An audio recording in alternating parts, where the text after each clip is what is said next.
where we'll get you live updates and analysis. I am Shweta Punj.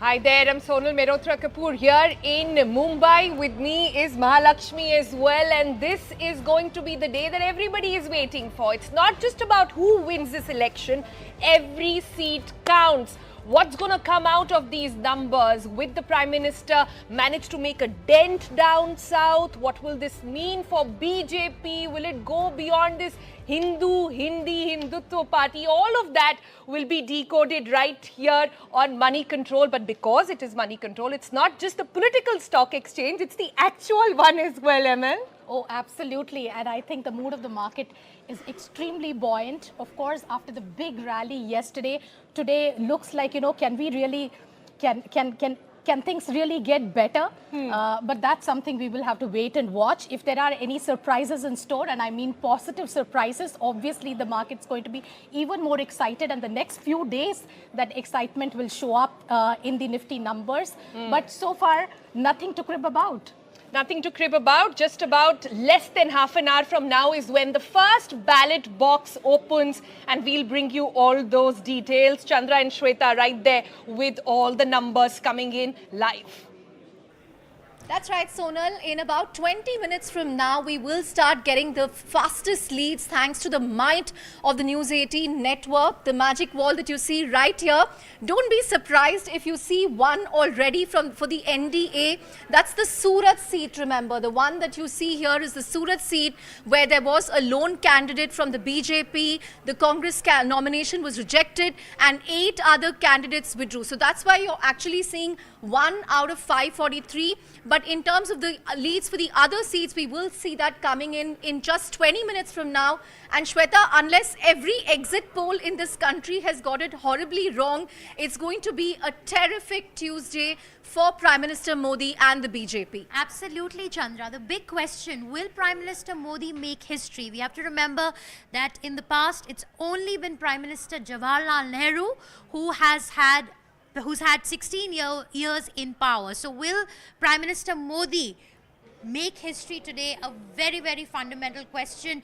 Will India get a very strong, decisive government again? I think the world is watching that. Will the NDA come back with a thumping majority? That's going to be stupendous because we've not seen this kind of numbers, the kind of numbers that the exit poll has thrown up, repeat or come in the last elections. It's just been a phenomenal. The numbers that are coming up in the exit polls are absolutely phenomenal.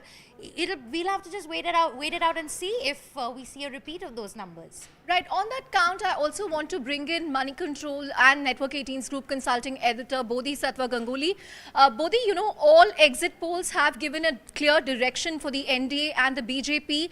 Now, while these may not be exact polls, exit polls usually get it right in terms of the direction.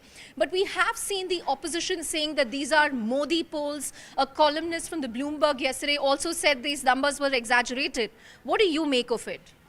So, Chandra, if you look at the numbers for 2014 and 2019, the exit polls got the directions right, and the opposition, quite frankly, has something to fear because the exit polls got, in fact, underestimated the number of seats that the BJP and NDA was going to get. So if to the extent that they got it wrong, in the downward direction as far as the BJP is concerned. And in every election since 2009, the exit poll has underestimated the winner.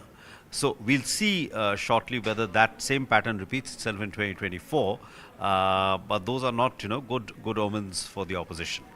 Let's hope we have a peaceful transition to power as well. But Shweta, I believe we have another special guest joining us, Gaurav Chaudhary. Maybe you want to get his view as well. Absolutely. Thanks, Bodhi, for that. Let's go across now to Gaurav. Gaurav is a consulting editor with Network 18. He's an economic and a political junkie. Gaurav, if you could just put these numbers into perspective for us, what are the key states that are going to be crucial for the BJP if they were to get the numbers that came out in the exit polls? See, it's always said, and that's probably again true this time too, is that the road to parliament is through Uttar Pradesh. Uttar Pradesh sends 80 seats to the Lok Sabha. So any party or any political configuration that does well in Uttar Pradesh has a better chance of forming the government at the center, and that we have seen in successive elections over the last several decades. But this time around, however, there are two other states probably that's going to also determine the number of seats that the winning party is going to end up in the Lok Sabha this time. One of them, of course, is West Bengal, and stakes are extremely high both for the BJP and also the Trinamool, the ruling Trinamool Congress, and also Odisha. Now, for Odisha, the BJP is expecting to actually consolidate and also expand its base significantly across India's eastern coast, starting from West Bengal right up to Tamil Nadu. The focus has been singularly on the southern part of India, particularly Tamil Nadu. All exit polls, as you have just mentioned, have pointed towards a massive gain in BJP's vote share. Now, to what extent those translates into better seat share for the BJP, whether the BJP is actually going to end up opening an account in Tamil Nadu, whether going to end up opening an account in Kerala, is going to be keenly watched. But however, what is consistently being said by all the exit polls is that the BJP is going to significantly increase its vote share in Tamil Nadu and also in Kerala. Clearly, most of the exit polls have also said that the BJP is going to emerge as the single largest party in West Bengal.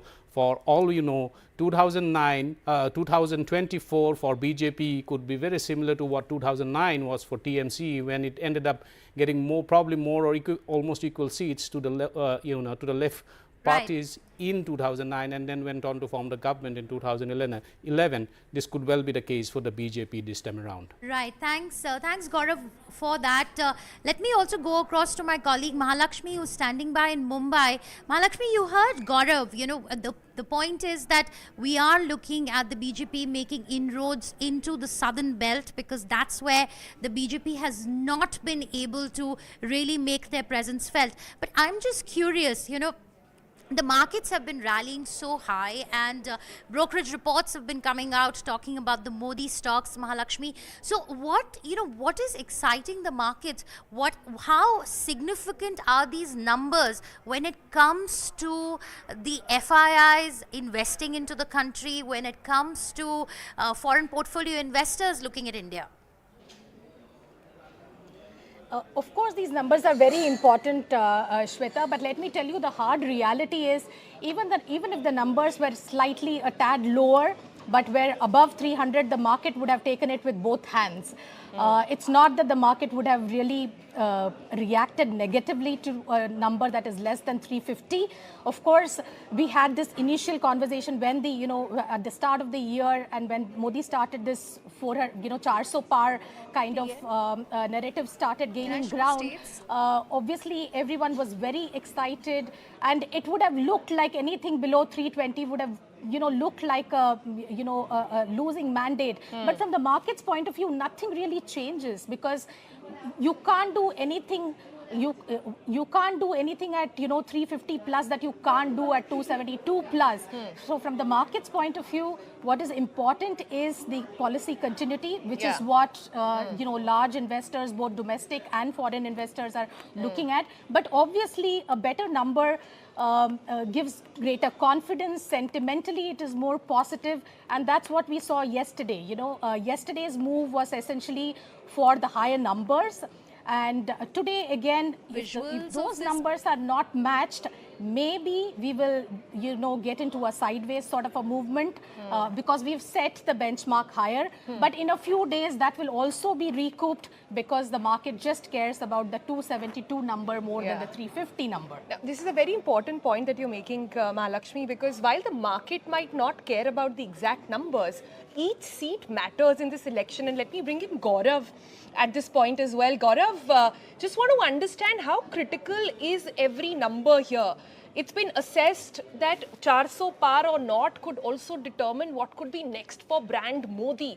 It is being talked about how whether or not, or how much of a dent, as it seems to be at this point, that the BJP makes down south will define what this means for the BJP. Will it go beyond this Hindutva party as well? So every seat in this election will count politically. Oh yes, absolutely. And India's modern political history is replete with examples how we have seen in 1998, in the 90s, when a single vote actually brought down the Vajpayee government. So every single vote actually matters. In this case, it's every single people who are going out and voting in the Lok Sabha election matters more. But for the BJP, this is not about winning the elections or reaching a majority mark, which is 272. It is actually demonstrating to the world that it has reached a certain stage and scale which is just not limited to the so-called Hindi heartland. It has been trying to expand to the south of Indus, which has so far remained some kind of a final frontier for the BJP. But this time around, it looks it's going to break that citadel. Karnataka, of course, it's expected to do quite well. It's going to hold on to its numbers more or less. Andhra Pradesh, with its alliance with the TDP, is going to expected to do quite well. The key battle, of course, and its performance is going to be watched in Tamil Nadu. If it manages to increase its vote share as it's being estimated by exit polls and manages to get a few seats both in Tamil Nadu and Kerala, then the BJP clearly is going to go for the jugular in South India, and it's going to establish itself as a pan-Indian national party, not just limited to the Hindi heartland. Sonal? Correct. But Gaurav, can I also then sort of get this understanding from you? We'll have the full day to sort of decode this. There are state elections right after this, general elections. There could be the fate of the local parties that we are looking at, the regional parties. All of that we'll discuss. But we are just about 15 minutes away from the first ballot box opening. Could you explain to our viewers what exactly happens inside that strong room? Yes. What we know is at 8 o'clock, when the first thing opens up, postal ballots will start trickling in first. Not much can be made out of those leads, but yeah. So yeah, it's the first ballots that is going to be opened up and the first votes that are going to be counted will be the postal ballots, and it has been in the middle of a bit of a controversy lately with the Congress delegation going and meeting the Election Commission of India and saying that it needs to open the postal ballot first, and the Election Commission yesterday coming out and saying, making it very clear that this has been the practice for years now, so and that there is no deviation from that practice that's going to take place this year. So between 8 and 8:30 only the postal ballots are going to be removed. And as you rightly said, if you're reading trends into postal ballot, that can go woefully wrong, and we have seen examples of that in several elections in the recent past, most recently in 2015 in Bihar. In the assembly elections. But the postal ballots, once the postal ballots start counting, and half an hour into the counting of the postal ballots, the first of the EVM ballots will start opening, and across the country, across all strong rooms. These are in almost like safe houses, Fort Knox kind of safe houses, and they will start, the election officers, the EC officials will start counting those. That is when the trends will start moving in very, very rapidly. So around 9:30 or 10, you can see the leads and the trends actually consolidating in a very rapid pace, which is when the numbers are going to change very, very significantly. That comes right in the middle of the market hours for us, which is when markets are going to probably get impacted a bit. Sonal? That's right. So key timelines, if one can actually look at, 8 o'clock is when the ballot boxes open, counting begins officially. Around 9 o'clock is when we start understanding first trends. 9:15 is when markets open. And by around 11:30, 12, we should have a fair idea about who's forming government if we don't have the exact numbers just yet. But talking about numbers, let's go back to Shweta and Chandra over there to understand what exactly is going to be the excitement of the magic wall coming in. It's a very, very exciting day, and numbers change in minutes.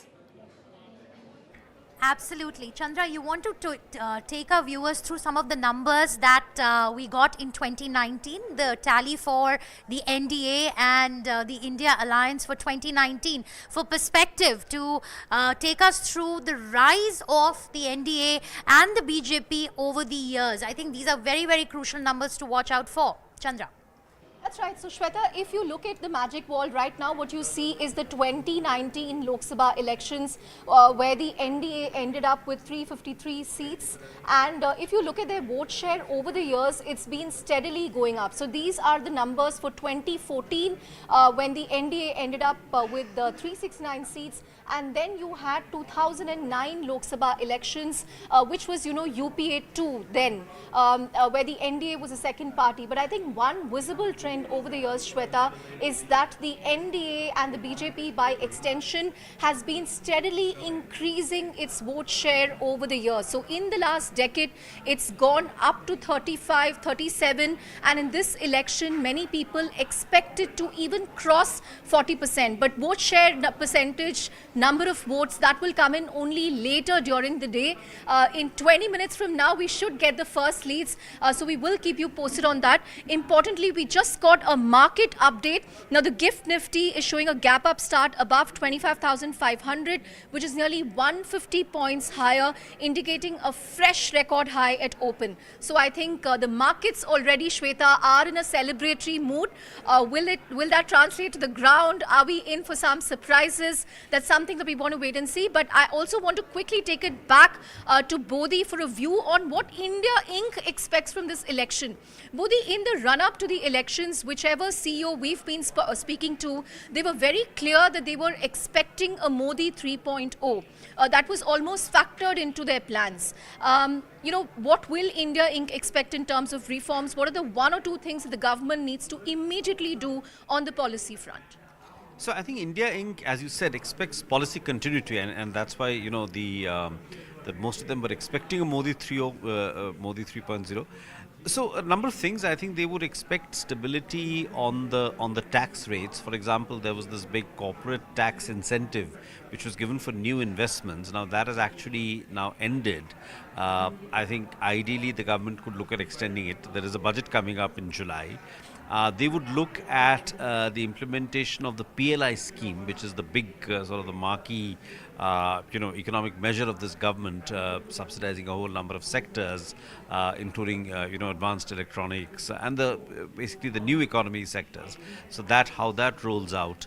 The semiconductor mission is one more thing, but basically policy continuity, stable tax rates, preferably lower tax rates, but if not lower tax rates, stable tax rates, and I think a reduction of corporate tax. Something which the market has also been concerned, not necessarily India Inc., but investors have been concerned about this chatter about capital gains tax going up.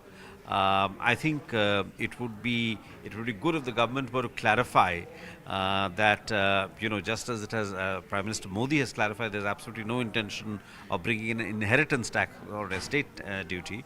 I think some clarification is needed on the capital gains tax also, because that is the one concern for the markets as this thing, right?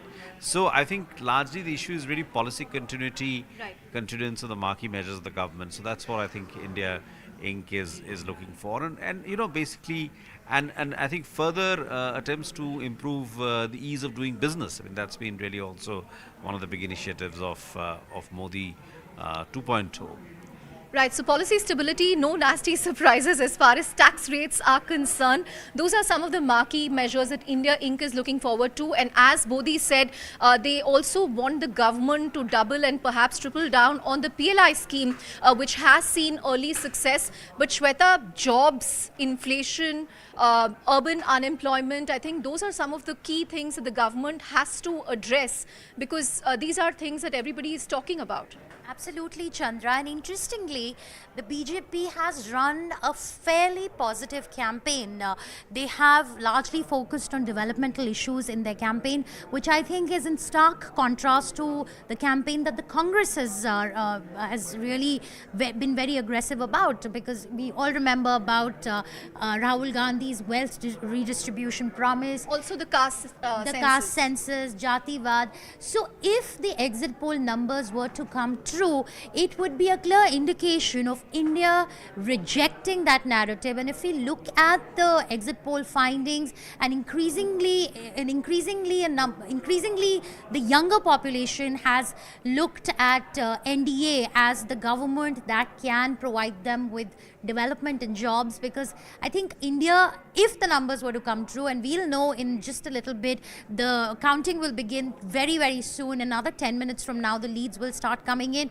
But it is a decisive shift, and I think it would, it would be a great reality check for the Congress party to not perhaps to peddle a more positive, a more development-oriented agenda going forward. And we were just talking about the markets. Brent crude oil has also slipped to a 4-month low today at $78. So I think that's again a huge boost for the market. So the investors are going to be just, I think in the next 1 hour, we'll have clear trends emerging, and the markets are expected to be in a celebratory mood, which they have been. Chandra, let's quickly also talk about some of the crucial states. Let's take a look at the state of Uttar Pradesh. Now, this is a very, very crucial state. As you said often in the past, Shweta, the road to parliament has to pass through UP, Uttar Pradesh with a whopping 80 seats. Yes. This, to be sure, is a 2019 number. We do not have leads yet, but this really shows you the dominance of the NDA in 2019. Remember, Shweta, 2019 figures were this, but 2024 also we are expecting significant gains for the NDA in the Hindi hearted. So the expectation was that the BJP has already maxed out in the northern part of the country, in the western part of the country, and they must make gains in the southern part of the country for the NDA to deliver on the 400 par promise. So how does the NDA improve this tally of from 2019 of 64 seats? I think that's going to be crucial.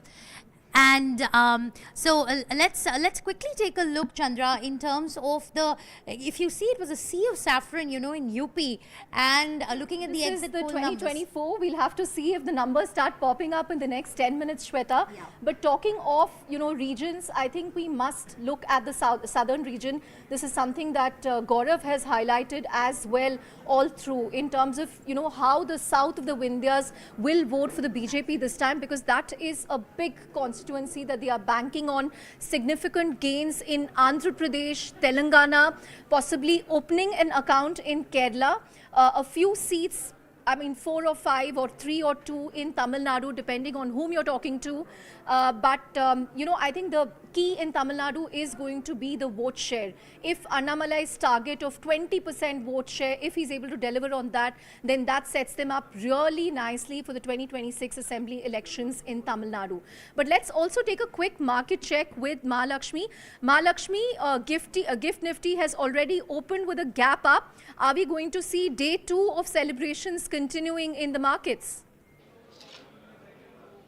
I would like to definitely think so, Chandra. I'm reminded of this quote from Benjamin Graham, the father of value investing, who said that in the short run, the market works like a voting machine. In the long run, it works like a weighing machine. So today is the voting day for the markets, and it is a big vote of confidence for the Modi government. It is for everything that has been good for the stock markets. If anything, in the last 5 years, stock markets have done exceptionally well. Investors, all sizes, whether it is FIIs or domestic institutions, the mutual fund investors, or retail investors, all of them have made money except the unscrupulous F&O traders who end up losing money. But large proportion of the market has really made tons of money in the last 5 years, and today they are voting for that and also for the next innings, because they feel bullish about the outcome that is expected. Yeah, but ML, tell us this. So much as we look into the opening of the markets today, after yesterday's high, so much is being talked about why markets love Prime Minister Modi so much. Do you have some quick 2-3 pointers to make on why we love, why the markets love the Prime Minister so much? So that's exactly it, right? The feeling of making money. I think this whole, every time we've had a market boom in the past, whether it is 2000 market boom or the 2008 market boom, they all ended up in disaster. Before that, in 1994, you had the Harshad Mehta scam. In 2000, you had the Ketan Parekh scam. In 2008, no fault of ours, but the global financial crisis happened and people lost a lot of money. And from 2008 onwards, we've really not had a bear market, in the sense no serious correction in the market. And in the last 5 years, except a certain blip during COVID, which was very sharp, but market rebounded very quickly. So thereafter, people have just made money. So that is definitely one reason, because you make money, you think this administration has done something that has helped you make money. That is one part. The second part is the more serious part, in the sense that, the economy has done quite exceptionally well post-COVID, and definitely we need to give credit to this government for the fact that we have greater level of macro stability. Look at the West in terms of where they are in terms of inflation control. We are not too much for a developing economy to have, you know, a 4 to 6% inflation in this kind of environment. Second, they've managed the fiscal deficit very well. One would have thought, I mean, it could have gone the other way, right? So many priorities after COVID, but the finance minister had sort of laid emphasis on fiscal prudence. We have been able to get our fisc in order. That has helped us to ensure that, you know, there is some kind of reinstatement of and faith. it's also translating into votes. If you look at the News 18 exit poll only, it comes out with a statistic on urban versus rural voters. Right. And you see this urban voter, the one who's investing in the stock market, Yes. even tier 2 cities, etc. There seems to be a trend to go with the government. And these are Yeah. factors that sort of contribute to it. But again, as we go in the run-up to market, one word or two words that are really sticking out in people's mind is, what are these Modi stocks? Yeah. And the second one is, what is this election index? For all our viewers watching right now, if you don't know about it already, please log into moneycontrol.com and get all your details right there, and Moneycontrol Pro has those as well. But what exactly is this election index that we have put together right here on Moneycontrol? Yeah, so this is quite unique that Moneycontrol has done. Our research team has created this index called the Election Index. It's part of this larger narrative that has been going on in the market. CLSA called it the Modi stocks, but ours is a slight variation of that. So this is a pocket of stocks that has been extremely buoyant. In some sense, the government has had some role to play, in the sense that these are all economy-oriented stocks. These are all stocks that benefited from government spending or a certain government policy initiative, whether it is PLI or indigenization of components in aviation and stuff like that, whether it is EMS, which is like an outsourcing thing. So these are all very investment-led stocks where the government has had some role to play. Power, for example, the power stocks are a beneficiary of some of the government initiative with respect to cleaning up the state distribution, electricity distribution companies, etc. So we've constituted this index, which is about 50 stocks. We should see, this is a bucket of stocks that should see an upswing. They have already. They have already seen, you know, more than 50% run up as against, you know, 10-15% in the Nifty. So these have been buoyant for the past 6 months. In the last 1 week, and yesterday also, while the market went up 3.5%, these stocks went up more than 6%. Wow. So it's more than double for So one for day. more details on that, log into Moneycontrol Pro and the website and the app as well to get all those updates. But let's go back on that note to what's happening in Delhi. We are just about, it's 8 o'clock already. Guys, the ballot boxes have opened now. That's right, breaking news. The first set of leads are already in per this magic wall. Counting has begun, and in 17 seats we already have early leads. The NDA has got 18 so far. I want to clarify, they are leading in 18 constituencies. It's too early to call. They are leading, and the India Alliance is leading in 6. So that's the update we have so far. In terms of the states where these early gains have come in, for the NDA it's come in Karnataka. So they are leading in 5 seats in Karnataka, 2 constituencies, 3 seats in Rajasthan, as well as Kashmir. The gains for the India Alliance has also come in from Rajasthan. Shweta? Right, Chandra. So And not surprisingly, Tamil Nadu, I think DMK has won some of the early seats, followed by the India bloc. absolutely, Chandra. So leads coming in, as she just pointed out. Let's take a look. This specific seat was won by DMK earlier in. So all these 3 are the seats where the DMK is leading, Arakonam, as well as the other 2 seats. We also have one here in Tiruvallur. So no surprises in Tamil Nadu, where the India bloc is expected to win comfortably with a big number. So those early But there is leads a are saffron. indicating But there that. is a lead coming in for the BJP BJP from Mysore. I think very, very significant. It's a semi-urban, Vokalega dominated constituency, and 23, Chandra, 23 leads coming in now out of the total 32 seats of 543. 23 seats, NDA is leading in India in 9. Let's take a look at constituency number 23. That's Mandsaur, and it was won by Sudhir Gupta last time. We'll have to see who the candidates are this time around. But Shweta, you spoke about Mysore. That's where the Prince of the Wadiyar is contesting. So there, BJP seems to have some early leads. Right now, based on the numbers popping up on the screen, the gap is actually not that wide between the NDA and the India alliance. 39 seats, we've got leads so far on the magic wall here at Moneycontrol. NDA is leading in 28 and India is leading in 11. There is also leads coming in from Mr. Nitin Gadkari's constituency in Maharashtra, Nagpur. Let's take a look at Nagpur. Mr. Gadkari is leading in Nagpur. Let's there are leads coming in from Maharashtra. You have Navneet Rana also from Amravati. She's also leading in Maharashtra. Right here, Chandra, right here, Navneet Ravi Rana from Amravati. She's leading. It's a Vidarbha region, a semi-urban constituency, and it's a reserved constituency. So there we have it.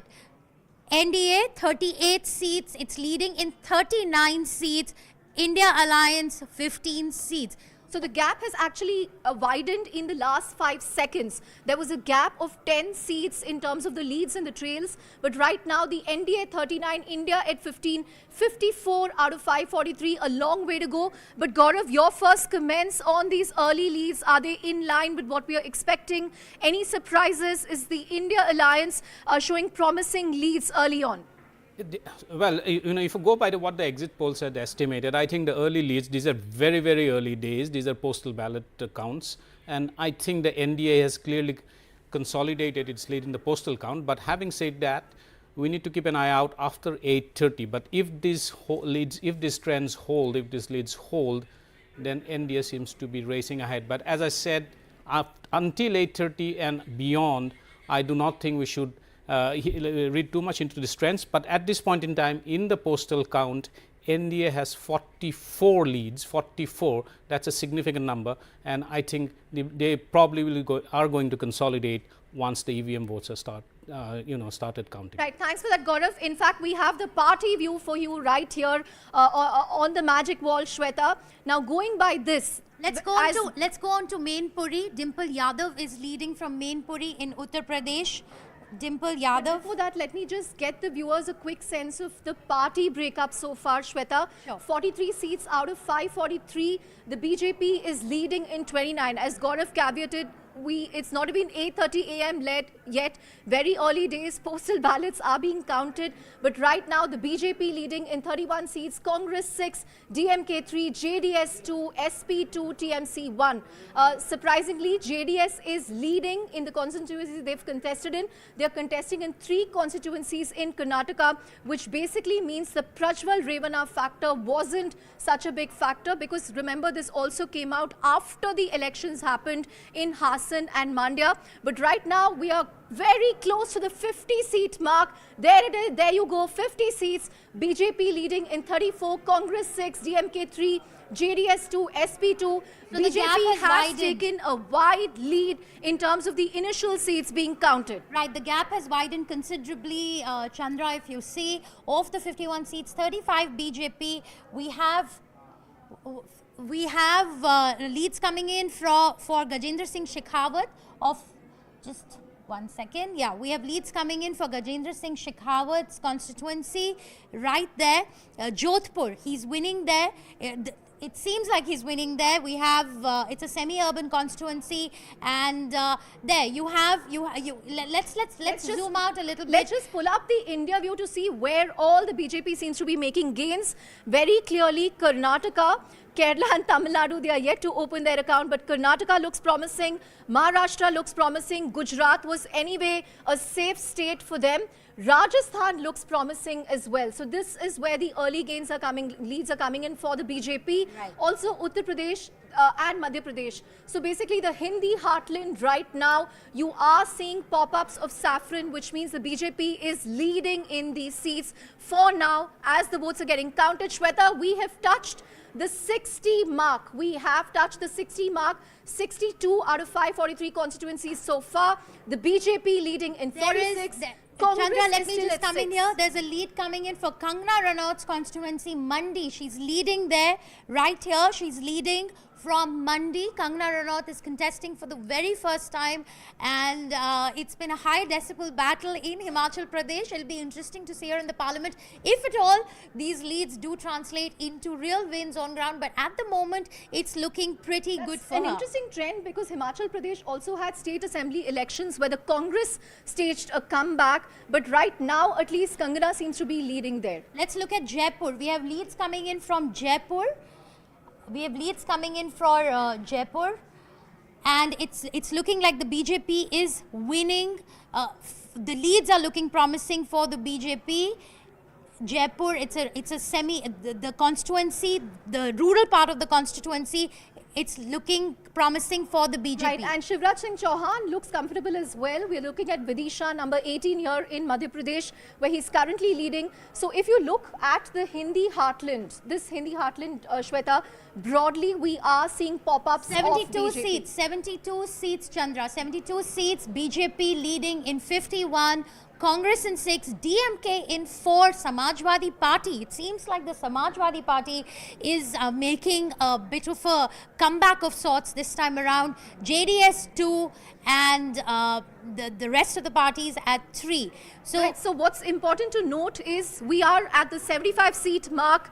Again, want to caveat very early in the day to say anything. These are very early leads coming in, but right now the gap has significantly widened. BJP at 54, Congress at 6, DMK at 5, Samajwadi Party at 5. So some of the India Alliance partners as well doing very well. NDA And touches 100, Chandra. If you look at the leads for the BJP and its Let's in fact alliance look at the partners, alliance view there. its alliance partners, NDA has crossed 103 seats. It's in terms of its leads, it's crossed 103 seats. India Alliance at 39. That's right. Again, breaking news for all our viewers based on the updates of the Magic Wall at 8:10 a.m. Again, very early in the day, but right now, NDA seems to have crossed the 100-seat mark. They're at 114, India at 39 and others at 5. 158 out of 543 seats. Counting is on and early leads have emerged. Let's see Pankaja Munde. Pankaja Munde from Beed. She is leading Gopinath Munde's daughter. It's in Maharashtra. It's a Marathwada rural region, and for now it's looking like she is leading in Maharashtra from a constituency, Beed.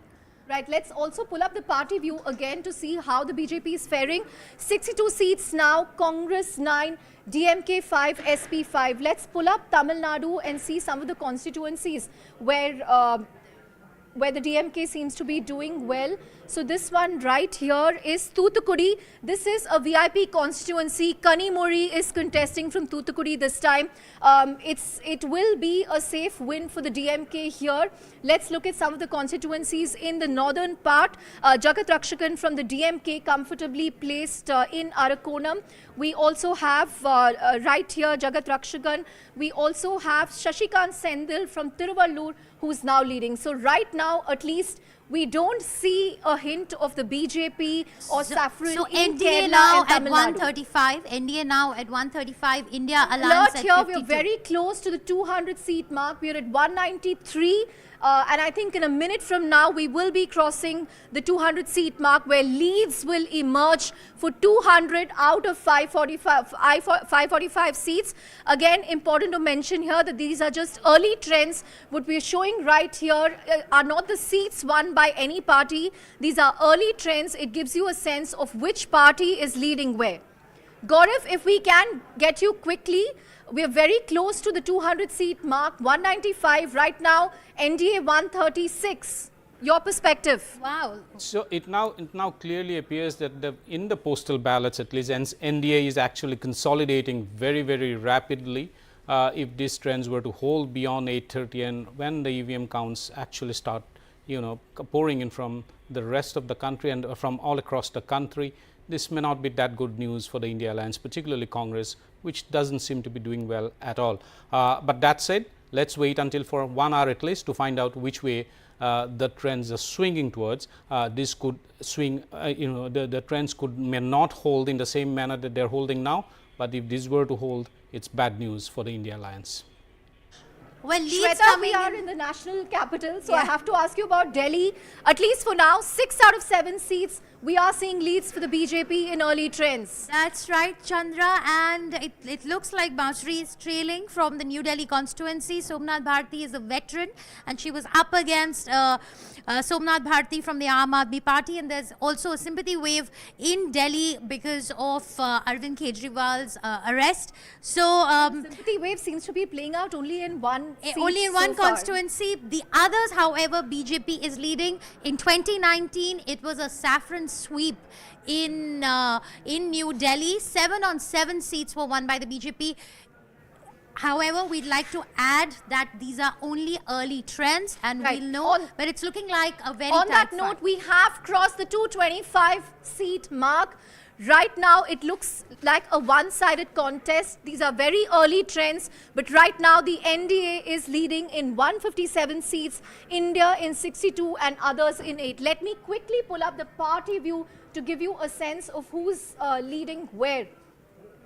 Okay, we pulled up the party view for you. So this is how it stacks up. BJP is very close to the 100 seat mark.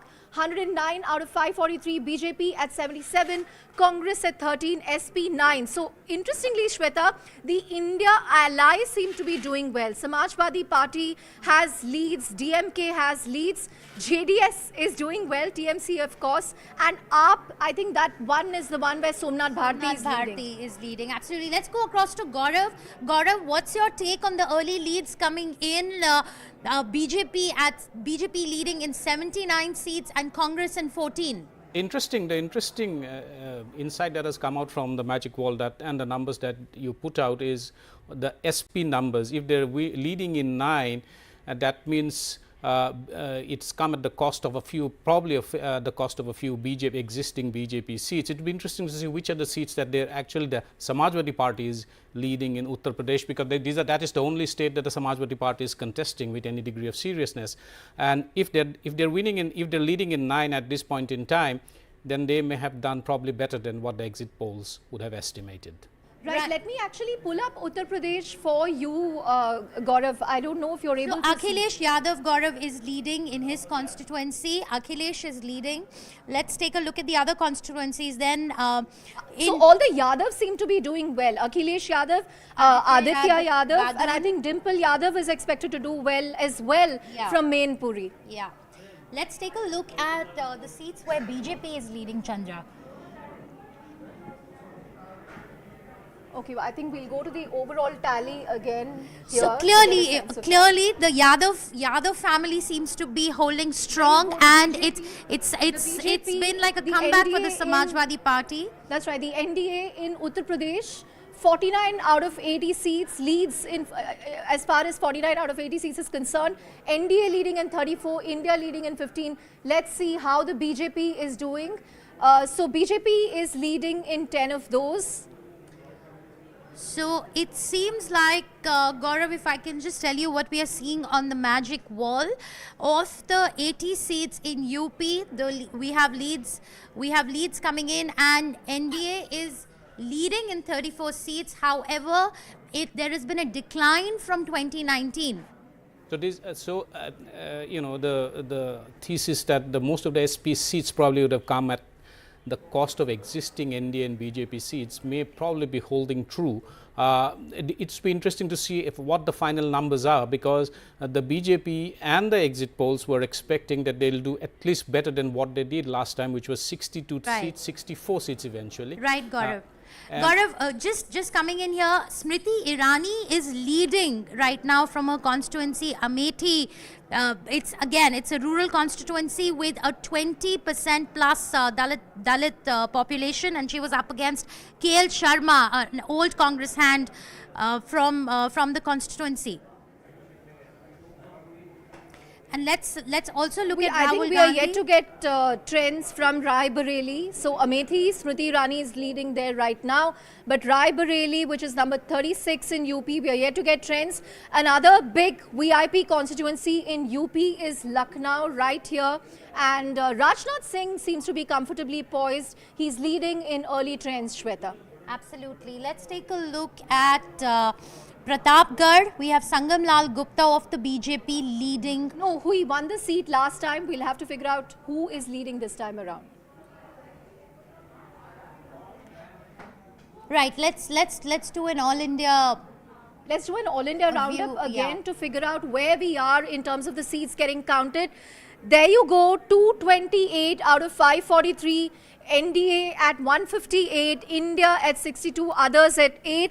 Let me also pull up the party-wise data. Congress is very close, BJP is very close to crossing the 100-seat mark in terms of early leads, early trends. So we have to watch out for that milestone as well. Congress at 19, SP at 9. I think the gains by Samajwadi Party this election is something to watch out for. It's emerging as the third largest party. Of course, very early in the day. Right now, we've crossed the 150-seat mark, Shweta, and right now, BJP is leading in 94. Very interesting. In fact, let me go across to Gaurav. Gaurav, what do you make of Congress's performance so far? It seems like the India Alliance is putting up a good fight.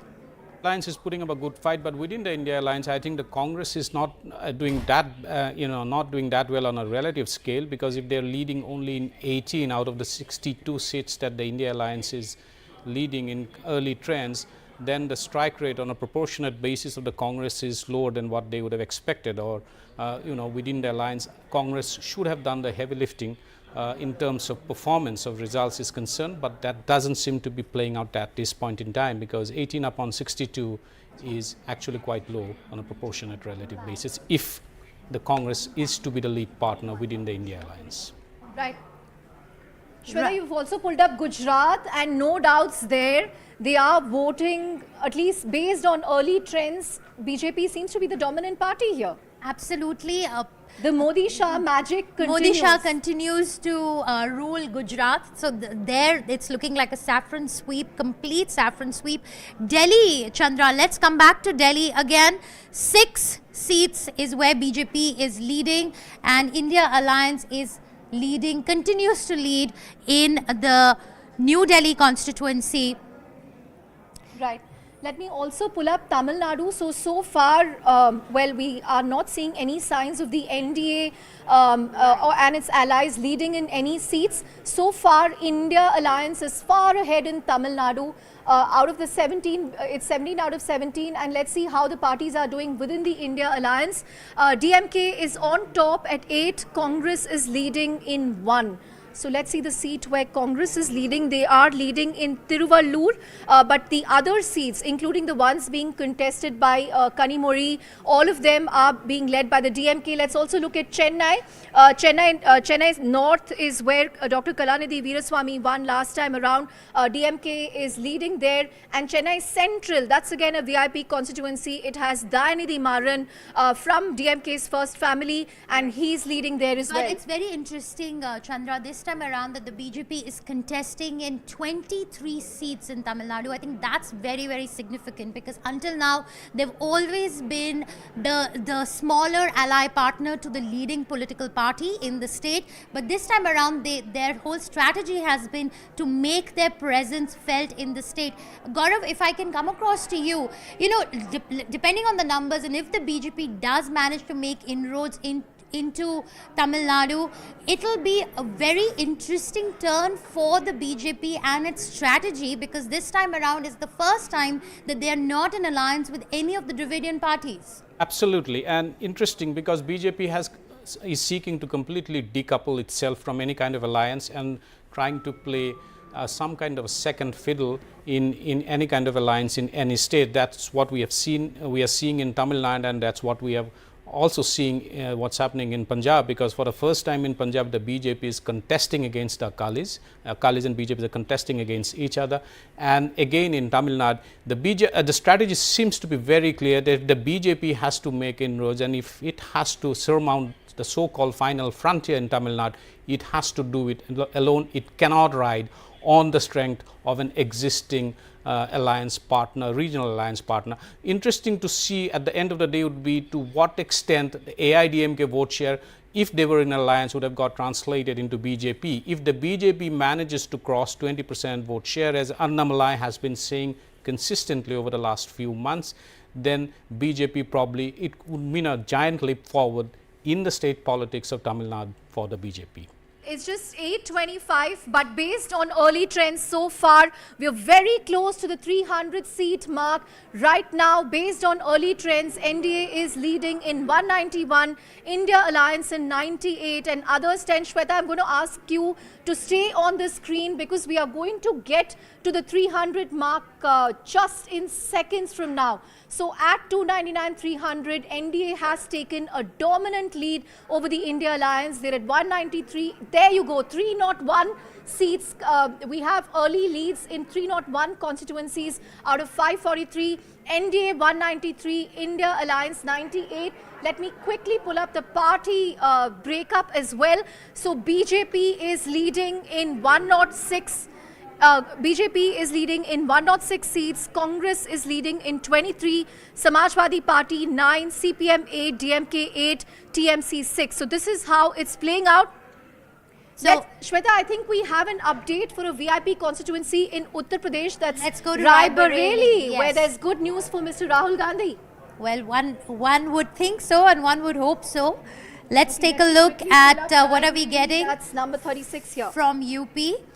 And Rahul Gandhi is leading from Raebareli. Rahul Gandhi is leading from Raebareli, and the NDA at 44, India at 20 in Uttar Pradesh. That's the numbers that we are getting in at the moment. Let's quickly look at the other constituency where Rahul Gandhi is contesting in, and that is Wayanad. Kerala. NDA is leading in 1. Let's take a look. Let's look at that. I think that has to be.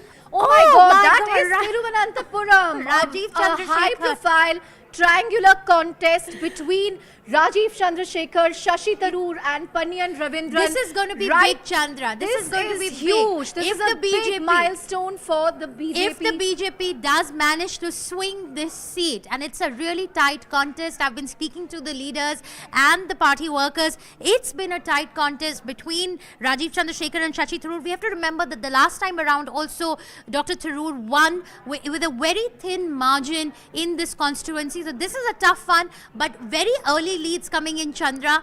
And I'm That's sure, right. You know, in the run-up to the elections as well, we had a reporter in Kerala who told us that this is not going to be a cakewalk for Shashi Tharoor. All three candidates are well-liked, but Rajiv Chandrasekhar did put up a spirited fight. Again, very early trends, but right now, this is a positive surprise coming in for the BJP in Kerala. This is going to be big. If this does translate into a win for the BJP. There, if we have the early trends. Let's see, Wayanad. Okay, we'll just get you Wayanad in a bit. But Shweta, this is a positive surprise for the BJP. It's a big boost for Mr. Rajiv Chandrasekhar if this does translate into a final win, because we do know he's going to be elevated to the status of a giant killer, just the way Smriti Irani was elevated in Amethi. And at least in Smriti Irani's case, it was her second battle where she emerged as a giant killer. But this is turning out to be a good debut for Rajiv Chandrasekhar. On that note, let's also take you through, let's also take you through to the overall tally. Okay, NDA is very close to 230, India at 121, 36. These are early trends based on leads being counted. Leads have emerged for 365, 368 seats so far. NDA is at 231. Let's also pull up the party view, Shweta. And it's also only been 29 minutes since the counting started. What a 29 minutes it's been, Shweta. BJP Absolutely. leading in 111, Congress at 24. score.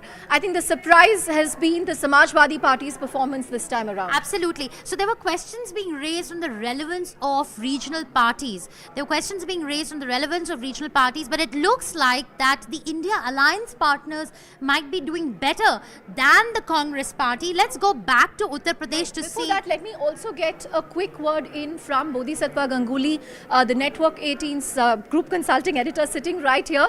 Bodhi, it's just 8:30, very early trends, but what do you make of what you're seeing on the magic wall, what you're seeing on the screen? So first observation is I think the Network 80 numbers are way ahead of anybody else. If you've been following other exit polls, that's a couple of quick takeaways from the south. The BJP will be very happy with its, if the numbers finally hold up, with leading in 20 out of 21 seats in Karnataka. That is a dramatic, that's a state which it was, unhappy about losing in the assembly elections. So it will be very happy. Obviously the Congress's freebies have not worked at the parliamentary. The five guarantees of the Congress. The free bus ride and all that, hasn't worked at the level of the parliamentary elections. Tamil Nadu, so far there does not seem to be any breakthrough in terms of number of seats for the BJP, but one would have to look at the vote share. I think clearly the game for the BJP there is to become the number 2 party, displacing the AIDMK, so that in the next assembly elections it is DMK versus BJP. We'll see what happens. I mean, these are, as you said, 29 minutes or 30 minutes, so it's a long way to go. Couple of the UP results are closer, a little closer than expected, so we'll see how that pans out. Maharashtra is also actually quite, if you look at the numbers, is also actually now quite close. Karnataka, no surprises in Gujarat, no surprises in MP, no surprises in Delhi. So now let's see what happens. Right. Let's see what happens. But Shweta has pulled up Maharashtra, which, everybody is saying that it's a royal khichdi because 2 parties have undergone splits there in the last 5 years, Shweta. Absolutely, it is a khichdi state, but it's looking like things are working out for the NDA. 23 seats, it's leading in 23 seats, and in the India Alliance, 15 seats. India Alliance is leading in 15, and NDA is leading in 23. No surprises there. Supriya Sule is leading from Baramati. It's the bastion for the NCP, and this time around, before the elections, we saw a lot of family battles and families splitting up and traditional grand old parties of Maharashtra splitting up. Ajit Pawar faction and the Sharad Pawar faction, but this time around it was a battle between 2 sisters-in-law in Baramati, but it seems like Supriya Sule is leading. It's a battle of prestige for Sharad Pawar. Let's go across now to Uttar Pradesh, where Prime Minister Modi is leading from Varanasi. No surprises there, Shweta. The only question that was being asked is by what margin can he win from Varanasi this time around? Absolutely. Also very significant to note, Chandra, that this is a constituency with 20% with a 20% Muslim population, and yet Prime Minister Modi has continued to hold his charisma, hold his power over this constituency. Also, Varanasi has gone through a seat change in the last 3-4 years. Everybody you talk to over there talks about the development of the ghats, development of Varanasi,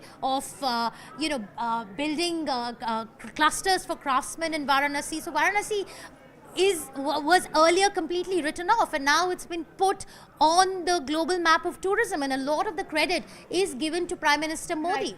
Right. 68 out of 80 seats so far in UP, NDA leading in 47, India leading in 21. Let's look at how the parties within India have performed. There you have it.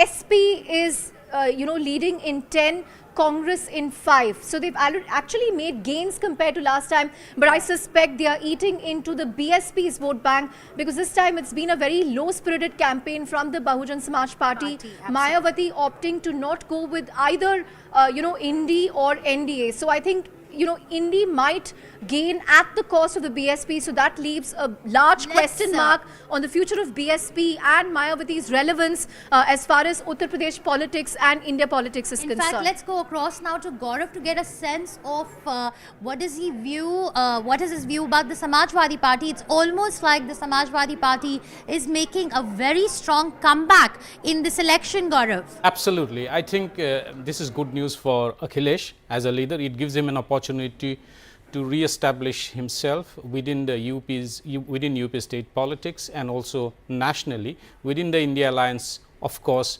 he now will have a greater say, because in the bigger state, if he ends up delivering 10 to 15 seats and coming at the cost of a very resurgent BJP and also taking on the BJP's election machinery, this will go down as a significant achievement. I think it's good news for Akhilesh if these trends hold. Right, let's quickly go across to Tamil Nadu, where a lead has come in for the BJP. Let me quickly get you the Tamil Nadu in terms of. Okay, 38 is, okay, this is Tirunelveli, where early lead has emerged for the BJP. A little bit about Tirunelveli. The person contesting here is I.N.D.I.A Nagendran. He's someone who broke away from the AIA-DMK and is contesting on a BJP ticket. But I think, Shweta, all eyes will be on number 22. Very significant, Chandra. Very, very significant. BJP has not been able to make a dent in Tamil Nadu. Actually seeing if they are two able leads to for win the even NDA. one seat in Tamil Nadu, is going to be a huge breakthrough. They're contesting from 23 and they have run a very, very tight campaign in Tamil Nadu. We've had the Prime Minister hold multiple rallies. We've seen Mr. Amit Shah go there. The strategy of the BJP was very clear. This time around, they wanted to breach the southern bastion. This was their big goal. And if these leads do translate into wins, ultimately it will be a huge win for the BJP and a huge thumping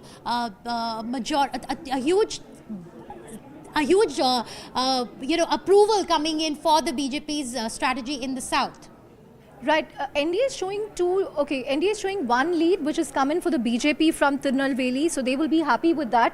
A good call to get I.N.D.I.A Nagendran on their side from the AIDMK. But I quickly want to pull up the All India graph again, because seats are now, oh my God, okay, based on this, NDA is leading in 290 seats. Remember, any government to form, any alliance to form a government at the center will need 272 seats. Right now, they are leading in 290 constituencies. So we have leads for 469 constituencies. NDA has crossed the majority mark. In its early That's leads, breaking news itself. NDA has crossed the majority mark. Very, very significant.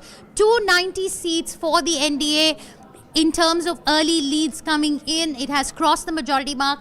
That is breaking news at this point. The NDA, let's look at how the BJP is faring within the NDA. We'll just pull up that number so far. But Shweta, I also wanted to highlight Gujarat. I think a lead is coming in for parties apart from the BJP there as well. Let's quickly pull up Gujarat. Okay, the India Alliance is actually seeing leads in 2 seats. That must come as a shock. Let's see which seats these are. Let's see which are these seats. India Alliance is leading in 2 seats in Gujarat. Gujarat seemed like a 26 out of 26 I think scenario Magic for the Wall has BJP. also gone into a bit of a shock. It's not. Oh, right. It's a BJP bastion, Chandra, Vadodara. And, it's... No. But I think BJP is leading in Vadodara. It's pulled up the seat for Vadodara, but we'll have to see what's happening right here. Well, currently we'll get you the seat numbers in just a bit. But overall, right now, it seems like there is a shift. There's a change right there. Jamnagar. It seems like the Congress. Wow. Okay. Congress party seems to be leading from Jamnagar. Congress is leading from Jamnagar. There you have it. India Alliance 2 seats, BJP 24. Very, very interesting. Let's go back to UP, Chandra. UP, as we were just... Before we go to UP, if I can just quickly go to another southern state that has a lot of interest, Andhra Pradesh. Okay, let's see if we can pull up Andhra Pradesh for you. Okay, Andhra Pradesh is going to be an NDA and more importantly a Chandrababu Naidu story right here, because if you look at this, TDP is already leading in 3 constituencies and the NDA in 18. So I think Andhra Pradesh again is going to be a very interesting story. So two regional parties we see emerging as strong contenders this time around, the Samajwadi Party and the TDP. Very interesting stories, both of them, and we see one regional party completely getting wiped out, which is the BSP. Let's go across to UP. YSR Yeah. CP seems to be faring poorly, which could spell trouble for Jagan Mohan Reddy. Remember, Andhra Pradesh was also a seat where we saw Jagan Mohan Reddy fighting with his own sister YS Sharmila, who joined the Congress. So there's a big sibling rivalry at play there. I don't know if we have leads yet for Kadapa, because that's where YS Sharmila is contesting from. It will be interesting to see if she can wrest Kadapa. But Shweta, should we go back to Uttar Pradesh? Let's go back to UP, Chandra. Let's take a look. UP is looking a bit tight, Chandra. UP is looking a bit tight India for Alliance the has NDA. actually made significant gains in UP is looking a bit tight, Chandra. If you look at that, if you look at the numbers, NDA 51, India Alliance 23, I think they were expecting to be leading more significantly by this point. So it's looking like a tough fight at this point. It's looking like a tight one for the BJP. Will it be able to repeat its wins from 2019? Will it be able to repeat its numbers from 2014 when the NDA won 73 seats in Uttar Pradesh? Very Let's crucial. quickly get a view from Gaurav. Gaurav, what could these numbers in UP mean? So, yeah, it's going to be very interesting to see, because now it appears that the first milestone for the BJP and the NDA would be to cross 64, which was the tally in 2019, and then try and consolidate after that. But if you go by the current trends, the Samajwadi Party seems to be doing remarkably well, far more than what many exit polls would have had estimated, and also far against the expectations of the BJP. This could open up fresh worry lines for the BJP much after the elections would have settled, probably at the national level, within state politics, because UP goes to polls in about 3 years from now. Many things could change, or many things need to be worked on that if the BJP has to retain in 2027. Very close to the 300 seat mark. NDA currently leading in 297 constituencies, and India Alliance in 161 and others in 19. Let's look at how the parties are faring within the NDA, if we can pull that up for you. But this should give you a sense of a saffron surge, Shweta, across the country. But there are also many surprises in store, especially in Uttar Pradesh, which is a very critical state. Let's also look at West Bengal, in case we have early leads there. West Bengal and Odisha. Let's go to states. Yeah, let's go to states. Okay, West Bengal. Very interesting, Chandra. Look at the numbers. They are evenly poised right It's- now. That tells you what a neck and neck contest this is. It is a between neck and the neck TMC contest. and the BJP. We have to remember, in 2019, BJP made very significant leads in West Bengal, and they are hoping to up this tally. And currently, it's a neck to neck between the BJP and the TMC, 17 and 17. Of Let's the look at total how some leads of the coming in for VIPs 34. are faring here. Yes. Let's pull up Mahua Moitra's constituency, Krishna Nagar. I don't know if we have Krishna Nagar right now. There you have Abhishek Banerjee from the TMC winning. It's a semi-urban constituency, Diamond Harbour. Okay, let's also look at Odisha, Shweta, because that was a place where the BJP was hoping to make significant gains. Right now, out of 18 constituencies, the BJP is leading in 10, the BJD in 8. So it's not quite the wipeout that people expected Not for at the all. BJD. Far from it, in Odisha. actually, Chandra. Very significant leads coming in here. BJP leading in 10 and BJD in 8. BJP made a very strategic move by not aligning with the BJD in Orissa, because they do not want to play second fiddle to the ruling party. They want to emerge as a strong opposition in the state of Odisha. Very significant numbers coming in. Let me go across to Gaurav here. Gaurav, how are you looking at the leads that we are getting in from Orissa? Odisha is far closer than what the exit polls had put out, and what the BJP probably would have also expected. BJP, see, do bear in mind that the assembly elections are also on in Odisha, and which way the voters turn out, it could well be we could see a mix of duality there, where voters actually turn out voting for the BJP in the central election, the Lok Sabha elections, and also ensures that Naveen Patnaik returns to power or retains power as the chief minister again. But BJP would have believed that they were within striking distance of forming the government, the state government this time around. But if you go by the Lok Sabha trends, I think that's going to be far closer than what they had expected and what most of the exit polls had estimated. Right, let's also take a look at Maharashtra, Shweta. Right, let's take a look at Mr. Piyush Goyal's constituency. He's contesting from Mumbai North, again a BJP bastion, and it looks like he's leading at the moment from Mumbai North. He's up against Bhushan Patil of the Congress party. NDA total 25, India 21. Again, a khichdi state, a very complicated state.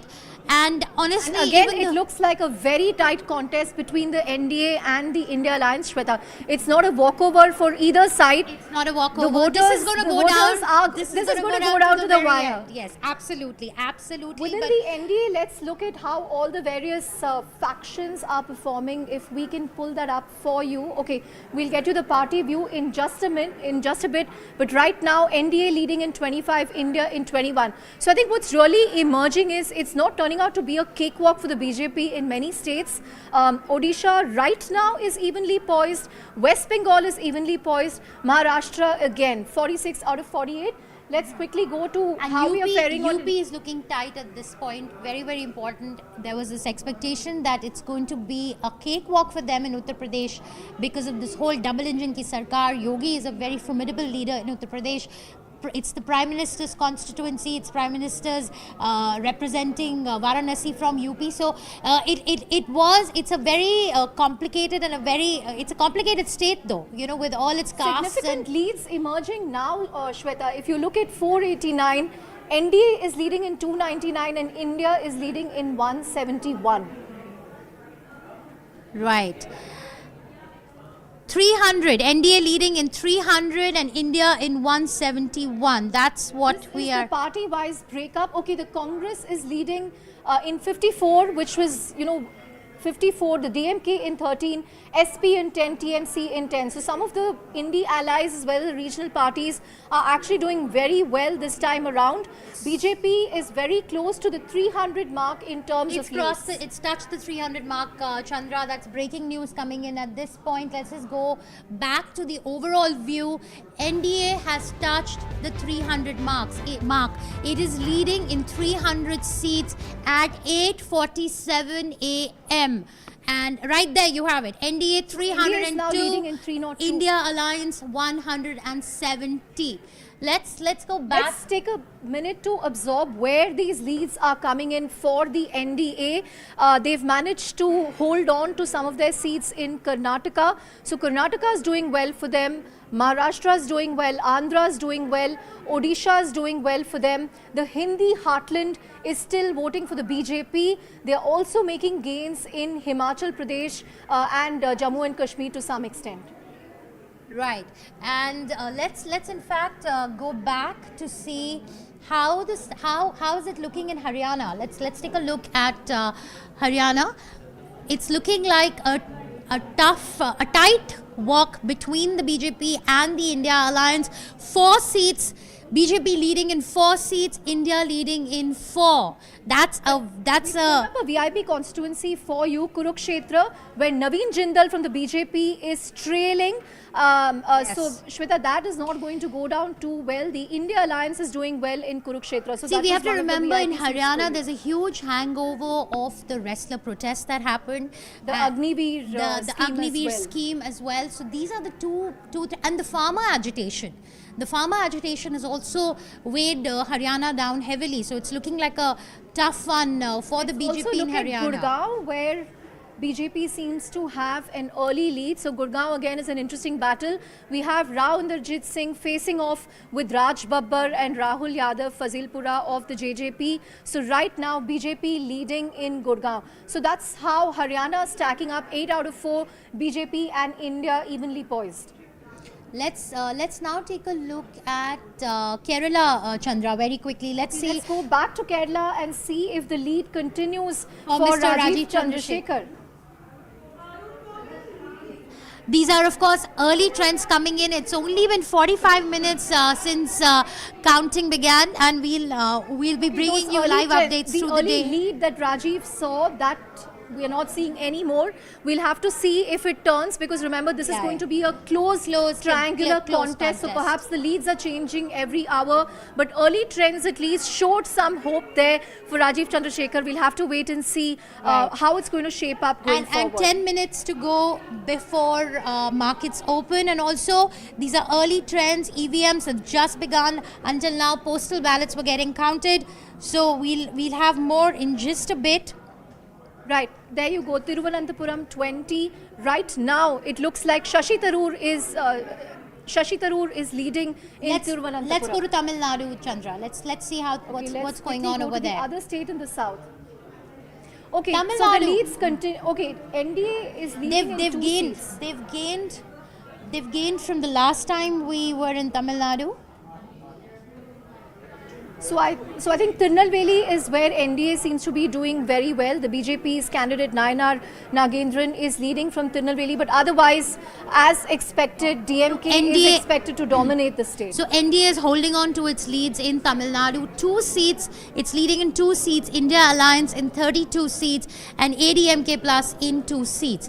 Very, very interesting. If the BJP is able to hold on to its leads and manages to breach Tamil Nadu, I think it's going to be a huge, a big win for the BJP for their ability to breach the southern fortress. Let's also take a look at Telangana, where the BJP is doing very well.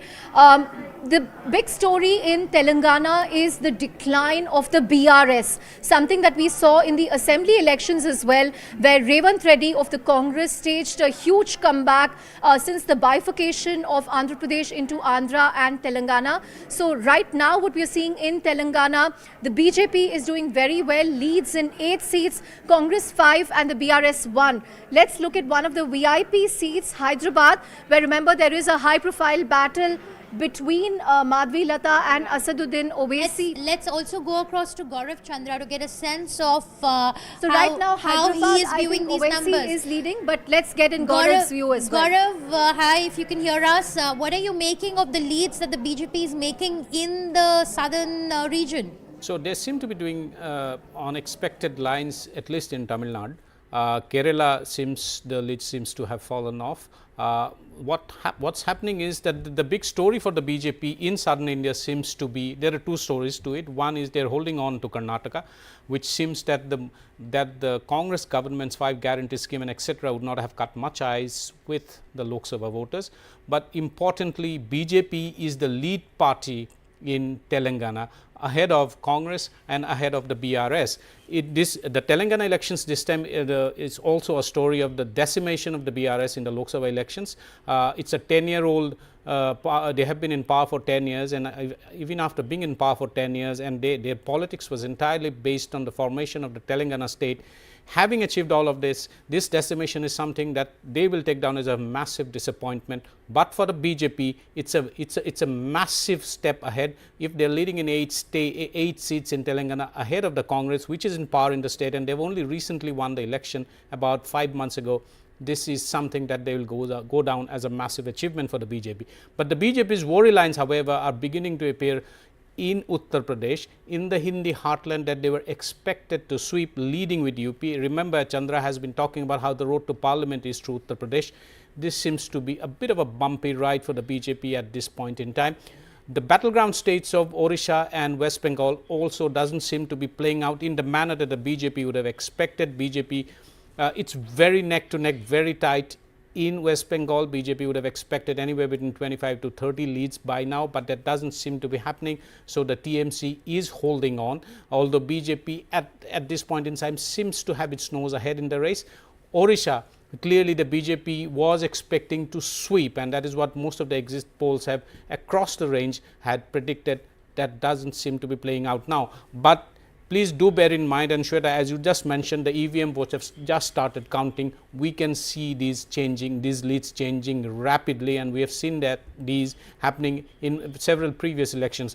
So until the next 1 hour or so, if these trends hold, then the India Alliance probably would have done far better than what most of the exit polls have would have estimated. But that said, one thing is however clear, the India alliance is not crossing 295 seats, which they had projected only 2 days ago. Shweta, we are very close to the 500 seat mark.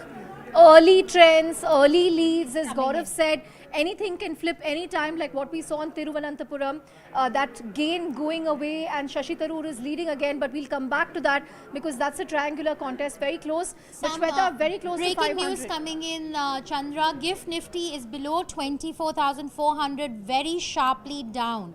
Let's go across to Mahalakshmi. Mahalakshmi, initially GIFT Nifty opened with a gap up. Now we are seeing some of those gains getting erased. Is the market reacting to the fact that this is turning out to be a tight contest between the NDA and the India? You know, like Gaurav said, they might not cross 295, but it's not going to be an overwhelming gain for the NDA like people were expecting. I'm sorry, Chandra, I couldn't hear you too clearly, but I guess you were asking about what should be the market, what will be the market reaction to the early results that are coming through. I think it looks very positive, and the market, as I said earlier, nothing changes really. It should react positively to this kind of outcome. We should build on the gains that sort of we saw yesterday, today too.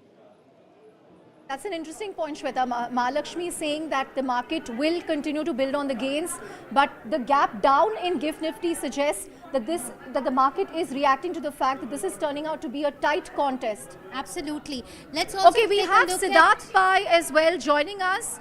Siddharth Pai leads 314 Capital. It's a venture capital firm that invests in startups. Siddharth, good morning to you from New Delhi. What are you making of these early trends?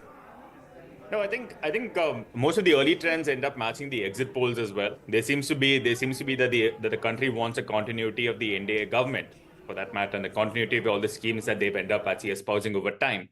I think the ability to actually deliver upon these promises is something that's actually enthused a large number of voters to end up actually backing them as well.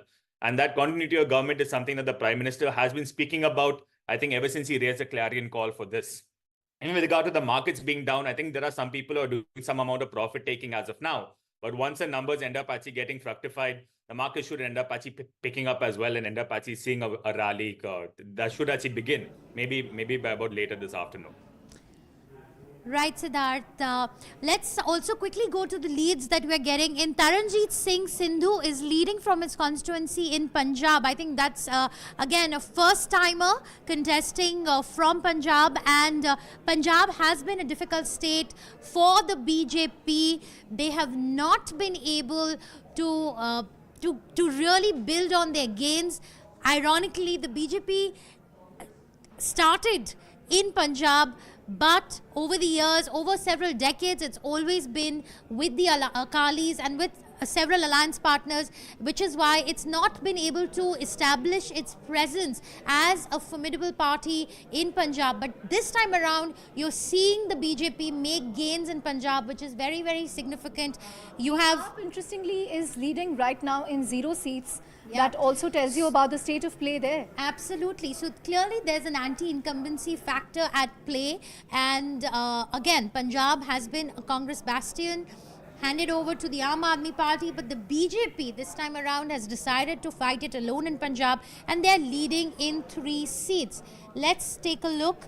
Well, there you have it. You have Dinesh Singh leading from Gurdaspur, which is, by the way, my home city. So I am from Gurdaspur. Constituency, Shweta, where I think Amrinder Singh's wife is fighting from. Okay, that... we have Taranjeet Singh Sindhu. Okay, that is Taranjeet Singh Sindhu, who's actually trailing in Amritsar. Initial leads had actually suggested that he was leading, but it seems like now he's trailing again. This is a Hindu, a semi-urban constituency, a Hindu voter. There's a strong Hindu vote base there, and a 20% plus Dalit population. Right, let's go back to the south and look at what's happening in Karnataka, where the BJP right now seems to be doing decently well. Okay, so Okay, this is actually below what the exit polls were predicting. Early leads yet, early trends.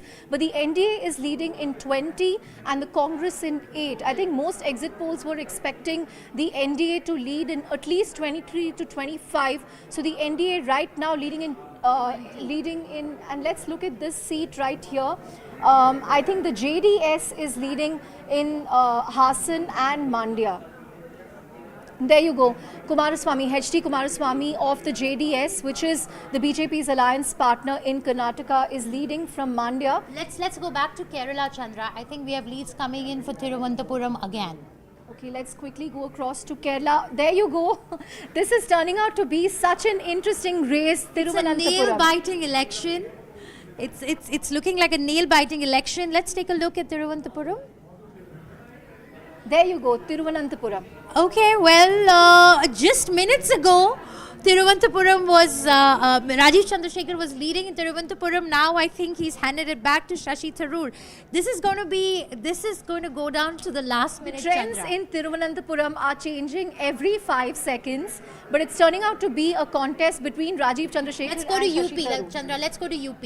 Let's take a We're look. quickly jumping between the south of the Vindhyas and the north of the Vindhyas. We are just responding to the leads coming in. 77 of the 80 leads that have come in so far. NDA is leading in 49.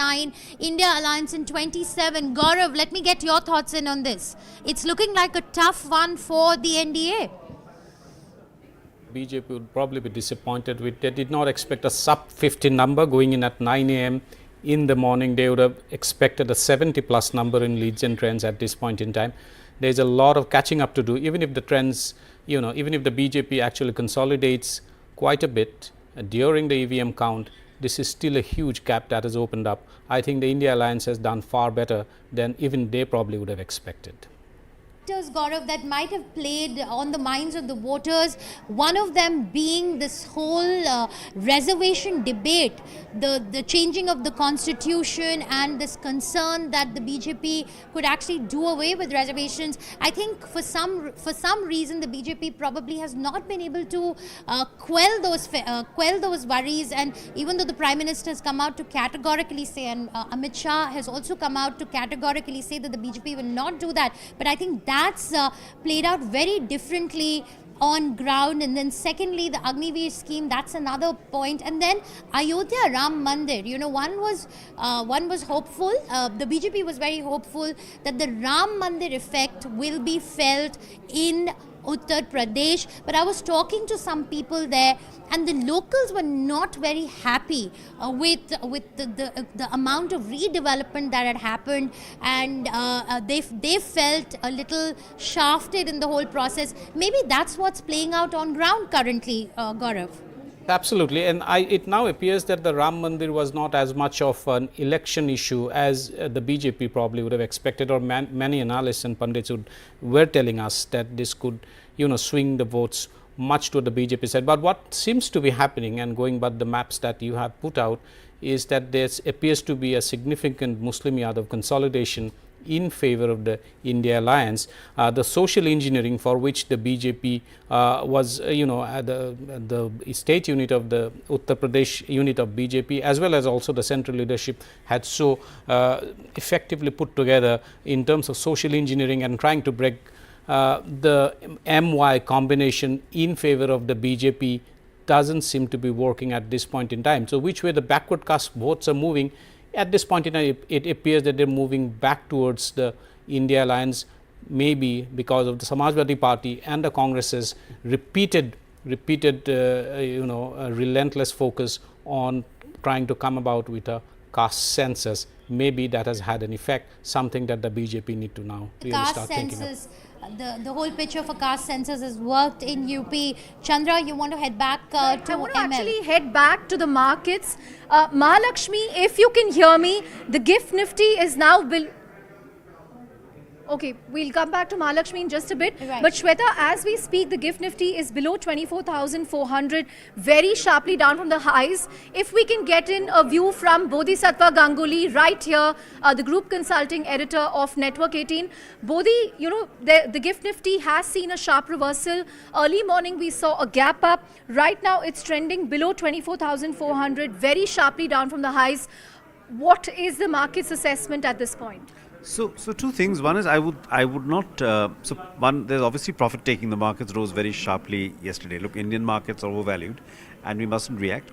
They're obviously also reacting to the results as we speak at 5 minutes past 9, which in some states, like in UP, as Gaurav was pointing out, the results for the BJP NDA are a little below par, and there does seem to be a fight emerging. Even in Bengal, they're not doing as well as expected. Now, all this could change if the numbers dramatically move in favor of the BJP in the next hour, next 2 hours. Then the markets will move up. So I think that's what they're. So let's see. It could be a long and fascinating day ahead. We'll see. These are early days yet. I think we are now into the EVM phase. Let's see how it goes. Right, 9:05. Remember, markets open at 9:15, so we'll have to wait and see how the markets respond to that. Right. But Shweta, I mean, GIFT Nifty erasing some of those early gains is interesting. But as Bodhi rightly said, these are early trends. We could see that changing depending on how the trends change. But this is turning out to be a close contest, not quite the cakewalk. I mean, the NDA still looks comfortably poised if you look at it from an all-India angle. We are now at 508 out of 543. NDA leading in 295, India in 190. But it's actually come down. I think they had crossed 300 and it's now down to 294. Yeah, And I think the market is reacting to that there's just a 100-seat differential between the NDA and India. Gaurav, can we get your view on this, Gaurav? The market seemed to be reacting on its feet to some of the early gains made by the India alliance. Yes, absolutely. I think so the markets will not like a shock of any kind. And although this is not a shock, it's actually below par, both for the BJP and also for the markets, because the markets had factored in a very massive BJP and NDA victory. That doesn't seem to be happening at this point in time. But that said, once the EVM votes are fully counted and several rounds have to take place, I think the leads could consolidate both in favor of the BJP and the NDA as the day moves along. But at this point in time, this is something that has not really, it's not really likely to please the market, because they had factored in a massive landslide for the BJP even in the first 1 hour or so. This is not a shock, but that said, it's far below expectations that the market would have expected. And also the fact that if we just saw that the BJP the NDA crossed the 300 mark, and then it's now slipping back to about 293 or so. If this continues, if the slip back continues, the key figure to watch out for is whether the NDA actually falls below 272 as the hour gets along. That's going to be very, very disappointing, and that could result in a shock. But clearly, the markets would be hoping that the leads consolidate more in favor of the NDA and the BJP as the EVM votes started getting counted. But clearly not something that the markets were expecting, not something the BJP was expecting, not something the NDA was expecting.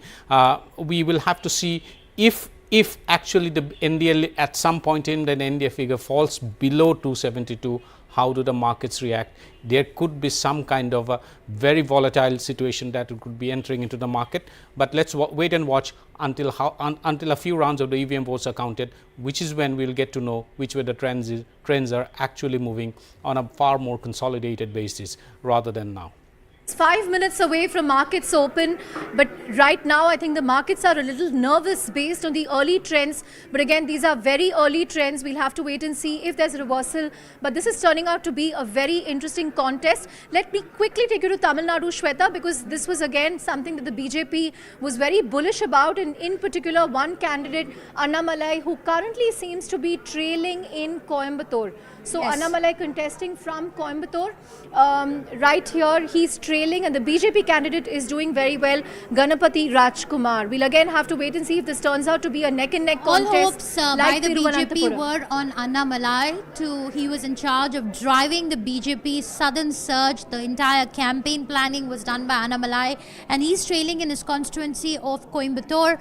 And as Gaurav was saying, that there is markets are not going to like anything below 300, and I think that's what we are going to be waiting and watching out for. At the moment, NDA at 293, India Alliance 192. Let's go across to my colleague Mahalakshmi, who's joining us as markets open. It's over to you, Mahalakshmi.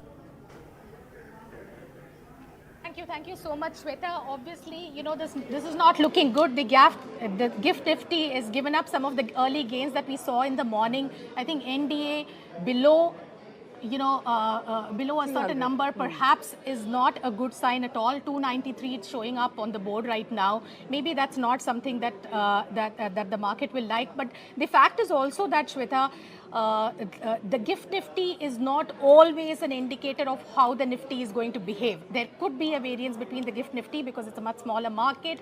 The positions, the way they are built in the derivatives markets can be vastly different from how it is in the GIFT Nifty. So it might not tell us the full picture. So we will have to wait for pre-market quotes and the market opening to see what this verdict is going, at least the early verdict is going to be from the stock market. But let me tell you, some of the good signs from yesterday that we picked up was that there is a metric called the long short ratio that we track in stock markets, which shows the derivative market positioning. Yesterday, on Friday, this number was at 14%. That means that only 14% of the FIIs were long in the market, and the rest, that is majority, were short in the market. And that, what happens is that the market goes in the other direction. Obviously, all those people who have shorted will come to cover those positions, and the market sort of rallies. It's called short covering, and that's what happened yesterday. That was part of the up move yesterday. Yesterday, those shorts got covered, and the number stands today at 28%, which means that there are a large number of shorts in the market that yet need to be covered. It is not necessary that it will get covered today or tomorrow or day after. According to some analysts, it might take a week or month or even 2 months for these shorts to get covered. So I'm not sure how to read into this Nifty figures yet. We will wait for some of the derivative market experts to join us and some leading voices from the market to join us to throw some more light on how the market is going to interpret this. Right, ML, of course, we saw a short covering rally yesterday, 6,800 crore worth of FI buying coming in the cash markets. Is there, more short covering to be seen in the market? That's one question that we'll be posing to our experts. But let me bring on board our first big market voice for the day and ask him how much of an importance will the market really attach to the, final seat figure for the NDA and the BJP. So let me welcome A. Balasubramanian, who's the MD and CEO of Aditya Birla Sun Life AMC. Bala, great to have you on the show. I would like to pose this question to you. How much of an importance do you think the markets will attach to the final, seat figure for NDA?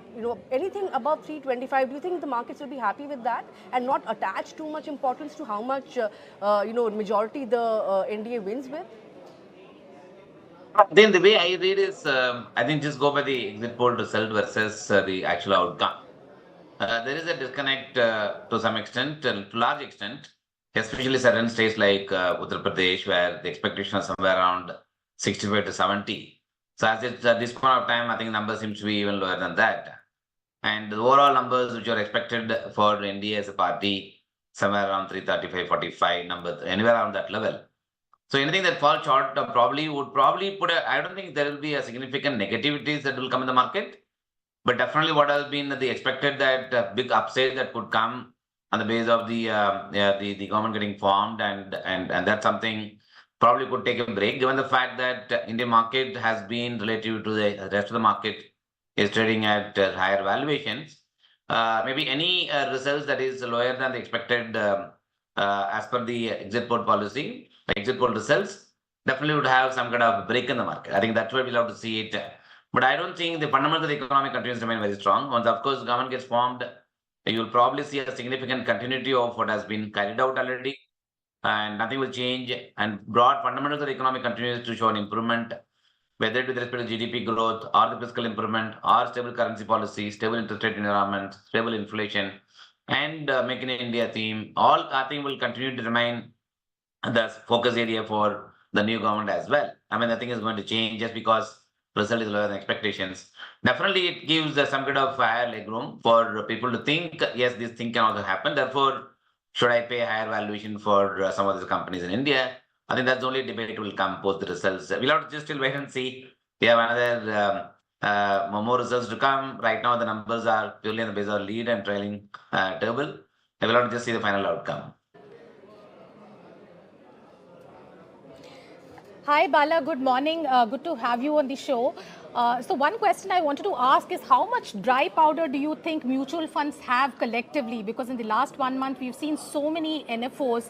And prior to this event, obviously, some fund managers have also taken moderate, not too much in terms of cash calls. So how much dry powder do you think all these NFOs put together, plus whatever cash that exists in the market, plus any extra money that might be flowing into mutual funds, what kind of trigger, what kind of impact then they create in the next few days?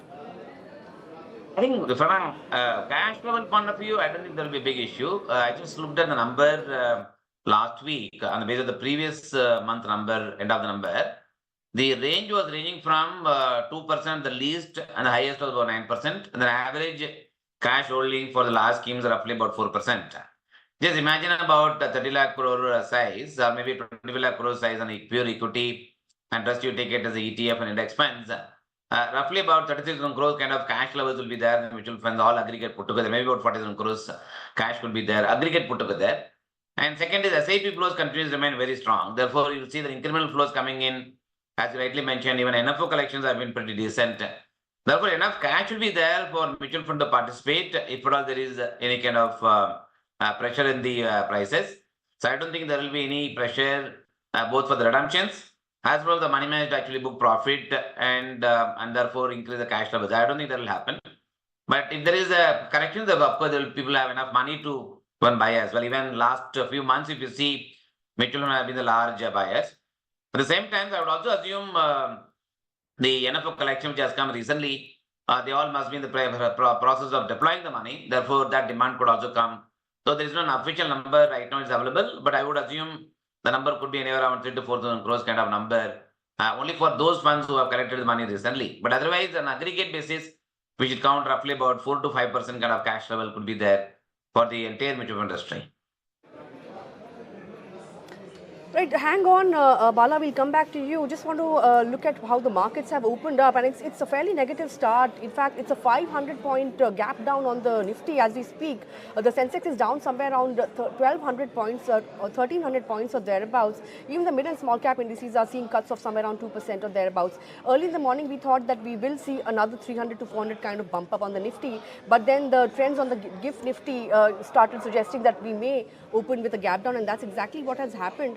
Early days to say whether it's just profit booking or whether the fact that the NDA is still below that 300 mark, that's something that's leading to jitters. It's early days to say that, but clear-cut downtrend at the current juncture. If you look at some of the losers, the big movers of yesterday are among the top losers today. So Adani Ports, top Nifty loser, 6% down. Power Grid, SBI, that stock hit an 8 lakh crore rupee market cap yesterday. Today it's down 4%. Coal India, NTP. So all of these PSU stocks have come under selling pressure as we speak. Gainers are few and far between, although we are seeing some bit of losses getting cut in early trade itself. So 350-point gap down on the Nifty at the current juncture. Sun Pharma, Britannia, HUL, Nestle, so some of the consumption and pharma names that weren't among the top gainers yesterday are emerging as the top gainers today. On the Nifty, in terms of contributors, positive contributors, you have the likes of Nestle, Sun Pharma, HUL, Britannia and Divi's Lab. So all of those underperformers yesterday are emerging as the top gainers. Sectorally, autos, banks, energy, all the sectors are trading in the red as we speak. The metal pack is down somewhere around 3%. PSU banks are down nearly 5%. So, ML, as you mentioned, that GIFT Nifty is not always a very accurate indicator of how the markets will open up.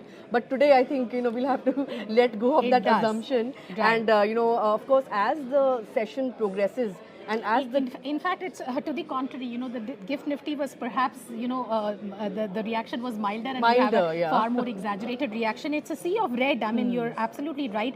Except that, volatility is only mildly up. It's about 1% up. But, everything that moved up yesterday, today it's all come back to the same position. Perhaps not given up all the gains. I think some of those momentum stocks, the election index that we have, all of that must be in the red. And big bank changes really in PSU banks. The PSU pack is doing badly. Mid caps are down as well. Right. Yeah, so it is a sea of red. I don't see any green at all, except pharma. Pharma is up very mildly, 0.25%, Right. and healthcare index is up about 0.13%. Who knows, So ML, by it's- 10, 10:30, the complexion of the markets may change. That's the kind of volatility we could expect as the results trickle in, Most right? certainly, Nandita, because these numbers are still evolving. We've seen 391 when we started. I think 10 minutes ago it was still, leading in 398 or something. So this is not looking good because it's going down. But then who knows? In minutes it could change also. This is a very evolving number. I don't think we should be hazarding a guess about what is going to happen. All we can do is to intelligently interpret data and see where the momentum is, and we keep tracking that with our guess. Right, I think Bala is still on with us. But Bala, looking at the texture of the market for the longer period, not talking about the here and now, but with a long-term perspective, where do you see the markets heading from here? Because you've seen a phenomenal 800-point rally yesterday, and 23,000 already on the charts. So, do you think there is case for some bit of consolidation after the election-led dust settles? What's your own assessment? I think one assessment is one, of course, the overall momentum for the economy has been gaining strength. I think as each year passes, we are now coming to about close to about 8% kind of GDP number. And second, earnings growth have been, of course, improving quite significantly. And the investments-led growth that we have seen in the government spending, you'll probably see private sector investments also picking up as we move forward. Therefore, from the market point of view, I think from economic point of view, I think the news flows will remain positive. At the same time, from a market point of view, having seen a significant rise historically, I've always believed that whenever the market has given excessive return than say last 3 years of average return, which has happened in the case of last year, we have to go through some kind of consolidation phase where the earnings get digested, valuation get digested, and basis which you prepare a ground for the next round of move. I think that probably we could see it happening in the the current year. At the same time, yesterday's pullback in the market, I think, should be attributed to the short positions. I've been of the opinion that in the last few weeks, we have seen reasonably good emergence of bears in the market. Therefore, there were some good of short positions which also got built purely on the base of the market sentiment, which you have seen in terms of price movements, which is what I think has led to the significant uptick yesterday due to the short covering, but not necessarily was driven by the election outcome expectations. As nobody wanted to, of course, take the risk. I think from today, I think after seeing the numbers today, I think after government getting formed, definitely I think I see continuity of policies remaining the big focus area. Therefore, the growth momentum for India as a country is not going to get lost. Therefore, the overall buoyancy will remain, except market has to go through a consolidation period, given the fact that we have seen a significant rise in the market. Therefore, that itself warrants a consolidation in the market so that next bull market when it happens, we don't actually hesitate to rise.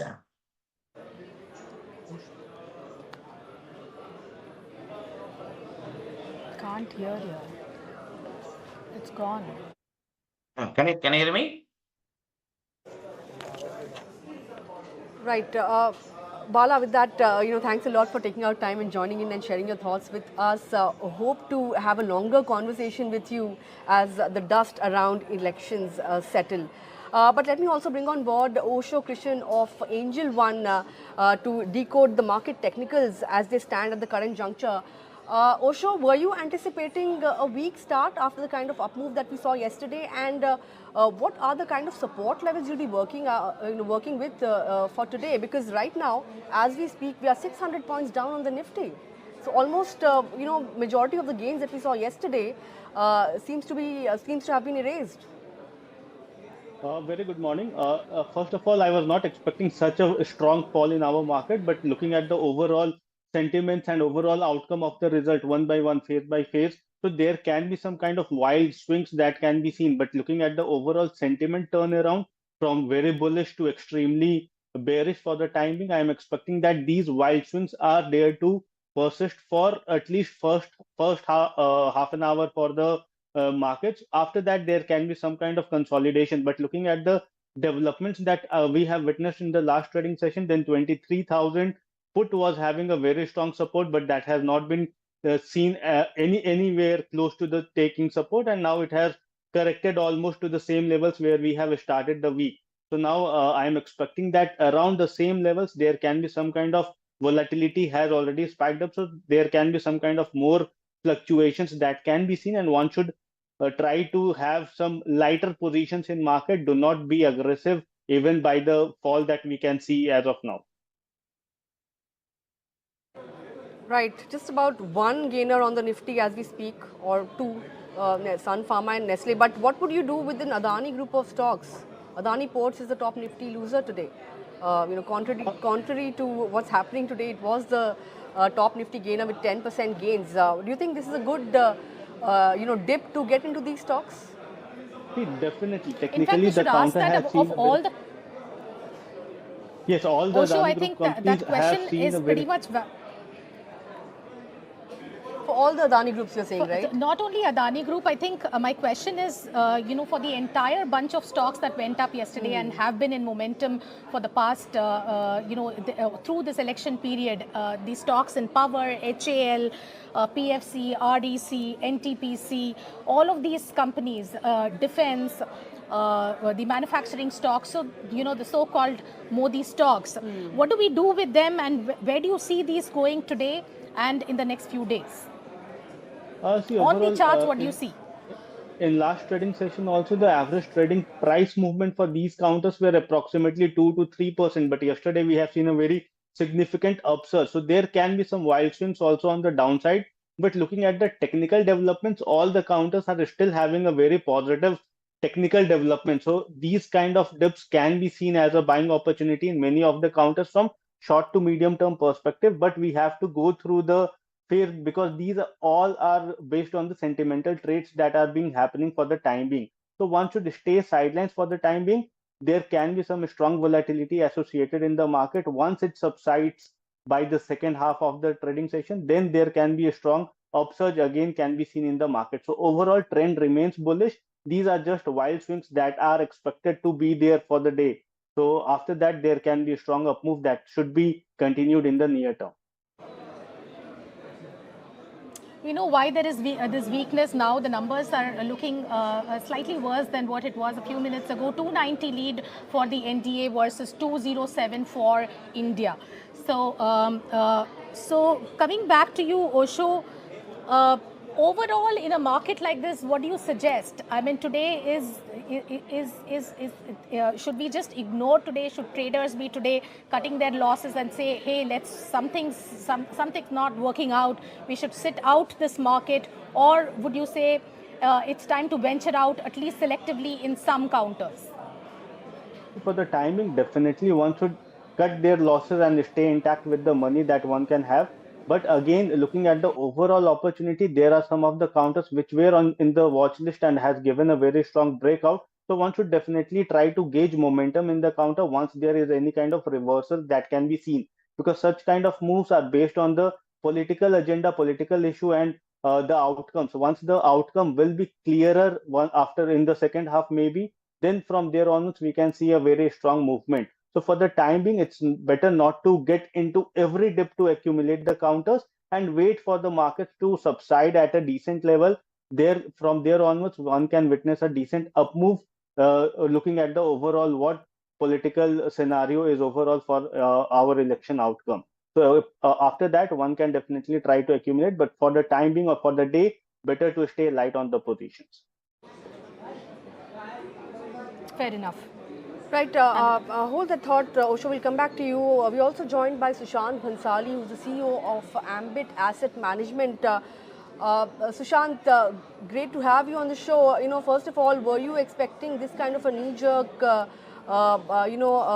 reaction or this kind of a weak open today after yesterday's up move, and what do you think is making investors jittery at the current juncture?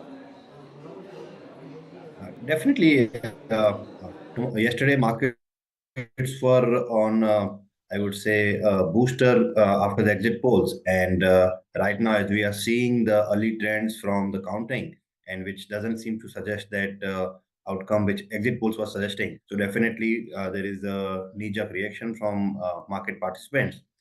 And we'll see how it takes away the new government formation in next few hours, and it will be important to watch from that perspective.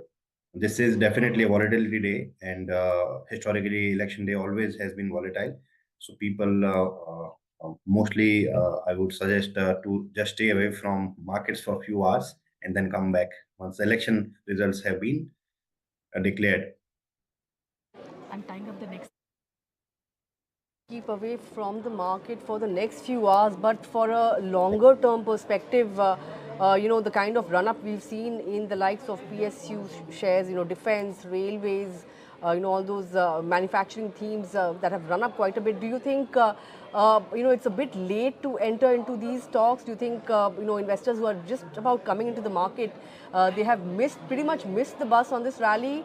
Or what are your thoughts? Or do you think there is a fresh leg of up move coming in for some of these stocks? In terms of portfolio building, how would you approach this entire defense and PSU pack? If you are long-term investors and long term you mean more than 5 years, then it's never late. 1 year are long term enough for you. Then definitely, probably the valuations are not juicy from that perspective for those set of investors. Having said that, most of the companies in these sectors, their cash flows, their profitability doesn't have a great track record of consistency in the past. Definitely, we had last couple of years or last few years being good, and most of these sectors do, I would say, get impacted by government policies. And if the government continuity is there, then definitely the earnings momentum will probably continue. But if there is a change in government dispensation, the priorities of the next government might change. And that's why I think markets are jittery on these sectors today. All right. So, do you expect, let's talk about, the reforms that the markets are pinning hopes on. Do you think that would come, on the consumption side now? Because, the growth, so to say, has been led by government spending, right? Government investment, but private consumption has been lagging thus far. Do you think the government will now focus on the consumption sector in terms of reforms? What are your own thoughts? Yeah, it will depend on which is the new government which gets formed. I would say that each set of government will have their own priorities from a strategic perspective. But given where the country is today, I would say that and we have seen in the past 20, 30 years that any new government formation doesn't necessarily change the discourse of the previous government, and the good policies always continue. And we've seen time and again, both not just at national level, but even at the state levels, these policies continue. There'll be definitely some pet projects of each government, which will have booster for short term for those sectors. But in long term, I would say, as a country, we are at a situation that where in this context, the government will have to hit to greater growth for the country and create jobs. That's the only way for this country to continue to grow. And in long term, we expect that to happen, whichever government comes in place. Sushant, thank you so much. This is Mahalakshmi. One quick question. How much opportunistic money do you think is sitting on the side and could come in handy to support markets if at all the market sort of continues to drift the way that, to slide the way it is? Of course, the numbers are looking slightly better. 295 for the NDA and 207 for India. ML, I just want to point out that the tally for India alliance is also creeping up. They have also crossed the 211. Yes, 211. yes, I so noticed that's something that's spooking the that, markets. yes. We've now slid 850 points on the Nifty MLs and 3.5%. 2,600 points on the Sensex. So we have erased yesterday's gains completely. That's the yes. kind of jitters that the market is feeling, and that's because of the tally of India Alliance that's on the screens. 211 for India Alliance. Sushant, this really looks like a black swan event that is coming into play. This is not an outcome that anybody was expecting. Definitely not yesterday, and even before that, the chances that the market was attributing to an outcome like this was very, very slim. Even at 293. I would have thought most people were saying that, it will not be, I mean, for BJP, if we do more than 272 would have been great. But the market reaction to what is coming through seems to be sharper than anyone expected. What's your own take? And the question I asked earlier on opportunistic money that could come in and support the market at this level. So there is lots of money, I would say, which is being on the sidelines, who have been waiting for the elections to pass out, the large event risk, especially I would say global investors who would be keenly looking.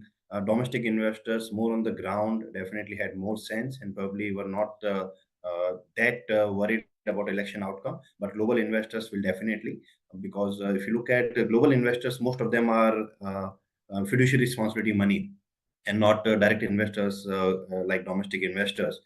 From that perspective, they will never take an event risk of such a huge magnitude, and they would want to come by once things have settled down and would leave the last 5-10% gains if that may be needed.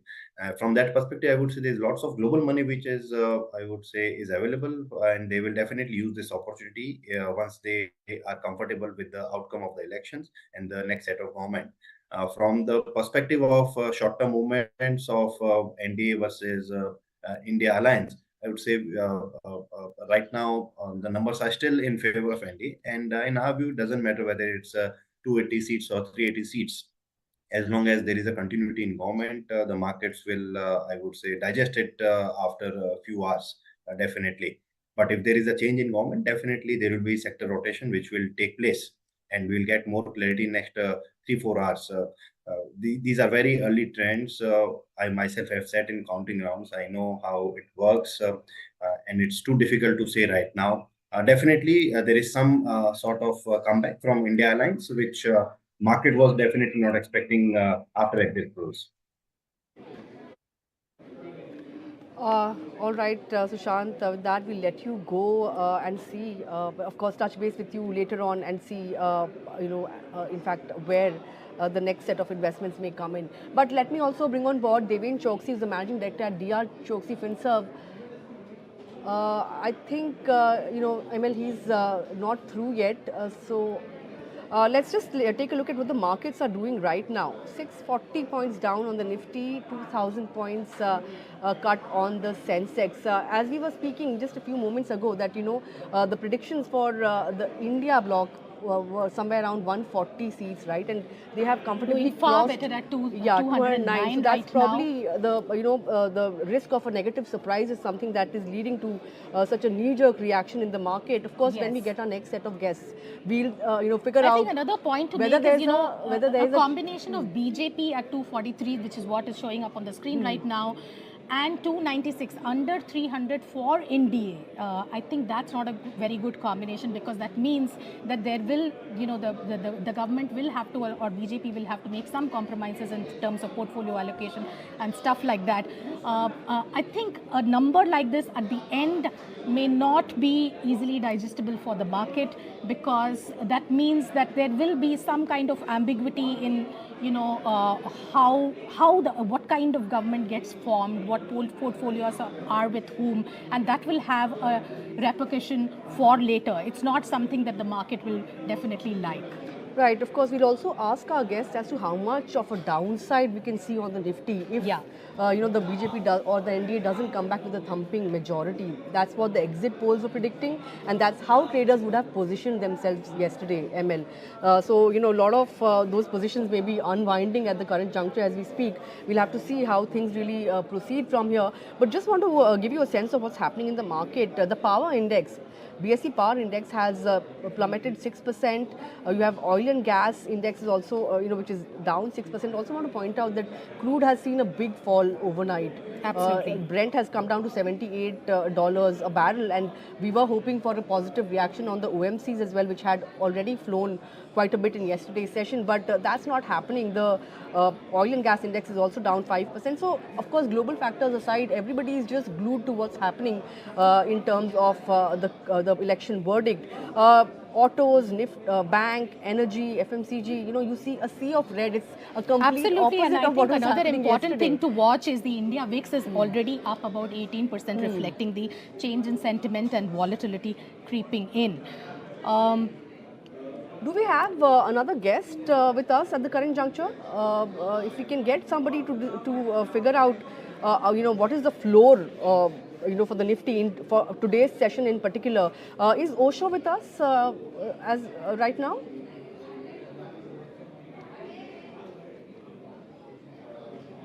I guess Osho's not with us, but ML in terms But anyway, of... I think the larger point is, Nandita, that, when the way the market was positioned is, like I was saying a little while ago, that you had a lot of shorts from the FII side. From the client side, which is the domestic investors, mutual funds are usually on both sides, whether it is long or short, they are evenly balanced because those are mostly hedged positions or positions from arbitrage funds. The other side of the FII trade is the retail trade, which is retail investors, high net worth individuals, day traders, and all of that. That was showing a very large long position built up, which means that, and that's also a bigger constituency. So when a negative outcome like this happens, what happens is that those positions, and those are also people who do not have very large pockets to stand to withstand losses for a long time. So the position unwinding happens much quicker. So this is typically the case. I don't know if it's the case for today, but this is how these things unravel usually. Right. So ML, I think Deven is also ready Okay, for us. okay. So let's go to Fantastic. Deven. Deven, great to have you on the show. I mean, the picture is completely opposite from what we saw yesterday. It's a sharp knee-jerk reaction on the Nifty as as the counting progresses. What are your own thoughts right now? What's running in your mind right now? And just to give an update, India at 216 now, NDA leading in 290. So the gap is actually narrowing. Yeah, well, I think definitely the counting is on, and we are also seeing the reversal in the whatever the exit poll numbers came out yesterday. So to a certain extent, I think it's a concern, it's a worry. One will have to wait and see how exactly it pans out. But more importantly, I think at this point of time, the market, the traders who basically bought the position in anticipation of, I think, the exit poll and the result outcome thereafter, I think they are the ones who are probably taking an early exit at this point of time. Those who have been holding the investment and those who have been holding the position for long term, I don't think that they are taking any panic decision at this point of time. Neither there is a need to take any panic decision. Maybe what one is counting at this point of time is the amount of lead, which was up till now, I think, expected, has probably narrowed down. And that's what I think is little bit, I think, anxiety. But as the day progresses, we believe that the situation will probably get normalized. In my viewpoint, I think the clear-cut majority part to the NDA government is on at this point of time. And definitely, I think one will have to see how exactly it shapes up in the due course of time during the day. Right. All the high flyers of yesterday are getting hammered in today's session. Look at the Adani group of stocks, PSU stocks, PSU banks that saw an 8% up move on the PSU index, PSU bank index itself. All of them under, extreme selling pressure. How do you navigate them now, Deven? So for the traders, definitely it's a challenge because I think the traders bought it in anticipation. And certainly, I think they will have a challenging form of this volatility. Not too sure, I think, immediately what would the trader do, because I think traders would definitely want to wait and see how the result comes out. For the investors are concerned, I think, as we have always said, that the best time to buy when the traders sell. I think today, I think still it's early. if the traders do sell aggressively, then probably I think it would be a good time to buy, because the fundamentals of the economy and the corporate sector, they are not changing. And even if I think one has to believe that I think this particular election outcome is resulting into slightly lower majority for the BJP-led NDA government, still I think the fundamentals of the economy and the growth prospects remains intact. That much one can probably put across at this point of time. Fair enough. Fair enough. Devin, we'll let you go on that note and touch base later on, once the final verdict comes through. But let me also bring on board Rohit Srivastav, who's the founder of Strike Money and Analytics and India Charts. Great to have you on the show, Rohit. What would you say? Would you say that for the next couple of hours, stay away from the markets? So, look at the kind of impact we have witnessed as the figures trickle in. Would you say stay away? So I think we had this long discussion yesterday, and I was highlighting exactly this, that sometimes the markets anticipate something and then there's profit booking on the day of the event. This has got nothing to do with whether the numbers are good or bad. It's just that a lot of short-term traders pile in, and then it results in them booking out or trying to take gains on the actual results coming favorable. Now, if they are slightly off the mark, but still in line, then also I think markets will just stabilize over 2-3 days. And that is where we will still look for the trade opportunity. Because remember, we haven't really changed in the positioning overnight. We've spoken extensively about the long short ratio between clients and FIs. That has not changed a lot. There's been some short covering yesterday. But I think more importantly is the market stabilizing post-event, the IVs coming down. In fact, one of the surprises to me so far, at least, maybe because the numbers are not here, is the VIX is shot up. It went up to 24, 26. Usually on event day, the VIX eventually comes down. So by the end of the day, it's probably go back to a 16 or a 15 kind of number. And when that happens, then, people who are only buying options for 1 or 2 days don't really benefit from these moves. So yeah, I think all the action is short-term traders. Investors typically wait for the event to play out before they jump in. So that type of cash buying support for the market will only come in post the actual numbers. So yeah, this is, I think, like you said, intraday, should we be trying to guess things over here? Probably not. But I would guess one thing, that irrespective of whether you're at 360 or you're 320, you'll get a stable government. So in that sense, buying the dip makes sense if you're an investor. If you're buying cash market, these big swings only impact people who are in the options market more specifically than even the futures market, where smallest moves can have big changes in your gains, losses. IVs can really impact the trades. Those are the guys who need to be careful. Investors and traders should see this as an opportunity. Like, even if I just take a retracement of the entire bounce we saw, we saw the market at 21,800 sometime in mid-May, and we made a top yesterday at say 23,336. 61% retracement of that is 22,400, which is where the bottom was today so far. So let me put it in another way, that if 22,400 holds, we should be bullish on the market. So that's another way of looking at it from a slightly more positional perspective. But even if you stay above 22,400 for 2 days without much movement in Nifty, option buyers will lose. That is the main highlight of this. So Rohit, let me ask you a very basic questions, because we have a lot of traders who are, who might be experiencing a shock like this for the first time, because you've not had this kind of, 1 day 3% up, next day similarly down kind of market in the. I don't recall anything in recent memory. Maybe COVID also. I'm not sure whether this kind of thing happened. So when you look at a market like this, it opens gap down, and then the fall precipitates.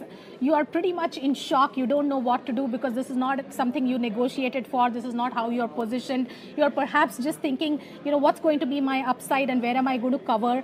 And you are absolutely in disbelief even at this point in time as the market's fallen. What do? Do you hold on to this position right now, stay through the day?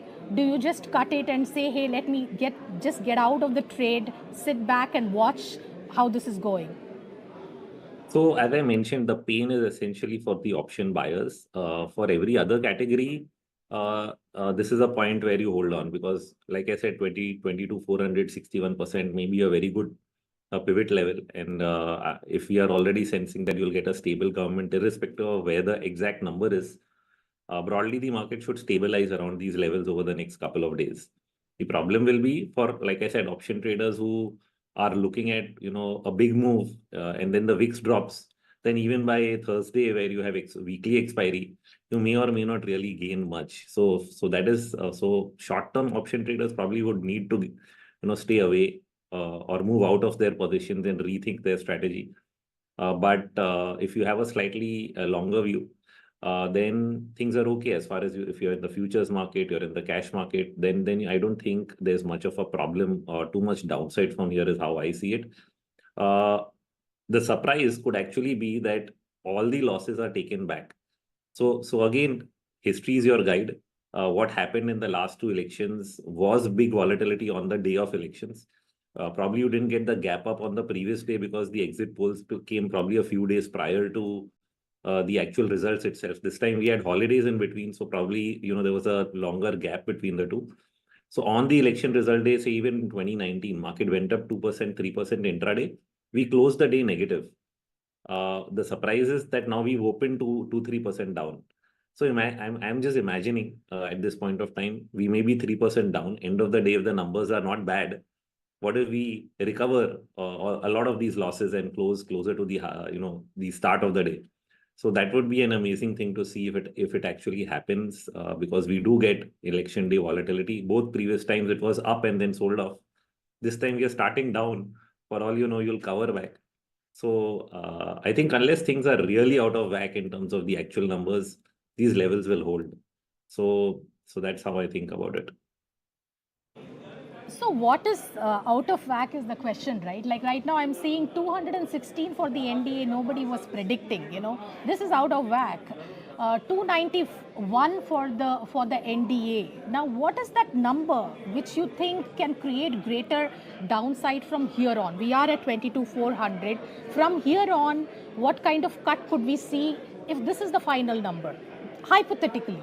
So if BJP standalone doesn't get a majority, let's put it that way, that would show a significant weakening of the party's holding position at the center, them having to take more support from other parties to put it together, which they still might. You might still end up with an NDA. But if it's not with a BJP majority, that would shake up the market for a couple of days at least, even though you'll still get, the government getting set up by the NDA. So that is, I think, the variation is that only. It may be a little early in the day because, a lot of the vote counting is still going to happen. The numbers may not be a complete reflection of the final outcome. So I don't think you can really react to 218 right away. But what I'm saying is that if you get, the standalone number going past that, 280 or what is the requirement to, fulfill a minimum vote, I think that would show that, okay, at least standalone, the BJP is still strong. And I would take that as a medium-term positive. Even if the market negatively reacts to a lower number, let's say instead of 360, you get only 320. But standalone BJP is still, sufficient to form the government.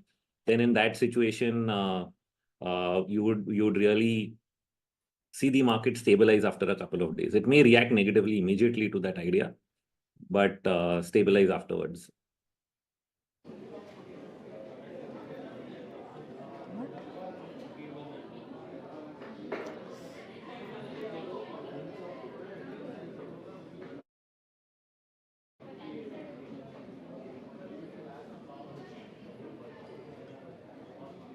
Right, Rohit, you said that, for long-term investors, today's fall could be a good buying opportunity.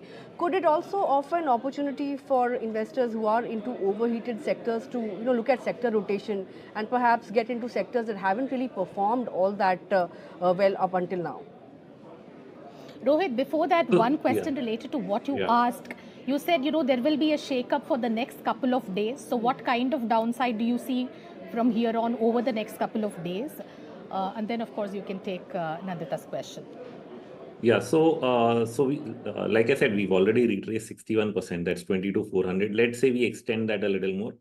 So around 80% retracement is closer to 22,100. I think probably that would be the scenario. And in any case, I would like it not to go below 21,800, which is from where we moved up, in the mid of May. So that would be the cutoff point for any positive view. So as long as we are not going below those two levels, we will be looking at it stabilizing there. In fact, I would think stabilize, even if it's a stable government, I would say stabilize above 22,400. You might just see a couple of up and down moves, but you may not go below 22,400. That is the best ideal scenario in case of a stable government, and then the market just stabilizes on the idea, okay, numbers are less, but you have a stable government, we'll just consolidate above 22,400 for a couple of days and then start the next leg higher. So that is how I see it. Rotation, of course, is going to happen because sectors like PSU stocks have, really had a huge run. And yesterday, those were the ones that were really spiking up. I think there's a big case for banking to take the lead. There is a case for, FMCG to make some kind of a comeback. I think there's a case even for IT to actually make a bigger comeback. So banking and IT, I would think, start taking the lead in terms of providing gains. There are also other stocks index heavyweights that have not been participating, that could actually start playing a bigger role as far as the overall market is concerned. So I think there is a case for sector rotation. You would want to, move away from PSUs post this event and try and, put your money elsewhere. That I think is a good strategy. So all these momentum stocks, like Nandita was also asking about sector rotations. So all of these stocks that have been rallying yesterday and in the past 6 months, the power pack, the defense pack, the PSU banks, all of them, is it time to log off? Certain stocks that have growth stories, where if earnings growth is continuing, then possibly that's not a place you'd really want to move out of. So that does require some introspection on the individual stocks you're holding long term. So for each case, more and more micro you go, each case is different. Should you only reduce weight in certain places? Should you significantly move out of something? Each portfolio manager is different. Each individual manager is different. Portfolio managers usually will not get out of something completely. They may just reduce weight or increase weight. Individual investors have the appetite to do bigger changes in their portfolio, and they can, because they're not driven by those rules. So at that point, if you're looking for, performance changes, you have to also look at, whether performance has completely stopped, because sometimes certain stocks may still continue to perform in the medium term. They may pull back maybe to the 200-day average, but not really reverse their longer term trend. So they're both. So even if I talk about the shift away from PSUs, it may just be to get them out of their extremely overbought conditions over a couple of months. But that doesn't mean that the long-term trajectory higher has ended for the PSU, stocks altogether. So that has to be kept in mind. They will eventually make a comeback. Any selling in that segment would be only because of the near-term overbought condition created by the euphoria itself. Right, as we speak, I think markets are extremely, in a yo-yo mode, so to say. ML, we've cut our losses by half. So the Nifty is down by 400 points or thereabouts. The Nifty Bank Index has also managed to stage a 600, near about a 600 point kind of recovery. But Rohit, just one more question. If the current government doesn't come back with a majority, from now until budget, of course, you mentioned 22,400 as a floor for the market, for the Nifty for now. But if it falls even below that 22,400, from now until budget, how should one navigate the market? So yeah, we are putting it in the context of majority or not, right? If you take your worst case scenarios that you are not able to form a government at all. I mean, then in which case even 21,800 is not going to hold. But as long as you're forming a government, your downside from 22,400 to 22,143, which is 80% retracement, is what you will be watching for. How much downside can you create based on the actual number that comes in? If it's 320, if it's 310, if it's 290, you'll just increase the retracement risk. But I don't think you'll change the direction of the market, because as long as policy continuity is there, the market will eventually pick up from here. There are global trends that it will start taking note of. There's the interest rate trend that it will start taking note of. bond yields, for example, have been falling. They've been sub 7% for the last couple of days. These are things that will play out over time, and they will be accounted for, by the market. So unless things are really off the mark, it's only going to be a retracement. You can only shift your number from 22,400 to 22,143. And like I said, not going below 21,800, which is the low that we made in, mid of May, will keep the bullish view intact. So every dip from there would be a buying opportunity. Fair enough. Thank you so much, Rohit. We will get back to our newsroom in Delhi shortly, but keep watching our live stream, guys, and also our live blog where we are tick by tick chronicling what is happening to the stock markets, getting you the best views and analysis on Moneycontrol website. Every hour we will also have video updates on what is happening in the markets and advice from traders and investors.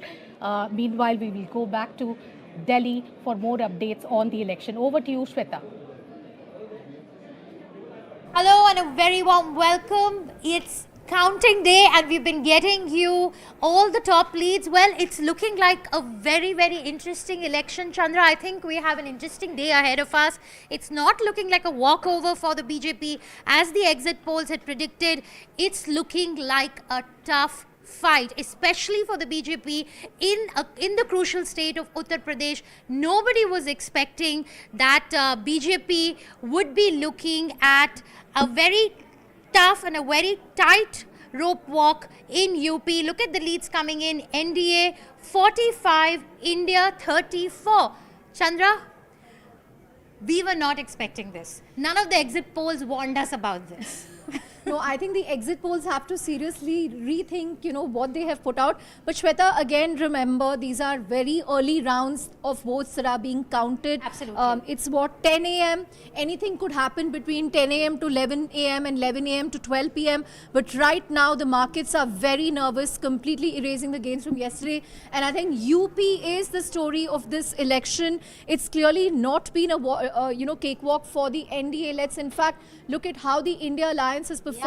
Samajwadi Party leading in 29 seats. This is a comeback. A comeback story for Akhilesh Yadav. Absolutely. Yadav magic at work. They have added, it's a 24 more seats have been added from the 2019 tally.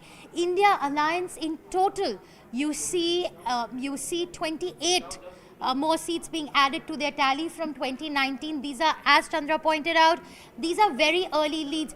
Chandra, in the run-up to elections, we've been out reporting and we've been talking to people, and some of the key issues on ground have been rural distress and unemployment. These are the two key issues, and clearly the Ram Mandir effect has not been as dramatic as the BJP would have hoped for. Let's go across to get an expert view on this. If Gaurav is standing by, Gaurav, UP is the story of this election. Absolutely. This is also the story of the resurrection of Akhilesh Yadav, as it appears so, given these trends, and if these trends hold, Akhilesh Yadav has made a massive comeback. Both in UP politics and also in national politics. He is leading in about 24 seats. Samajwadi Party is leading in about 24 seats in UP.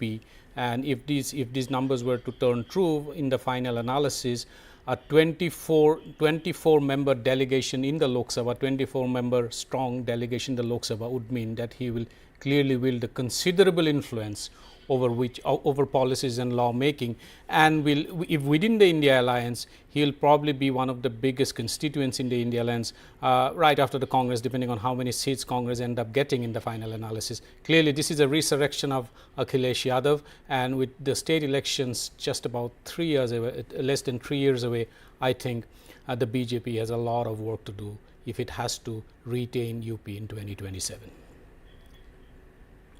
Take it to some of the VIP constituencies in Uttar Pradesh. Yes. Amethi, let's see what's happening at Amethi and how Smriti Irani is performing there. Let's take a look. Okay, Smriti Irani is trailing in Amethi. KL Sharma of the Congress is leading there, Shweta. So, that's a big VIP constituency to watch out for.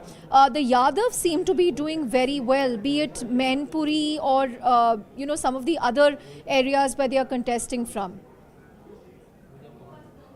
Akhilesh Yadav has been out campaigning and he's been on a war path, and clearly that seems to have worked. And also the campaign that the Samajwadi Party has run in UP, it's been focused on jobs, and they have completely countered this anti-reservation narrative that the BJP has been trying to quell, and they've countered it fairly effectively.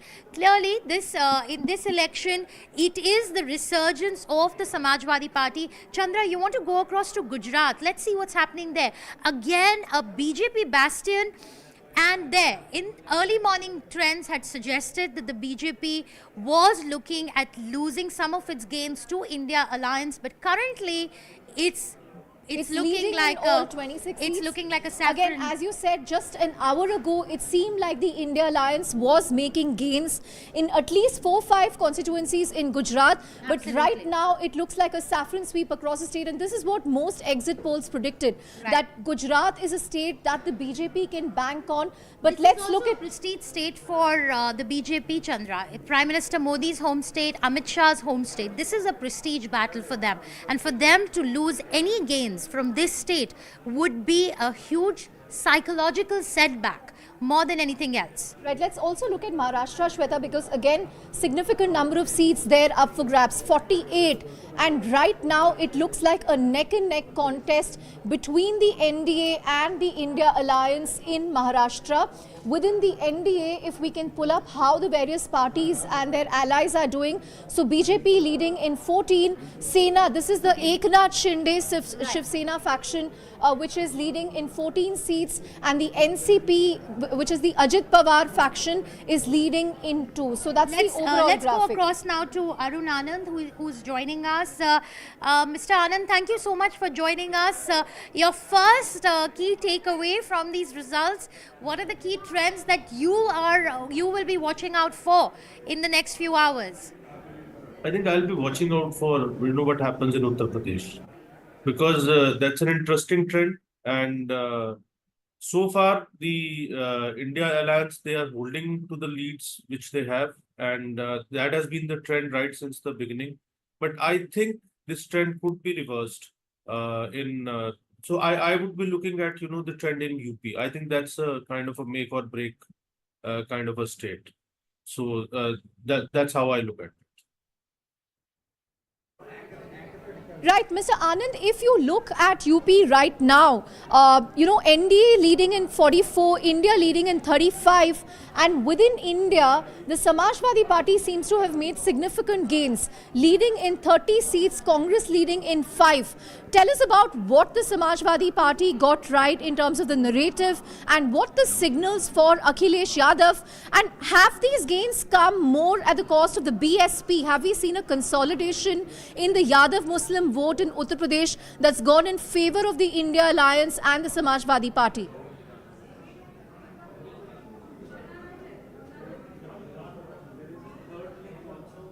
Okay, I think Mr. Arun Anand can't hear us, but Chandra, leads coming in. Supriya Sule is trailing now from her seat in Maharashtra, Baramati, and Om Birla is also trailing, and so is Annamalai. Let's look at Supriya Sule's seat in Maharashtra. Right, Baramati. I believe we have Arun Anand back. Mr. Arun Anand, if you can hear me, I was asking you about the larger trend in Uttar Pradesh. I'm just going to pull up Uttar Pradesh on the magic wall again. And right now, what we are seeing in terms of early leads, early trends, the NDA is leading in 44, India is leading in 35. This is not a good result, something that the NDA was hopeful of.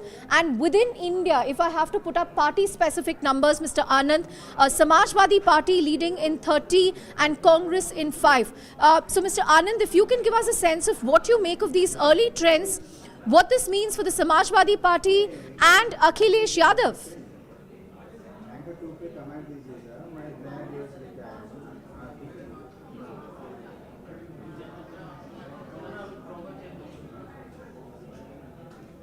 Right, I think we can't connect with Mr. Arun Anand at the moment. There's some problem there. But Chandra, as Arun Anand was also pointing out, the big story that's emerging right now is the battle for Uttar Pradesh. Like we said, all roads to New Delhi come from UP. UP is the state which is given the maximum number of prime ministers to India. And just a few minutes ago, even Mr. Narendra Modi was trailing from Varanasi. However, he is leading again right now. Smriti Irani, as we saw, again a star candidate, a VIP candidate, is trailing at the moment. So what's really happened in UP that we seem to have missed?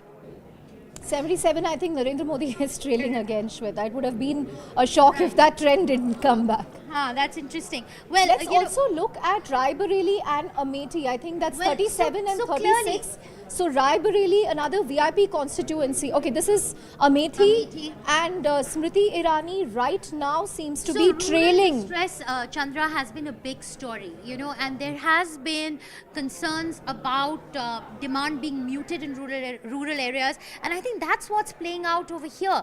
Jobs, lack of good opportunities, and rural distress. I think these are the factors that seem to have not quite worked for the NDA. Having said that, these are very early leads currently. We still have over 11 to 12 crore votes left to be counted, but right now it looks like Smriti Irani is trailing in Amethi, and let's see what's happening in Raebareli. Congress, Rahul Gandhi leading from Raebareli. So this is something that the Congress will be happy about, because Amethi, Raebareli historically have been important constituencies for them.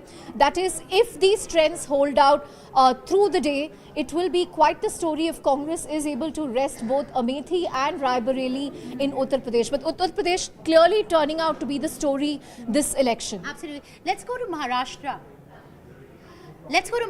And let's also bring in Gaurav here. Gaurav, if you can hear us, Supriya Sule, it seems, is trailing from her constituency in Maharashtra.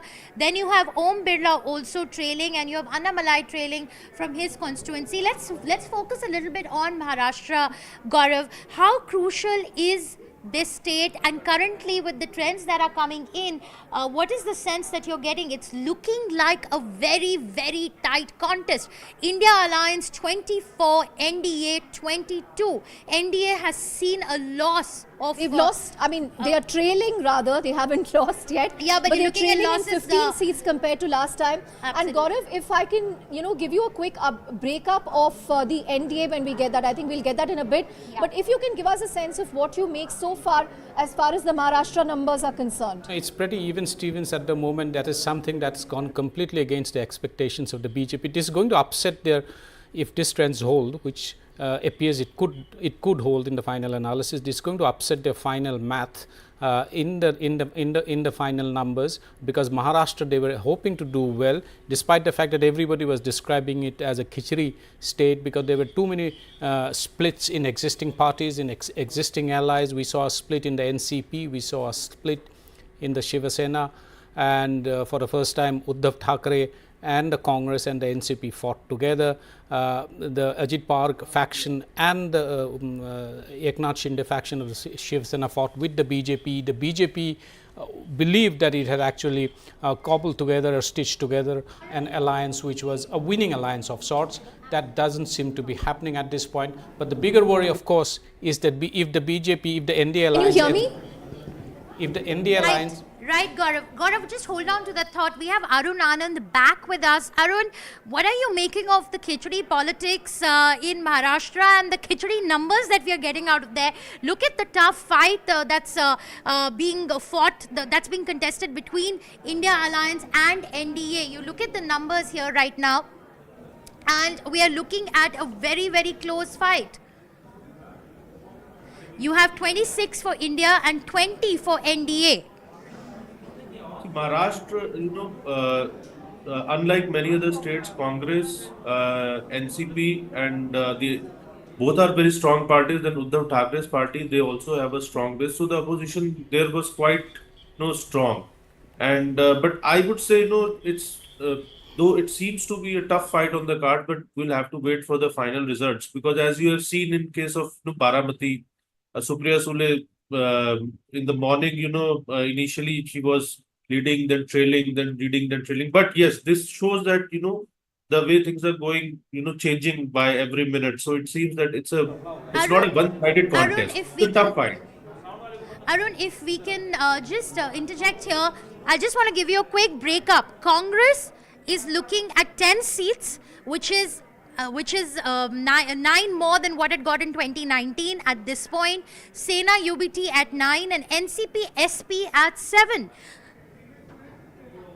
So it's I think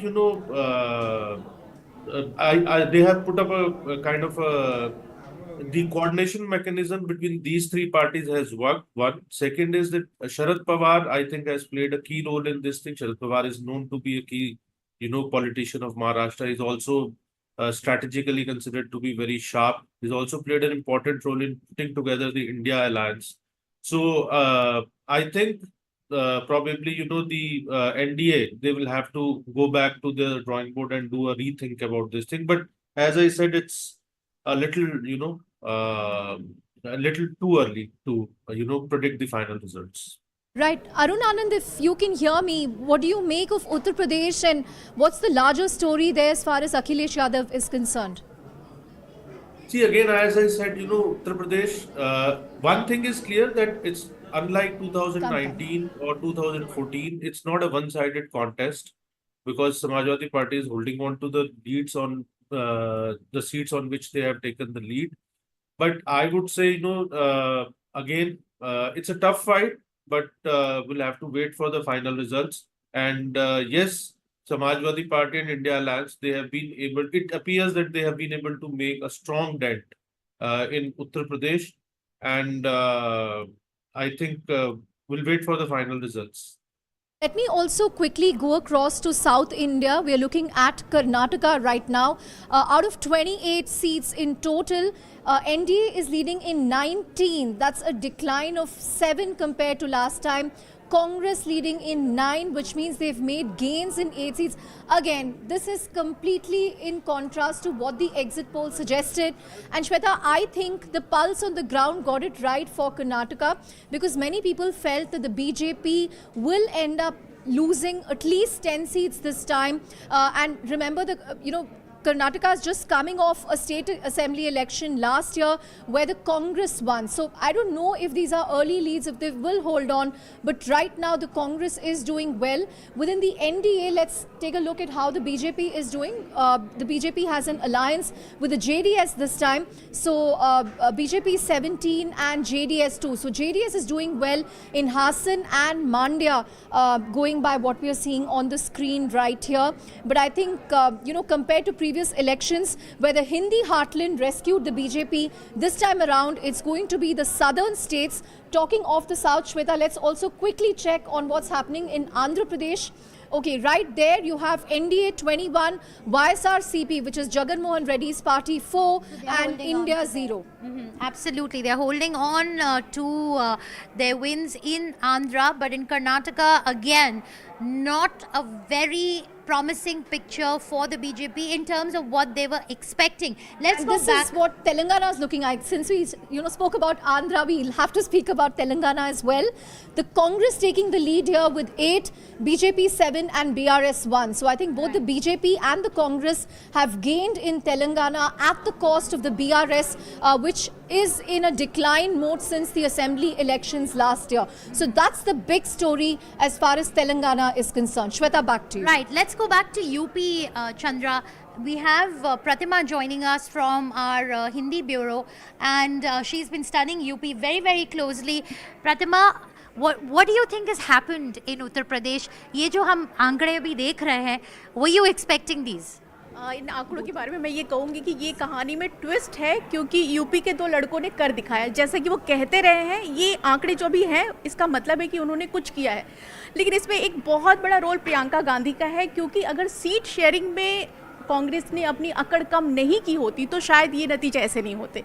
एक ऐसा state जहां कांग्रेस को लगता है कि वो सबसे पुरानी पार्टी है, वो गढ़ है, वहां अगर वो सिर्फ 17 सीटों पे लड़ रही है और समाजवादी पार्टी को 63 सीट दे रही है लड़ने के लिए, तो इसका मतलब है कि उन्होंने कॉम्प्रोमाइज़ किया है और ये जो नंबर दिखा रहे हैं यानी कि ये पेड ऑफ है। उन्होंने जो कॉम्प्रोमाइज़ किया है जिसका असर उन्हें दिख रहा है। एक और चीज़ है जो बीएसपी, यूपी कभी श्वेता बीएसपी का गढ़ था, जो दलित वोट उन्हें मिल रहे थे, लेकिन अभी जिस तरीके से मायावती ने कैंपेन नहीं किया है, वो बिल्कुल आउट हो चुकी है इस पूरे राजनीति से, तो वो कहीं ना कहीं मुस्लिम यादव का वो जो सपोर्ट है वो समाजवादी पार्टी को दिख रहा है। कांग्रेस को भले ही ना मिले लेकिन फिर भी 2019 के मुकाबले उनको 5 सीटों का फ़ायदा है, 4 या 5 सीटों का फ़ायदा, क्योंकि उन्हें सिर्फ 1 सीट मिल रही थी।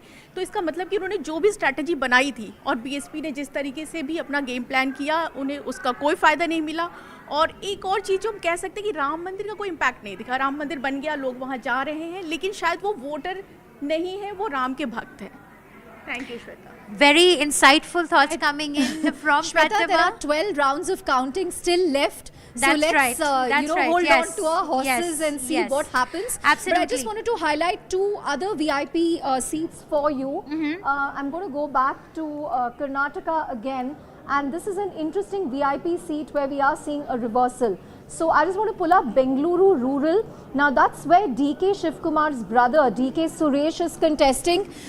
DK Suresh has held on to the seat for the last 10 years, but this time DK Suresh is trailing and CN Manjunath of the BJP is leading.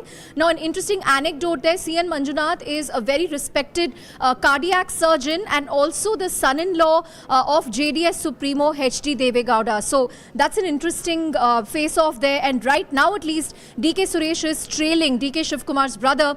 So that was a prestige battle for the DK brothers, but it looks like Bengaluru Rural, at least for now, there are gains for the BJP.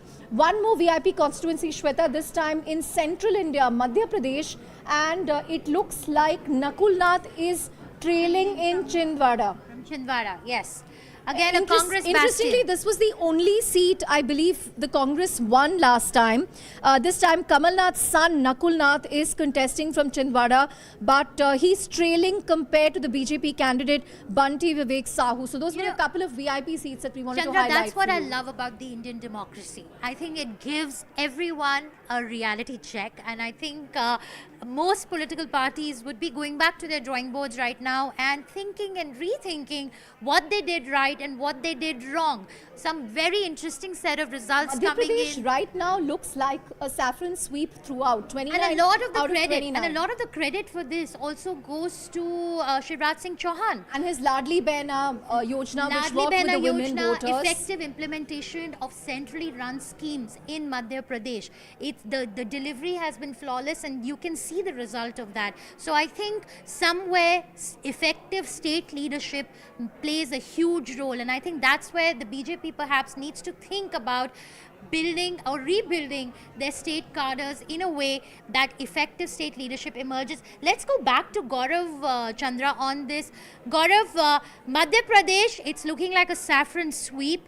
Gujarat, we see that the BJP is fighting. Sometimes there are leads coming in that's giving way to the India alliance, and sometimes you see, so it's not looking like a cakewalk for the BJP as it was earlier. We know that in Maharashtra it's fighting a tough battle. What do you think, in your view, what did the BJP do right in states like Madhya Pradesh, and what did it not do right in states like Maharashtra? Maharashtra, of course, the obvious response to that is that they got that alliance probably wrong, in the sense that the electoral expectations of the alliance did not play out in the manner that they had estimated, and Maharashtra could turn out to be a bigger worry for the BJP, given the fact that the state goes to elections in about 4 months from now, sometime in October, November, and they have a lot of issues to settle before they get into some kind of a winning position. Madhya Pradesh clearly that credit should go to Shivraj Singh Chauhan, the former chief minister who brought about a welfare model like the Ladli scheme. He himself is contesting this time, which means a lot of political capital he himself has expended there, including the Prime Minister himself. The big news from Madhya Pradesh is that they are losing. Congress seems to be trailing in Chhindwara. That has for long been pocket borough of the Congress. It's their bastion. Former Kamal Nath, that used to be Kamal Nath's constituency from which his son is contesting this time. If the Congress ends up losing Chhindwara, that would be some kind of a history in the making, because it was almost seen as an insurmountable fort for any other non-Congress party to actually dislodge the Congress from that seat.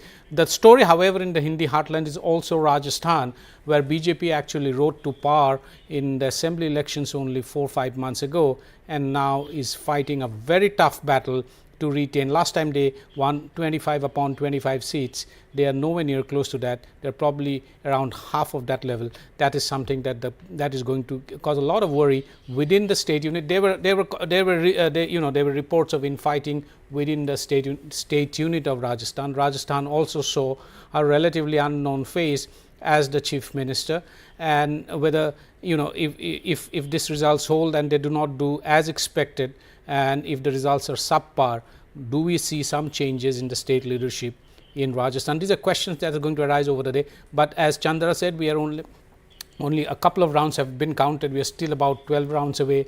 Many things could change in the coming minutes and hours. I believe we have Lalita Kumar Mangalam from the BJP joining us. Ma'am, thank you for joining us on Moneycontrol. We understand it's still early trends yet. It's just past 10.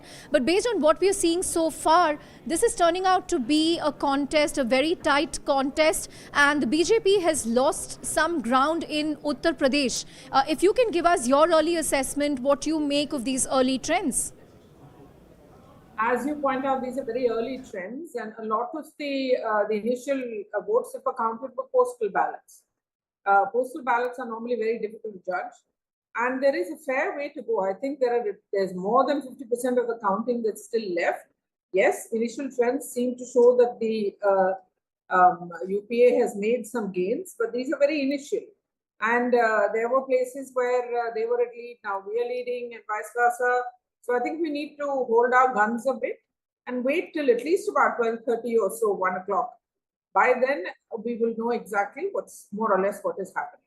But we are quite sure of forming the government this time, and Mr. Modi will be a prime minister for a third successive time. Right, Mrs. Kumar Mangalam, this is Shweta Punj. Thank you so much for joining us. In the performance that we are seeing in UP, and it's looking like a very tough battle for the BJP in terms of what they were expecting. Is there a sense that maybe the BJP was being overconfident in the state of UP, or is there a sense that maybe the issues that were raised by the BJP in this very crucial state did not quite resonate with people on the ground? You want me to say this in Hindi? To reply to this in Hindi? You can, yes, absolutely. You can speak in Hindi, English, whatever you're comfortable with. देखिए, अभी तो voting शुरू ही हुआ है. पहले तो जो postal ballets vote count हुए थे, वो तो बहुत सामान्य है नंबर में, और उसमें से तो कोई ट्रेंड वैसे दिखता नहीं है. अभी शायद 2 या 3 या 4 राउंड्स ही हुए होंगे वोटिंग के, और काफी वोटिंग अभी मतलब काउंट करने के लिए टाइम है. तो इस वक्त हमें ऐसे कोई निर्णय पर नहीं पहुंचना चाहिए कि गलत किया या सही किया वगैरह. 12:30-1 बजे तक सब मोरलेस पता चल जाएगा, उसके बाद हम कोई ये सब सोचेंगे. अभी तो पहले हम देखते हैं कि रिजल्ट आता क्या है. बट हम लोग काफी कॉन्फिडेंट है कि मोदी जी फिर से तीसरी दफा प्रधानमंत्री बनेंगे. Pradhanmantri banenge, that's the word. But Pradhanmantri at what seat banenge, with what majority banenge? I think that's the larger question, which is why the markets are also nervous, Shweta. In fact, you can see the Sensex is down, Nifty is down, Nifty Bank Index is down. Her election अलग होता है, हर election अलग होता है. ऐसा कभी नहीं देखा गया है कि जिन सीटों में पहले जीता था उन्हीं में जीतेंगे, या नए नहीं जीतेंगे, या पुराने तो कभी हारेंगे नहीं. ऐसा तो नहीं है हमारे. और आजकल मतलब इंडियन डेमोक्रेसी अभी बहुत मैच्योर हो गया है. तो ऐसा भी हो सकता है कि काफी सारे इसके रीजंस हो सकते हैं कि जहां पहले हारे थे वहां जीतेंगे, या पहले जहां जीते थे वहां हारेंगे। और ये सिर्फ भाजपा की बात नहीं है, ये हर पार्टी की बात है। बहुत कम स्टेट्स में, शायद एक दो स्टेट्स में, जहां पर पुरानी जो पार्टीज हैं, रीजनल पार्टीज हैं, अच्छे रिजल्ट्स अभी तक दिखा रहे हैं, जैसे कि मेरे अपने स्टेट में, तमिलनाडु में और उड़ीसा में। बट बाकी स्टेट्स में हम पहले देखते हैं ना, अभी तो बहुत ही शुरुआत, मतलब अभी तो शुरुआत हुई है, 1 घंटा 1.5 घंटा भी नहीं हुआ है अभी तो, 2 घंटे कम से कम और बाकी हैं, हम देखते हैं। बट भाजपा इस दफा और एनडीए इस दफा जरूर फिर से गवर्नमेंट बनाएंगे और प्रधानमंत्री जी मोदी जी ही बनेंगे। Thank you so much. We'll keep coming back to you for more updates. Yeah, As I Mrs. also- Kumar Mangalam yeah. said, picture अभी बाकी है चंद्रा, तो अभी हम एंडिंग नहीं बता सकते, अभी But- सिर्फ क्लाइमैक्स है. But Shweta, on that note, at least the EVMs, nobody will accuse that they are being hacked. Absolutely, I'm and sure- that the electoral process has been compromised. Right. So there won't be election deniability. We People heard will agree that- Jairam Ramesh, Mr. Jairam Ramesh yesterday raising a huge question mark on the democratic process of India. I'm sure right now he's maybe having a rethink on his very strong accusations, which really put India in a very bad light, I think. So I think opposition parties also need to be very careful before making such sweeping statements. Why don't we go across to Bodhi to get a sense of the numbers so far? Right, we have with us Bodhisattva Ganguly, the group consulting editor for Network 18. Bodhi, thank you again for joining us on the show. As Ms. Kumaramangalam of the BJP emphatically said, you know, it's early trends, very few rounds have actually been counted, picture abhi baki hai and all that. But this is still a surprising trend at 10:30 a.m. By now, we were all hopeful that, you know, people will call the elections perhaps based on how confident the exit polls were. But this is turning out to be an exciting contest. Yeah. So you know, the thing about a roller coaster election like this is that whatever you say at 10:30 might be completely untrue by 10:45. So we'll see. See, the markets are obviously down. I think it's the NDA. If you look at, for example, I'm just looking at the big screen here. The NDA is over 300 seats because I think we have trends for 543. The NDA will form a government. We'll have to look now at how the final numbers stack up. What is the numbers which the BJP gets, and what are the NDA? So it's, I think there will be a third NDA government with Mr. Modi as Prime Minister. But we'll have to now look at what is the composition of the government, which are the NDA allies.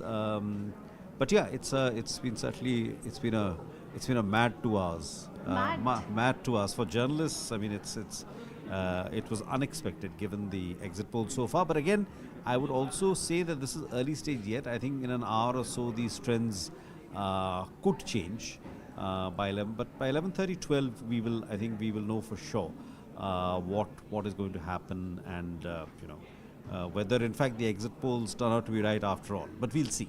We'll see what happens. Right, we'll wait and see. But Shweta, on that note, I also wanted to bring back Gaurav to get his take on, what's really happening in UP, Gaurav. Right now, it's NDA 42, India 37.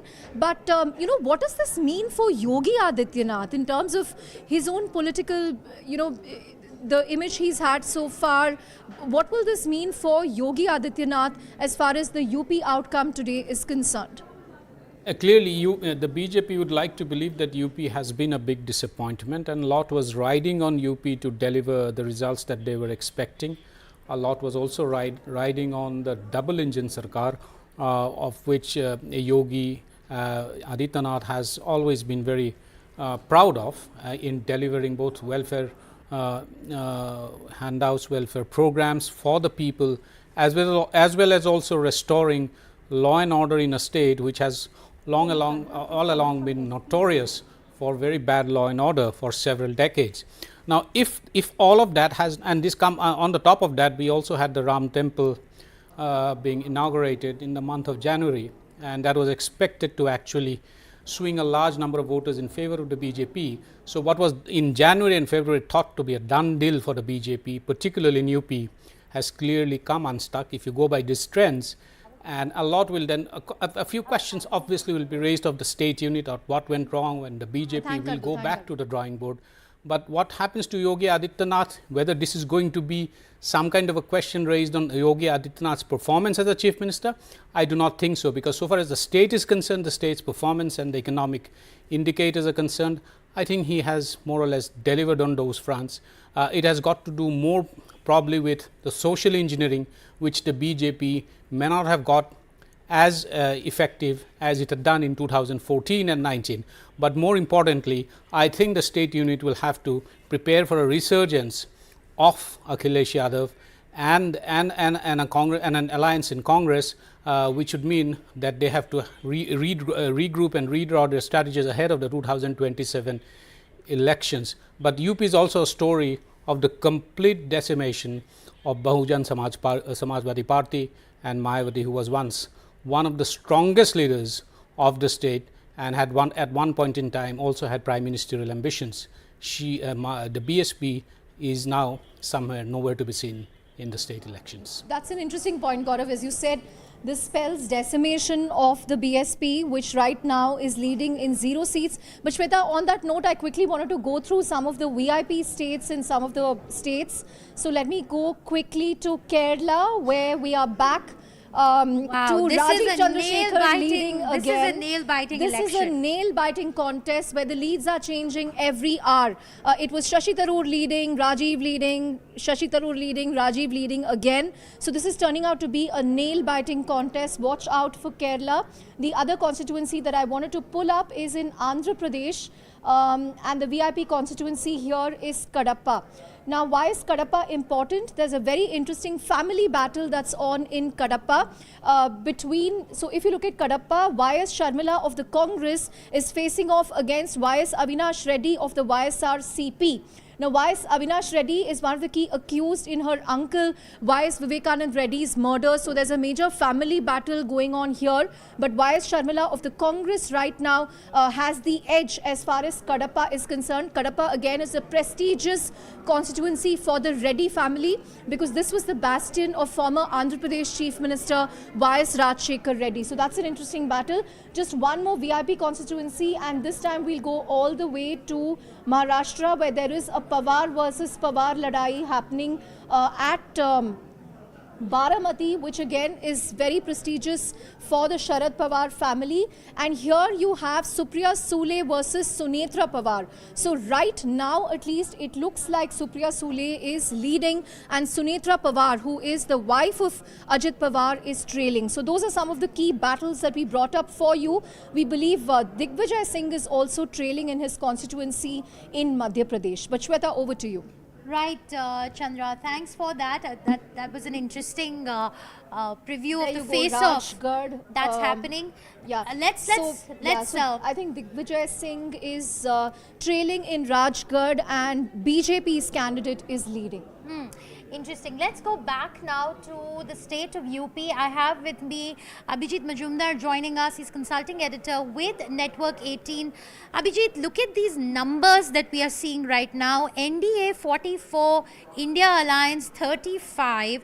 And if we see a breakup of the NDA, BJP 39 seats, RLD 2, and you have others actually coming in at almost 0 and 1. So, Abhijit, this is a moment of reckoning for the BJP. What is it that they did not factor in when they were giving in their projections? I'd just like to reiterate once again that these are early trends. At the moment, it is 10:35, and these are early trends. We still have several rounds of counting to go, but the early trends from UP are not looking as encouraging. Thank you, Shweta. Early trends, I think just 3 or 4 rounds have been counted so far. We have another 12, 13 rounds to go. But going by these trends, one thing is very evident, that the Bahujan Samaj Party in UP has been decimated, just as Gaurav told us, some time ago. Now, the point is, if actually these results hold, it'll be interesting to see how Dalits have voted if the NDA has been able to get the right social coalitions, if there has been a quiet Dalit vote against the NDA. So that is one. there could be fatigue with the general fatigue with the Narendra Modi government after 10 years. Again, it's too early to say all this. In fact, right now, again, NDA has gone up to 307. But the key states, the worry for them is the key states like UP, Maharashtra, even Bengal. The big states, they are losing a fair bit of ground. Bengal, in fact, they're doing much worse than they did last time. They had 18, now I can see about 10 leads in Bengal so far. They were expecting about 25 in Bengal, which is... Right, I believe Gaurav has a story for Abhijit. Gaurav, if you can tell me a question, I can perhaps ask that. Yeah, so my question to Abhijit is Bengal was supposed to be a big battleground state for the BJP, and they were expected to do at least expect to get as many seats as they did last time, which was 18, and the mean level of expectation was around 25, anywhere between 25 to 30 seats. In fact, if the trends hold, they're getting far less than what they had last time. How do you see this playing out, both because we are just about less than 2 years away from the state assembly elections, and what does it mean for the BJP, BJP's plan to actually try and get hold and wrest Bengal, which they've been trying for the last 2 state assembly elections so far? Again, Gaurav, the Bengal results so far have been really baffling. Not because BJP is getting is getting just 10 seats, in comparison to its projection of say 20 plus seats or 30 plus seats in some cases. But if you just look at the individual trends, Rekha Patra from Basirhat is in the lead. I mean, Basirhat is supposed to be a Trinamool bastion, absolutely. Yeah. And Nishit Pramanik from Kuch Bihar, who's supposed to be who's a BJP minister. He is a strong man there. He has, North Bengal is BJP's playground. Nishit Pramanik, I just saw some time ago that Nishit Pramanik is trailing in Kuch Bihar. So, again, I mean, you don't know exactly what is happening, but, maybe a few more rounds down the line, we will get more solid trends, from Bengal. But right now it is baffling, and if this is holding, then of course the Trinamool has done very solid and silent groundwork that BJP has failed to. Right, thank you for that, Abhijit. We will quickly go back to our Mumbai studios where Mahalakshmi and Nandita are standing by to give us a quick market update. But as Abhijit said, right now Bengal looks dicey. TMC 27, BJP 14. With that, it's over to you, Mahalakshmi. Post lunchtime, and we will be waiting. The verdict or the picture will get a little clearer around 1. Right now, these are the leads that are coming. Of course, not going as per what the exit poll had predicted, but which is what is playing out in the market as well. Clearly surprised, a 600-point cut on the Nifty as we speak. Sensex still down about 1900 points, so thereabouts. Mid and small caps, same thing playing out there as well. The market has recovered a bit from the lows of the day, but obviously not very happy with the outcome, especially as the Congress, the India Alliance seems to be really big surprise. Nobody was predicting a 200 plus kind of tally for the India Alliance. The prediction was more like 140. Now it's showing 218. So I'll speak about the conversations I've had on the sidelines with some of the market experts. But before that, we have Nandik Malik from I.N.D.I.A. Thank you so much, Nandik, for joining this morning. Thank you for having us. So Nandik, this is a big surprise for everybody. What is your reading? No, my reading is there a bit early. I don't think even 20% of the votes would have been counted. But if the numbers remain where they are, then there will be pressure on the markets to remain where they are. I don't see markets going up if these numbers hold. 300 for NDA also may not be a bad outcome per se for market. I think some of the correction is happening because yesterday markets rallied by around 3%. So all we are seeing is that the 3% getting corrected. But if BJP is somewhere on 270, 272, which is the halfway mark, then further downside pressure may not be there. Markets may not go up, but you may not see a fall as well from these levels if they get to 270. So right now the tally shows 247 for BJP. You rightly pointed out that this is obviously we're not getting the full picture or anywhere close to that. But in case we end up at less than 272 for the BJP, Nandik, how do you see the markets navigating this?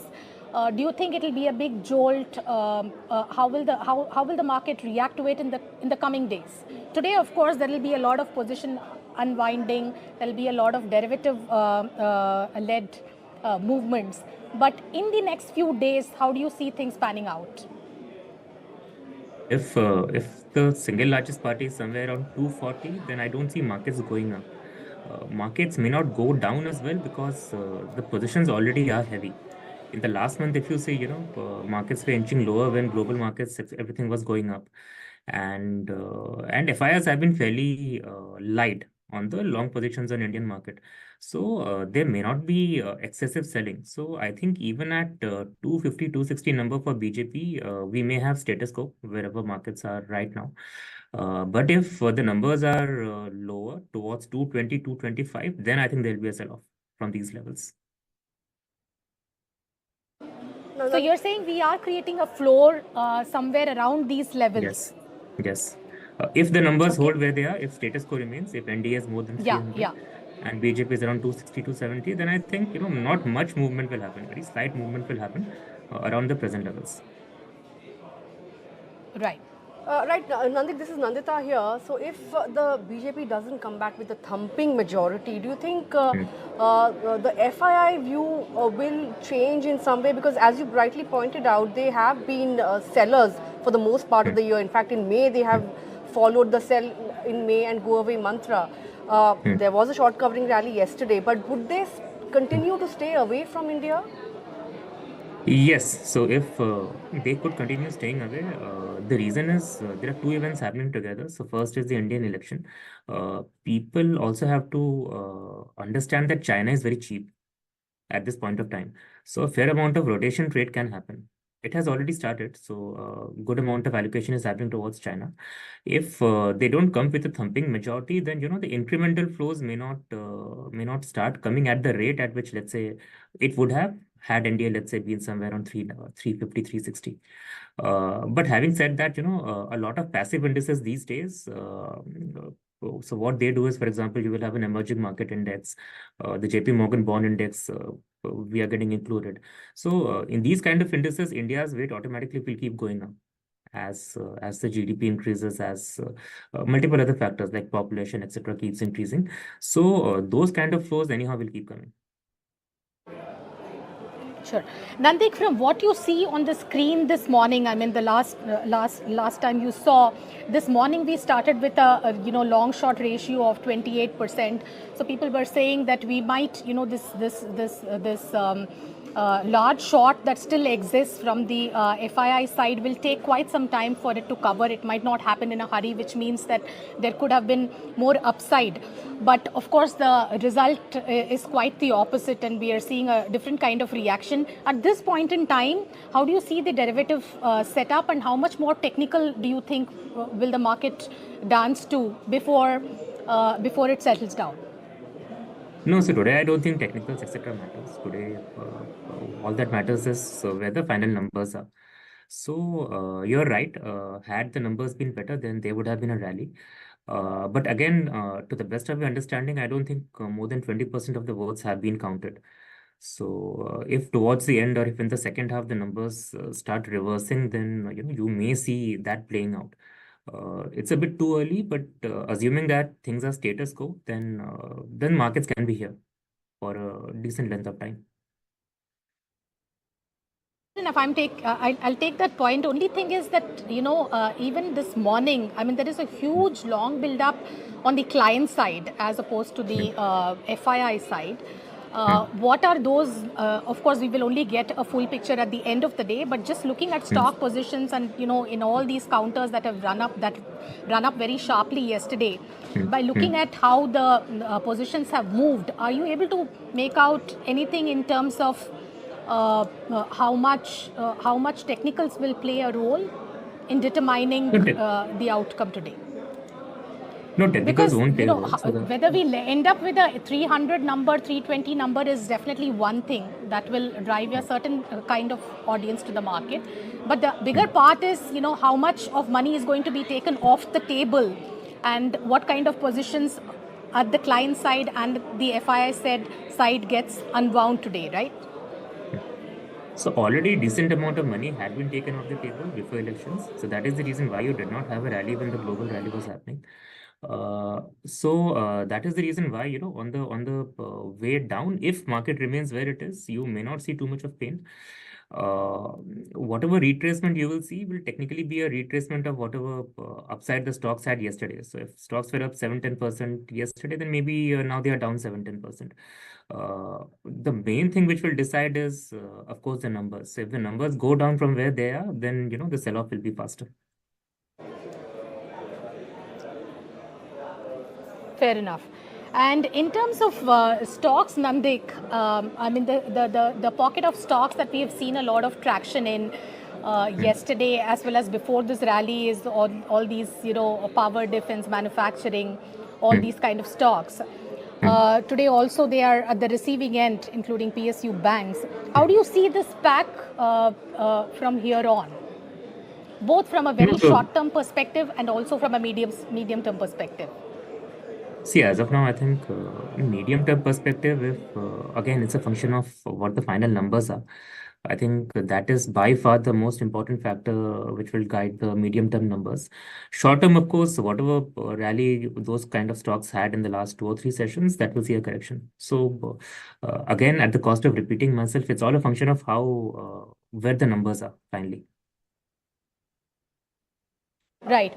Can you paint a scenario, Nandik, in terms of what will fundamentally change if the BJP, you are saying, for you 240, is that the number you said below which BJP's number the market will not accept very well? What is that number? And what do you think will be some of the threats, if at all, that comes to pass? What will be some of the threats to markets? I mean, what will they will start worrying about? Because one thing they were worrying about even without these numbers, even with the victory counted in, was capital gains tax. Let's keep that aside. Apart from that, if these numbers were to disappoint, what would the market really worry about? Will the narratives change? The infrastructure story, the capital goods story, the cyclical recovery, the banking, PSU bank story, what do you think will start to get impacted fundamentally? No, everything will get, there'll be noise around each and every story which had got built in the last 4 or 5 months. See, 240, 250, I think is comfortable for BJP because in AP, TDP is doing fairly well. That is what the trends are showing. So BJP plus TDP alone should be able to cross that 272 number. And then you will have other smaller allies chipping in. So at around 240, 250 for BJP, I think it's NDA back in power. There will be concerns around policy continuity, because markets that the same policies or there's certainty around what the decision making would be. So in absence of that, there will be jitters. But around 240, 250, I don't think the government will be unstable. We will have a stable government. Sure. Just want to get in one question on some of the stocks that are managing to hold out in a weak session. Interestingly, most of the consumption names are holding out. The likes of Dabur, HUL, Marico, Colgate. Irrespective of the election outcome, on hopes of or on prediction of above normal monsoons, do you think today presents a good opportunity to accumulate these stocks? So see, these stocks by default are low beta. And low beta stocks are they are low beta for a reason, because they are less sensitive to, let's say, short-term movements or events as today. The only thing is valuations. So in these kind of names, the valuations are very high. So X of that, anyhow, it's a low beta stock, so they should be fairly safe. All right, that's the view then. That Nandik, we're running out of time. Appreciate your taking out time and joining in and sharing your Thank you. thoughts with us. Hope to have a longer conversation with you once the verdict is out and once we see which way things swing here on. But markets, of course, once again the sell-off has exacerbated. ML, we are down 700 points on the Nifty, 2,300 point cut on the Sensex bank index. Yesterday we achieved a major milestone. 51,000, that was the level that we were looking at on the screen yesterday, and today we are back at we were a couple of weeks ago, 48,800. That's almost 5% cut on the Nifty bank index. Let's also see what some stocks are doing. Some of the Nifty gainers and losers at the current juncture. Of course, gainers are few and far between. We have the likes of Tata Consumer, Nestle, Titan, Asian Paints, even an Infi for that matter, managing to eke out some gains. But on the losing side, a whole host of stocks, right from banking names to metals to oil PSUs to yesterday's movers like Adani group of stocks, all of them flashing red. And if you look at some of the major in fact right now the mid cap index has plummeted over 4%. So broader markets are underperforming the benchmarks. And in terms of major contributors, let's see how some of the smaller names are doing then. If you look at the Nifty 500 index, ML, the losers are the likes of REC, PFC, which have been consistently hitting fresh life highs. Union Bank, all these mid-cap PSU banks facing investors ire. You had Ambuja Cements, Adani, a whole host of Adani group of stocks. Adani Green, Adani Energy, Total Gas. The list is long. And oh, absolutely. It's not surprising also, Nandita, because these were the stocks that really led the rally in the past 6 months, 1 month. Right. 1 week and even 1 day, right? Like, so these are obviously going to be the stocks that will also be at the receiving end. Some important things that I picked up from some of the people I spoke to in the last 1 hour is that this 270 number is 72 number is very, very crucial. The market will not take to any number below 272 for the BJP very kindly, because that really means that first of all you have a very strong opposition with 221 for the India alliance. Secondly, it also gives more negotiating room for the opposition to to really mess with the final government formation and so on and so forth. And obviously some compromises may have to be made in terms of portfolio. So the market is not going to above 272 will be shrugged off in a couple of days, but below 72 will not be, because it makes a fundamental change. And I think some of the traders are just saying that this could just be a reversal of a 2-day rally and we will go back to usual because our GDP, this, that and the other is good. But this is going to take some time for the market to really digest if the political play does not play to the script. That is one important thing. The second thing is, and therefore some of the companies which have their momentum on their own, for example, a general economic recovery is underway.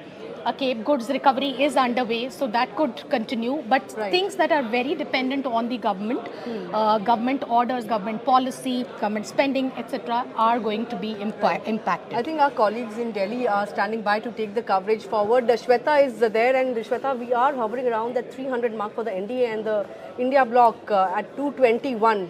How are the rest of the states panning out? Take us through that. Right, this is not the morning that all of us were expecting or we had planned for. Here we have it, 244 for BJP. But Congress, important to mention here, Shweta, these 92. are still early leads, early trends. These are still many early rounds of counting are still pending, but right now it's a nail-biting contest. BJP 244, Congress 92. If I look at the alliance-wise, India has actually done pretty well. So you have NDA at 300, India at 221. And at this now point, go across to Amitabh Dubey, who's I standing believe by Amitabh from Dubey of the Congress Party. and Asif Bamla of the BJP are joining us. So we have spokespersons from both parties. It'll be interesting to get their views right now.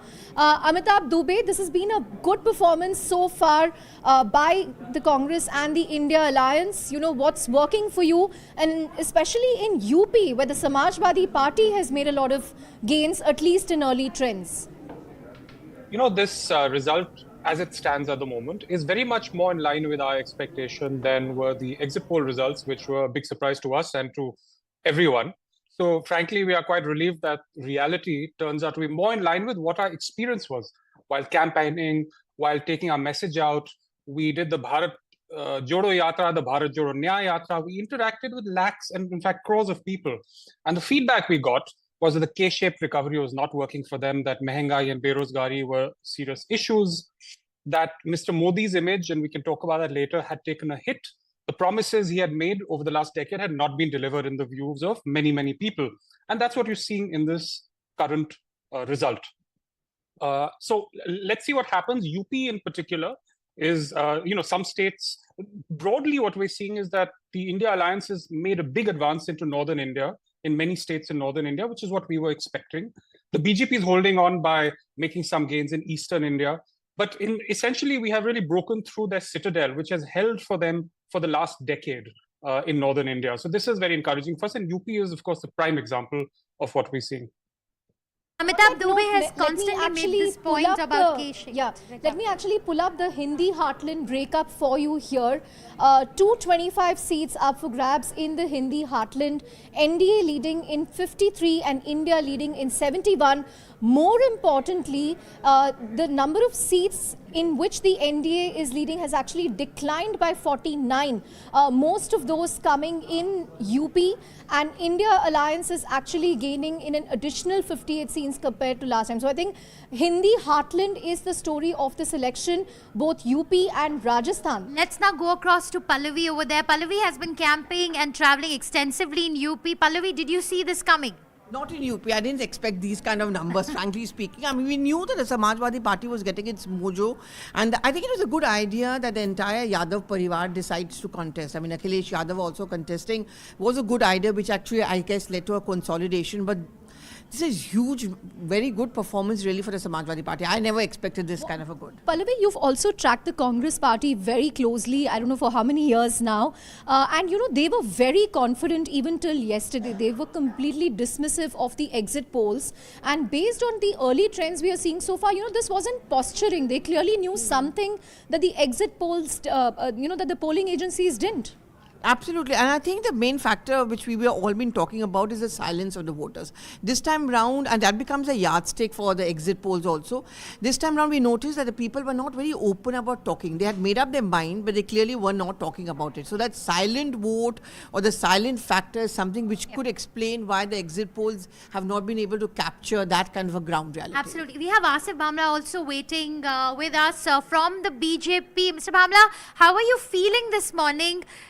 The exit polls had portrayed a very optimistic picture. The trends aren't exactly panning out as one was expecting, but it's very early more rounds trends of counting, counting happening. But early trends itself threw up quite a surprise, Mr. Bamla. Well, this is not surprising because we have not even reached the halfway mark yet in terms of the counting aspect. And I'm pretty confident because of course, the Bharatiya Janata Party as a party too does an analysis, has an internal, database and arrangement in which we have, reached out a conclusion that, we will be doing fairly well. Of course, we will definitely cross the 325 mark very comfortably. But I'm happy that at least the opposition is silenced now about the AVM and the fatwa that they had given that we should all gang together, the situation that happened in Capitol Hill, there could be something wrong, there could be some mismanagement, there could be some mischief done. So you see, now the AVMs have worked well for them. So that's what I'm trying to say. Bamla, on that note, we also wanted to flag off that right now of the Congress and the opposition, when they are winning, everything is good. But whenever they're losing, there is something that is wrong. I agree. So that's right, Mr. Bhamla. That's right. At least all is good with India's democracy with these numbers. Absolutely. Is definitely not going to be good. No, Mr. Bamla, we will come back to the sanctity of the electoral process and the EVMs in a bit. No, but right now, the NDA has slipped. They have disbarred. No, but right now, in terms of leads, disrespected the Election Commission of India. Right, but right now, Mr. Bamla, we want to tell you in terms of leads, going by early trends, the NDA has slipped below 300 again, leading in 296 seats, and the India Alliance is leading in 225. The gap, Shweta, is fast narrowing between the two. There's a gap, the gap was, I think, 100 to 150 in the morning. That has significantly narrowed between the two. Abhijit is here. Look at the number of seats the India Alliance has added, 97. Abhijit? Yeah. I think Abhishek is a little baffled. He's still not able to believe this. Sorry. Yeah. It's interesting that we thought that the regional parties would be wiped out. It would be a BJP versus Congress game. But here we see Akhilesh's Samajwadi Party in UP, Mamata's TMC in Bengal, TDP in Andhra. In Maharashtra, we don't have the segregated figures, but I'm sure NCP and Uddhav are doing well. There seems to be a revival of the regional party this election, although BJP's vote share has gone up by 2% from 2019. Congress's vote share has gone up by nearly 6 to 7% from last election so far. So, which is interesting. I mean, despite the two big parties' vote shares going up, for regional parties to do so well is something that we need to analyze as the day progresses. But Abhijit, if you can weigh in on Odisha, we haven't seen that regional party thesis play out there, because right now the BJP is leading in 16 seats in Odisha and the BJD is leading in 3. Again, 1 hour ago, it was a reverse. I think the BJD was leading and the BJP was trailing. But does that regional party theory hold true in Odisha, where we've seen a very, high voltage personal campaign against Naveen Patnaik, against BJD by the BJP. They've raised questions about his deteriorating health, whether he's being controlled by VK Pandian. What do you make of the trends in Odisha? See, right now, Odisha seems to be the outlier, but you must understand that Naveen Babu has been in power for what, 20 years or so? Yeah, since 2000. And so there has to be some voter fatigue. Sorry, Abhijit, for interrupting you. At this point, India has overtaken NDA in UP. That's the breaking story that's just coming in. India Alliance has overtaken NDA in Uttar Pradesh. No, but based on this, it's still 44 and 35. So I'm not sure where that's coming from. Well, according to our numbers on... You're right. Right now, it's 46 and 37. That's huge. Yes. India is 42 and NDA is 37 in UP. Let's see if we have the party-wise data. Samajwadi Party leading in 34 seats, Congress in 8. That's the big story of this election. Samajwadi Party, the kind of gains it's been able to make. But I believe we have Amitabh Dubey with us. Amitabh, if you can hear me, Amitabh Dubey of the Congress. One interesting point that Abhijit highlighted is everybody felt that this election would spell the resurgence of the two national parties, BJP and the Congress, and this would come at the cost of regional parties like the SP, the BJD, the Trinamool and the others, but we are not seeing that play out. SP, in fact, is the dominant party in UP. Trinamool too hasn't lost as many seats as people expected to in Bengal. It's the leading part, it's the #1 party in West Bengal, and the TDP too is rising in the south. What do you make of this trend?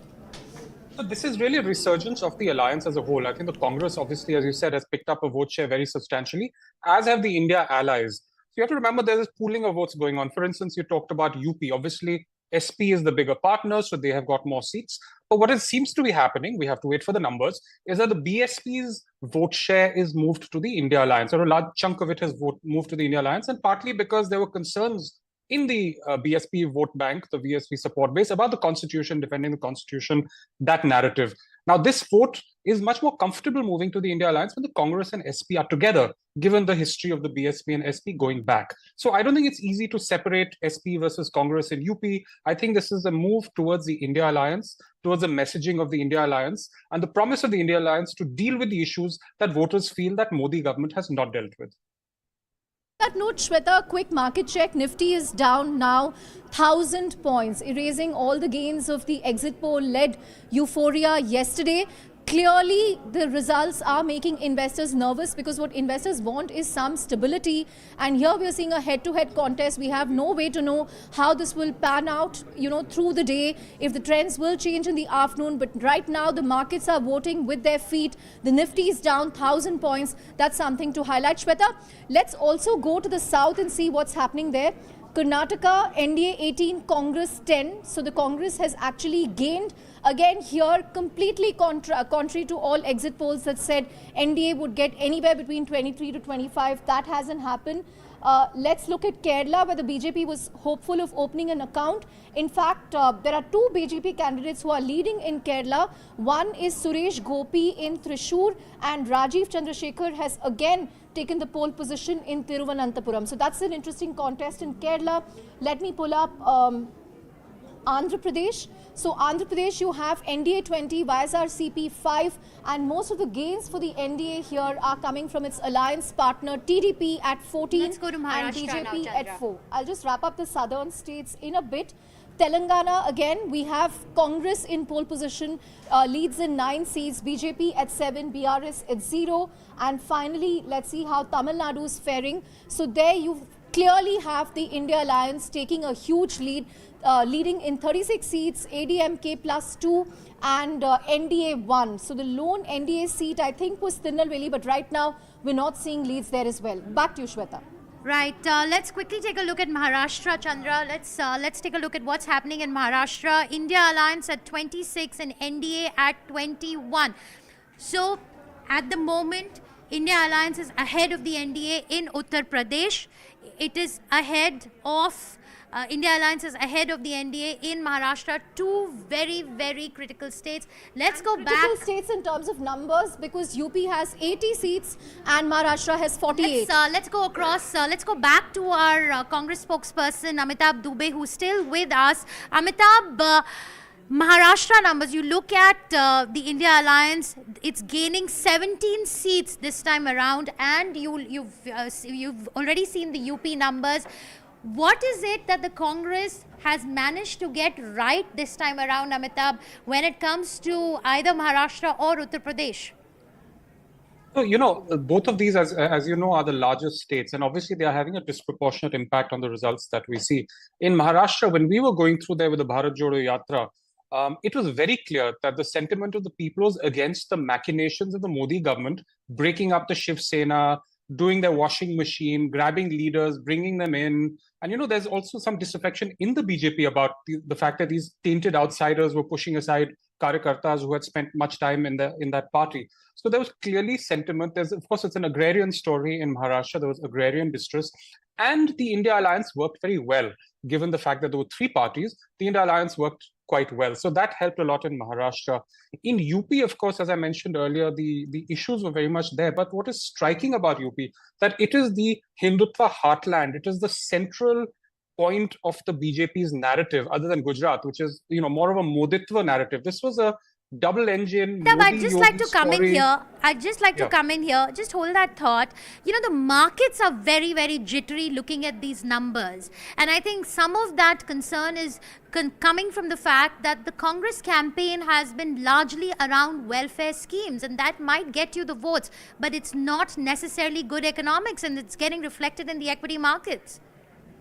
So the fact is that every political campaign has to respond to the issues at the time. And currently the issue is a K-shaped recovery, agrarian distress, record low consumption, record low household savings. These are the issues, and therefore we have tried to come up with answers to them. There's been a lot of propaganda about fiscal profligacy, but when we propose, say, a Mahalakshmi scheme that could cost, let's say, 3 lakh crore rupees, 2 to 3 lakh crore rupees, everyone goes into a tizzy. But when you have a corporate tax cut of 2 lakh crore rupees that goes to the largest firms, not even all firms, the 0.7% of the largest firms, as happened in 2019, with no benefits in terms of increased investment, increased hiring, and so on, then people are okay with that. So there is a double standard. What I will say is that regardless of what we see at the end of the day, markets have done well under different governments. There's been Congress-led coalitions that markets have done well under. There have been NDA governments. There's been United Front governments. So I don't think people should get too focused on how governments affect markets. Markets have their own dynamics. And Mr. I'm Asif, who's still with us, Mr. Asif, who's still with us, wants to respond to that. Mr. Asif, clearly, looking at the numbers that we are seeing at the moment, we'd just like to say that these are early trends coming in. India Alliance 26 seats, NDA 21 in Maharashtra. And if we go on to the state of Uttar Pradesh, again, it was a sea of saffron in 2019. This was all orange in 2019, barring a few blues and greens. This time around, you look at it, you have India Alliance that is showing a gain of 38 seats from 2019 at 44, NDA at 35. Asif ji, clearly, there is a sense of disappointment that's coming from the markets. They were rallying very high before the results, and they were very, very optimistic about the exit poll results. Also, you heard Mr. Dubey saying that the Congress Party's campaign was designed to respond to agrarian distress, to respond to the needs of the people. I just want to get your thoughts in on this. What happened in Uttar Pradesh and what has happened in Maharashtra?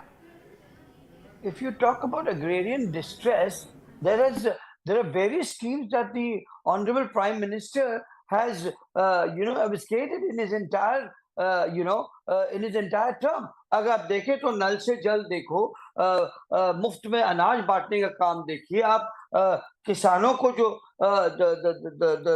the kind of rebates that they have been offered, there have been so many crores, free housing facilities that have been given. So that is one side of it. But now coming back to the way in which Nifty has come down, the stock market has fallen off. That is something which shows a narrative, which exhibits a narrative that the country, with business point of view, again, that's also very important. Of course, the common man is certainly of the utmost important. But again, if udyog, vyapar or employment nahi rahega, to how does the country progress? Now, why do you think is Nifty and the stock market falling up? Because if they see a shakiness, which they are not yet, but if at all there is any shakiness in and within the Modi government, which they see it as a robust government, a government which is one-stop shop, not like a government which will have who knows who as the prime minister, which is yet not declared. You may have a change in the face of the prime minister every year with the kind of truckloads of Gathbandhans that are there. So there is a decisive leadership in Narendra Modi ji, not alone in India, but also globally, if you ask me. The global investors who have pumped in a lot of money and who are looking forward with India as a global market, as a large market, because again, business global expansion is of utmost importance, to which the Honorable Prime Minister has given the maximum on access, Right, so let me complete. You don't give me as much time as you give to Dubey. Already you guys have started shifting sides. But let me tell you that this is not, it's too soon to conclude to everything, because the bharosa of the people, the faith in of the mahilas, you say, the faith of the youth, or that is there in the Honorable Prime Minister, Narendra Modi ji, is definitely is a force to reckon with. And of course, these are early trends, and we definitely agree that the opposition is fair, and we Asif ji, we will come back to you, sir. Give me 5. So we will come back to you. We will come back to you. You made your point. I'd just like to bring in our in-house expert right here, a veteran who has tracked the Indian economy for several decades. Chandra, do you want to get Bodhi in on the welfare economics of the Congress party? Because of the numbers that we are seeing right now, I think we really need to discuss them on the promises that they have made. Right, too early in the day, Shweta. I mean, we are close to what, 11:15, early trends, lot of counts pending. But Bodhi, based on what we are seeing so far, the markets are clearly nervous. Nifty is already down 1,000 points. So the gains of yesterday have been completely erased. What is making the markets nervous? Is it the below 300 mark? Is it the fact that the BJP will have less bargaining power if voted?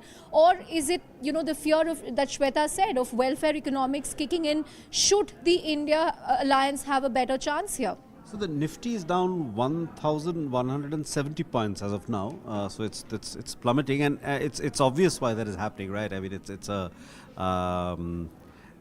it's really a it's too much of a roller coaster. I think the possibility of an India of the Congress's, how to pay for the Congress's welfare programs is still somewhat far-fetched, according to me. The Congress has not yet crossed 100 seats. It's about 98, if I'm not mistaken, as per Network 18, which, by the way, has been bringing you results ahead of everybody else. I mean, it's 93 as we speak. So it's been going up and down. But yeah, so let's see. But it is certainly a much closer election than anybody expected, unless these numbers change in favor of the NDA alliance and the BJP in the next 2 hours.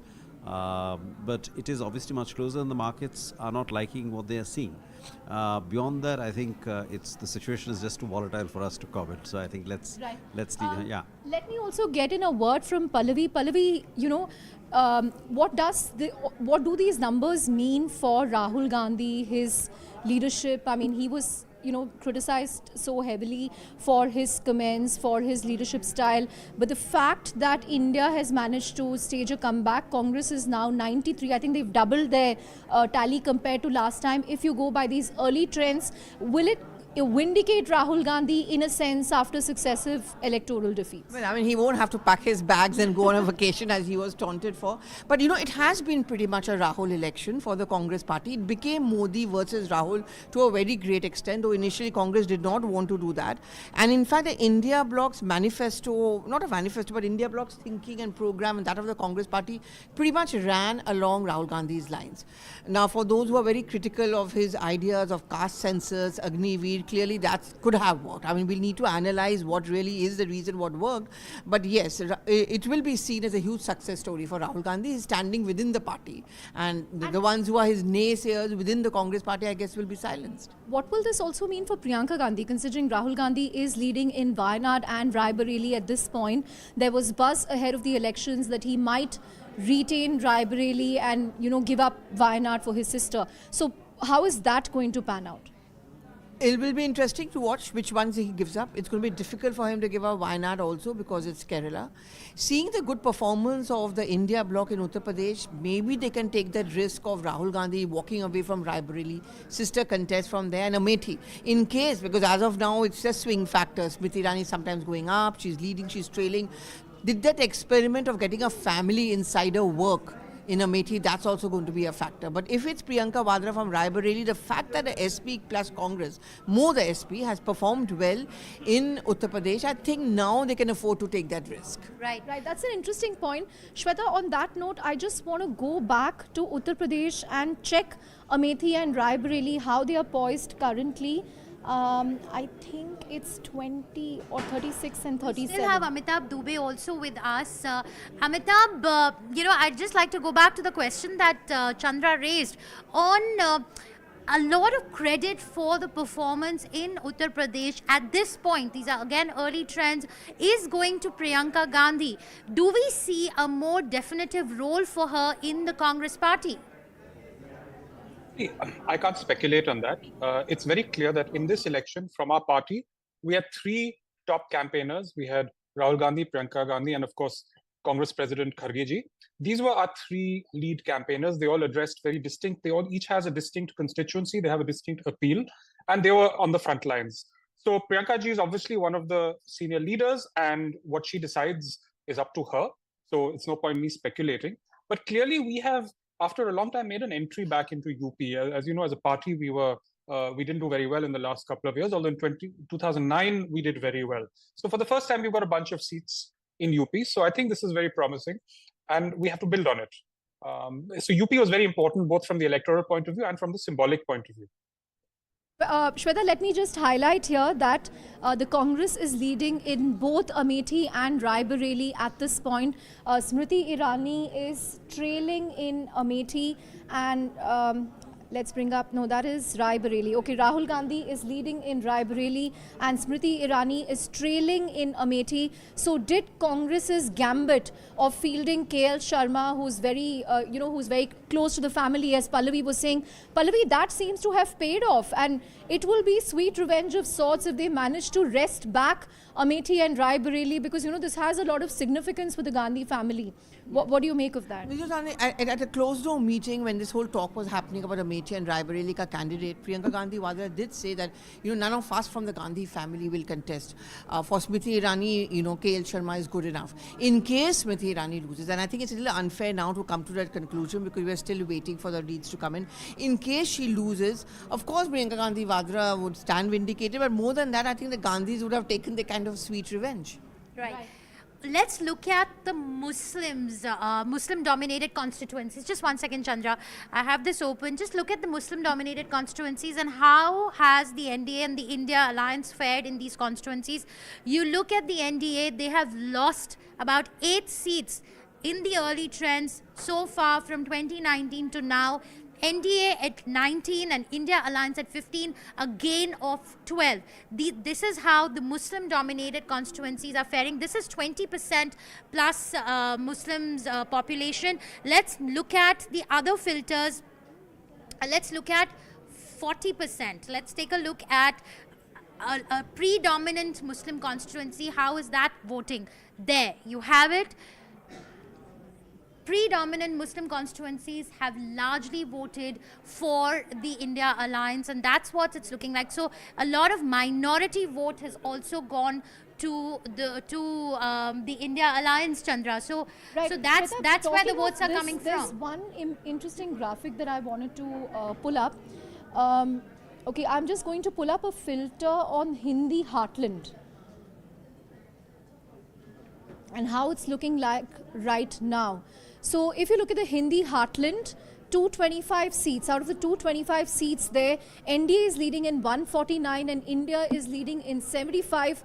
But more importantly, India is leading in 62 more seats compared to last election. So they've made significant inroads in the Hindi Heartland. If we can just look at who within the India has been responsible for this, it's largely been Samajwadi Party followed by the Congress. Abhijit, what's your take on what's happening right now in the Hindi Heartland? Why is the BJP losing seats in the Hindi Heartland, Abhijit? What do you think has happened there?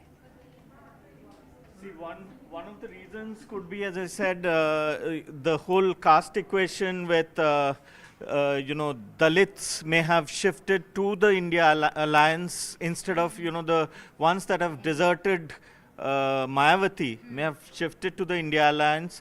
I don't know how much of, if there is a Agniveer fallout, but there is one thing that, pan-India, one could say, if this results hold true, is that when the BJP is accused of being a washing machine, taking people from other, other parties who are tainted and, relies solely on their winnability, then what happens is BJP is the whole thing of being a clean party.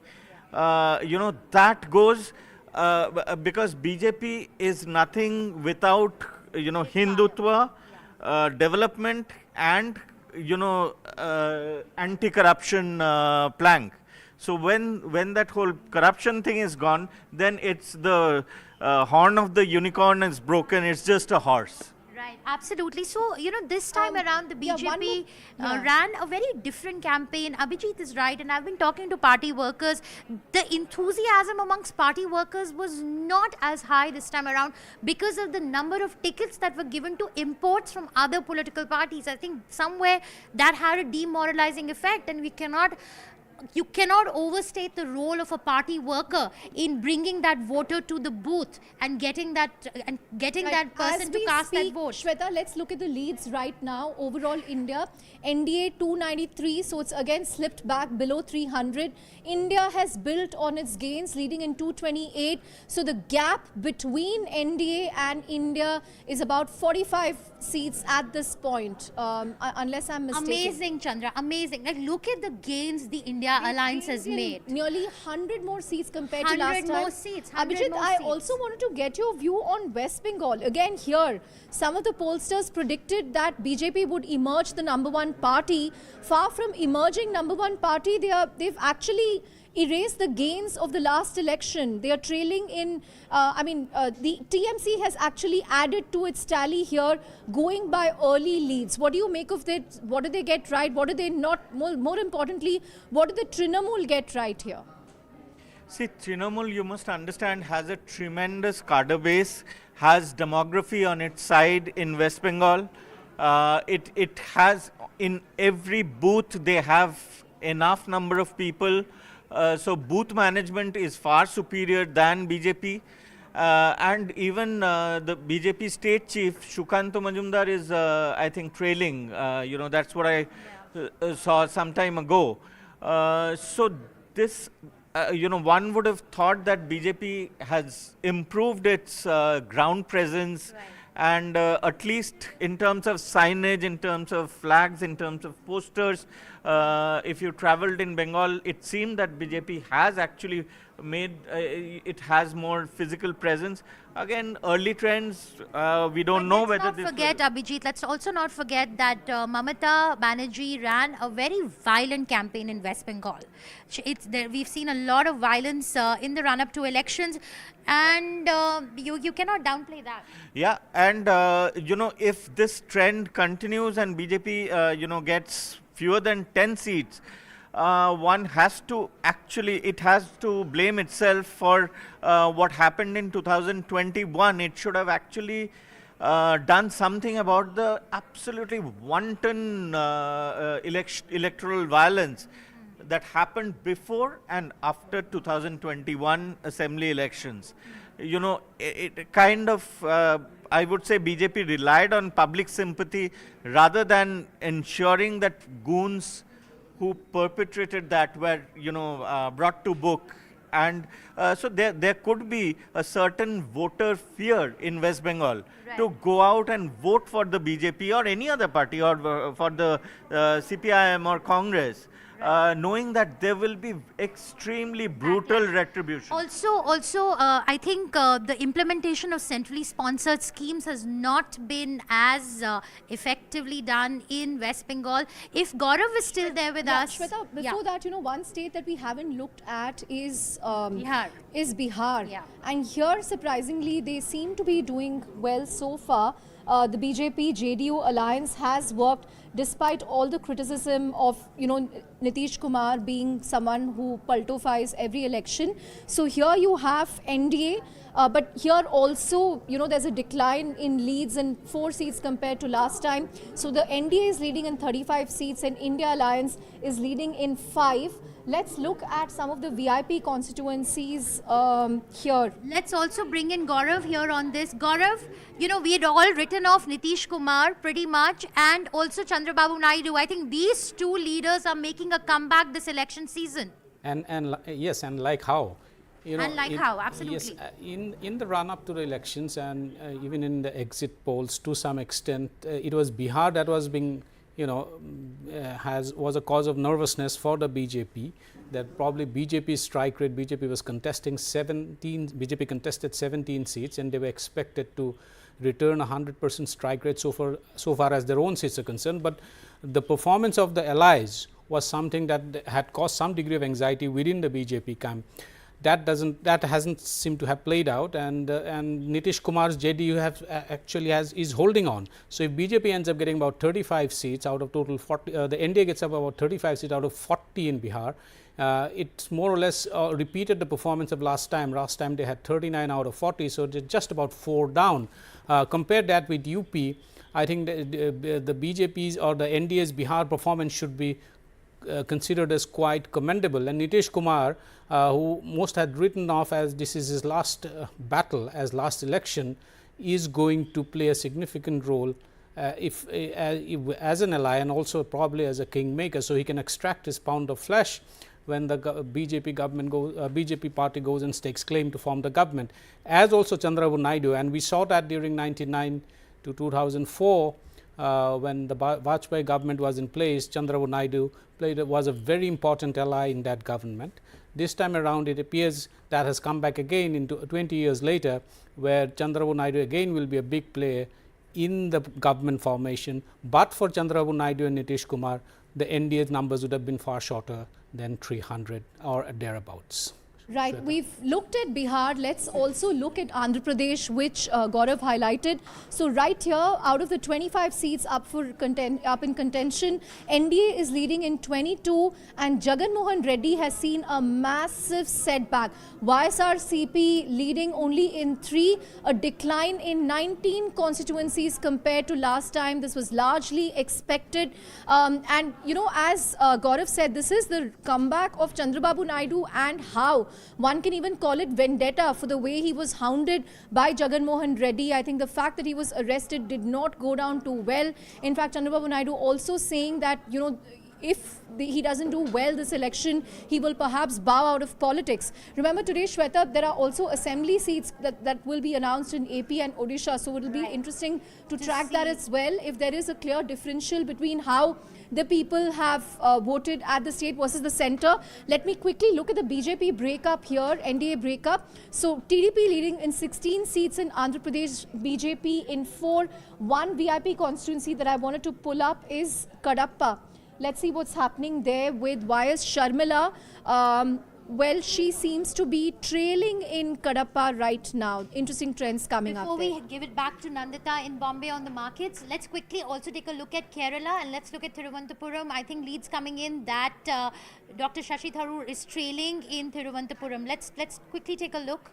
Oh, BJP can take heart from the fact that Rajiv Chandrasekhar here is still it's leading. Looking like a very, so it looks like they are set to open their account in Kerala if and a big if this lead holds up. But with that, it's back to you guys. Mahalakshmi and Nandita in the studio, give us a sense of how the markets are reacting right now. Are they still nervous? What's really happening on BSE and NSE? Okay, Chandra, it's not a pretty picture at all. It's the biggest fall for the market in 4 years. 1200 point loss on the Nifty is not something that you see every day, right? And you know, it's a day to remember. Like yesterday, it was a not day even every 4 years. Let me correct you. Not even every 4 years. That's correct. Yesterday we were talking about how every day you don't get to see an 800 point up move on the Nifty, and today it's an even bigger fall on the index. As of now, we are down 1000 points on the Nifty. Sensex down 3,400 points as we speak. Bloodbath on the Lal Street, 6.5% cut on the Nifty mid-cap index. You know, all the sectors are getting badgered, and you know, it's not just about defense and PSU stocks. All the private sector names are also facing the ire, and you know, it looks like a scenario where investors or traders are getting back to the drawing board, and taking off money off the table, right?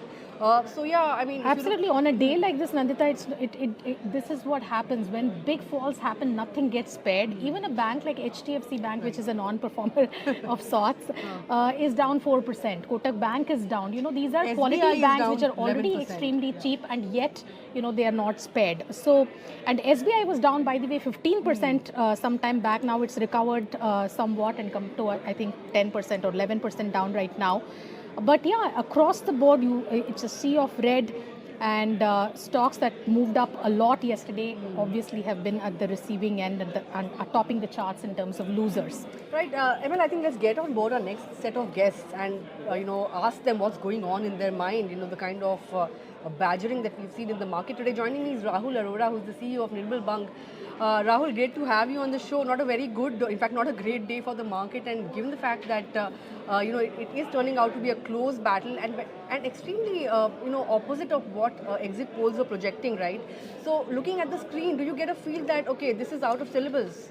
You know, what are your thoughts now? It's not only the exit polls; it is also the markets. The markets were not anticipating an outcome like this at all. Yeah, good morning, and thank you for having me on the show. So obviously, it's a bit of an antithesis, so to speak, we were having this discussion internally that, could they have preponed the election last date to Friday and announced the election results on Monday, as opposed to ending the results on Saturday and announcing the results on Tuesday? You would have avoided this kind of volatility. And I think, it's for lack of a better term, I think what's happened in the last 2 days is absolutely senseless. Because you played with investor money by allowing, one set of views to form on exit polls, and the reality is very different. Now, just before coming on your show, I was on the Election Commission website, and I was just looking at the final first tally that they have put out of the 543 seats. The BJP is, I think, at about 237. If you remember in the 2019 polls, the 353 number was broken up into 303 and 50. So even if you theoretically assume that the BJP allies have held on to that 50, you're talking about a very slender majority for the NDA government. The BJP, I think, is now clear it's going to be a minority government. It's not going to be the single largest party, and that the markets have reacted in accordance. Now, what do investors do? My sincere advice, do not try to catch a falling knife. Do not try to think you are smarter than the market. Wait it out. I think this is going to be a very long day in terms of counting and recounting. Let us see what the final tally is. Let us see what the way, shape, and form of the government is, who the prime minister is, so on and so forth. Lots of questions will be answered during the day. There will be enough and more opportunities for you to add to your portfolio, to construct your portfolio. But yes, in the short term, this is definitely a setback because the market was expecting an outcome. And now that we don't know the way, shape, and form of the government and how it is going to eventually add up, one thing is for clear: even if this is an NDA-led government by the incumbent prime minister, it is going to be a weaker government. So the question is, how strong are policy reforms going to be compared to what they were 10 years back? Do not forget, we have a budget in the next month and a half, which the government is incumbent to present. Will the government go more populist if it is the current government that comes back into office? And if that happens, what happens to the fiscal deficit? Also keep in mind, one of the most important states that has worked against the BJP government in this election is Maharashtra. Maharashtra goes into legislative assembly polls in November. That's 5 months away. So all of these things will be kept into, in calculation, and all of this will play out in the next maybe 4 to 6 hours. But single pointed advice to your investors: wait, don't jump into buy today. There will be opportunities, but for today, let the dust settle, let it play out. Rahul, thank you so much. That's a lot of wisdom coming our way. The only question I wanted to ask is, there are also, when a carnage like this happens, it's everything that falls, right? And today we see a bank like HDFC Bank, which itself has not been a performer in the last 2 years, in fact, more than that, is also down about 5%. SBI down 15% at some stage, Kotak Bank down. So there are some of these banks which, most of the market anyway believe that are very underpriced. And today you still have another 5% shaved off. Are there any pockets of opportunity at all? There will always be pockets of opportunity at any point in time. I think a lot of the PSU re-rating that you have seen in the markets over the last year and a half have been because of the noises that the government of India has made due to indigenization, PLI schemes, focus on sectors, say for defense, for example, domestic manufacturing, defense exports, and the kind of work that has been done in that direction. And therefore, you have seen a re-rating in a lot of these sectors, and even public sector banks, where they have cleaned up their balance sheets to a very large extent. But, if you exclude banks and look at the other public sector enterprises in India, there is no way you could justify the valuations. I mean, the stocks, the valuations that defense stocks and other public sector enterprises, or even public sector lending or railway stocks were trading at, there was no rationale or logic to it. It was just a sector in focus. And, because SIP money kept coming in at 18-20,000 crores, fund managers kept chasing the stocks, artificially driving up prices, and therefore valuations got stretched. That being said, because the verdict of this election is not gone in the way that the market has expected, I would expect in the immediate short term, the focus will be more towards what we call traditionally defensive sectors, IT, FMCG, and pharma. I think you would be within these three. I think you'd be better off placed with FMCG and pharma. let's not forget, we've just concluded an earnings season last week. And I think one of the best sectors of the result season has been FMCG. There was talk of rural recovery. There is talk of a normal monsoon as well. And I think Indian inflation is under control. Our GDP growth was strong. And let's not forget, crude is at about 80 or sub 80. So there are a lot of things that are going right in India. Let's focus on the positives and look ahead. And I think there is enough and more money to be made for the short term. If I was building a portfolio, it will be FMCG 1, Pharma 2, and IT 3. And I would definitely start nibbling into PSU banks after today's fall. I would not probably go full throttle, but yes, I would certainly be buying into banking stocks as well. This is the way I would construct my portfolio, say, for the next 3 months. Rahul, the other question is, what about shorting opportunities in a market like this? You know, in a weakening market, obviously sectors that are already weak and stocks that have run up too much can be good shorting opportunities. Where do you see that? I am not qualified nor intelligent enough to comment on that. I'll tell you honestly why. When you talk about shorting, you're talking about being one step smarter than the market. You should only short when you're convinced that the market wisdom is mispricing something that you can say both ways, right? That you can argue both ways. I'm saying absolutely, that argument holds true both ways. Even in long, you have to be one step ahead to beat the market. No, I'll tell you why. I'll tell you why that's not the case. See, you're getting 18 to 20,000 crores of SIP money every month, right? The mutual fund industry size was 5 lakh crores in 2016 pre-demon. Today, that is nearly 60 lakh crores.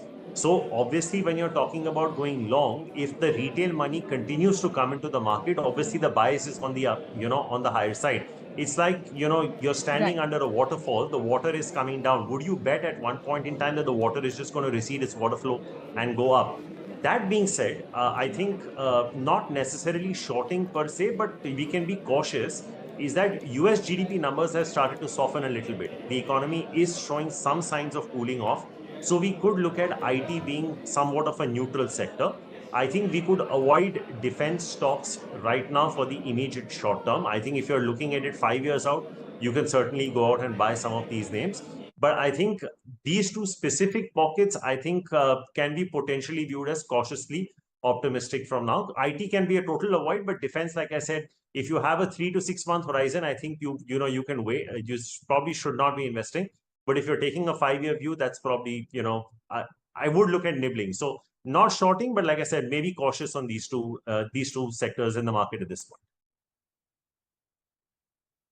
Hold the thought, Rahul. We'll come back to you. We also have, Feroz Aziz, who's the Deputy CEO at I.N.D.I.A Wealth, joining in at this juncture.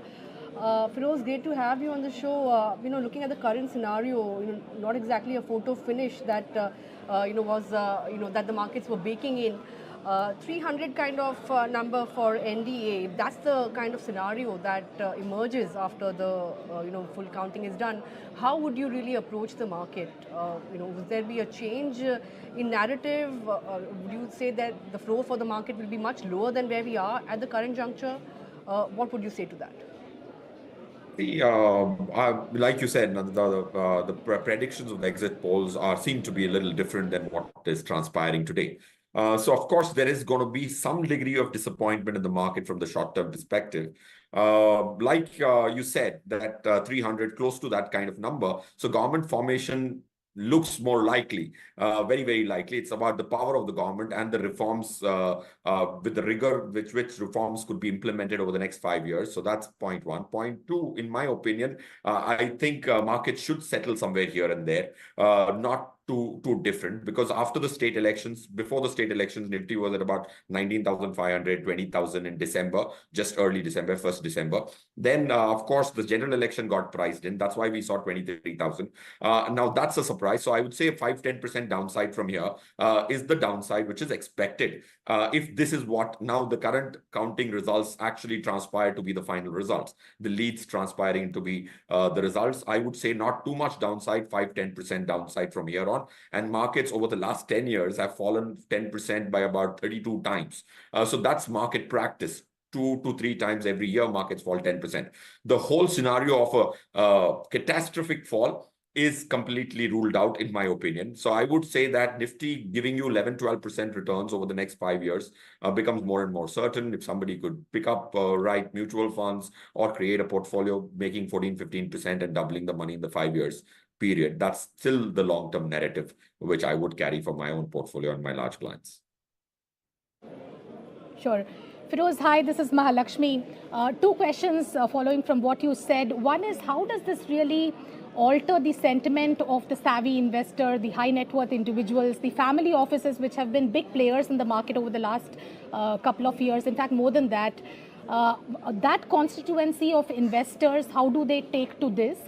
And obviously, you know, the post-pandemic returns for everybody has been absolutely great. And this is perhaps, you know, if we were to go with these numbers and the kind of headwinds we already face, if there is moderation in returns, how do you think that impacts the flows overall, the domestic flows?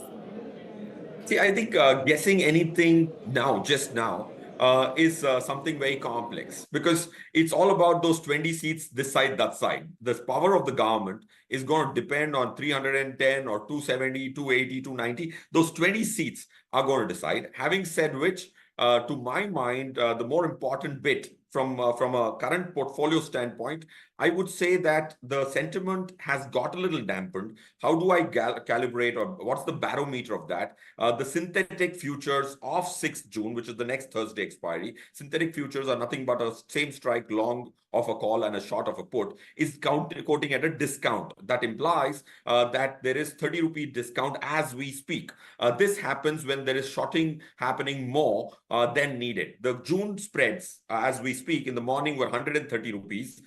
June premium to spot, now it's about 50 rupees. That implies a lot of shorting which was supposed to happen has happened, and that's what has hammered Nifty down to 22,200 or 22,150 thereabouts as we speak. So point one, shorting has happened. Immense amount of shorting has happened in the last 1 hour, and that's why you see the June premiums, which started at 140 rupees to spot, has shrunk to 50 rupees. So I think any guess from here on for any trader, I think, is a very wild guess. I think another couple of hours from a trader's perspective are also needed to get some clarity. From an investor standpoint, I'm not too worried because I think this was the third scenario which I had predicted.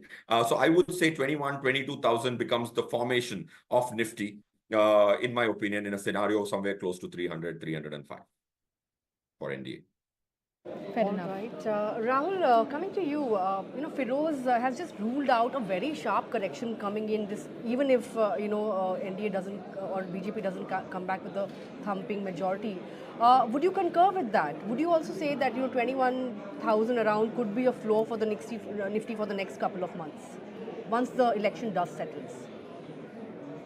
Look, it's a tough call, right? I see, as a house, we have a policy, we do not put out index levels. I think that is a virtual impossibility to predict. Ballpark, a ballpark. No, I think it's an academic exercise, Nandita, and I don't think one should be getting into it, because you never buy the index. You buy stocks and you make money of stocks going up and down. And, you know, SEBI itself tells you that 98% of the people who invest in the F&O market lose money. So it's not a part of the market that interests me at all. But specifically, you know, like I said in my first answer, Nandita, I don't think it's wise to catch a falling knife. Let the dust settle. Let me give you an example. If a stock is going to double, and you don't catch the first 20% or the last 20%, so what? If you caught the 60% in the middle, I mean, has the world ended? You know, I mean, what are fixed deposit rates in India today? Like 6.5%, maybe 7% if you're a senior citizen. Equities are going to beat fixed income any day over a longer period of time. I mean, gold has had a good run. But, you know, the kind of financialization of savings that you've seen over the last 8 years, this is not going to reverse if the Prime Minister changes or the government changes. I mean, India is much bigger than one entity or one party, as, you know, the former Prime Minister Atal Bihari Vajpayee once famously said. But I think enough and more opportunities are there. I think there were stocks that were expensive, even at a 7,500 Nifty post-COVID, and there were stocks that were cheap at even a 20,000 Nifty. You just have to find those opportunities and invest. When you want to do it is entirely your prerogative. It is your money. But would I want to jump in today saying that, okay, today is the bottom, tomorrow is the bottom? I don't think so. I mean, tomorrow, let's hypothetically assume the Nifty heads down to 20,000. I have no problems in waiting for it to come back to 21,000 to ascribe some amount of certainty before I put my wealth in. I mean, it's my money.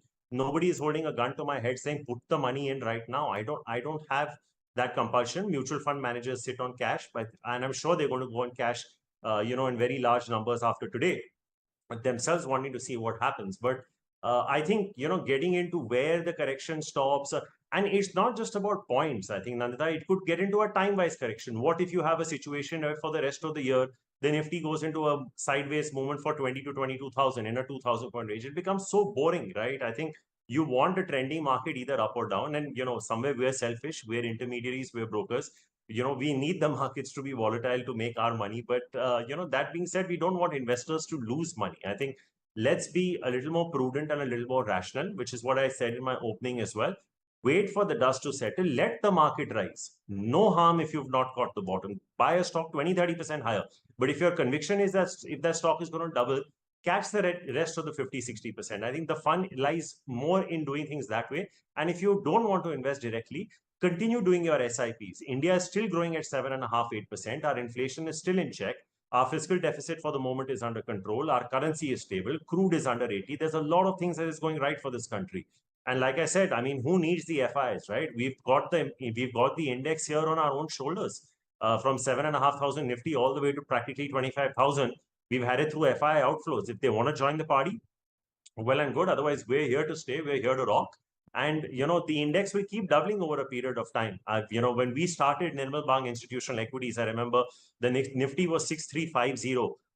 It tested 4,400 thrice in the initial parts of my journey.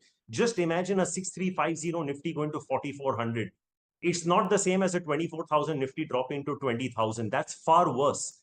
But the Indian markets have grown so much that, it outlasts and outgrows everything and everyone. So stay patient, be in it for the long term. Don't time it. You'll be all right. Two questions. One is that, do you see any threat to the cyclical recovery that is underway? We know that, a part of it is because the government has also been spending a lot. Public investments every year, government capex has gone up. Private capex has only moderately picked up. We're still waiting for big capex to happen on the private sector. So do you see, irrespective of what the government is, and I'm just assuming status quo, the numbers that is what we assume are going to be the final numbers. Is there any threat to cyclical recovery? Because that will have repercussions for a whole bunch of cyclical stocks, irrespective of whether they are, government driven, not driven, etc. Second, what happens to the small cap sector? Because usually when a carnage like this hits, it's the weakest stocks that have run up, see the maximum amount of, they take the impact of the fall. How much downside do you see in that pocket? So I think to your first question, I think it's important to note that the finance minister has already cut back on her expenditure in the last budget. And she is expecting private sector to come in and fill in the gap. And therefore, she was able to manage the fiscal deficit number. So I think incrementally, the government of India was already factoring in reducing its expenditure on capex and expecting the private sector to come in and foot the bill. I don't think that stance is going to change because they're very committed to the FRBM target of holding that fiscal deficit target. Could there be a little bit of tweaking on the rural side or the populist side? It could be. And the reason for that is Maharashtra goes to elections in 4 to 5 months. And it's one of the states that's cost the BJP very dearly in this national election.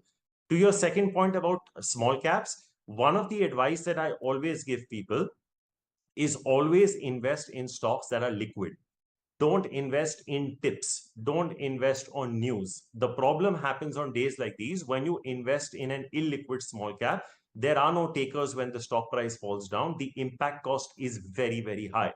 So I'd rather that people, when they're investing, keep their horizon. I know, it's such a often spoken about and misleading concept in India, this concept of multi-bagger, and this happens, from restaurants to gyms to everywhere, like you're just randomly bumping into people. And I've seen this in my career of 25 years, even today, koi multi-bagger idea bata de. I think that entire discourse needs to stop, because on days like these, if you're invested in an illiquid stock, nobody is coming to help you. You are practically on your own. You are in the ditch. You find your way out. You're better off staying in the top 200, 250 names, finding opportunities there where at least you get an exit. if you must invest in small cap names, do it through mutual funds that have small cap funds and who have fund managers who have seen these cycles. They'll be far more diversified than you going and investing in an odd textile stock or a paper stock or a sugar stock or a plastic or a packaging stock. So that would be the way I would look at small cap investing. So I hope that answers both your questions. Thank you so much, Rahul. Such a pleasure having you this afternoon. But ML, I want to point out that the India Alliance has taken the lead in Ayodhya as well. It was already leading in UP. Yes. And Maharashtra as well, it is leading. So the gap between NDA and India has narrowed, so to say. 292 is where the NDA at the current juncture, and India Alliance stands at 230. Yes. So it is, turning out to be this is surprise after surprise. Surprise Lots after of surprises. surprise there. And if you look at the market in that sense, 1100 points down still, and the Nifty as well, 3000. Sensex, I beg your pardon, is still down 3600 points. Feroz, coming to you, as Rahul was mentioning, there's a confluence of factors that's still working in favor of India, right? In terms of GDP, inflation, we are in a Goldilocks situation. In fact, if you look at the MSCI weightage for India, that's also gone up quite significantly, right? So last decade has been extremely good when it comes to wealth creation. Would you say that irrespective of the outcome of this election, the next the next decade would be as good for wealth creation? So like you rightly pointed out, Nandita, there's so many things which are right. The GDP numbers came up. Of course, there was a 8.2% GDP growth, which was a surprise. Of course, if you look at the GVA, gross value added, that's only 7.2% growth, because GVA and GDP have a difference of taxes minus subsidies. Subsidies were lower, is why GDP number shows 8.2. Irrespective, the number of 7.2 on the GVA is a great number. The domestic liquidity, like Rahul was also speaking about, is 1 lakh crore for this financial year. FIIs have gone light this financial year. So far, they'd sold about 35,000 till May end. So that's 35,000 crores. That's about $4.5 billion of the $750 billion they own. So they went extremely short, hedging their positions. 87% was their index future short and 13% was the long. So coming back to your pointed question, there are so many things working for the country, of course. But I think that a stable government is very, very critical. You can't brush that aside. During phases where there's no stable government, Nifty growths have underperformed the earnings growth. When there is stable government, the Nifty price movement has been greater than the earnings growth. If you look at the earnings for the last quarter of Nifty, the growth is 29%. For the full year, we are looking at an earnings number in rupee terms of 970 rupees on a base of 820, which is a great growth again. Next year, our projection for Nifty earnings is 1,100. Having said which, a stable, very stable government is what makes the price outperform the earnings growth.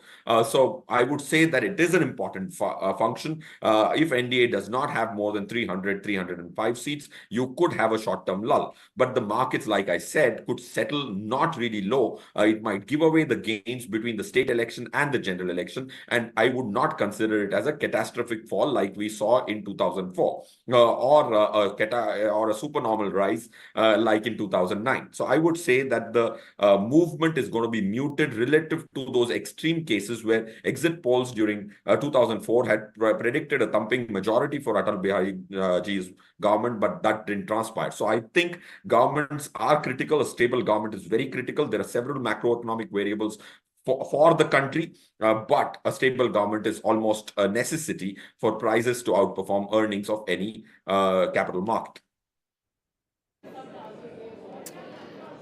Feroz, one final question. I mean, today is not really the right day to ask about the next 5 years or 10 years, but nevertheless, I mean, this is an important question from where the stock markets go from here, because the starting point for every investment matters, right?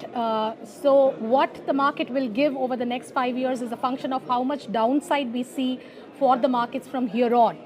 So from where we are perched right now in terms of valuations, how much downside do you think there could be? Even if we were to sort of, keep aside the political uncertainty, which can create its own complication, how much downside do you see to equities? And from there on, how do you see returns in equities on a post-tax basis compared with fixed income products? Also, given the fact that today there is this narrative that interest rates could fall further, which means there is scope for capital gains on the fixed income side also. So how will you evaluate these two opportunities, considering the maximum downside that equities may pose today? Yes, Malakshmi, my opinion is equities will do very well for the next 5 years. Why? Because, see, if Nifty is not what we invest in, like rightly pointed out, but if Nifty gives you 8-9% return, which is above debt returns, which I think is most likely, then a portfolio, see, Nifty is common to all investors in the country. But like, for example, our top 100 investors have beaten Nifty by 3% for the last 10 years with half the risk of Nifty, the beta being 0.57, like we filed in our IPO papers as well. So you can get 4 times the efficiency than Nifty. You can beat Nifty with half the risk of Nifty. So point is the raw material is Nifty. So if Nifty does not deliver, if delivers 1-2% greater than debt, you will still have portfolios which will deliver 13-14%. And that's where designing of a portfolio comes into picture. So I would say I would be still long equity. Second, when you're an equity investor, don't be worried about 10-15%. That's the nature of the beast. Every quarter or every 5 months average, Nifty has fallen 10%. So if that's the nature of the beast, and if this is not a situation where there's a 20-30% fall, which I don't think is going to be the case, there is not going to be a 20-30% fall, then I would be a long investor, because if market went down, it will surely come up. But if it went up, it's not necessary that it comes down. The gravity of the market is upwards, like the Earth's gravity is downwards. So I would say, first question to ask yourself, if you're an investor with 4-5 years, 7-10-year money, is there a 25-30% fall possible? If that's not the case, put your money in and live with 5-10% volatility. And you will be able to make 12, 13, 14%, which is not possible in debt. Capital gains in debt are going to be low. Why? Because the short end of the yield curve is high. We have almost a flat yield curve, which is very unique for an Indian kind of a context. Even if interest rates come down, the short end of the yield curve will come down. You make money when the long end of the yield curve comes down. Long end of the yield curve is somewhere close to plus or minus 20 bips on 7%. That's the average interest rate for the last 10 years. You can't expect 4%, 5% interest rates on the long end of the yield curve. The problem is the short end of the yield curve after COVID had gone up. And that is what is going to get corrected. So if you're expecting supernormal capital gains on an investment of debt, which is tax inefficient, I think it'll not be a great risk reward, because you're going to be now paying short-term capital gain, even in a mutual fund. And if you buy a bond, anyways, you're going to pay interest income, which for a marginal tax rate is upwards of 30% with cess and surcharge. So I would not Fair pay enough. the And debt let's keep our fingers crossed. I hope the government does not tinker with the capital gains tax, and the preferential treatment that equity gets continues to be so, which sort of tilts the equation in favor of equities. Thank you so much, Feroz, for joining us this afternoon. Well, on that note, let's get on board our next guest, a big voice joining in, exclusively with Moneycontrol. Joining me, Samir Arora, who's the founder of Helios Capital. Great to have you right here on Moneycontrol, Samir. I was watching your interview on our sister channel CNBC yesterday, I think, and you said that the FIIs will make a comeback as early as today. But given the kind of scenario that's playing out, would you say that now that would get delayed, or do you see lesser possibility of that happening and the FIIs remaining in sell mode? So more importantly, Samir, how shocked are you at this outcome? No, I am not very shocked. Obviously, I was very bullish. But anyway, Mahalakshmi, you're talking about capital gains tax, but government would have figured out that first you need capital gains to have a tax, which now there is no need to overdo that tax part. I think that's gone. So FIIs obviously now will pause for some time, because again, today most probably will turn out to be a negative number, because the numbers are a little lower than expected. But I am saying look at it differently. Let's say that in the exit poll on Saturday, the polls had shown that the NDA will get around 300 seats and that the BJP will get 250 or 240, whatever they are getting right now. Then how much would the market have fallen over the next 2 days? It would have been plus minus similar, which is down 5-7%. And now over the 2 days, it was up whatever 3% yesterday and down say 5% now. So you are minus 2-3%, and you can add another 3-4% for the next 1 or 2 days. But after that, if the government is the same, if the face is the same, then beyond a point, how much will you hit the market? You can again on the margin change a few stocks if you feel that the government's response to some liberalization, some reform will get back. But everything is not going to change. That would make no sense for the BJP, for Mr. Modi to say that now I will not do whatever you thought he will do in the sectors that had been doing well. So if there is a complete change of government, that is a different thing, because then the priorities change and the new government deliberately does not do things which the previous government was doing, or they do it under a new name, and all that transition takes 6-9 months. And for that, there is a cost. But if it's the same government with the same faces, then plus minus a little bit, you'll move on in life. So you are saying that this 272 number for BJP is not important, is going to be taken in a stride, the market will take it? It is not there. How much will you hit it? Obviously, if it was 272 for BJP, then even this fall would have been considered as unjustified. Or not unjustified, but like sort of ending here. So if you get lower than that, how much will you hit it? Which is very different from how much you'll hit it if there's a complete change of government. Not whether you have a view on the new government or not, but just because the priorities change or their policies are different, and therefore whatever you thought of certain stocks, sectors changes, and therefore the market takes time to figure out what else to do, and maybe you'll buy defensive because there'll be more handouts, this, that, all that changes. Now, little bit will still change as a feedback mechanism for the BJP that what went wrong or right. But if they change 100% of their policies or 60%, I don't think that can be the case. On the margin, they will change a few things. No, the alternate narrative to that would be that, if there is a coalition, I mean, if 240 if BJP gets 240 and you see, then BJP starts to think about whether they should really push for investments, if there is going to be change in the way they construct the budget, will it be more populist? Those are some of the conversations that will begin to happen. Is that? So on the margin, a little bit, they may realize that they need populism, or they need to do something for the middle class and cut taxes, or they may feel that the markets are down and they want to attract capital, so give capital gain tax subsidy. What I'm saying is, on the margin, let us say they say that we'll do a little bit more of subsidy. So what happens to the index? I agree that 3 stocks will fall. But will the index stop going up because of that? Because some other group will go up. That's why we said be a little bit diversified. On the margin, you'll have to change 4 stocks, 5 stocks. Maybe you would have lost in the last round on those stocks. So big deal.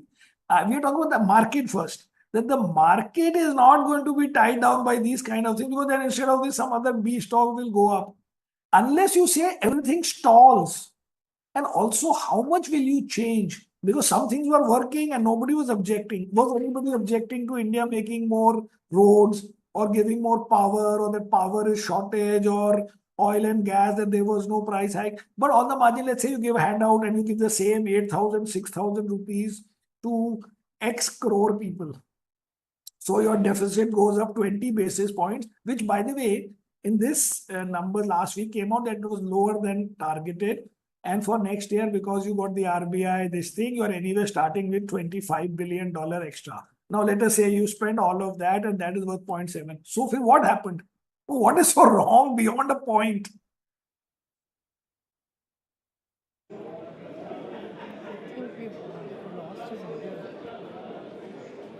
Lost his audio. You have lost my audio? You can't hear me? Sorry, Samir, I lost your audio for a while. But so I was saying, anyway, the question I wanted to ask you is, Sorry, I was saying that if you change a little bit of the policies and become a little bit populist, so therefore your deficit goes up 20 basis points, 30 basis points. Anyway, you were below target this year. That is the year that ended. And for next year, you started with a much better than normal expected, if there was any expectation of a dividend from RBI, which is worth $25 billion, which means around 0.6% of GDP. So let us say you spend all of it or 0.4 of it in giving subsidies, and rest of the things you did what you were doing. But I can't imagine that now they will say, because now we got a few less seats, there will be no investment that we'll make in capex or in roads or in power and we won't give defense orders to our Indian companies and we will import them from abroad. How can that be such a big change? So if you do that, okay, then some 3 other stocks will also benefit and 3 stocks may be badly hit. But how does the whole thing stop? The whole thing only stops if the government is different. And then why it stops, and also only for a few days, I mean for a few months maybe, is because we don't know the exact policies and the preferences of the new government. But more importantly, what the new governments normally do is that they stop the programs which are associated by name with the previous government.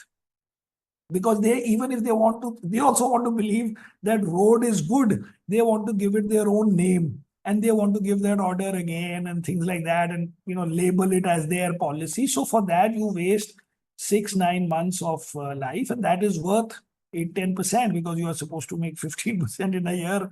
You waste 6-9 months. You basically wasted 10% returns. But otherwise, how does it matter beyond a point? Obviously, it matters. Yeah. So what is your take on PSU stocks, Samir, after this whole verdict? Because even an investor like you who principally doesn't invest in PSUs has got attracted to this. You own a few PSU stocks as well now. And so, these are all riding on the hope that more and more investors will join the party. So now what happens? No. So first of all, therefore today nothing can be done. These stocks are down 10, 12, 15%, some of them, the ones which are PSUs by name. And therefore, we have to wait and also see in the end what happens in terms of the election. But let us say that tomorrow, the government is being formed by NDA and the BJP has whatever you are showing now, with how much, I don't know how much you are showing, but some 240, 250. Then we have to wait for a few more days to see that, the coalition has accepted this new arrangement. And then we may add or not add, but what is the point of panicking today? Imagine that today somebody is selling. Of course, some stocks were up 10% yesterday. That's why we are not feeling so hyper because you've given up and maybe given up a little bit more than what went up yesterday for a few stocks. So that is also, we are grateful as a market that if you look at it over 2 days, which is what you should look because it's post the polls are complete, the market is down some 3%, but now it's down a lot, actually 7.5%. Okay, so now it's down maybe 4%, and because they are not 100% of the portfolio, so the portfolio is down, say 5.5%, 6%. So big deal. This thing normally happens when you have such big surprises. We have been buffered and benefited from yesterday's rally, and because of which over 2 days it doesn't look the end of the world. Right, but for somebody who has a heavy tilt towards PSUs, would you say that it's time for portfolio recalibration and perhaps look at rural-focused stocks in anticipation of welfare measures? Is this the right time for that? Again, after some time, we realize that there in the end, I've got 310 seats. Then you say, no, don't do it. Point is, there is no need for this micro analysis because you are already concluding the next 2 things. Another thing is that these welfare economics, if you are sending money to people, we don't know exactly what they will do with the money. Maybe they'll go and buy a t-shirt because they want to take selfies nowadays, or they will buy shoes, or they will buy, so what is, or just because he will buy more soap. I don't believe that those days are there now, that, if you give them money, they'll buy more soap or upgrade a soap, because the part of the thing now is aspirational and to show to the world what you are doing, and not that in your house, whether you had perfume soap or a normal soap. I think beyond a point, the wallet spending of the public has changed to what you present to the world. For example, for this interview, I'm wearing new glasses because to show to you that is everybody's this thing now.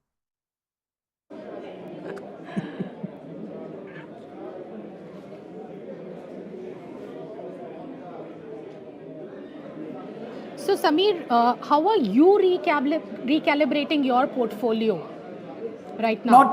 Not today. I didn't recalibrate yesterday also. So I won't recalibrate today also. But maybe after 3-4 days, depending on what happens, unless things happen very fast, then we will see.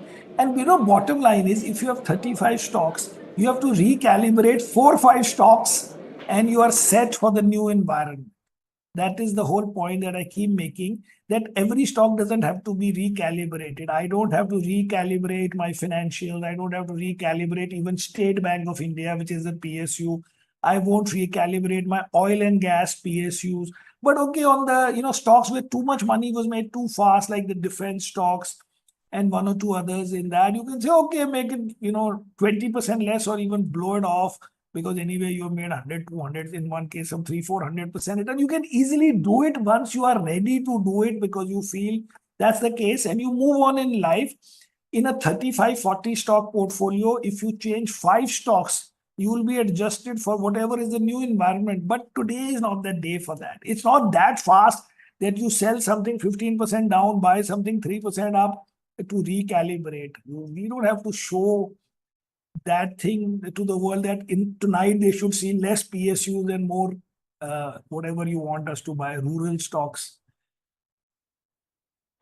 Sure, fair enough. Within the financial space, Samir, if you look at that entire portfolio is very stark in the sense that today you get Kotak Bank or a HDFC Bank at the kind of multiple that a REC and PFC trade at, 2 times book.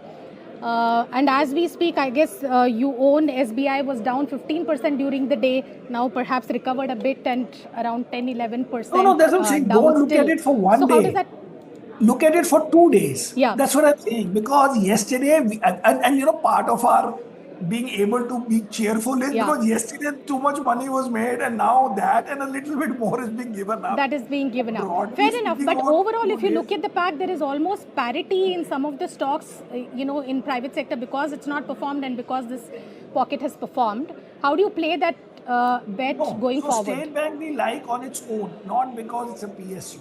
See, some stocks you can say you have PSUs and you are trying to increase. But for example, so State Bank of India will not be touched. Anyway, by the way, we are so bullish on this sector that separately, of course, we didn't know whatever these numbers will come. We are in the middle of an NFO of our financial sector fund. Of course, this fund will close in about, 7-8 days. So there's still time to make the first purchase, and that might be good. But the financial sector overweight is very, very clear and not affected so much by these issues, because there is not so much policy thing behind them. It's not that anybody was expecting that State Bank of India will be privatized if BJP gets 370 seats. But for whatever reason, not related to us, the stock went up 10% yesterday. We did not buy, but we had no plans of selling. But there are stocks which you can say are a little bit associated with policies directly, like power sector. So do you think that if BJP wins and Mr. Modi wins and he's the PM and he has actually 250 seats instead of 340, will the power sector reforms come down? Will the fact that even that oil and gas subsidies will start, that even the GST list might change? I'm saying those things will not change. What may change is that some of the money may be spent here and you may have higher deficit, or a little bit of some capex related thing may come down. But where you're doing a reform with capital is not required, only a policy is required. Like bringing, say, gas into GST, which is one of their, not plans, I don't know, but one of the things that is discussed. You don't have to spend great money today on it. So all those things can be done. If you are saying that I have to do PLI scheme, why should that be changed? But if the government changes, these things might get stalled, only because we have seen in the past that new governments do not follow up with the program of the previous government till they have sort of branded it as their own. Right. Right. So we started off this conversation, Samir, talking about FII sentiment and how they will take to this kind of a verdict. What is your own view in the last few months, I think a couple of months, this sell India, buy China kind of narrative, that trade kind of played out because Chinese markets were really bottoming out. Do you see a reversal in that trend? Because people were saying if there is a strong verdict, some of the foreign investors who were sitting on the sidelines trying to avoid this event risk will come back. But with this kind of verdict, how much follow-up buying do you see from both domestic investors and foreign investors? And how do you see the picture playing out in the next few months? So, for now, that is obviously deferred. But I'm saying if it's the same government and the same prime minister, then how many months will you defer it? For now, it is deferred, as means I would have thought they would have started from today, and now they won't. That is very clear, because they are as confused as we are that in the end what's happening. But I'm saying if after 5-10 days, it's announced that the BJP government actually should be announced tonight, but let's say formally, whatever, that BJP is the government and Mr. Modi is the prime minister and so on and so forth. Then after 5-7 days, what exactly would have changed for them? Because they are not counting whether you made it from this city or that state, or you lost in UP and you gained somewhere else. But if the government is not there, then we are giving up at least 3 months, 2 months, because then you'll say budget and each who's the finance minister and all that, because then you are looking at each of those guys separately, and then you are reading the manifesto again for the second time. So all those things get stalled. Right now, I think as of now, they get deferred, but not by quarter, but by months as possible. Coming back to PSUs, PSU as a pack is a broad spectrum, right? When it comes to oil PSUs, there is some bit of global news which is, in favor of India. Oil prices, they've come off quite a bit overnight. And if OPEC Plus decides to wind down, its production cuts further, there could be further downside in crude prices, right? So in that sense, would you still favor oil PSUs? We anyway like prefer HPCL, it. BPCL? We anyway prefer it. But please note that, in the last few weeks, in the beginning, I thought differently. But there was no talk that if the new government comes in, that they are going to privatize HPCL, for example. So we own HPCL as bigger than even BPCL. A, it is cheap. B, the government indicated even during this period that they did not really force them to cut oil prices, except once $2, 2 rupees on a say 100 rupee base, so which I don't think led to any votes or something, which means it was not so much political. They have formally and officially announced that they are spinning off their lubricant business. In what way, we don't know, whether it be a subsidiary or listing or whatever, but you are focusing on it. And if that was to be counted separately, ABC, some value unlocking happens. Point is, in many of these, as I was saying, that the new, just because you have not new, sorry, fewer seats are not going to change these policies. They are not going to change the policy that in defense sector we are, by focusing on indigenization, restricting import of certain things, that we have this import list. By the way, nobody was expecting yesterday that Bharat Electronics will be privatized. But for whatever reason, because it was associated with a strong government, but what exactly was a strong government going to do for Bharat Electronics? It can do today also. The delta can be only on what you were saying, that you give more subsidy to rural, you pay cash handout, and maybe on the positive side, you cut, even if notionally, some tax for middle class to make sure that those guys are on your side. What else exactly can you change? Will you say suddenly now I will not make the same number of roads as before? I don't think, because those things are not the reason why you are not getting the support. It may be more to do with rural distress and maybe people's perception of high taxes.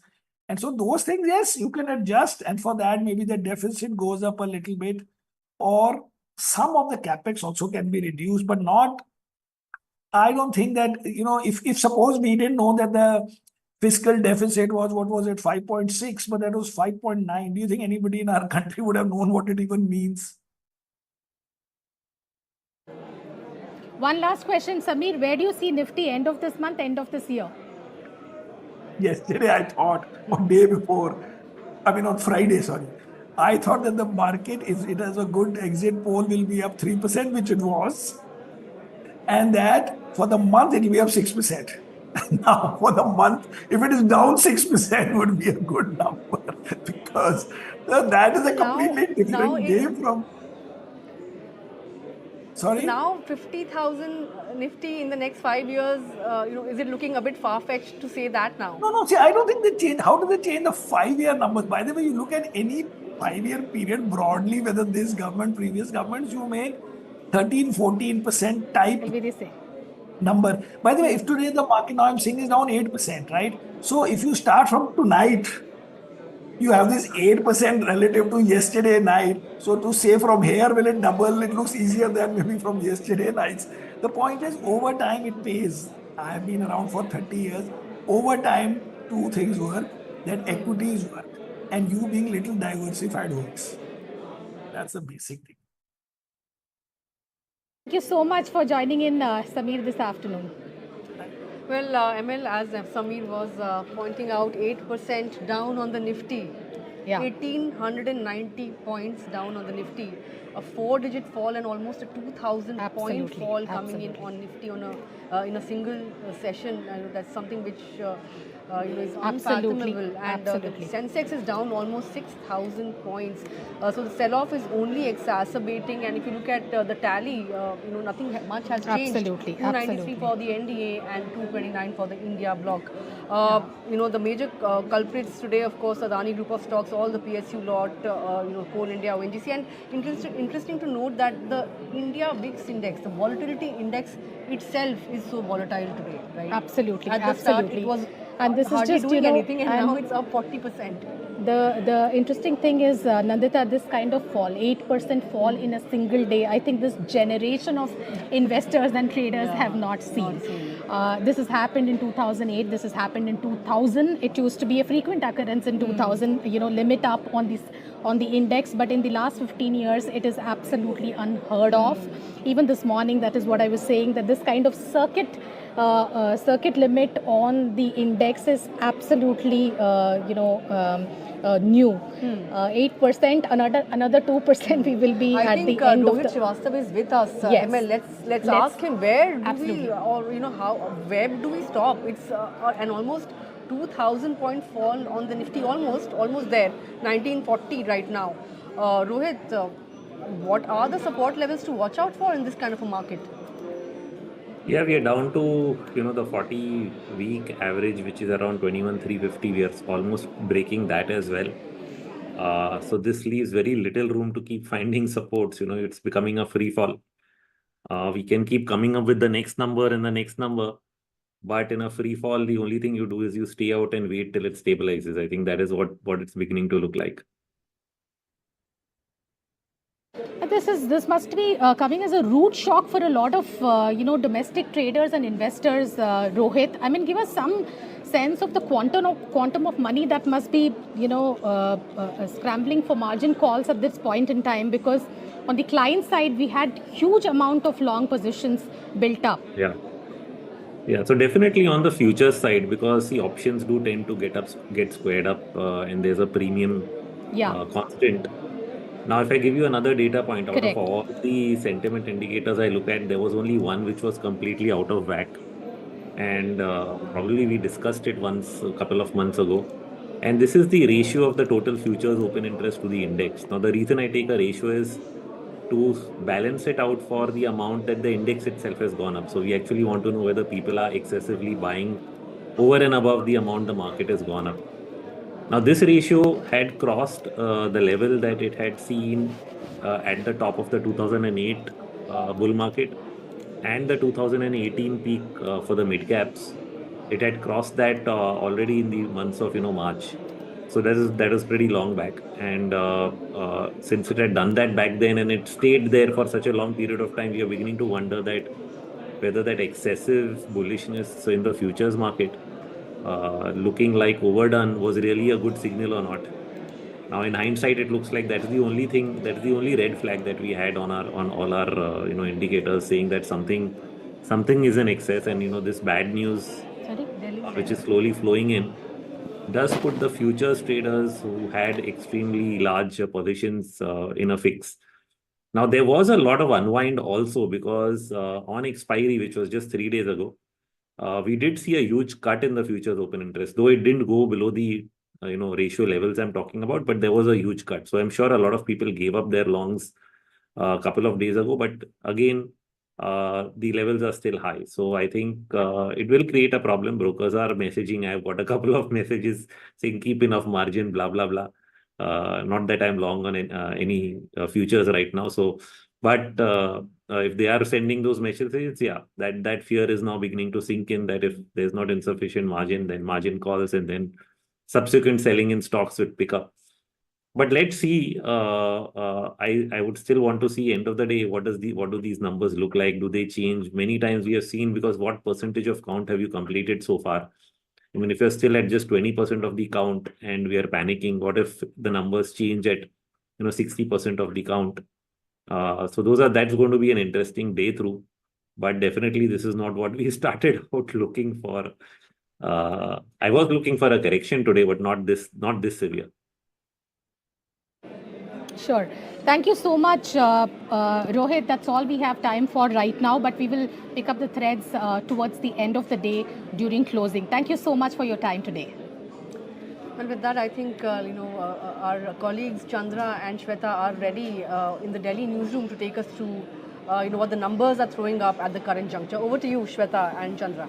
Right, absolutely. Thank you so much for handing it back to us. It's been a grim morning in Bombay and a grim morning here in Delhi. Let's quickly take you through the numbers as we see today. And here you have it on your screen. We have DMK workers are already celebrating. You can see that there is a lot of jubilation and celebration. They've been in a celebratory mood, and the celebrations are coming in from the regional parties. TDP workers are also celebrating. Clearly, Mr. Chandrababu Naidu has emerged as a kingmaker in this election. What a comeback he has made in this election. He was literally written off, and there he is back. And how, if you look at the Andhra Pradesh Assembly results also, TDP is ready to form a government they're ready to form a government. And just let's just look at the numbers. Let's just quickly go through the numbers. NDA 22 seats, 19 seats have been added from the 2019 tally, and YSRCP at 3. And there is, okay, and I believe we have H.D. Kumaraswamy's bite. Let's go to H.D. Kumaraswamy. Let's go to H.D. Kumaraswamy.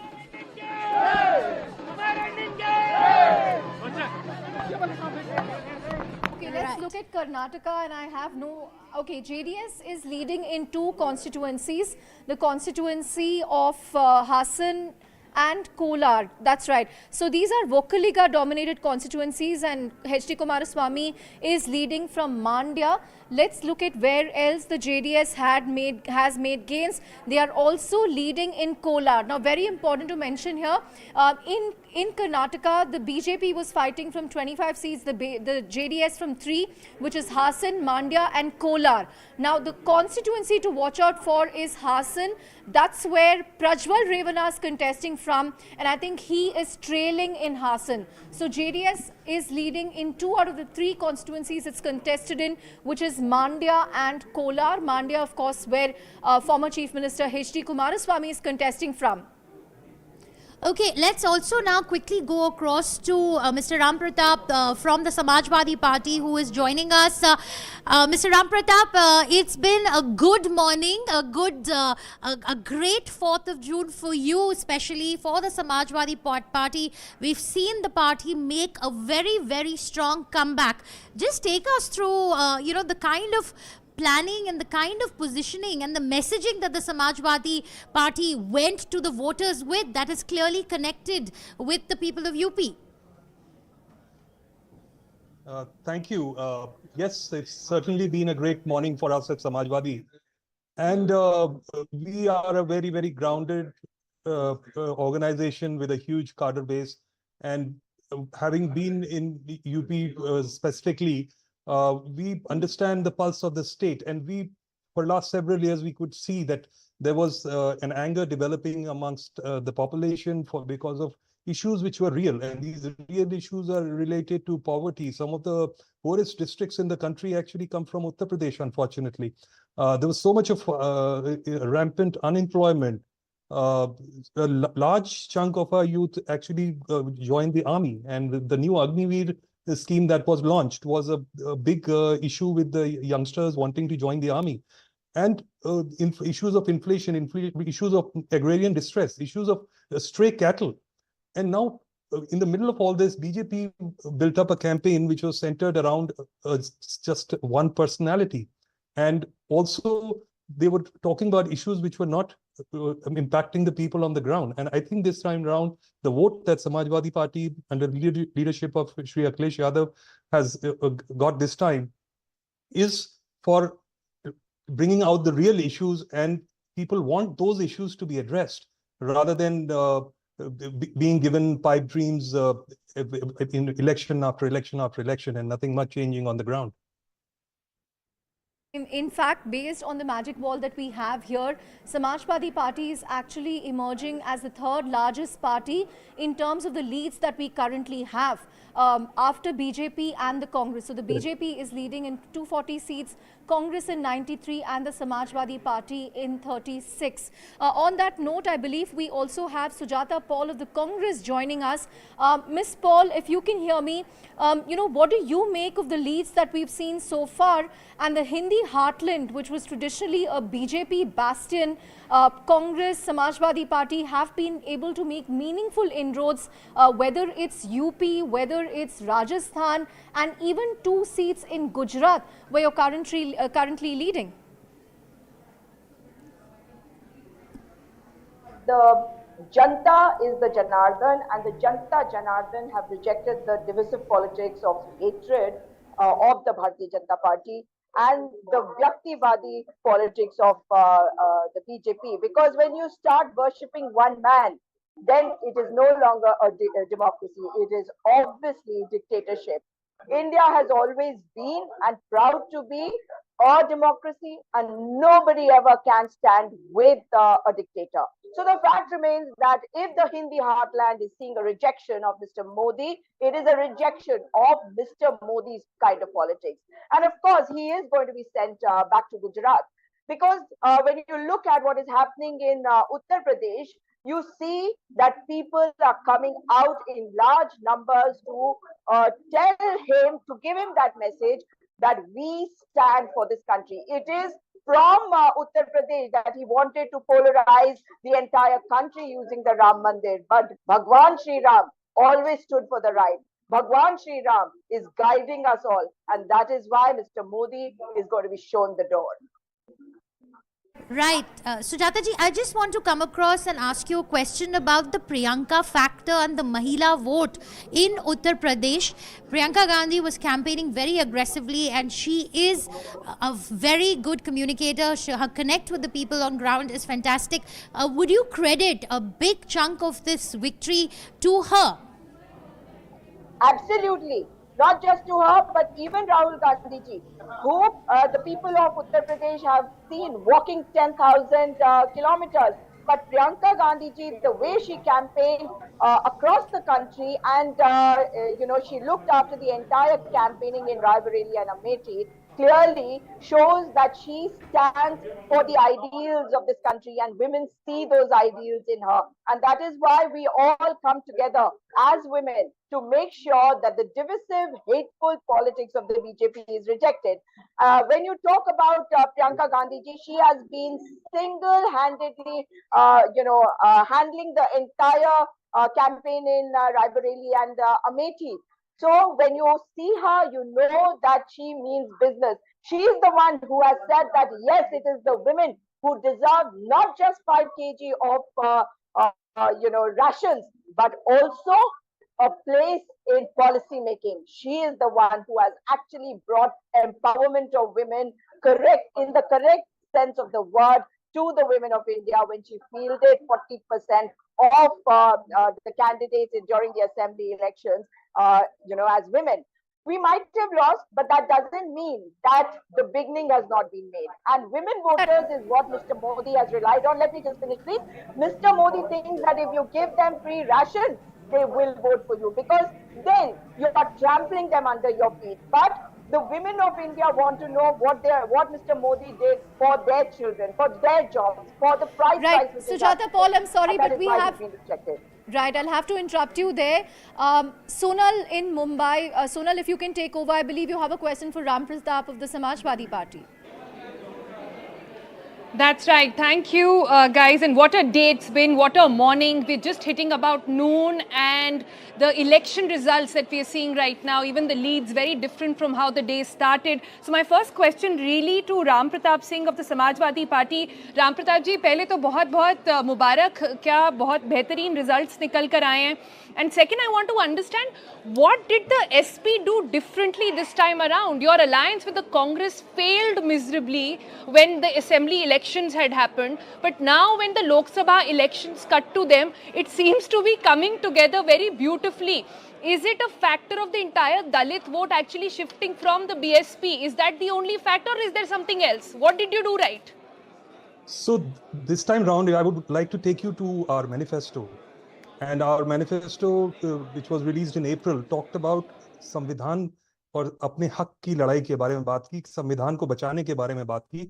And the fear amongst the common people in UP was that with such large majorities, BJP was heading towards making some major constitutional changes which would impact a large segments of the Dalit and the backward population. And so Samajwadi party went to the people with a mandate asking them to vote to protect the constitution, and if constitution survives, then everything else will follow in due course. And second was a very real issue which is a pan India, but also very important for UP, has been the issue of unemployment with a large population of 25 crore plus, and the youth population of about 5 crores who are in the job segment.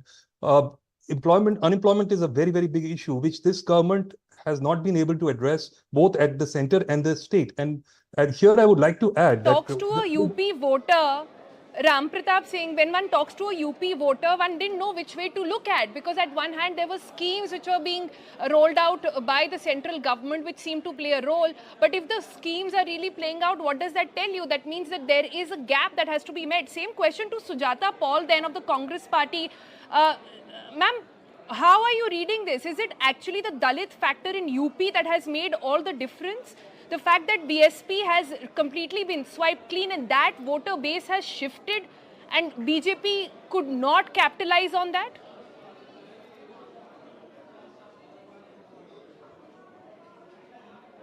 It's and tribals or anything at this point of time, because 10 years of this kind of hateful, divisive politics is too much, and people just reject it. These are the people of India. If they believe you, they trust in you, they give you the mandate. But if you misuse the mandate, then they reject you, and that is what is happening to Mr. Modi. Mr. Modi has tried to divide Hindus and Muslims, Dalits and Adivasis, and what he has tried to do is for everyone to see his attack on the constitution, his attack on rejected the politics. The way it's going, BJP will very comfortably, or the NDA will very comfortably form the government still. But we are looking at a very specific region-wise divide.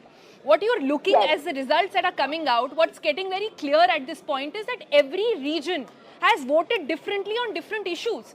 From South, there's a different story. In East, there's a different story. In West, there's a different story. I'm talking specifically about UP, which seems to have amazed everyone, all the pollsters included. I'm trying to understand what did the alliance, the India alliance, do right, and where did the BJP actually falter here? The Hindi heartland, who would have thought? There are a whole lot of factors. The positive factors are that the Dalits and the marginalized have realized that as long as Mr. Modi is there, there will be an attack on their rights. And why I was talking about reservation is because obviously there is an attack on reservation when PSUs are being shut down, because that is the best way to stop reservation. If there are no jobs that you are giving to people, then there are no reservations happening. And when you are attacking the minorities, do you remember how the minorities were attacked during the anti-CAA protest? and the kind of mob lynchings that we've seen across Uttar Pradesh. But of course, the infighting and that one man thinking that he is bigger than everybody, I think that also has to do with it, because the BJP has been a team which is not non-existent let's team get which a has little been there. specific now. Sujata Paul and Ram Pratap Singh, let's get a little specific now and let's talk about two seats that have specifically shocked everyone. One is the seat of Ayodhya, where BJP seems to be trailing. Seat of Ayodhya, where BJP is trailing. I'm underlining this again for people to understand what is happening. Again, early trends, it might change later on. Second, Smriti Irani, trailing by over 30,000 votes over there. So what's going on? What are these things really telling you about the Hindutva agenda? In UP specifically. Yes, the Hindi... Ram Pratap Singh first. Ma'am, please hold on. Ram Pratap Singh, please. Yeah. Sure. So if you asked about two specific constituencies, and what's rolling out in Amethi is people have seen a very, very arrogant person as member of parliament from there. And they're voting against that arrogance that was being perpetuated.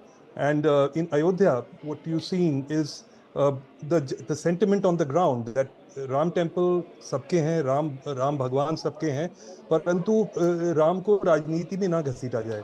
तो जो जिस तरीके से BJP ने राम मंदिर के centre जो राजनीति करी उसके खिलाफ अगर ऐसा होता है और अयोध्या की सीट बीजेपी हारती है, तो I would imagine that would be because of this sentiment.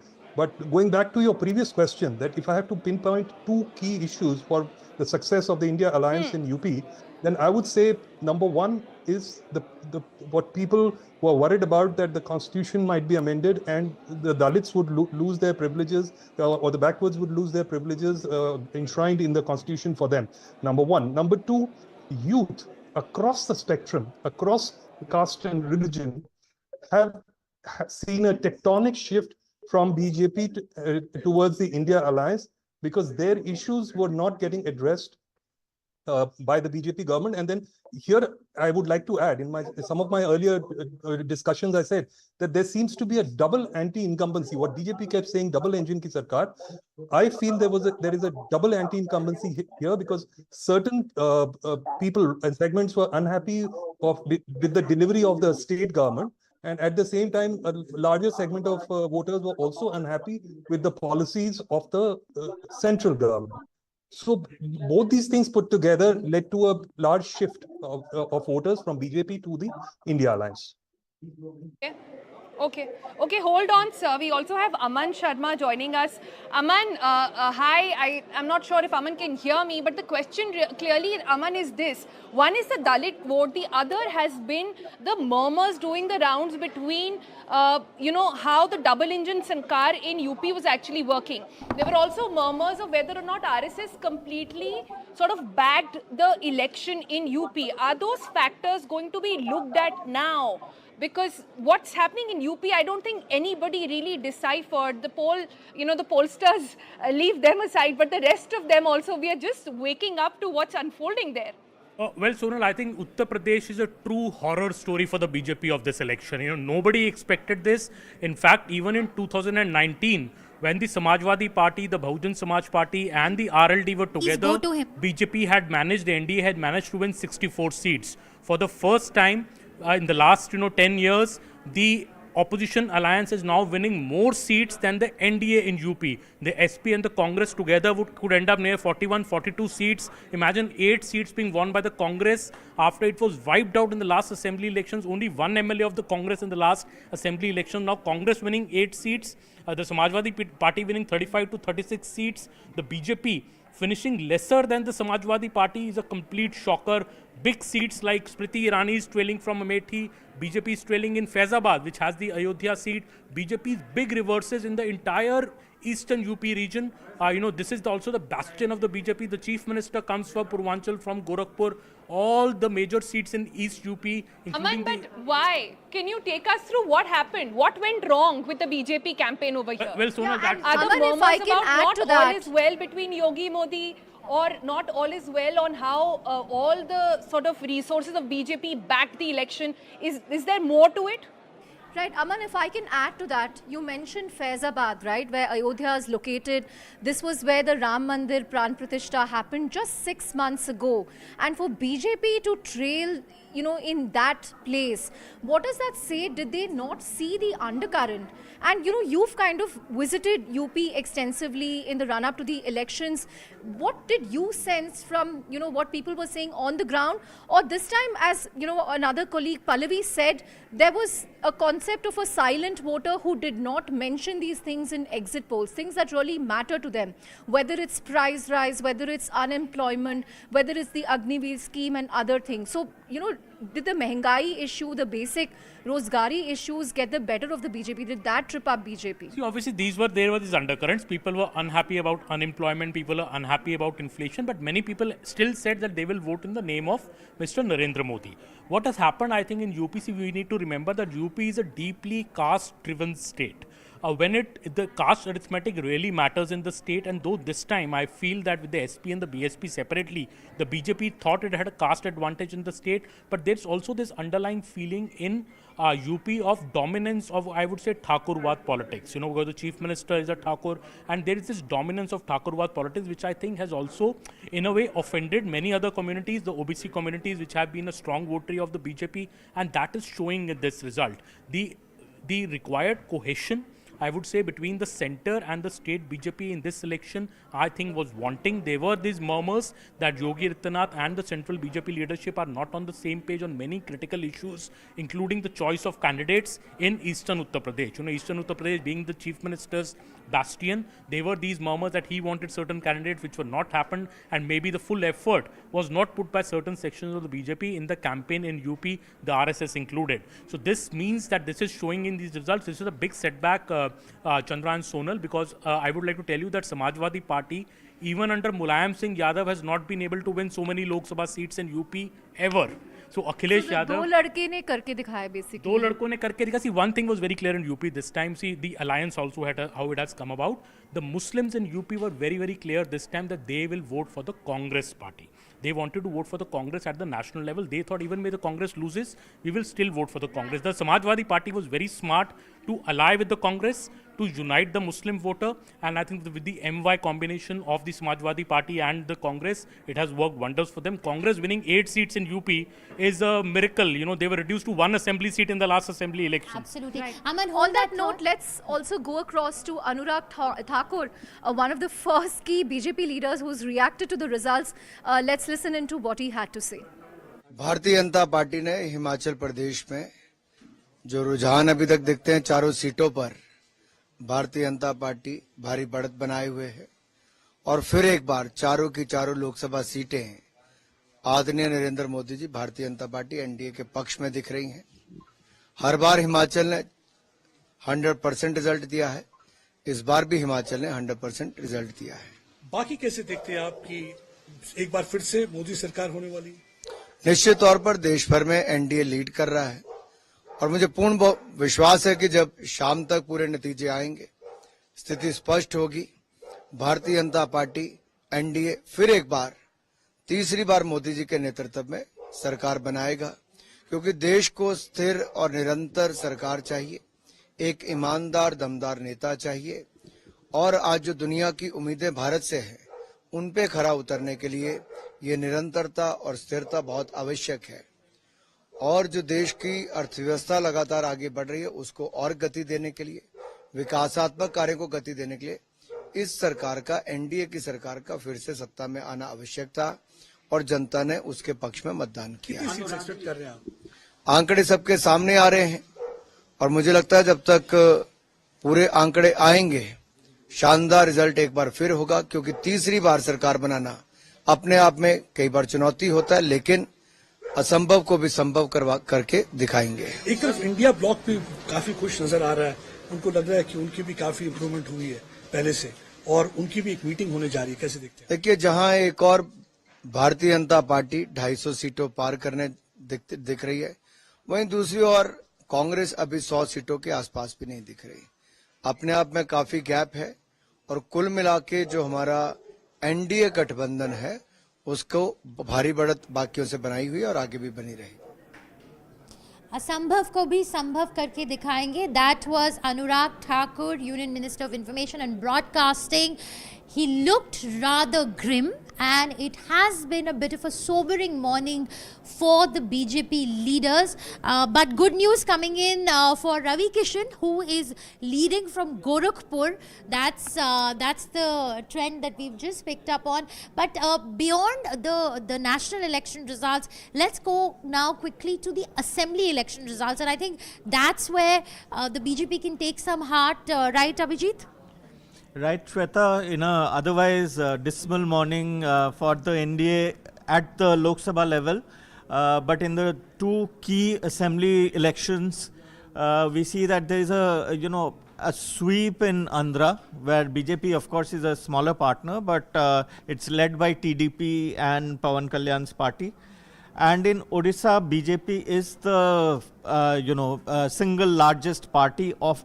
Although right now the election commission leads indicate that they are just a little short of a halfway mark. Okay. But there are independents. A part of Biju Janata Dal may actually break, and BJP should not have, if these leads hold, BJP should not have a problem forming a government in Odisha for the first time. It's a huge thing because it's a very key eastern state. Absolutely, that will be massive. Let me go across now to Gaurav Chaudhary. Gaurav, a sobering day for the BJP, but their strategy and their constant work in Odisha seems to be paying off, looking at the results that we are seeing right now for the Odisha Assembly. This time around, BJP stayed away from aligning with the BJD. They did not want to play second fiddle. They wanted to emerge on their own, and we've seen the campaign that's been fought where the Prime Minister has directly attacked Mr. Naveen Patnaik on his health, and the fact that BJD has not been able to evolve beyond projecting Mr. Naveen Patnaik as a leader. So how do you see this panning out for the BJP and for Mr. Naveen Patnaik? What does this mean, and what does this signal for Mr. Patnaik, Gaurav?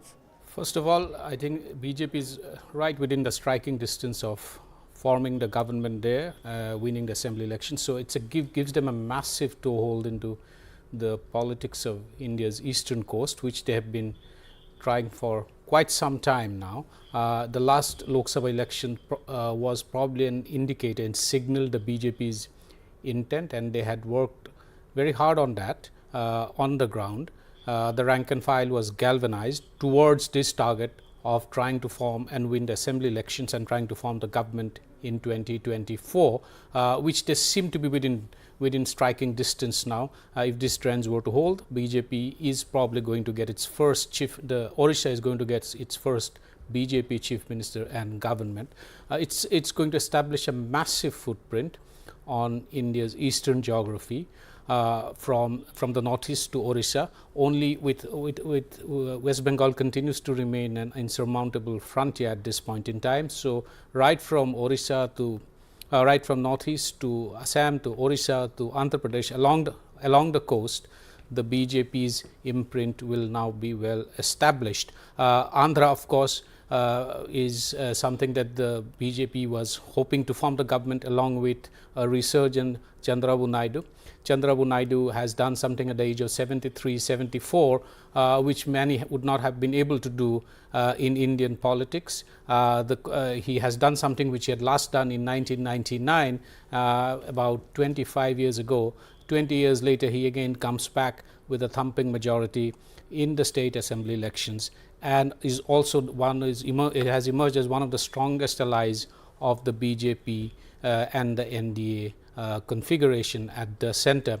For Naveen Patnaik, this could well be his swan song. We could probably see the end of the Naveen Babu politics, or Naveen Babu brand of governance and politics. 25 years is quite a long time. It's a lifetime, a quarter of a century. He has been in power almost, and has ruled the state with his brand of governance. But this may well be, his political career may well be, going into the sunset now. Odisha and the kind of governance model that the BJP is going to bring into Odisha is going to be interesting to see, because Odisha also has a few national leaders for the BJP, Sambit Patra, Jay Panda, Dharmendra Pradhan, to name a few. It's going to be interesting to see who is the potential and the front runner for the chief ministerial candidate in Odisha. The name of Dharmendra Pradhan is doing very strongly, but for that we have to wait until the final election results are announced and BJP manages to cross the line as the single largest party in the assembly polls in Odisha. BJP's brand of welfare, brand of welfare economics, where they move the needle very firmly from entitlement to empowerment, is going to be very interesting to see how the people of Odisha accept that, because as it's a very strong departure from the previously administered models of welfare government, welfare economics that non-BJP governments have been administering in various parts of the country. So it's going to be interesting to see. And any BJP government in a new state where they have... Gaurav, can I interrupt for a... Yeah. Can I just interrupt and say this? It's 1 p.m. right now. On most election days, by this time, an election would have been called. What is very clear at this point is that BJP and NDA are comfortably in position, but they seem to be injured in their own home turf, but making those seats in east and south of the country seem to have made up for these numbers. Initial takeaways also perhaps could be on how the allies seem to have carried the big partners, both when it comes to NDA alliance and the India alliance. Are those good ways to read the trends as of 1 p.m.? In time, the NDA wins and leads are at 295, which is 23 seats more than what is required for the majority to form the government. 272 is required for majority, so they're comfortably home as an alliance. But BJP as the single on its own is unlikely at this point in time, looks to cross the 272 mark. So for the first time in 10 years, probably alliance, a government of alliances will return to India. The period of brute majority or landslide majorities that the country has been witnessing since 2014 is coming to an end. That's what the trends indicate. It's going to be interesting to see how the BJP actually changes its model of governance and administration, because there is something called the coalition dharma, which the BJP will have to adhere to. It could be a little bit humbling, given the fact that the government over the last 10 years has been known for very strong decisive actions. Some of these policy actions have also resulted in policy shocks. But what is, however, clear that the Modi government has always been known to challenge the status quo, and whenever you challenge the status quo, which obviously is intended to bring about transformation, it always results in some kind of disruption. Now, whether Modi as a prime minister in Modi 3.0 will be able to carry out similar decisive actions. Gaurav, just hold that thought, please. Chandra, could you quickly take us through some of the VIP candidates and how they are performing? Before the VIP candidates, Aman here has a couple of interesting updates on a candidate who has won from jail by over 1 lakh votes. We're talking about Amritpal Singh. If you can take us through those two surprises, Aman. Well, Amritpal Singh, as we know, is in jail under National Security Act. He's a known separatist Khalistani leader who was arrested and had absconded when the police went to catch him. He was absconding almost for a month. Now he's lodged in Dibrugarh jail in Assam. He's contesting as an independent from Khandur Sahib seat in Punjab and is leading by 1.15 lakh votes. He's expected to win. And not just that, a second controversial candidate fighting as an independent is Mr. Sarabjit Singh Khalsa. He is the son of the assassin of former Prime Minister Indira Gandhi. He is also leading by 57,000 votes from Faridkot as an independent. So in Punjab, two very controversial candidates are winning as independents. Mr. Amritpal Singh from Khandur Sahib and Mr. Sarabjit Singh Khalsa from Faridkot shows very much which way the Punjab electorate is voting for somebody whose father has assassinated the former Prime Minister of the country, and somebody who's a known Khalistani separatist leader on jail on very, very serious charges. Both these people are winning from Lok Sabha seats in Punjab. Let's quickly take a look at how Punjab is voting. Yeah, let's actually the look numbers. at Punjab, Aman. Yeah. Congress is leading here with 5 seats, AAP 4, BJP 1. Let's look at some of the VIP seats. Amritsar, where I think Amrinder Singh's wife, Praneeth Kaur, was supposed to contest. She was trailing from what we Sorry, that's Taranjeet Singh from what Sandhu. we saw Yeah. this morning. We also have Ashwini Mahajan of the Swadeshi Jagran Manch. He's also an economist who's joined us, Chandra. Mr. Mahajan, thank you so much for joining us. It's been a somber morning for the BJP, Mr. Mahajan. Are like that only. But one thing for sure is clear that this is actually a victory of the welfare policies of the government, the present government. And we see on the one hand, there were guarantees like 1 lakh each per family and other kinds of freebies. On the other hand, the BJP and the NDA was banking upon their policies which they had adopted in the last 10 years, including housing for the poor, 3 crore houses in the rural areas, 1 crore in the urban areas, piped water, electricity, toilets, and Ujjwala, a scheme under which... Ashwini ji, if I could just come in here, Ashwini ji, I just have one question for you. We saw the BJP and its manifesto. It did not really offer freebies and it did not focus on passing out doles. But the other parties' manifestos have aggressively focused on that. The Congress party, for instance, has made some really audacious promises, Mr. Mahajan, in their manifesto. So, how are you viewing these numbers? Is it making you do a rethink on the development strategy that the BJP has tried to follow? Because it does seem like that for several reasons the Indian electorate has increasingly voted for the India alliance, and one of them being the rural distress, unemployment. These are the issues that have emerged. Do you think somewhere the BJP ignored those issues? Are you getting a sense? Are you going to go back to the drawing board to get a sense of what happened really, especially in states like UP, where the gains were expected to be significant gains were expected? You see, except for these 3 states, Uttar Pradesh, Rajasthan, and Haryana, BJP's expectations are being fulfilled. And therefore, saying that the BJP will have to rethink on the overall all India issues, I don't think it is going to be this situation. And if you see the kind of policies which BJP had adopted, they were quite popular amongst the masses, and we see in the whole scenario that the beneficiaries, what you call labharthis, they had been very happy with the policies. Now coming to just hold that thought. Let me bring in my colleague Gaurav also. He tracks the Indian economy very closely. Gaurav, is this also a bit of a status check on Labharthi politics that the Modi government had made their key poll plank? No, so I don't think, if you're asking that whether this is a negative vote against the Labharthi and the welfare economics model of the Modi government, I don't think so. In fact, I agree with Ashwini ji that this is actually a positive vote in favor of the welfare economics model of the Modi government that they have been practicing over the last 10 years. As I had said, the pedal is firmly on moving the needle from entitlement to empowerment.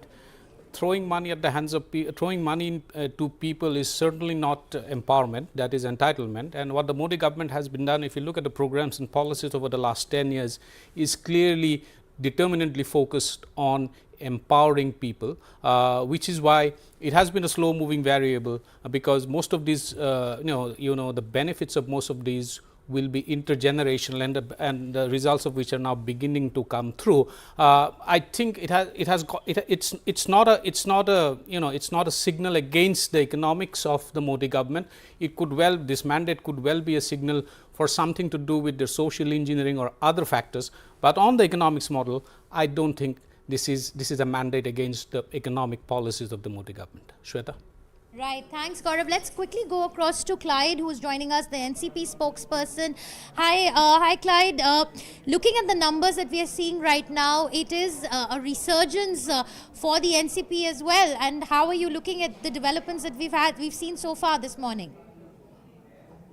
Well, we'll always be sure and confident that we'll do well, because I'll tell you something. The people of Maharashtra have begun to realize that the Bharatiya Janata Party only indulges in dirty politics.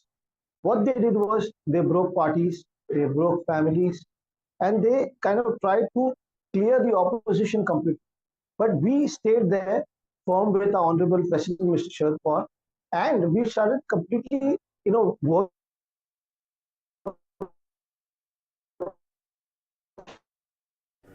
Okay, we'll just get back to Clyde, once we get him back. But we have right here Nalin Mehta, the managing editor of Moneycontrol. Nalin, what a morning and afternoon this is turning out to be. We were talking yesterday, should we call the election at 10 and 11? We are inching towards 1 o'clock and there's really no sign of this being called anytime soon. But look at this map. It's clearly not a saffron surge, and also the end of regional parties, something that we were talking about, in the run-up. That also hasn't happened based on the comeback that we've seen by Samajwadi Party and the Telugu Desam Party in the south. What are your takeaways from, big takeaways, big upsets that one can take away from elections in verdict 2024? So first of all, Chandra, absolutely that this is a, in 2019, this network called the election at 10 a.m. in the morning.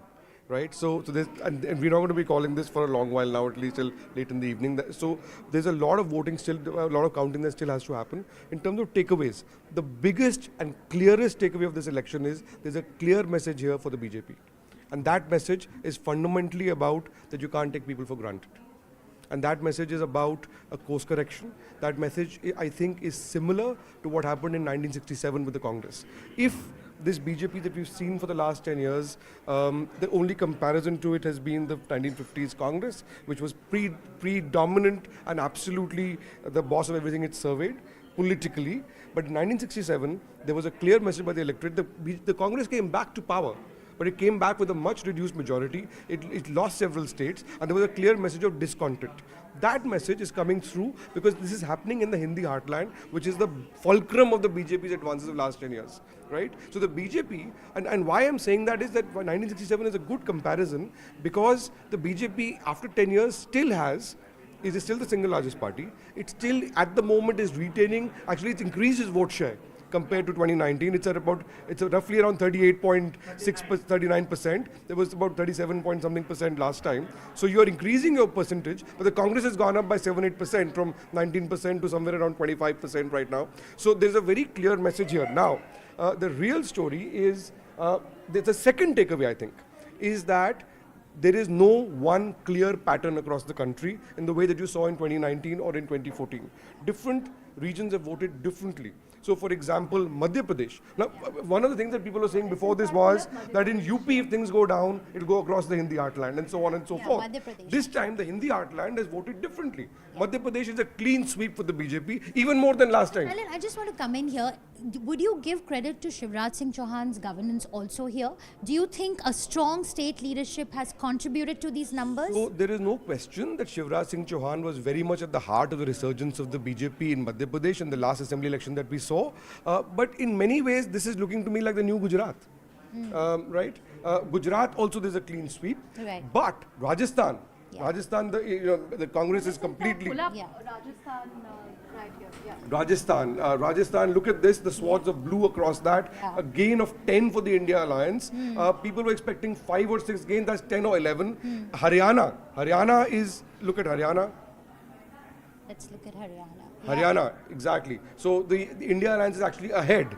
Right, so and the biggest surprise of Haryana was this result was expected in Haryana. It was not what the exit poll was saying, but it was always on the card. I think this was the shocker, Nalin. Real shocker. Also, Punjab, Nalin, we had just one second. Yes. Just one second. I want to stay on UP. Yeah. Okay, let's talk about UP a little bit. Absolutely. This map, as it looks right now, is essentially very similar to the 2009 map of UP. right? So this is a return to the politics of 10 years ago in UP if these numbers hold. Now I want to put a very important caveat here. Out of the 80 seats in UP, about 19 seats right now are too close to call. There are about 19 seats in which the margin is currently less than 10,000 votes. Several of them, the margin is less than 5,000 votes. In several of them, the margin is even less than 1,000 votes. Right now, in about 9 of them, the Samajwadi Party is currently leading. In about 8 of them, the BJP is currently leading. So at the moment, and the BJP is somewhere around 41% of the vote share in UP. The Samajwadi Party is somewhere around 32-33% of the vote share in UP right now. What this tells you is that in those close contests, that's why you can't call the election for a very long time. In those close contests, all 3 results are still possible. The probable result is that they'll remain split evenly, because they're evenly split right now. Right. But it's also possible they could swing entirely one way or swing entirely that way. Theoretically, all 3 results are still on the table, which is why UP is too close to call. But either which way, even if, let's say, the best case scenario for BJP, it wins most of these seats. Even then, the message from UP to the BJP is very clear. Because remember, most of these seats where the BJP is losing or in very close contest, it had a margin of 3 lakh, 2.5 lakh votes last time. So in those seats, if you're going to get this kind of a result, then there's only one message from here. There's a message of rural distress. There is a message of that people are not happy with the job situation. The opposition has got together in a way that the BJP didn't expect. Ticket selection, the BJP got very wrong in UP. The Samajwadi Party got it right. It got a caste arithmetic right. So if you look at the vote share, for example, you could say, looking at the vote share, that BJP is 41%. That's huge. It is. But the last election, it was 49%. So it's down 8%. The swing of -8 against the BJP in UP. If you look at the opposition, the Samajwadi Party is around 32% of the vote. So they're still 10% behind. But Congress is 10%. Congress plus SP is exactly the same as the BJP right now. And that's why you're seeing UP split half and half. The other thing is that the other, I think, shocker for the BJP is that I think the Coromandel coast as well, right? While they've made gains in Odisha, West Bengal should be a huge disappointment for them. If you can go to the Coromandel coast, in Bengal, BJP was expecting to be the single largest party. That's roughly the kind of result around that ballpark is what most exit polls were expecting. That's not happened, and Mamata Banerjee has absolutely hit the ball out of the park. So that has really upset the BJP's calculations. See, overall, if you look at this election, I think something you said at the beginning of the Chandra about, we were talking about this being a watershed election for regional satraps. Look at the map of India right now. Roughly around 40% of the vote, I think, at last when I checked, has been counted in India. What we are seeing across the country is, firstly, for the BJP, a clear message is, apart from everything else that we've said before, is that look you at can't... this. SP and TMC are the 3rd and 4th largest parties right now. Yeah, exactly. So you've got the resurgence of Akhilesh Yadav in ways that nobody expected. You've got Mamata holding Fortress Bengal. You've got Stalin holding Tamil Nadu. You've got Chandrababu Naidu, who can always swing both ways. He's with NDA right now, but he can go in. And remember how strong Nitish Kumar as well. And Nitish, 15. Right? So the only satrap who's actually got eclipsed in this election is Naveen Patnaik. That's right. And in there, of course, there is another story where there is a BJP victory. BJP is going to be forming a government in Odisha for the first time. So this result is very disaggregated, and there is if there is one national. And what this also, I think the other lesson is, if these numbers hold, and they could change, but probably not that much, but if generally, even if there are 5-10 numbers here, 20 here or there, what you are talking about at the moment, at these numbers, is an NDA government with a BJP around 230-240 seats. We have never seen a Narendra Modi in power before who is not totally in control politically. Absolutely. There is no precedence for this. So there is no historical record to go with this on this. So what does the BJP do now in such a situation? You're absolutely right. If you can... in this situation... Hi. Sorry for butting in, Nalin, but quick question. Yeah, Quick yes, question. Just you're absolutely right that the election result seems to be suggesting that this election has been localized. There's no one pan-India trend that can be seen. So if we were to zoom out a little bit and look at zones in India, you see trends very clearly where West BJP is down. East we see BJP holding on. North we see BJP slightly down. And South making the gains. So it's very easy to say that they will come back to power. It looks fairly if the numbers were to hold. But what does this mean for alliance partners? Because the other key takeaway here seems to be that both when it comes to NDA and the India alliance, the alliance partners seem to have played a very critical role, and thus the government, the one which will be formed, will be a very different one. So there are two things. At the moment, the kingmakers are. I would imagine Chandrababu Naidu and Nitish Kumar. Exactly. And Nitish Kumar is not in the best of health. So, so you have two kingmakers. One of them for sure is a very consummate deal maker and one who knows how to get his pound of flesh if the last experience of the Vajpayee government was anything to go by. So we are in new territory in the politics of this country. I think this is very much like the 1967 result. How the BJP reacts to this is going to have a churning in the BJP as a result of this. There's going to be a different approach to governance. You will see a lot of shifts in that. And I think politically, what does this mean? Had the BJP got a majority of the kind that was expected in the exit polls, you would have been very clear movement on the Uniform Civil Code. You would have seen very clear movement towards the one nation, one election. You would have seen much more reforms. Absolutely. I think all that is off the table so now. Nalin, we have Ashwini Mahajan waiting by, and let's quickly get him in also on the economic aspect of it. Ashwini ji, you just heard Nalin here talk about the political consequences of this verdict, but there is a lot of concern on what this could mean for BJP's reform agenda going forward. The expectation was that if the BJP comes back with a huge, massive majority, they will be relentless in pursuing a reform agenda. So how is this going to pan out for the budget now in July? What I feel is that this is for clear that whatever has happened, but pan-India, if you leave a few states, because in other states the situation is almost on the expected lines, but only UP, Rajasthan and Haryana, they are different. And therefore, it is a victory of, I believe, it's a victory of the welfare policies of the government, and obviously this government with the policy which they had been adopting, for instance, a Atmanirbhar Bharat policy and the other kinds of reforms for making India a developed country. I think on these lines, any alliance partners would go along BJP. And therefore, this is for sure that BJP is not going to budge on these policies, or they will. I don't think. Mr. Mahajan, you will have alliance partners to please this time around. It will not just be BJP's economic ideology. You will have to, looking at the leads that have come in so far, it looks like you will have to work with your alliance partners more proactively. It is true. It is true that we are back on the mixed governments. We had we know that the BJP had been working with the alliance partners in the earlier occasions also, and the kind of approach the BJP had been having in the earlier days during Atal Bihari Vajpayee's regime. The same scheme of things should work in the present scenario also.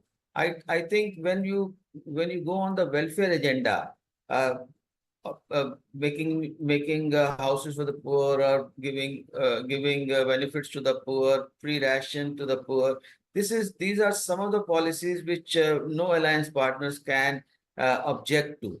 And yes, it is true that in in this alliance government, which the obviously is going to be formed, Right. the alliance partners will be asking for little more than what they could have asked earlier Right, Ashwini ji. with Thank BJP you, coming Ashwini in ji. the We government. will keep coming back to you for more. Thank you so much for joining us, Chandra. There we have it. It's not As what we Nalin were said, expecting. this is uncharted territory for the BJP. Yes. They have to be a more cooperative party in the NDA. I'm not sure they'll be able to call the shots like they used to. But Shweta, a couple of interesting leads that we are getting. TMC's Yusuf Pathan, the cricketer, is leading by 8,546 votes against Congress's Adhir Ranjan Chaudhary in Baharampur, and Asaduddin Owaisi of the AIMIM is leading by a margin of over 1.24 lakh votes over Madhvi Lata in Hyderabad. Madhvi Lata, who was touted as a firebrand politician by the BJP, is trailing Owaisi in Hyderabad. But Aman, I want to get your view here. As Nalin mentioned, there are two kingmakers who have emerged for the NDA, Nitish Kumar and Chandrababu Naidu. Again, the relationship between BJP and Nitish Kumar, BJP and Chandrababu Naidu has been very testy. Sometimes they were on the best of terms, they were on the worst of terms. Chandrababu Naidu made a comeback this time into the NDA after leaving in a huff. So, how will they be able to work with these two partners? See, we have to understand, Chandra, here that Mr. Modi has never really run a coalition government. He's run strong governments, be it in Gujarat or be it in Delhi. He's run full majority governments of the BJP. This time, if these results hold true, BJP is at about 240, 242 seats. The biggest two allies of the BJP are JDU with about 15 seats and then Chandrababu Naidu also with 15 seats. So essentially these 30 seats take the BJP past the majority mark, takes the NDA beyond the majority mark and makes a government. Now who are the JDU and the Chandrababu Naidu? They both are not really trustworthy allies of the BJP. I would describe that they have both backstabbed the BJP in the past and left the BJP side. And both these allies are the last ones to join the NDA. Till about 2 months back, 3 months back, both the TDP and JDU were not a part of the NDA. So they are like the last into the NDA. Now the entire, if these numbers hold true, the BJP is dependent on these two not so trustworthy allies to run their government. So it's going to be a big challenge for Mr. Modi, how he does this. There are of course smaller allies. There is Mr. If I see the numbers, there is Mr. Chirag Paswan with 5 seats and there are other small ones. The Shiv Sena, Eknath Shinde with 6 seats. There are smaller players also, but obviously BJP needs both Mr. Nitish Kumar as well as Chandrababu Naidu to now run a full majority NDA government. And given that it's been a strong government, like the USP of the Modi government has always been that we are a strong government, we take decisive steps like abrogation of Article 370 or bringing in the CAA. Will tough decisions be easier under a coalition government? I think it will be a new challenge for Narendra Modi to run a government like this in the coming days. And if the BJP numbers don't actually increase by evening, which many BJP leaders in fact are telling us that wait on till 6 p.m. picture abhi baki hai. There are many seats in which the margin is very, very low. We may reach 272 on our own. But if that does not happen... One quick follow-up. There's also buzz that, Prime Minister Modi may not do a roadshow this evening like he used to do, in previous elections in the evening because, those were elections where they also got a thumping majority. That might not happen. So are you also seeing changes? And there are also updates coming in that, India Alliance has asked all its allies to be in New Delhi tonight and tomorrow. So how are both parties preparing for the verdict? But I think BJP will wait till 6 p.m. before doing any roadshow. They will first firm up their numbers, how the situation is looking like, because there are also these murmurs now that the Congress is reaching out both to the JDU as well as Chandrababu Naidu to bring them on board, and Congress may offer the moon now to Nitish Kumar, make him deputy PM, whatever. Nitish Kumar had quit the India grouping because he wanted to be the convener or the leader of the grouping, and Congress was not willing to do that. They wanted Mr. Kharge to go. So there is a history to this. If today Congress offers Nitish Kumar a top post, will he relent? Or will he not do another palti, which he is known for? Just yesterday, he was in Delhi meeting the Prime Minister and the Home Minister both. So did the BJP know something which we don't? It's a very interesting political situation. I think BJP is holding on to its horses. Actually, how the two kingmakers react is going to be interesting because, as you said, they've had a very testy relationship with the BJP and they're also both very fickle. But so far, both of them, senior ministers of both TDP as well as JDU, have said that they're 100% with the NDA. But you know, in politics, nothing is 100%. Things change very, very quickly. I think the statesmanship of the Prime Minister, Mr. Amit Shah, I think is now on display, will be on display in the next 48 hours to see how this government pans out. I think Bodhi wants to weigh in as well. Aman. I think there's a breaking news on Network 18 that PM Modi has spoken to Chandrababu Naidu. So I think that's if you look at Network 18 right now, the story we are breaking is that PM Modi is speaking to Chandrababu Naidu. What they are discussing, we'll have to wait and see. But Bodhi, continue. Yeah, no. So just one, I mean, the BJP under Prime Minister Vajpayee has obviously ran coalition governments. For Mr. Modi, this is uncharted territory because both as Chief Minister, he's obviously had an overwhelming majority, and so as Prime Minister. So this is uncharted territory. As I think Nalin mentioned, there is the core ideological, well, I think the Article 370 has been done and so is the Ram Mandir. But UCC is now, I mean, obviously TDP and JDU have no commitment to UCC. I think that, so let's see what happens as far as that is concerned. Even CA, it's a law of the land, the act has already been passed, but the extent of implementation, what happens remains to be seen. I think in terms of what the market would call hard measures like labor reforms and so on, I think that's pretty much off the table. There are no such things going to happen. Let's right, I believe Sonal has a question. Yeah. Sonal, do go on. Yeah, so the question both to Bodhi and Aman, if he's still around, Chandra, would love to pick Aman's brain to understand how this entire political arithmetic is panning out. Aman, if you can hear me, we keep talking about what BJP could have got done better or got it wrong, but it seems to be that perhaps the India alliance managed to put together a better political arithmetic. Isn't it a case of alliance partners and alliances this election? We kept harping about how this is going to be a presidential election, but as more and more details trickle in, it's coming down to localized parties and them playing a role. So did the India alliance get their alliances, get their partnerships correct? Well, I think they did better than expected, I would say. Also, I think the India alliance kept its focus on some very key issues. Unemployment, inflation. Also, Sonal would be very interesting, Chandra, as well. The caste census. You know, Nitish Kumar is somebody who's been openly propagating that there should be a caste census. He's done a caste survey in his state already. And this is something that Rahul Gandhi has been promising, that the first thing that the India government, if it comes to power, will do a caste census. Now, will the BJP agree to a caste census, which Nitish Kumar is asking for? Will they relent on it? $1 million question. Will that, because BJP has been dead against a caste census. So these are the obvious, there is some contradictions inside the NDA camp also on some very key issues, like Bodhi was speaking about CAA, NRC, UCC. Does BJP now proceed with these contentious issues with somebody like Nitish Kumar and Chandrababu Naidu by their side, who may not be very comfortable, you know, with proceeding with these issues? So I think Modi will have to do a very, very diplomatic path ahead. Where I think your first question, where did BJP go wrong in its alliances? Well, for the BJP, I think allying with Chandrababu Naidu and Nitish Kumar is now proven to be the master stroke. If they had not done that, maybe BJP would not be forming the next government. I think the alliance with Chandrababu Naidu has worked beautifully for them in Andhra Pradesh. Chandrababu Naidu has come to power in Andhra Pradesh. Chandrababu Naidu is in a very good position now because he's set to form both the government in Andhra Pradesh. I think the assembly elections as well, TDP has done really well, and they've also done well in the general elections. So one could call it, you know, the comeback of Chandrababu Naidu and also his vendetta against Jagan Mohan Reddy, because we've seen decimation of the YSRCP in Andhra Pradesh and the BRS in Telangana. So very interesting dynamics happening both in Andhra Pradesh and Telangana. And in a way, Jagan, you know, did the cardinal mistake of putting Chandrababu Naidu in jail. You know, that is something that has beautifully worked for Chandrababu Naidu. Yeah, he encashed all the sympathy.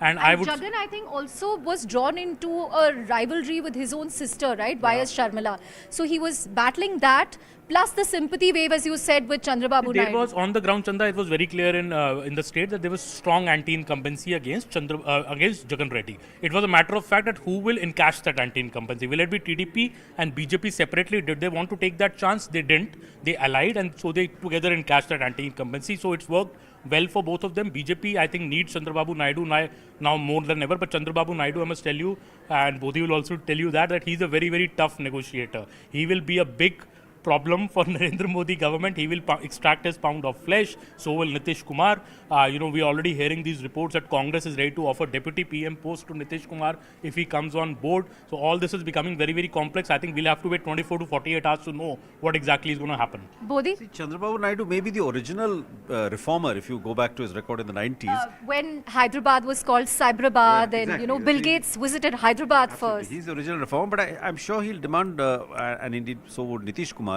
they would demand senior cabinet ministerships. Why would they not, given the position? In fact, even Mr. Shinde, although he has done worse than Uddhav, if the final results hold, Uddhav will get more seats. But Mr. Shinde, even with his 5-6 seats, now becomes crucial. Although I think it would be fascinating to see how the state politics now play in Maharashtra, especially at the ground level, and where the cadres, what happens to the legal cases now between Sharad Pawar and Ajit Pawar over the election symbol, over Uddhav and Shinde, because both have lost the election symbol, but now Uddhav can claim that he's the actual Shiv Sena.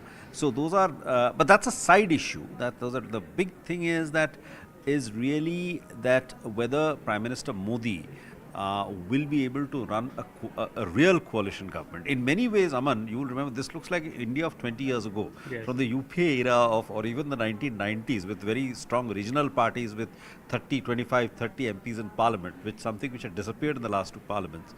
So this looks like a very different kind of a ball game, and the BJP as a party has No, indeed. I think one thing that people have been crying about in the last 5 or 10 years is we need a more vibrant opposition. Yes. I think that at least has come true. I think in our interview, Bodhi, the Prime Minister in fact had said that the one thing that I miss is a strong opposition. Well, I I'm really sure, want a strong I opposition. don't know if he That wish of the PM I has don't know been if he fulfilled. regrets saying that today, but I believe we have a bite of Dipinder Hooda. Let's go across to that. जो शुरुआती रुझान जो सामने आए हैं, मैं समझता हूं जो हमारे को जो आशाएं थी उन आशाओं के अनुरूप ये शुरुआती रुझान दिखाई दे रहे हैं हमारे पूरे प्रदेश में। मैं सभी हरियाणा वासियों का, अपने रोहतक लोकसभा क्षेत्र वासियों का बहुत बहुत कोटि कोटि धन्यवाद करता हूं, दिल से धन्यवाद करता हूं। ऐसा लगता है कि लोगों ने जितना आशीर्वाद दिया है वो उम्मीद से भी ज्यादा आशीर्वाद लोग दे रहे हैं। बाकी अब ये शुरुआत के रुझान हैं, जब पूरी गिनती हो जाएगी उसके बाद ही मैं कोई और टिप्पणी आपको करूंगा। Right, so there we have it. Interesting set of numbers coming in, and it's been a very interesting morning. Again, going back to the tally in UP, India 43, NDA 35. NDA has seen a loss of 29 seats. So there is one thing that probably has been missed by a lot of pollsters, and something that the economists had been talking about. It is of rural distress. I have some numbers with me here.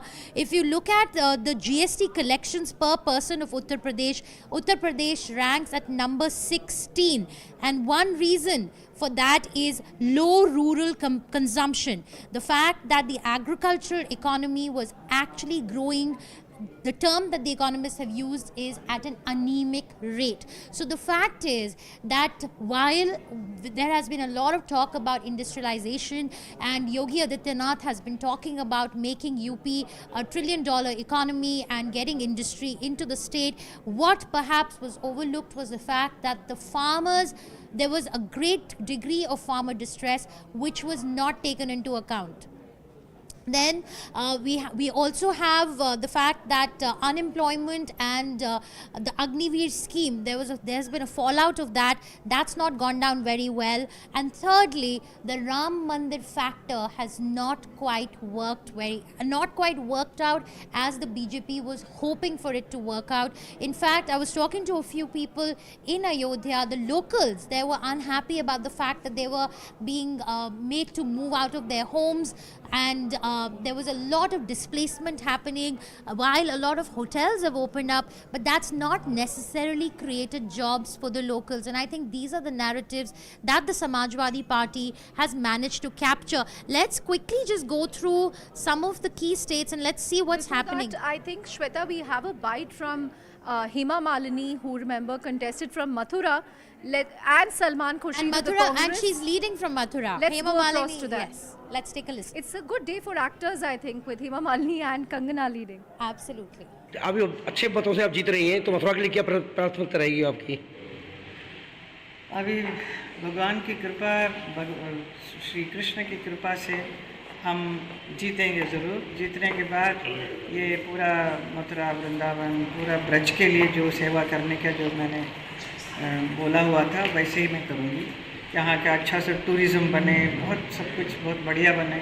हमको दुख हुआ था जो exit polls में सामने प्रस्तुति थी, उससे हमको दुख हुआ था, क्योंकि हम ये मानते हैं कि हमने बहुत मेहनत करी। राहुल गांधी जी ने जितनी मेहनत करी, और आज से नहीं 5 साल से वो मेहनत चल रही है, और उस मेहनत का कुछ परिणाम मिलना चाहिए हमारे लोकतंत्र के लिए। अगर हमारे लिए निजी कोई लाभ ना हो, लेकिन लोकतंत्र के लिए अवश्य हमें कुछ उसमें मेहनत का कोई वो मिलना चाहिए। लेकिन अब 2 दिन तक वही चलता रहा कि आप कहीं नहीं हैं, आप कहीं नहीं हैं, तो उसको देखकर हमारा मनोबल बढ़ा है, हिम्मत बढ़ी है कि जो अब निर्णय आ रहे हैं सामने, जनता के निर्णय हैं, वो निर्णय ये नहीं कह सकते हैं कि जनता को हम में भरोसा नहीं है।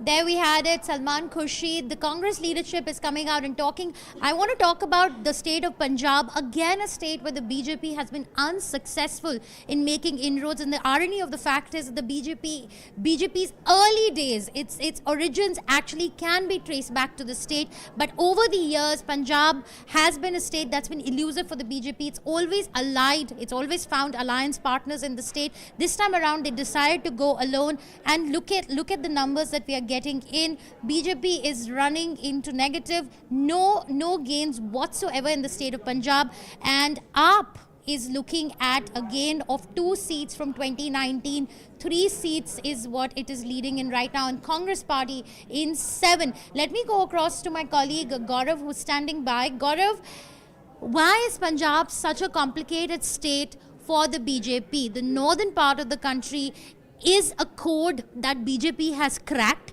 but Punjab stands out as an outlier. Also, if you look at the voting preferences of the voters of Punjab, as we were discussing a little while ago, Amritpal Singh, who's contesting from a jail and he is a separatist leader, is winning by over 1 lakh votes. What is really going on in that state? Shweta, it's interesting you ask about Punjab, because in 2014 and 2019, even when there was a very clear and visible BJP wave across the Hindi heartland and northwestern part of India, Punjab voted the opposite side so far as the BJP is concerned. And now in this time around, however, things are a little different, because this is the first time there has been a 4-cornered contest in Punjab. There is the Aam Aadmi Party, there is Congress, there is Shiromani Akali Dal, and there is the Bharatiya Janata Party. Now, again, for the first time in 30 years, the Bharatiya Janata Party and the Shiromani Akali Dal are contesting against each other. That is, they are not contesting together. So, Shiromani Akali Dal, which withdrew from the NDA government in protest against the farm laws, have decided to was one of the oldest allies of the NDA. I'm so sorry to interrupt, but you'll have to hold that thought, because we have Mr. Nilesh Shah joining us from our Mumbai studios, and my colleagues Mahalakshmi and Nandita are standing by to get us a check on what's happening with our money in mutual funds. Mahalakshmi. Thank you, Shweta. Hi, Nilesh. Good afternoon. Thank you so much for joining us this afternoon. Thank you, Mahalakshmi, for having me here. So, Nilesh, I remember speaking to you after the exit poll results. You were not very, you were not exuberant about the results. You just said that all the markets were looking for was a clear mandate. But this looks much worse than that, and the market has reacted even more sharply. What's your take now? So undoubtedly, Mahalakshmi, when markets expect something and the actual event is different from that expectation, then there is bound to be a reaction in the market. We are seeing the same thing. Market was expecting continuity of government. On exit poll, they felt that since all exit polls are pointing towards continuity of government with higher number of seats, it had a rally on Monday. Today, reality is coming in front of the market. Exit polls were on the wrong side, and the actual seats are far lower than the initial estimate of the market as well as exit poll. And hence now we are getting into a scenario where markets are adjusting itself. I think till such time the government is formed, till such time there is clarity on the policies, and till such time there is awareness about how political parties have discounted this election verdict, it will be fair to say that markets will remain volatile. Fair enough. Would you look at this as an opportunity, Nilesh? Because a lot of stocks, I mean, including SBI, which is quite difficult to fathom that on a single day, a stock like SBI can fall 20%. So, would you sense opportunity, or would you just wait for things to settle down? So to an investor, my recommendation will be, please follow your dharma of asset allocation. If you are extremely underweight equity, yes, then you can take some position now, but don't put everything at one go. If you are neutral equity allocation, then please wait for uncertainty to get settled. My recommendation is that if you want to put lump sum money because markets have corrected, then do consider funds like multi-asset allocation fund or balance advantage fund, where fund managers will make adjustment in equity allocation looking at the valuation of the market. As a professional investor, I will wait for this dust to settle. As we speak, maybe 40-45% votes have been counted. Still, half of the votes are pending to be counted. In many number of seats, it's likely that margins will be very, very tight, and hence this mandate could swing either way. It will be far better to wait for dust to settle and clarity to emerge, and then take a call on portfolio construction. Right, but could doubts over pace of reforms dampen the overall sentiment in the market? Till now, of course, domestic flows have been the pillar of the market. Could that see some bit of ebbing or slowing down if there is, the kind of reset that we are seeing today? If we have to adjust our thinking to that. Undoubtedly, if there is worry that the pace of reforms is slowing down, which in turn will have impact on economic growth as well as earnings growth, then the flows could come down a little bit. But do remember that many other factors are in favor of a sustainability of our growth.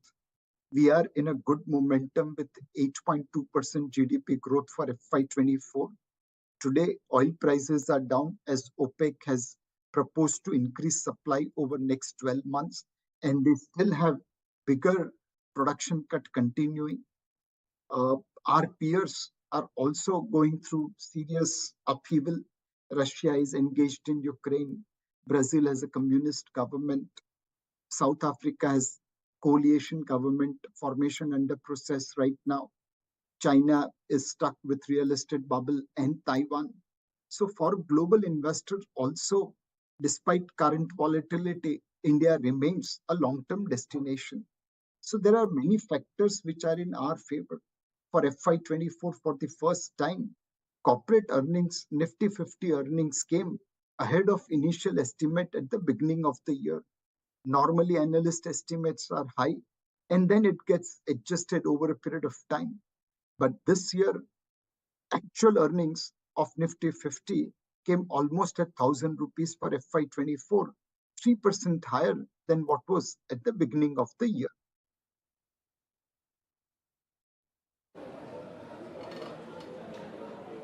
Can't hear now.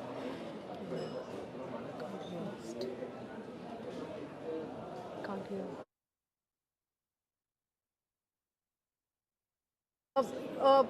Would you say that PSU stocks will see the highest degree of uncertainty here on? Because we've seen stocks like REC, PFC getting hammered and shaving off somewhere around 20% or thereabouts in a single session. If yes, any segment within the PSU pack that you would still stick your neck out for and say that irrespective of how things shape up, this is one segment that still looks good for investment. So for some time we have been cautioning that low floating stock counters where there is concentrated holding is trading at a very high valuation. Many PSU banks were trading at valuation which were significantly higher than private sector banks. Those counters are also seeing correction. And in sympathy with that, some of the PSUs which have large floating stock and where there were reasonable valuations, they have also corrected. My feeling is that in this kind of churn, men get separated from the boys. I think this is the market where quality will outperform momentum, where counters where there is large float and hence optimum price discovery by market forces should outperform low floating stock concentrated holding counters. This is the counter where this is the market where reasonably valued stocks probably will outperform more expensive valuation stocks. And this three things will be applicable to PSU stake as well. Nilesh, I couldn't hear you very clearly, but my question is, how much of is it possible to sort of put a number or some sense on how much of the PSU valuation, especially let us say in banks, in PSU banks, is really because of the business inherently versus the role that the government has had to play? Because in a lot of cyclicals, you would agree that the business is not necessarily only a function of what the government does or will do or will not do. There is a natural business momentum right now, and a lot of those businesses are going to carry on irrespective of what kind of government comes to power. In banks, how important is the role of the government and the nature of government formation? So undoubtedly in the banking system today, liquidity is critical. Banks which have higher liability franchise, which means they have ability to borrow low cost deposits, they are likely to do better compared to banks which have to pay higher cost of deposits.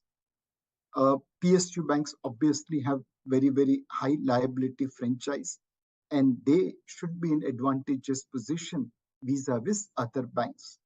The second thing is related to asset side.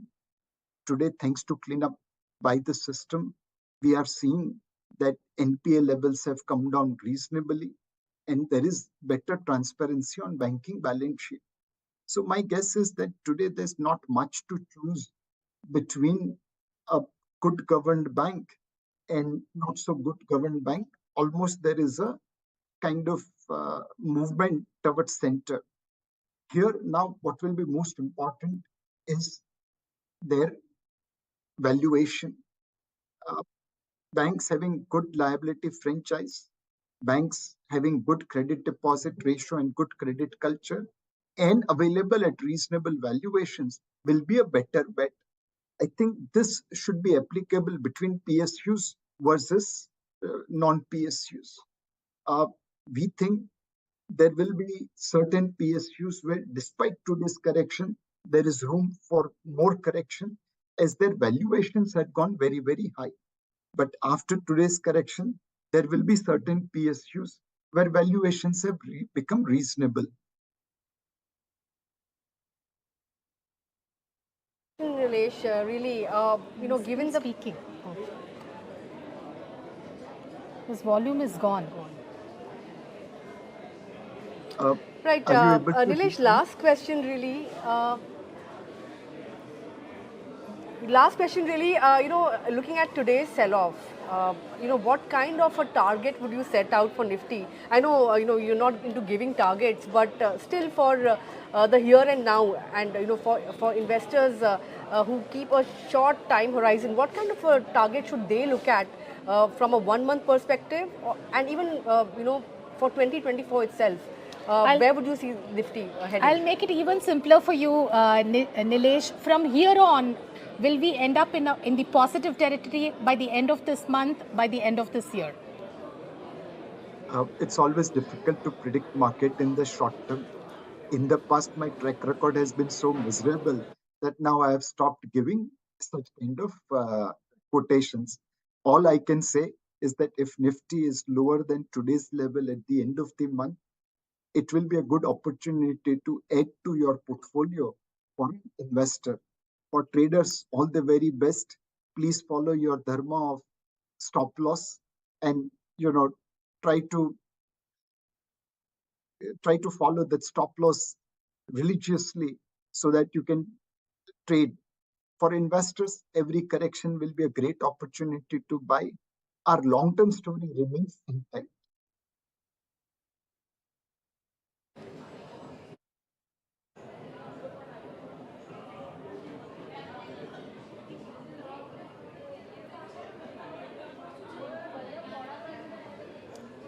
Thank you so much, Nilesh. Somehow this volume is acting up. We're not able to hear very clearly. But over to you, Shweta. ML for that. Here we have it. The numbers, the current trends that have come in. It's almost 2 o'clock. It's almost 2 o'clock. And we are still counting down the number of votes, the number of seats, looking at the margins. None of us were expecting this election to pan out the way it has panned out so far. Last election, 2019, by 10 a.m., the results, many channels had called out the election. But this time around, I think everyone's watching it very, very closely. Quickly, let's just go through some of the key numbers, Chandra. We have BJP in 240, Congress 97. The big question, will Congress cross the 100 mark? I think that's very, very crucial for the Congress. And then you have Samajwadi Party emerging as the third largest party. You have TMC at 30. And joining us right now on the broadcast is Sunil Alag. Mr. Alag, your first comments, your first key takeaways from these results. See, UP has come as a shock because a total number of seats which were forecast yesterday was UP was going to be the BJP way. But it's gone, the Samajwadi and everybody else has come in on UP. So as far as I'm concerned, there are about 100 seats where the lead is less than 10,000. 10,000 votes is neither here nor there. So you have to wait for another 1 or 2 hours. And if BJP does not get 272 on its own, that will impact everybody else, because if Mr. Modi has to rely on other parties to become the prime minister, then of course his power will come down and what he plans to do with India as such will come down. But if he gets 272, where do you think they went wrong? Mr. Alag, where do you think they went wrong this time around? Do you see this as a repeat of India shining? No, it's only UP where they've gone wrong. 1 or 2 states is decided. Because if they won, Maharashtra was always in the problem area, which was expected that they will get into a 50, because Uddhav Thackeray, whether you get the votes for Shinde or Uddhav Thackeray, then NCP. So Maharashtra was always a mess. But UP is the main state where you were expecting 68 or 70 seats. Now, where they've gone wrong, only in UP. As far as the South is concerned, they're well on track with their NDA and everybody else. It's only UP and perhaps West Bengal. West Bengal, they might have gone wrong because but otherwise they are on track. See, if UP they had got the number of seats that they expected, then Right, BJP Mr. Alag. Mr. Alag, I'm sorry, I'll have to just interrupt you there. Our sister channel CNN News 18 has an exclusive interview with Mr. Chavan. Let's quickly dip in and let's see what Mr. Chavan has to say. The failures of the Modi government on one side, and what we offered to the people if we came to power was our main election strategy. Sir, in Maharashtra, is this the sympathy factor that has worked for the Congress also, for the Shiv Sena, UBT also, and the Sharad Pawar faction of the NCP, or is there more? No. Sympathy factor, of course, helped us. Primarily, the way government was brought down, the corrupt practices that were followed, the fact that whatever happened in Maharashtra in breaking Shiv Sena and breaking NCP had direct blessings of Modi and Shah, and huge amount of money that was money, then threats of ED, CBI action, Sam, Dam, Danda Bhed. the way this elected government was brought down, the elected parties were broken. That was not liked by the people. There was, of course, sympathy for Mr. Pawar and Mr. Uddhav Thackeray. But more than the Eknath Shinde breakup, where at least Eknath Shinde had fought with BJP earlier, the fact that Mr. Ajit Pawar's party was broken, he was taken in the party after Prime Minister personally accused him of a 70,000 crore corruption charge. And after that, you not only take him in the party, his people in the party, but make him a deputy CM. That was not liked by people in Maharashtra, and particularly with senior leadership of BJP and RSS. Sir, what does this mean as far as the upcoming assembly elections in Maharashtra is concerned for your alliance? Well, I think three-party combination is a very deadly combination, a very potent combination. This combination will reveal, will analyze where we went wrong. We took inordinately long time in finalizing seats. There was a dispute on 2-3 seats, which the results have shown that we were right in whatever we were asking for. I think if you look at that, I think there's no reason why we should not go into a three-party Mahavikas Aghadi alliance in the Assembly. And I think by looking at the trends that we see now, we're sure to win the Vidhan Sabha election in October 2024. Well, you've certainly got a fillip, not just in Maharashtra, but pan-India. Thank you, Prithviraj Chavan, for speaking to us. Thank you.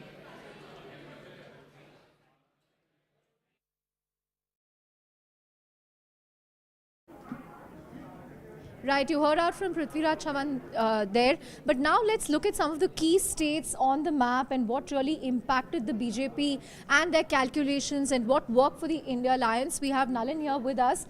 Nalin, you know, after Uttar Pradesh, one state that's very important in terms of numbers is Maharashtra, which has 48 constituencies, 48 Lok Sabha constituencies. Now, Maharashtra was a very difficult state to call. Everybody said this in the run-up because you've had two parties that split in the last 5 years. What do you make of how Maharashtra has panned out for the BJP and the India Alliance? So I think there are two messages in Maharashtra. One of them is common. There are two messages from Maharashtra for me, the headline points. One of them is a common message which is also true for other states where BJP had reverses in the N18ER heartland, in Bihar and in UP, and that is essentially that Muslim consolidation. In Maharashtra, for example, it happened behind the Shiv Sena, right? So which also happened in Bihar. And which is why you're seeing JDU holding on, but BJP having reverses. In UP also it's happened. Now it's not that Muslim consolidation didn't happen earlier, but what's happened is that enough other people who were earlier part of the BJP coalition or for other parties, they have got added on. And there's been opposition unity. So, for example, the vote shares of the BJP have gone up nationally right now. The BJP is at 39.5% vote, which is 1% up from last time. In UP, it is up by 2%, but it is not being able to convert the seats. So what's happening is the opposition has coalesced together and has added enough people on top of its core, on top of the Muslim consolidation. That's one.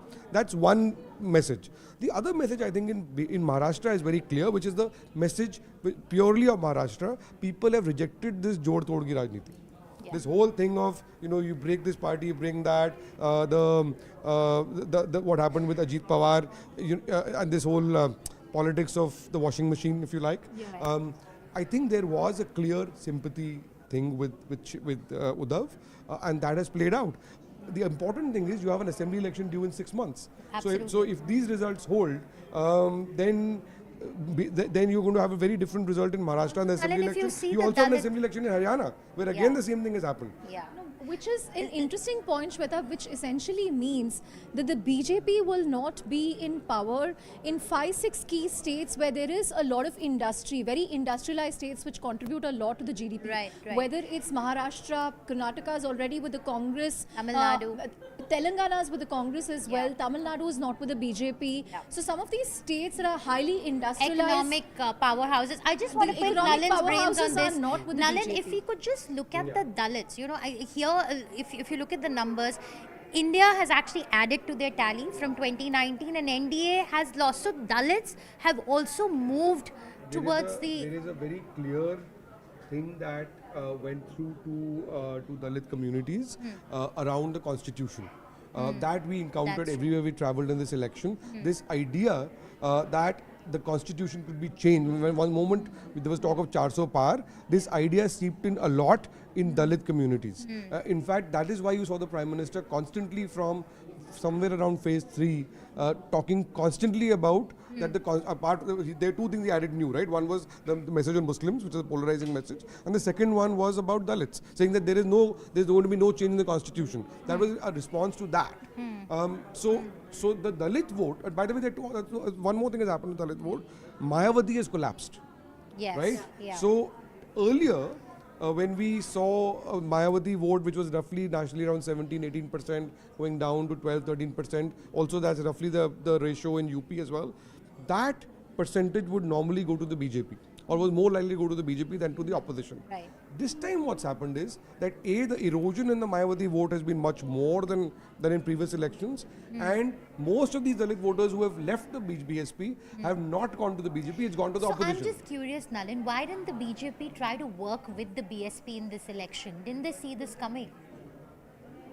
They should have worked with Mayawati on this. Mayawati completely just let the whole. So part of the BJP's politics, we've got the map of UP up, Sweta. So part of the BJP's model in UP and its growth has been predicated around getting newer non-Yadav OBCs and non-Yadav Dalits to a lesser extent into the BJP. Right. So the BJP has been very successfully wooing Dalit communities. Right. So it was also in its interest, by the way, to have not a very strong BSP, but a decently strong BSP. Right. In a multi-cornered polity, the BJP benefits. Absolutely. Right? Exactly. So that is exactly what we see. The moment the BSP has collapsed, had the BSP been at 10-12%, at 42% of the vote share, BJP would have been sweeping this. Because they should have seen this coming, and this is something that they've mastered. This creating a multi-cornered fight and benefiting from it. Social engineering. So I think that what to answer your question, what this tells us also is that elections are not mathematical equations. Yeah. You know, you can analyze an election, you can have a strategy. Ultimately, it's about human beings, and ultimately, it's about It's also, there's as much of emotion as well as much as arithmetic. Right. So there's a certain underlying message that overrode everything else in this election, right? And also, I think nobody should ever question EVMs after this result. That's right. That's For right. Mr. And no Jairam one Ramesh should to make that also, statement and I yesterday think the Prime Minister said in an interview, Aman's right here, in an interview to Aman that, I think he said, I really wish I had a strong opposition in India. I said the one thing that I miss in my last 10 years is a strong, well-read, informed opposition, and a strong opposition is a very good thing in democracy and can give some constructive suggestions. Well, be careful what you wish for. So he probably manifested that. We still have Mr. Sunil Alag waiting by. Yes, Nalin, go ahead, make your point. I think we should look at some of the filters in UP and see what's happening there. Let's look at, we have the Muslim votes. Let's take a look at the Muslim votes, in fact. The Muslim constituencies. You will see there has been a decline here of BJP seats. Yeah. Yeah, minus 10. Massive. So the interesting part of the map is that in Muslim seats, the BJP used to win more because of counter-polarization. It's not because Muslims voted for the BJP. The fact that the BJP has lost many more seats this time and India has gained is saying that actually what it's telling you is that the Muslim vote remained where it was. But the counter-mobilized Hindu vote got split much more. That's why you had decline of... And the fact that the BJP is trailing in Faizabad, which has Ayodhya, 6 months after the Ram Mandir Pran Pratishtha, I mean, that just tells you that perhaps that wasn't such a big issue. People were more worried about jobs, about price rise, Let's just go across to Mr. Alag. Remember, Faizabad has a considerable Muslim population again. So it is, if we call it Ayodhya, but the seat name is Faizabad, it is a considerable Muslim population. I think Faizabad and Amethi. These are two shockers for the BJP, to lose these two seats, because Amethi was seen as a walkover, Nalin, after Rahul did not contest. So Smriti Irani losing Amethi and she's trailing almost by 50,000 votes right now, and she was winning by 50,000 the last time against Rahul Gandhi. Something has seriously gone wrong for them in Amethi as well. There you go, Amethi, where... By the way, Faizabad, even in assembly election, was always can't take a takkar, because it precisely for the reason you pointed out. There's never been a walkover for the BJP. Yeah, that's right. That's right. Let's just go across to Mr. Sunil Alag also, who's standing by. Mr. Alag, do you think there has to be, I mean, this might just brought the BJP into going back to the drawing board, and they might have to soften their hardcore Hindutva ideology? I think, is that what we see playing out right now, considering the BJP is losing seats in its core Hindi heartland bastion? Mr. Alag. Yeah, you know, I think it's going to be very much a change in strategy for BJP. But losing, see, they've gained in the south, where not in terms of seats, but even in terms of seats, where they've won. NDA's won 2 in Kerala, one seat in Tamil Nadu. But they never expected more than 3 seats or 2 seats in the south, but they expected their vote share to go up. And it's gone into double digits now, as somebody pointed out. So in the south, they've gained. There's no question about it. In the northeast, they've gained. It's the Hindi heartland in UP and West Bengal which has made a big difference to them, because that was expected. But now, very quickly, they'll have to change their strategies in terms of getting into the state elections now. I don't think Maharashtra will be the same in terms of strategy right now for the BJP, because they've gone a lot into creating between Uddhav Thackeray and the Shinde group in this, and whether it's sympathy vote or not, but it's the efficiency of the NCP, whether it's Uddhav Thackeray. So in Maharashtra, Madhya Pradesh, they've got. UP, they've lost a lot, and therefore they will have to change their strategy completely in UP, if you ask me. And once that changes, because if BJP ends up getting 272 seats, which is the max that they are looking for at the moment, they won about 240 or 240 odd seats already.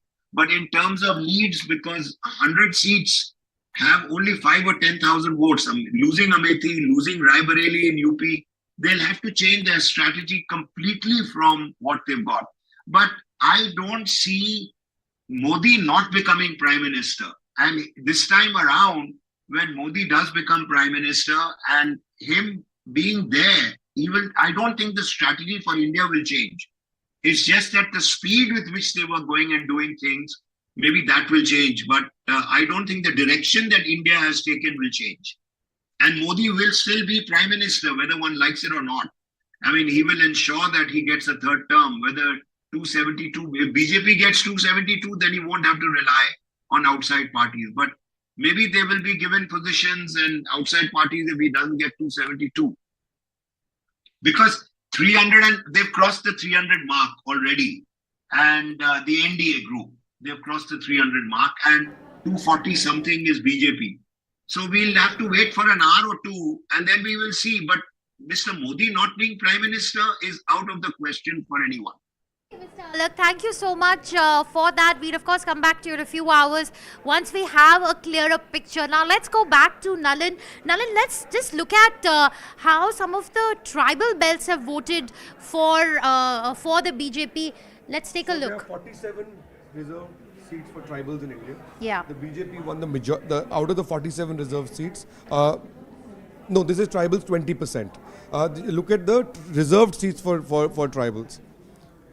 So even here, there are 68 seats where their tribals are more than 20%. Yeah. There are reserved. There also BJP is down by 8. Out of the 47 reserved seats for tribals, let's switch the filter to the SG reserved.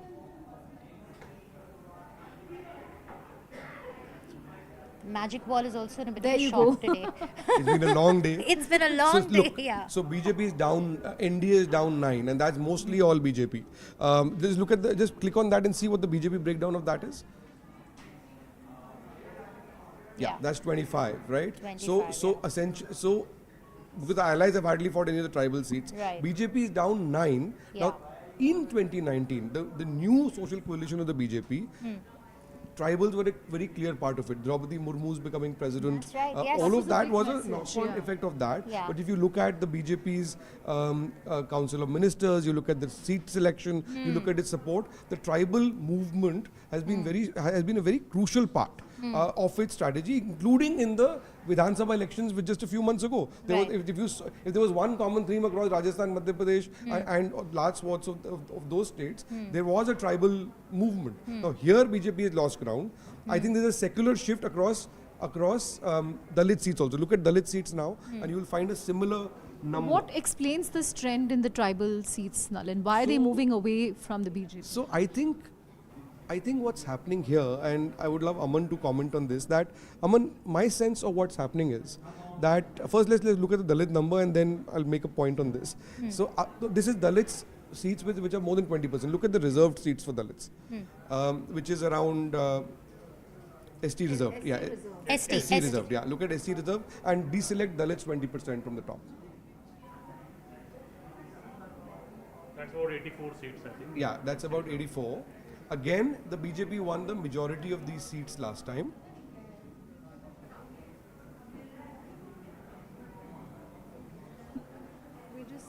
We also have Sanjal Shastri who's joined us. So I'll take the point. See the number, while this magic wall starts behaving itself again, the fact of the matter is we have seen 9 to 10 seats losses in the tribal seats. You'll see a similar kind of proportion in the Dalit seats. So what that's telling us is that BJP still remains the dominant. This is the one you were talking about. Yeah, so there's minus 18 for NDA. Now see what is the BJP loss in that. Just click on the NDA thing, Shweta, and see what is the BJP number in that, right?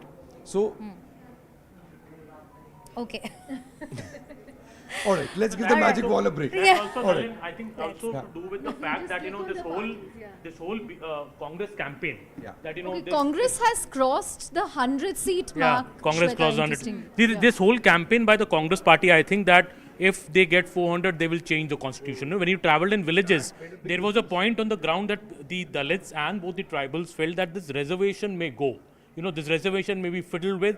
The BJP tried to address the issue, but I think the Congress claim on this stuck somewhere. That, why do they want 400? They want to change, and some BJP leaders made these comments that we will change the constitution. So and I think this is something. Why, Aman, as you know, the Prime Minister made specifically in rally after I think round 2 and 3, specifically spoke about the constitution, saying it's not going to be changed. The larger point I want to make is that there is a decline in both these two categories, right?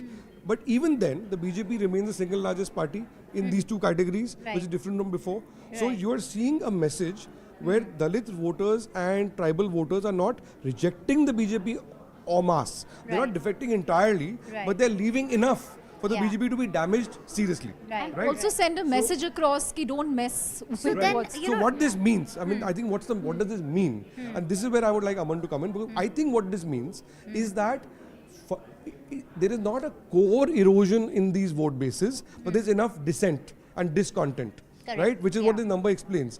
Now, if you juxtapose this with rural India, you will see in the rural India also, BJP has lost something like 40 or 50 seats, right? Right. So if you see SC vote, ST vote, and rural seats and sort of link them all together, then there is a very clear message of rural distress. There is a very clear problem with poorer communities, and there is a very clear thing around jobs. All of this comes together. So the social matrix is not of the arithmetic is not collapse of the BJP. It's still strong, but it's got enough dents in it. But it's about the economy. The fact is that the BJP did make some very audacious moves.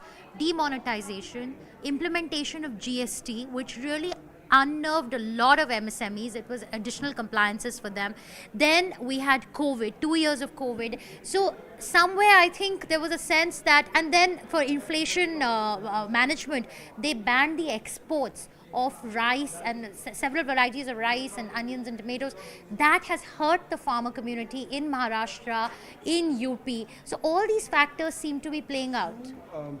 I think we should also look at, these factors were always there. What happened in previous elections was that the BJP sort of election machinery was smart enough to it was smarter than the opposition. This time the opposition, I think, has outsmarted the BJP in key states.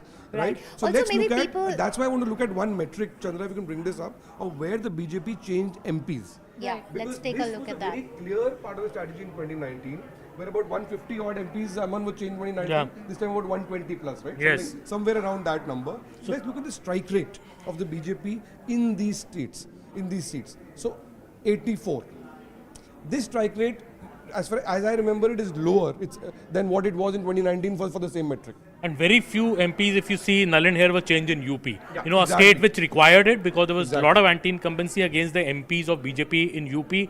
BJP did not fiddle much with UP. I think only about 8 or 9 MPs were changed. 55 were repeated, 50 to 55 55 were repeated. And I think the sense in the Lucknow BJP, or this Chief Minister's office, was about 20 more should have been changed. That is one of the tussles which was spoken in the hushed corridors during the elections, that there was the CM and maybe the central leadership were not on the same page when it came to candidates. CM wanted some different candidates, the center wanted some different candidates, center obviously prevailed, and this has led to lack of cohesion on the ground, and that is why we are seeing, especially in East UP, the heavy losses that BJP has suffered in East UP, the bastion, I would say, of Yogi Adityanath, Gorakhpur to Varanasi, is because of that reason, that the cohesion, which was spoken in hushed tones so far, but now I think it's been spoken. Since we're now talking about questions in hushed tones, let me ask you a question, a difficult question.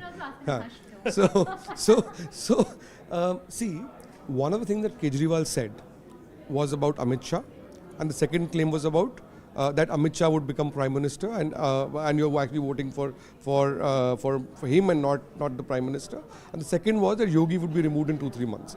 The BJP vehemently denied the first one and did not deny officially, or was not seen to be denying officially the second one. Now, a lot of people, because this tussle between the central leadership, and this was very obvious to anybody who speaks to BJP leaders in UP, right? I mean, you've traveled, Aman, so you would know this more than most. The question now is, what does this result mean for Yogi Adityanath? Well, see, Nalin, I think Yogi Adityanath is a popular chief minister in UP. This whole bulldozer politics, this eradicating corruption, I think, and it's been 7.5 years of this model in UP. It has certain fan base in UP. But I think everything after a point of time outlives its utility. I think at this present point of time, look at the kind of death of Mukhtar Ansari in jail, cold-blooded killing of Atiq Ahmed, in a court premises. So there are also pitfalls of certain hard, iron hand, law and order politics, I would say, in UP. I think what has really happened in UP, what my belief is that this Thakurwad politics has had a blowback. It is perceived in UP, if you go on the ground, even if you speak to, I would say, Brahmins, even if you speak to OBC population, they say ये ठाकुरवाद बहुत ज़्यादा हो गया UP में. Chief Minister Thakur हैं, सब ठाकुर हैं, मतलब ये नहीं हो सकता. And UP is a deeply caste-driven society. So I think this has outlived its utility. The center, I think, recognized it, and the center wanted to check it, but I think the chief minister. Very quickly, I just want to butt in 1 second. CNN News 18 has called it out. Amethi has been won by KL Sharma. Priyanka Gandhi Vadra has posted on X hailing KL Sharma. I think it's a big loss for Smriti Irani and big leader. This is sweet revenge for the Congress, because Amethi and Raebareli were their family pocketboroughs. So for them to reclaim Amethi after losing that's and not quite just this, something. Chandra, Congress is winning 8 seats in UP. That is huge for them. Nobody gave them a chance beyond Raebareli. Yeah. Winning Amethi, Congress was very clear they did not want to put Rahul Gandhi there because they didn't want a Rahul Gandhi versus Smriti fight. They said we'll send our lieutenant. Their narrative also worked, right? Because the BJP supporters' narrative was कि Rahul Gandhi भाग गए, Congress भाग गया. But Priyanka countered that by saying that she is not so big that we need to fight. KL Sharma is more than enough. And when I went to the ground in Amethi, this was pre the announcement of Rahul. So there was also this feeling in Amethi on the ground amongst people कि हमारा VIP status चला गया. Since Rahul lost from there, the importance of our constituency has gone down. Some people were even apologetic कि भैया को हरा दिया. भैया को नहीं हराना चाहिए था. So there was this feeling, and that time I remember hearing a story that if Rahul contested from there, it would be a tough fight. But Congress, I think, outsmarted them by not putting Rahul there. Sorry. Just one follow-up question, Aman. So if Rahul Gandhi is winning from, Raebareli and Wayanad, what's going to happen? Will one of those seats go to Priyanka Gandhi? I think we'll see. And which one of them will go? I think my guess is we will see a bipole in Raebareli with Priyanka Gandhi making a political debut. I don't think Rahul Gandhi will leave Wayanad because Kerala soon goes to state elections, and after this huge win also in Kerala by the Congress a second time, UDF has also Kerala. swept it. So Yeah. I think Rahul Gandhi won't want to leave Wayanad, and they also want to win the Kerala state elections next. So maybe Rahul Gandhi will stay there and say, look, my sister will make a political debut from our family seat of Raebareli. I don't think people will really mind that. Everybody's been waiting for a Priyanka Gandhi debut in UP. So the Congress cadre, I think, will also be revitalized if it happens. So I think this has also given a lifeline to Rahul Gandhi's career, because the whole talk was, absolutely. So Congress has crossed 100 seats. Congress That's is huge. which is massive. Before today, after the exit polls, people had been saying, 70, 75 seats, 80 is a great result for the Congress. Right. 100 is a phenomenal result. That's a right? that's a So moment. That's a moment. That's breaking news coming in. Congress crosses the thing 100 seats. I want to mention here is, and this goes to what I think something that Aman mentioned about 8 seats in UP. What is great from a Congress point of view in this map of India is that you are seeing large sections of blue in the Hindi heartland. You are never going to see a Congress revival without the Congress reviving in the Hindi heartland. And in UP, 8 seats is near to the number of 12, I think, which it had during at least one of the UPA 2009, they won 2009 elections. 21. Right. Let's in fact pull up the Hindi heartland seats, Nalin. So, if you are seeing a Congress which is resurgent in Rajasthan, in Haryana, in UP. So this is a great result for the Congress, and it also, I think, for the first time, gives Rahul Gandhi bragging rights at the national level. It's giving He's him won indemnity state level supplies. contests in the past. Yes. He gave BJP a strong run for his money in Gujarat in 2012, where the Congress came close, but it was a bridge too far. Yeah. This time the vote share has gone up by 6-7%. The Congress vote share now is roughly about 2-3% short of what it was during UPA 1 and UPA 2. Alan, do you think the Congress leaders were expecting this? Because I had spoken to a few, and I don't think they were also expecting these numbers. Well, Rahul Gandhi did say 295. He did say that. He did say that. People said it was a play on Sidhu Moosewala's. But one other filter that I want to pull up, Nalin and Aman, is Hindi heartland BJP versus Congress direct fights, right? So if you go to 2019, BJP to Congress, the ratio was 98-4. Look at what has happened in 5 years. That ratio has gone up, where we have BJP 83 and Congress 21. So they've really managed to eat into the Hindi heartland. And that's really the difference between a BJP majority and a BJP being short of majority on its oon. This and a couple of and Maharashtra primarily. Let's look at Rajasthan. We've not spoken about Rajasthan at all, actually. One interesting thing about Rajasthan is that the candidates closer to Sachin Pilot have won. So in Dausa, in Tonk, in Jhunjhunu, rally the Gurjar community. in Sikar. I remember traveling with Sachin Pilot one day on his chopper, and we went to 4 seats: Sikar, Jhunjhunu, Tonk, and Dausa. All 4 the Congress has won. So Sachin Pilot campaigned for these candidates. They were his candidates. He had told me, I have proposed their names, I have got them tickets. And Ashok Gehlot's son has lost again from Jalore. So I think it's a change in Rajasthan generational politics. And I think this may be the end of Ashok Gehlot's politics. He's anyways unwell. His son has lost the second time a Lok Sabha seat, first from Jodhpur, now from Jalore, while Sachin Pilot's 4-5 candidates have won. So I think Pilot now has the right to tell the Congress leadership that, I need to be projected as the next There you chief go. minister. Jalore, where Vaibhav Gehlot is contesting. So he's lost, you're saying, for the second time. Aman, let me ask you a question. Sharad Pawar, meanwhile, has dialed Nitish Kumar. They are in conversation. CNN News 18 is Okay, so breaking minutes that. after the Prime Minister and Amit Shah called Chandrababu Naidu, we now have calls going to Nitish Kumar We from have Sharad a long Pawar. night ahead of us, Nalan. That's all I'm taking from this. So I have a question for you, Aman, that you talked, I think, about the internal issues within Congress and about what the Sachin Pilot, people close to him, what that means. There are also implications similarly, I think, for the internal politics of the BJP after the result. How do you see that unfolding? Because there have been issues in this campaign. And this is the first time this BJP under Narendra Modi is facing a reverse at a national level, right? So what, and you know that, as you know, that the BJP presidency is up for change. So what implication does this have for that equation? Well, I think the biggest challenge for the BJP right now, I think I was discussing with Bodhi earlier, that Narendra Modi has never really run a coalition government. He's run always single party, strong majority government, be it as the Gujarat CM or be it in the center since 2014. This is new territory for him. If the BJP is indeed stopping at 240, 250 around, and they need 30, 35 seats to cross the majority mark, and those 30 seats are coming from your two biggest partners, the JDU and Chandrababu Naidu, who are exactly not trustworthy partners. They have backstabbed BJP in the past, gone away, and these were the last entrants into the NDA in this election. Just till 3 months back, they were not even part of the NDA. So I think Mr. Modi faces now this big challenge of taking these allies along and run a coalition government.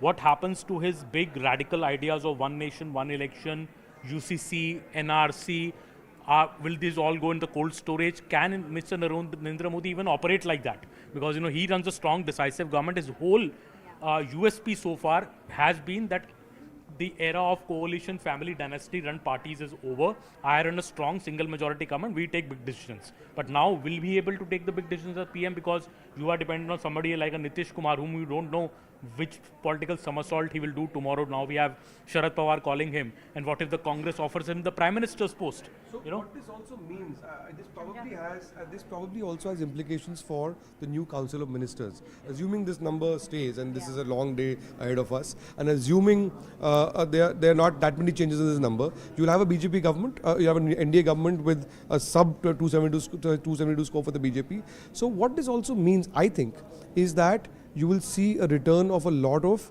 traditional politicians into the BJP. So, in a lot of places, apparatchiks replaced many of those. Right. So, in the Council of Ministers, there was a lot of talk about more technocrats being brought in. Right. A lot of those, because now you might see the need for more politically active people again. Right. Aman, what is your sense? I think so, and I think the allies will also want their pound of flesh. So we could see Chandrababu Naidu, Nitish Kumar, Eknath Shinde for that matter, seek cabinet portfolios. Eknath Shinde has won 5 seats. Chirag Paswan has got 5 seats. So all these people become very. has won 2 seats. RLD has got 2 seats. Jayant Chaudhary would want to, be a minister for himself or one of his party people.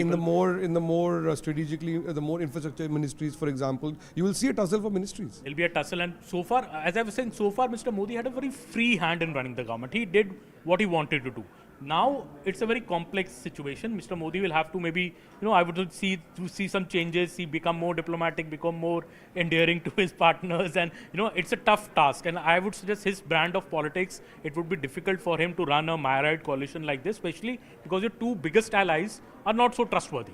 That will always be lurking at the back of his mind. On that note, I just want to flag one very interesting seat, Bengaluru Rural, where DK Suresh, brother of DK Shivkumar, has conceded defeat, and CN Manjunath of the BJP has won this seat. This is a very interesting seat. CN Manjunath is a very respected cardiac surgeon, and he's the son-in-law of JDS Supremo HT Deve Gowda. The fact that he's unseated one of the DK brothers is a big deal, because DK Suresh has held on to the Bangalore rural constituency for the last decade. So that's an interesting development. I think we are also... It's also a blow to DK Shivkumar's chances of becoming the Chief Minister. The Chief Minister, exactly. It actually Siddaramaiah will say, I want 10 seats for the Congress. The fact that they've got 10 seats and, DK Suresh losing out, I think it kind of strengthens Siddaramaiah's position in the state.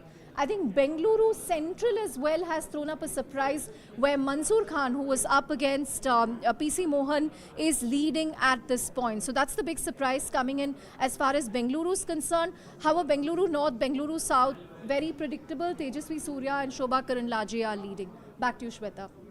Right. Nalin wants to.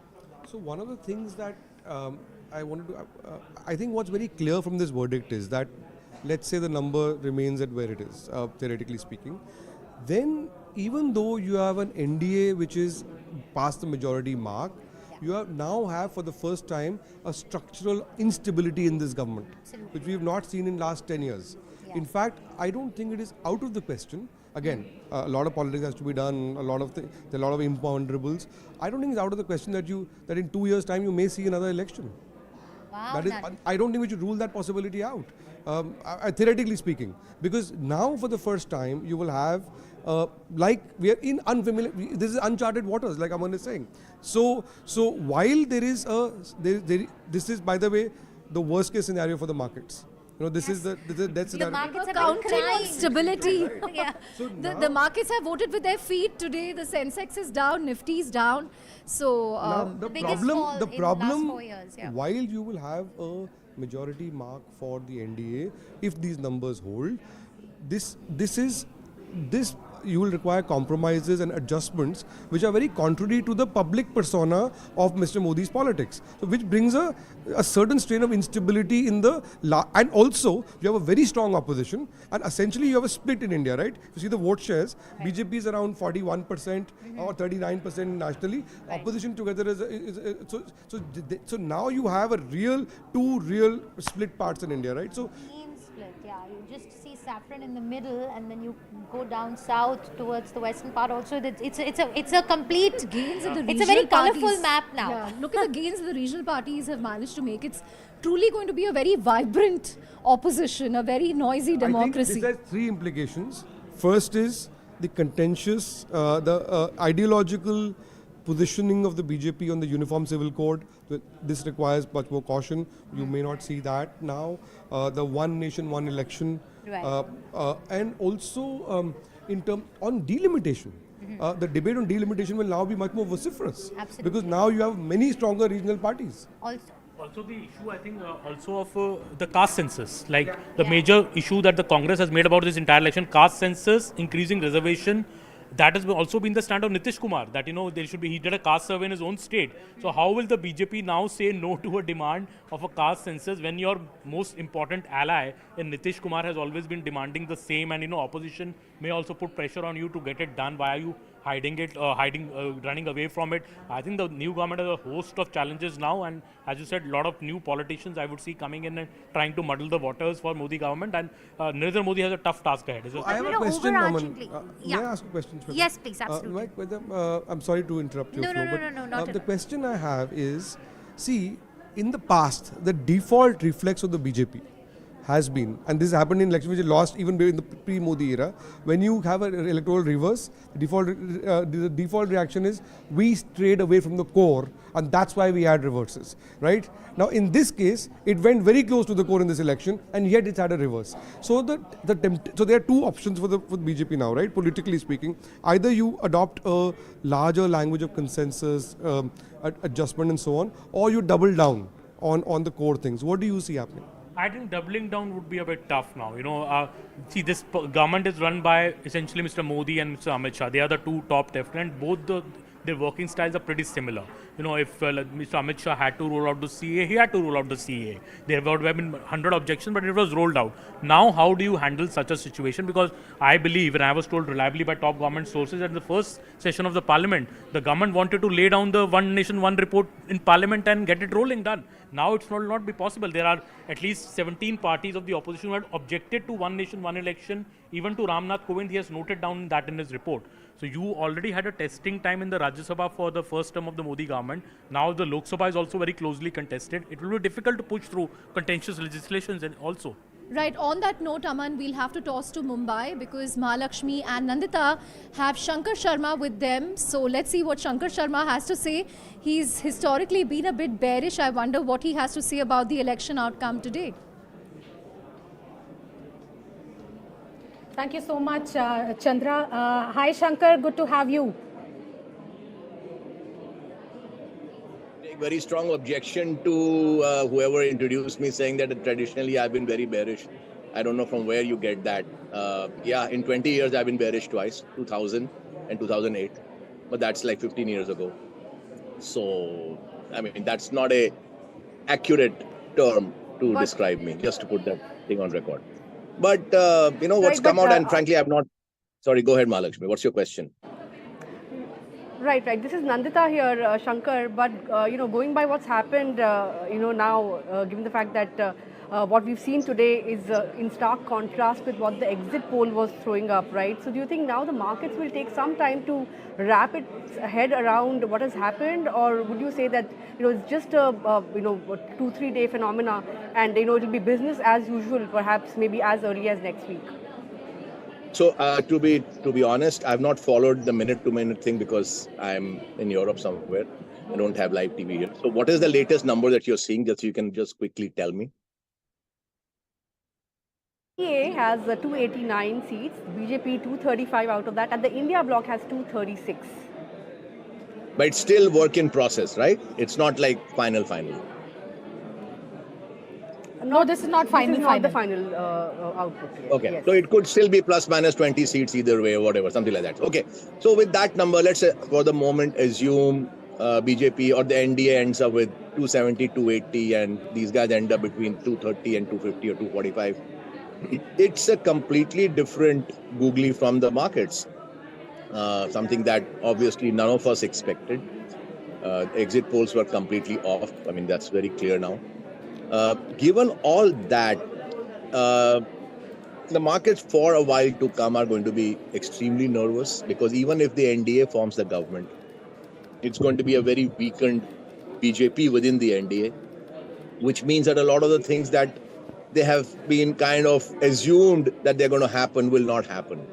And the other very big issue which I see emerging out of these results will be a focus back on responsible fiscal discipline, because the allies of whichever party or whichever configuration comes to power will basically focus on whether the past government's policies need to be continued or they need to be tweaked. And the past government's policies, especially from 2021 onwards, has been a very high fiscal deficit focus, which earlier years was not the case. It was more 3.5%. Now 5.5%, 6.5% have been made the new normal.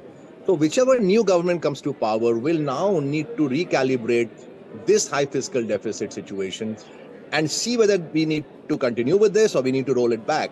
And one thing I'm very clear about, our bull markets in the last 3 years, 4 years have been driven by basically one big economic factor, which is high fiscal deficits. Because high deficits create a lot of liquidity in the system. They push business towards companies, and therefore the order books, numbers, everything, grows. And stock markets don't care about responsible fiscal discipline and irresponsibility on the fiscal front. Markets only want growth, no matter how you get it. We've gotten growth, but the next government is going to recalibrate and ask the question, can we afford to run 5% fiscal deficits, or do we need to become more responsible and bring it down to 3.5%? If that were to happen, you're going to see a big moderation in growth rates, because our GDP growth rates are a direct outcome of high fiscal deficits. If that comes down, the deficit, growth rates will ratchet down. So it's throwing up a lot of questions, to be honest with you, and we don't have enough answers at this point. Shankar, in fact, I would argue exactly the other way around, and you would also agree that the popular narrative in the market is that the only reason today foreign investors look at India very positively is because of macroeconomic stability, the fact that we have been far more fiscally prudent than the preceding years, especially after COVID. We could have the deficit could have completely gone out of whack, but it's been more calibrated. The finance minister has followed the path that she set out, not missing targets that were set out every year. So you are arguing exactly other way around. You are saying large fiscal deficit and large spending is what the market likes, and that is what has happened. I would say there has been capex and there has been fiscal prudence. No. One word, fiscal prudence is a vague term. Define fiscal prudence. If it means fiscal deficit is low, please go back for this government, the previous government's 10 years, and go back from 2014 and check the fiscal deficit each year. It was very moderate in the first 6 years, from 14 to 20. It was, I think, 3.5, 4, 3.75 or something like that. And post-COVID, look at the numbers. They have been like between 2 and 3 times the preceding 6 years numbers. That's not being called fiscal. Now, we can argue that there were reasons why we did it, COVID, etc., etc. Never mind that. The fact is that you cannot say that 5 or 6% fiscal deficits is prudent fiscal policy. It was required, I agree, 100%. That's no debate. But I'm saying going forward, you cannot run these kinds of fiscal deficits. That's all I'm saying. Our debt to GDP has gone from 65% to like 85 or 90% in the last 10 years. That's not being fiscally prudent. Again, we can argue, yes, required because of COVID. All I'm saying is requirement of the past need not reflect what happens in the future. The new government will need to reassess that can we run these deficits, which are increasing our debt to GDP. That's the narrow question here. It's not good, bad, prudent, imprudent. This is the data. Shankar, Can by the new making this government continue statement, down this path? by making this statement, Shankar, you're pretty much demolishing the India growth narrative, because the narrative itself is that, this is a country that offers macro stability, and that is why this government is preferred. I mean, all the stories that we hear. And of course, you might want to spend a minute on this, because pre-COVID also, I think one of the things is, off-balance sheet items that were taken into the, into the balance sheet. Would you not give credit for that? I'm giving all credit for the policies that existed in the post-COVID years. All I'm saying is those policies cannot continue in the future. And I am only saying this, again, I'm a data-driven person, not opinion or literature-driven person. Look at the data. Look at our GDP growth rates from 2014 till 2020. Do you recall what the numbers were? I will tell you. The last data print was 2019-20's GDP growth came in under 4%. Under 4%, 3.9% to be precise. Yes. Why was the same government? It was the same government in power. Why were we running at 3.9%? 1 year prior to COVID? Do you have an explanation for that? I'll tell you why. Because the fiscal deficits were very tight. You see the point I'm making? I'm not going into personality-based analysis. I'm going by database analysis. The same set of people were giving us 3.9% GDP growth 1 year prior to the COVID year. Why? Because there were not enough, you could not expand the fiscal deficit. COVID gave us the reason to expand the fiscal deficit. Fiscal deficit expanded, GDP growth expanded. Now fiscal deficit has to come down. That is a given. This government has said it. Nirmala Sitharaman ji has said it. Whoever comes to power and the next finance minister will have to follow down that path. Once that happens, will our GDP growth, which has been driven by the steroid of fiscal deficit, remain at these levels? That's my narrow question here. My sense is we will see a moderation in GDP growth rates, for sure, because this fiscal deficit will be moderated too. Both are directly a cause and effect.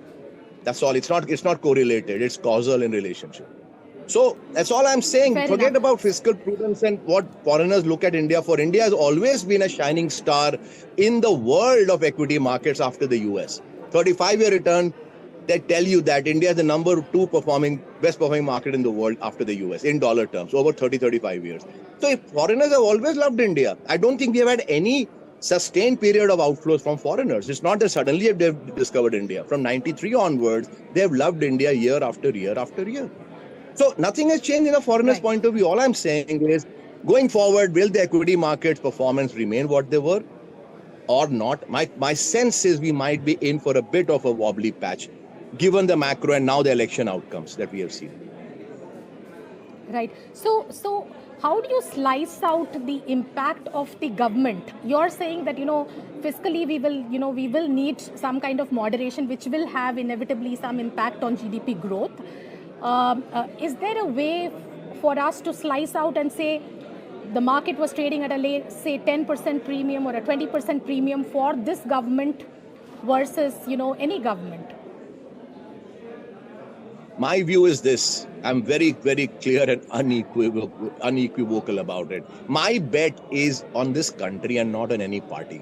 I've been critical of the Congress party's policies. I've supported their policies depending on what policies they were, and likewise for this government.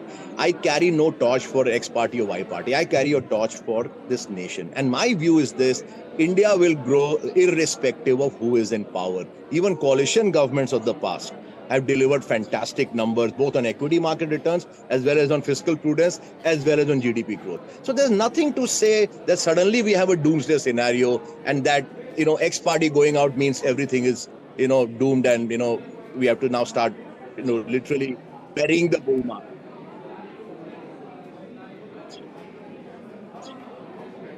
Volume is gone. Sorry, can you hear me? Right, right, Shankar. At this point, I want to ask you that, of course, you've seen a phenomenal run in the mid and small cap end of the market in recent times. What would your advice be to a retail investor who's much more, or whose portfolio is much more focused to mid and small caps Yes, now? loud and Is clear. this the time to take some money? Right. So my Shankar, advice I was to asking retail. you. Yeah, Right. I heard you. Go I on. heard your question. It's on what retail investors should now do given whatever we are seeing in the markets, correct? Right. Correct. Yeah. So basically, in my Go on, opinion, today is not the right day to think of any strategy. Today is actually the worst day. And if you take my advice, take a bit of holiday. And I've said this before in my tweets that, markets are supposed to give us earnings to take off the table once in a while and go and spend it on things you really like to do, like, go on a holiday or whatever. Today, don't be in the market watching the screen. Stay away for the next 2-3 days. This market does not have enough answers for even me. I've been around a long time. So forget about the average Mr. Joe on the street. You're not going to get answers today, but the answers will come. You have to give the market some time to start producing answers. Those answers, in my view, will be very simply that the bull market in India has been focused only on small caps, to some extent mid caps, and the large caps have been, kind of very patchy. I don't see that situation changing irrespective of which government, which party, what formations come to power. There will be a period of wobbliness around. In fact, I don't see that as a problem. If anything, you should welcome that as an opportunity. And I see a very bright future continuing for small caps, barring this, sort of earthquake or mini earthquake for today and for the next few days to come. I still remain very optimistic on that end of the market. So, Shankar, I know your hunting ground is small caps. You've talked about this many times in the past. Now, usually when the sentiment changes and, big events like this happen, small caps do tend to bear the brunt because they're smaller, the floats are smaller, they're overstretched sometimes just because the floats are smaller, etc. Do you see in the course of next month or next couple of months, do you see if the market sentiment kind of turns negative, they will bear the brunt of it? For sure, 100%. Or fundamentally, do you still see? Mahalakshmi, my favorite quote, which is my quote, my created quote, is that what gives you maximum pleasure gives you maximum pain. So, these stocks have given us maximum pleasure last 2-3 years. They will give us maximum pain for the next few weeks, for sure. But that said, if you have reasonable visibility in some parts of many parts of your portfolio, a 20%, 30% fall is the maximum you should see in an unleveraged company. And if that were to happen, I think, and if you were sitting on some dry powder, if you were, I'm not sure many people are or are not, I think you go back into the same names with good numbers, good visibility out there, but they're 30% cheaper. I'm very clear, Mahalakshmi, that small caps are the future of equity markets in India. The large caps are too big for the size of the economy. Look at bank numbers. I mean, they are insane compared to the overall GDP size of the company, the country. So large caps are not the place. Small caps are the place, but they will give you a lot of pain once in a while. This is that time. Right through it, you will still come out looking very good at the end of this tunnel.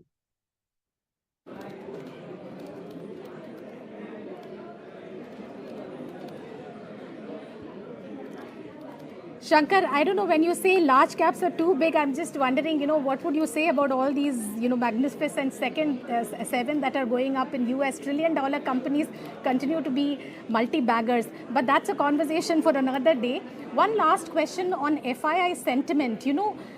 Because of this government, do you think there is, because of this verdict, do you see people were saying that, FIIs were trying to sit out and avoid this event risk, and they will come back, at least some tactical bets were made, and that money will come back after elections. Do you see any follow-through buying coming in over the next few weeks? And what is your view on rates? On rates, you mean interest rates? Yeah. Essentially, the money that is waiting for a clear signal on Fed rates to come into emerging markets. So my view on the FII side is that, frankly, even they don't know, because a lot of it is big global tactical shifts. That said, India is a serious size market, $4 trillion. You cannot avoid it. India over the last, several years has got a disproportionate share of FII flows. I don't see that changing. I don't think FIIs come to countries like India and expect 100% certainty of all policies. It's baked into their assumptions on these markets. But the old hands in the FII market know that India always comes through. Always. There can be periods of a little bit of wobble here and there, but the headroom for growth in India is so big that there is no stopping this country. And I keep repeating that. People try and draw me into this BJP Congress debate. I said, it's a waste of my time. Because India will keep growing irrespective of who runs India, given the huge headroom for growth. At $2,000 per capita GDP, we know it's going to go to 5,000. We know it's going to go to 10,000. So what are we worried about here? So let's just chill, let's relax, ignore the tape for now. It'll all settle down, all for the betterment of the country.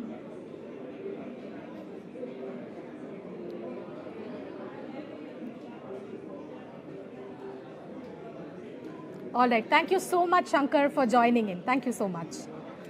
Well, with that, ML, we have another, prominent guest waiting by, we are joined by Sushil Kedia, who's the founder of Kedianomics.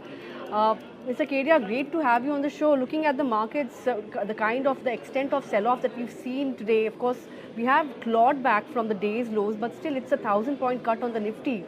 What is the sense you're getting? Where are we headed from here? Do you think we'll see a prolonged bout of sell-off, or do you think it's just a 1 or 2 day phenomenon, and then we'll get back to business as usual? Have placed a top yesterday itself. This flare up on the exit polls was concentrated only in Adani stocks flying up, Reliance going up, and Larsen & Toubro going up, and pretty much the broad market was very, very tepid. And with today's gap down, as with the first hour of counting, and this large down candle, so both Nifty, Bank Nifty have placed a trading top for sure. On Bank Nifty, as we discussed earlier with you, ML, event as huge as an election, to really predict that we will get a coalition government was not easy. But irrespective of whatever government comes, there's too much froth in the banks, and particularly the PSU banks. So the 15% badgering of the PSU bank index, any rebound will be a sell on it. The bank index itself looks like has placed a long-term top. But on Nifty, the trading range between 21,000 to 23,000 can keep on oscillating for a while. And we are glad we took safer bets into this election of getting really in FMCGs and small ITs. And those have held the day well. So I think, it is the safety sectors where earnings visibility will be easy. Funds cannot hold too much cash. So whatever rebalancing will happen, these sectors will gain. And I think the market will move towards them. Time for financials is done. Time for PSU is done. Defense and, all of these railway thematic stops, they have really made a long-term top. Usually, from your experience, please tell us when, in 2008, in 2000 market crashes, we've seen index go down 5%, 10% on a single day. In fact, more than that. After these sharp sell-offs, of course, yesterday we had a 3% up move. So today, I don't know how to look at it. Should we be looking at the number, or we should just strip off yesterday's gains and say that, okay, from Friday onwards, it's not looking that bad. But after these sell-offs, usually, how does the market really respond in the next few days? Or, if you look out about a month, what is the sense that you get? See, in general, even without such a huge event as the election, a very large single day fall cleans out all the short-term weak leveraged bulls. So that sets off the market for a rally. And then post-election, only when Vajpayee ji did not return back to power did the market sell off for 3 days in a row, going down about 10%. We have done that in a single day today. And even after Vajpayee ji's government got voted out and a coalition government only really came in, those prices never came back. So it is the nature of markets that, once we are done with the business of choosing governments, markets return back to the core elements, which is the merits of the India story, the merits of corporate performance and sectoral shifts. So history is not on the side of somebody wanting to take a sustainable bearish bet across the whole market. There will be sectoral shifts. And see, if today I'm unable to share my charts, I think PCR forgot to connect my chart. Oh, perhaps we can still do it. So the India bond yield that we discussed, and that's there on my chart, if in case PCR can share it. In a single day, it has yanked up. It has really started trading higher. Of course, for a coalition government is coming in place. So if indeed the next 1.5 years see a kind of ricocheting up of our yields, and inflationary pressures come up, so with or without that, whatever the story unfolds, the charts of the banks and particularly PSU banks is one place where I'm going to have a thematic round of constantly shorting them on every rebound. Even a telecom stock like Bharti that was floating in the sky for no reasons, I think will give me a 30% downside. So any rebounds in that I'll do. So market texture will change. To dismiss the stock market overall will not be wise. There will be new sectors and new bets on the long side. And some of the older bets that were a no-brainer are now going to be a no-brainer on the short side. So polarities will shift, sectors will shift, stocks will shift. There will be opportunities both on the long and short side.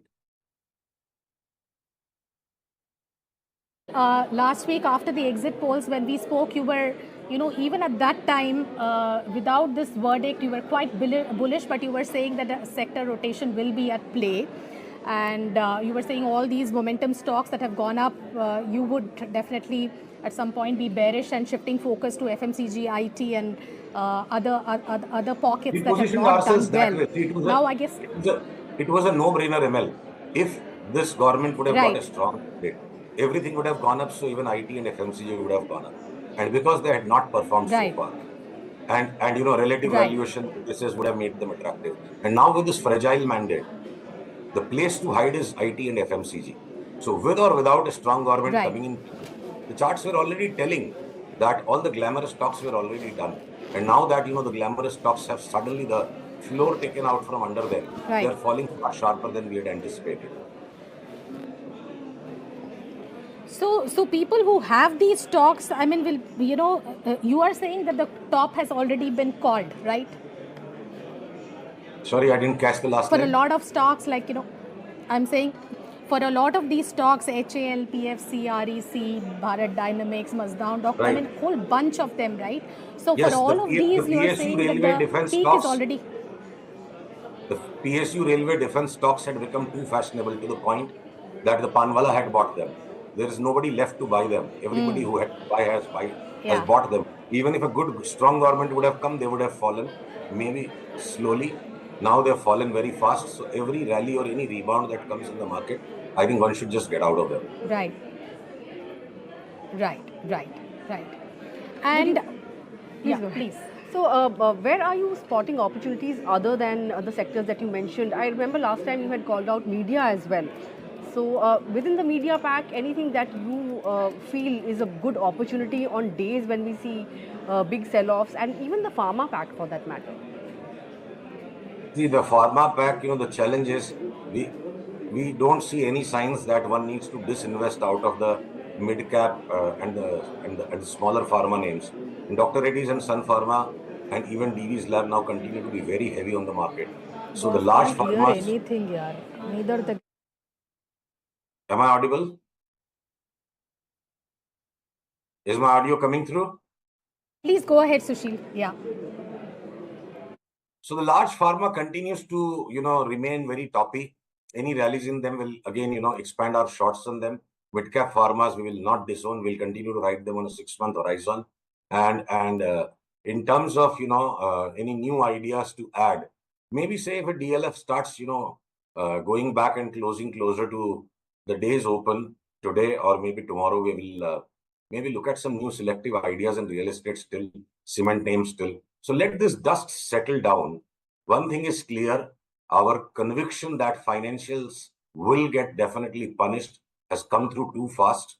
We'll stay out of them. And what more to add other than FMCG and IT? Media is one good guess, should pan out. And for the remaining, it's wiser to let this dust settle for a few days more. And maybe by next week, the picture will be much clearer, depending on who's allocated what ministries and how graciously this coalition agrees to govern the country. The grace with which the coalition will work out governance will determine the tone of sectors. Fair enough. Anything else that you can say within FMCG, Sushil? This is my last question, because there is a lot.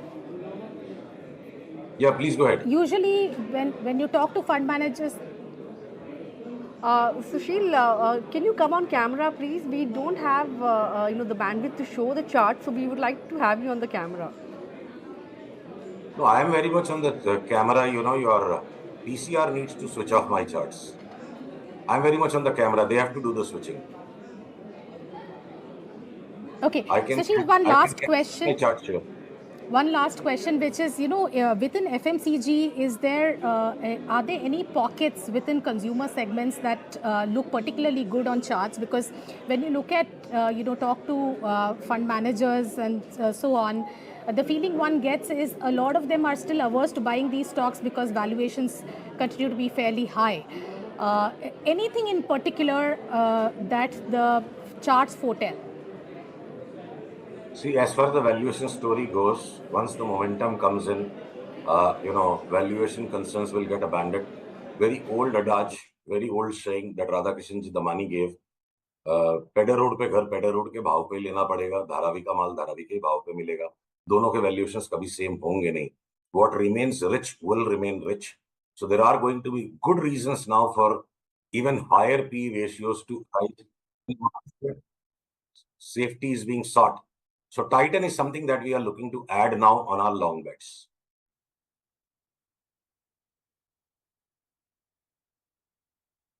To go because you had to go at 3. Thank you so much, Sushil. We'll connect again sometime soon. Okay.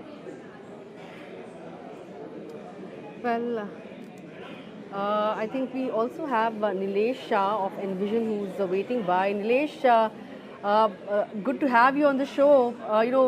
We've spoken to a battery of market experts since morning, and most of them are of the view that today is not a good day to be in the market. Would you concur? Looking at a 1500 point fall on the Nifty as of now, although we did see an almost 2000 point fall in intraday trade, but would you concur with them? Well, there's clearly turbulence. There's clearly. Well, if you were at the short end, then it would have been a great day. But I guess the majority of the market was not at the short end.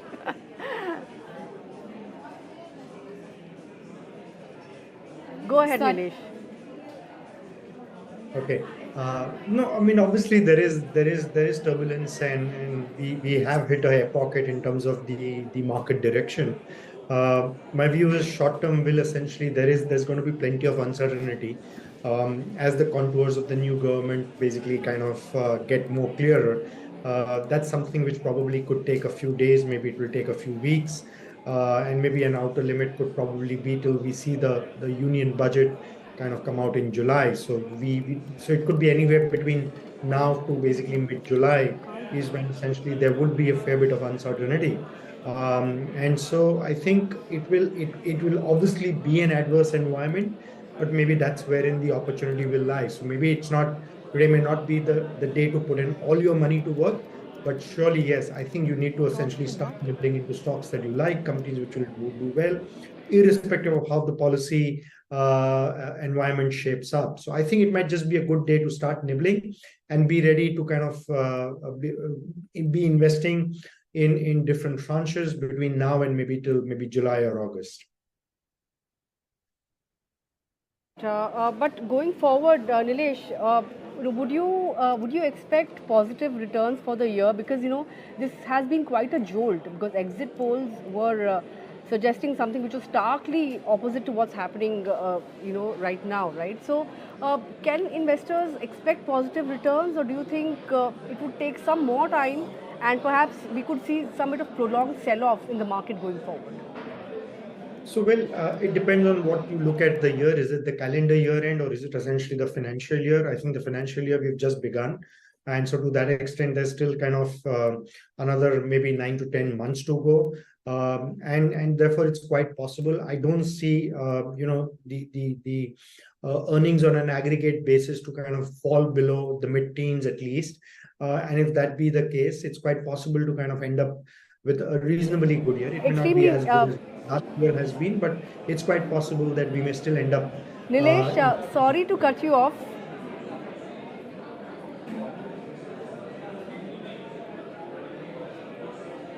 Nilesh, just hold that thought. We'll come back to you. Let's quickly cut across to a press conference being held by Sharad Pawar.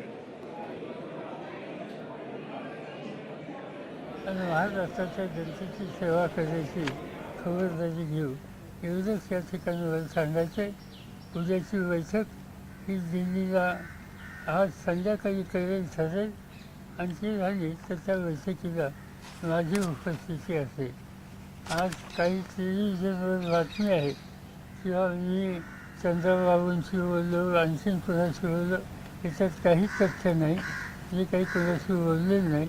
बोलणं माझं झालं असेल तर ते काँग्रेस अध्यक्ष आणि काँग्रेस नेते यांच्याशी झालं. बाकी कुणाच्या संबंधित नाही. या चर्चा करणं इतरांची याबद्दलचं धोरण हे राष्ट्रीय पातळीवरचे आमचे सगळे सहकारी आहेत त्यांच्याशी विचारविनिमय करून केलं जाईल. सर सगळे म्हणतात की तुमचं वय झालं आहे. या ठिकाणी हे सिद्ध झालं आहे की टायगर बुढ़ा हुआ तो क्या हुआ लेकिन जिंदा है. ठीक आहे.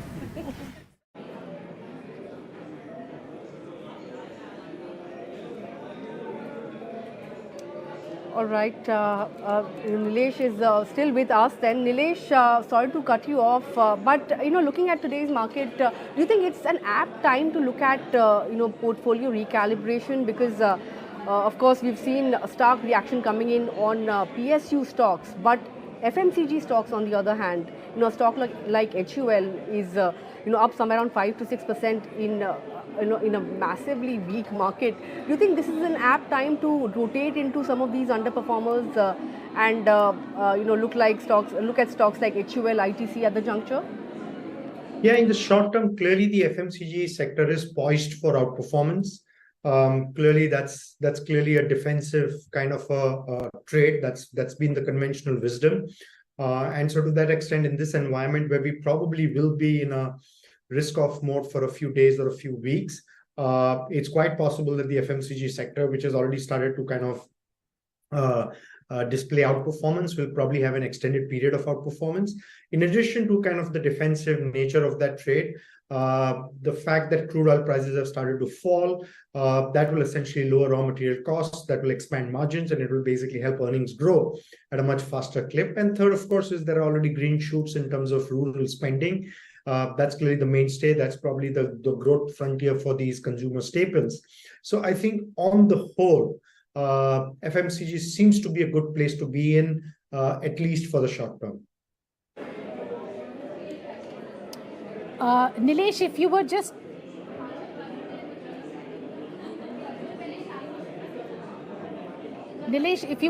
to, if the, soon after this verdict, 1 month down the line, we will have the budget.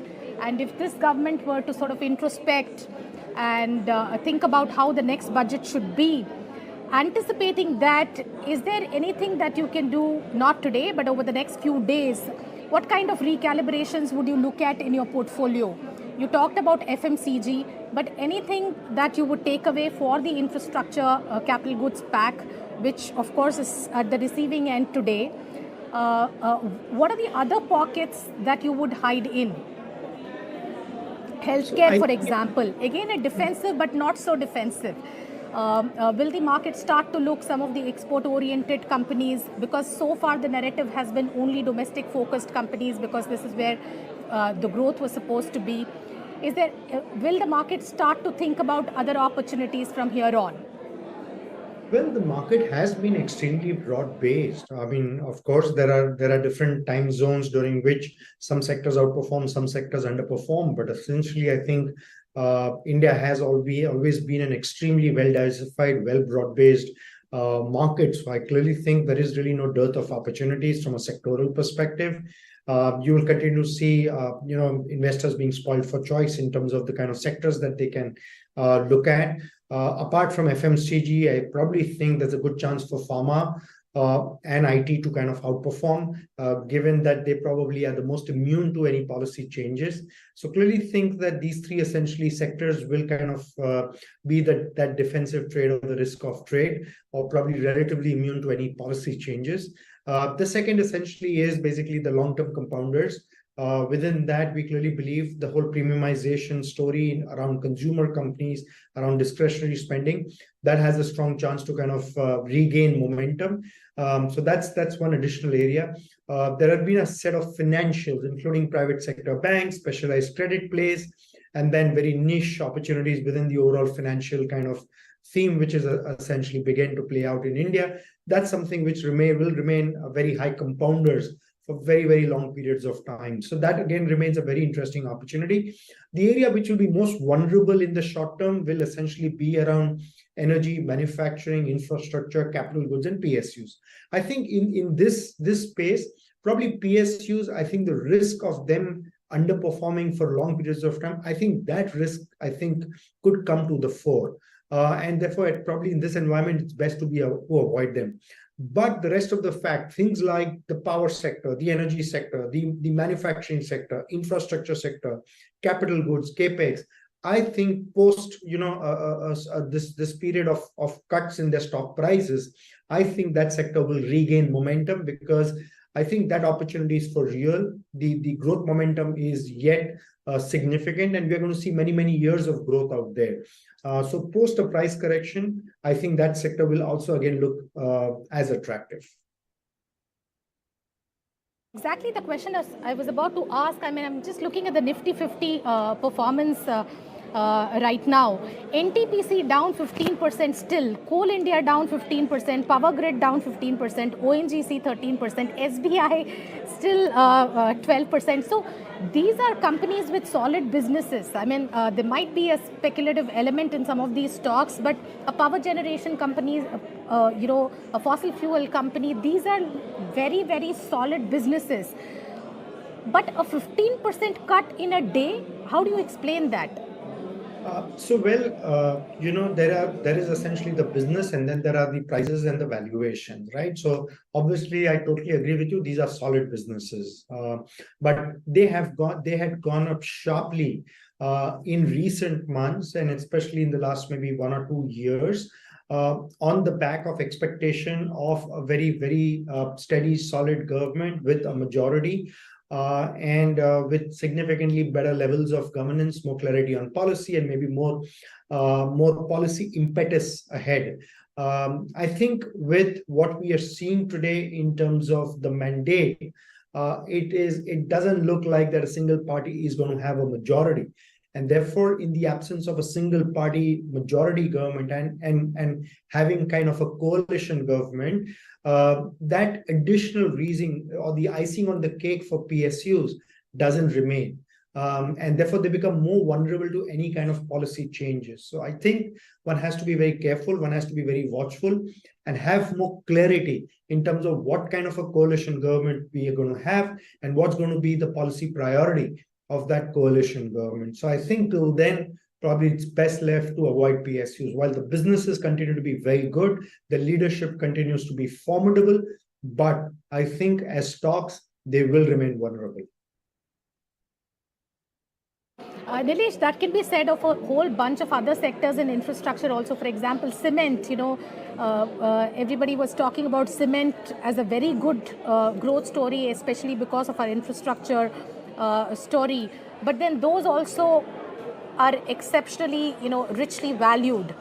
What is your take on cement and some of the other sectors within this space? For example, capital goods, high quality companies like ABB or a Siemens. What is your take? So I think all of these, do you think, will come down under the weight of their valuation? Cement is only a cyclical commodity. I think we need to kind of get that very clear, that it's a commodity. where it's very easy now to basically create capacity, expand capacity, and ensure that there's enough supply of it. And therefore, these players really don't have any kind of pricing power. This is not like steel or aluminum or copper or zinc or anything else, where there are different kind of factors at play. Cement is essentially a domestic commodity with players having no pricing power. You do well essentially only when crude oil prices fall so that your margins get better. That's the only play in cement. So I think that's very important. And therefore, I don't think apart from, having these short-term trading opportunities, I probably think cement doesn't qualify as a good long-term investment. I think capital goods, I think that still continues to be a fantastic place. You can't really create companies which make, transformers and distribution equipment and generation equipment or turbines or motors. You're really not seeing, competition coming in or more number of players coming in. And on the other hand, I think several projects have already been announced. Several projects are being executed. We still have a long way to go in terms of building world-class infrastructure. So I really see this as a multi-year kind of opportunity, an opportunity which could last for several years. And therefore, these companies, their businesses will only get stronger and stronger. Yes, in the short term, there will be knee-jerk reaction. There will be some impact in terms of their stock prices, but I think that's going to be transient. Once the dust settles, you will essentially see the stocks get back onto their outperformance path. Nilesh, what about realty? Realty has been the best performer in the last 5 years, Modi 2.0. And even if you look at the FY24 sectoral movers, realty was one of the top movers. Is there any risk of reversal in this outperformance? Or, would you say that, it's an evergreen story as well? And of course, you also have stocks like DLF, which are a play on the premiumization theme. So how would you approach the realty space now? I think it's impossible for any kind of government or administration to ignore real estate and realty. I think enough has been said that this sector essentially has a multiplier effect on the economy. Boost to housing, boost to real estate, essentially creates employment opportunities. It creates basically businesses in several areas like building materials, cement, steel, all of that. It's a huge source of tax revenues for basically different levels of the government. So I clearly believe that real estate and housing will remain a priority for any government in India.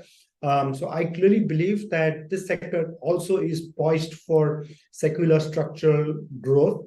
But in the very short term, given that this sector has done fabulously well, you're going to see price corrections there. But I think when we are done with the price correction, I think again, like capital goods, real estate too will come back onto its path of strong outperformance.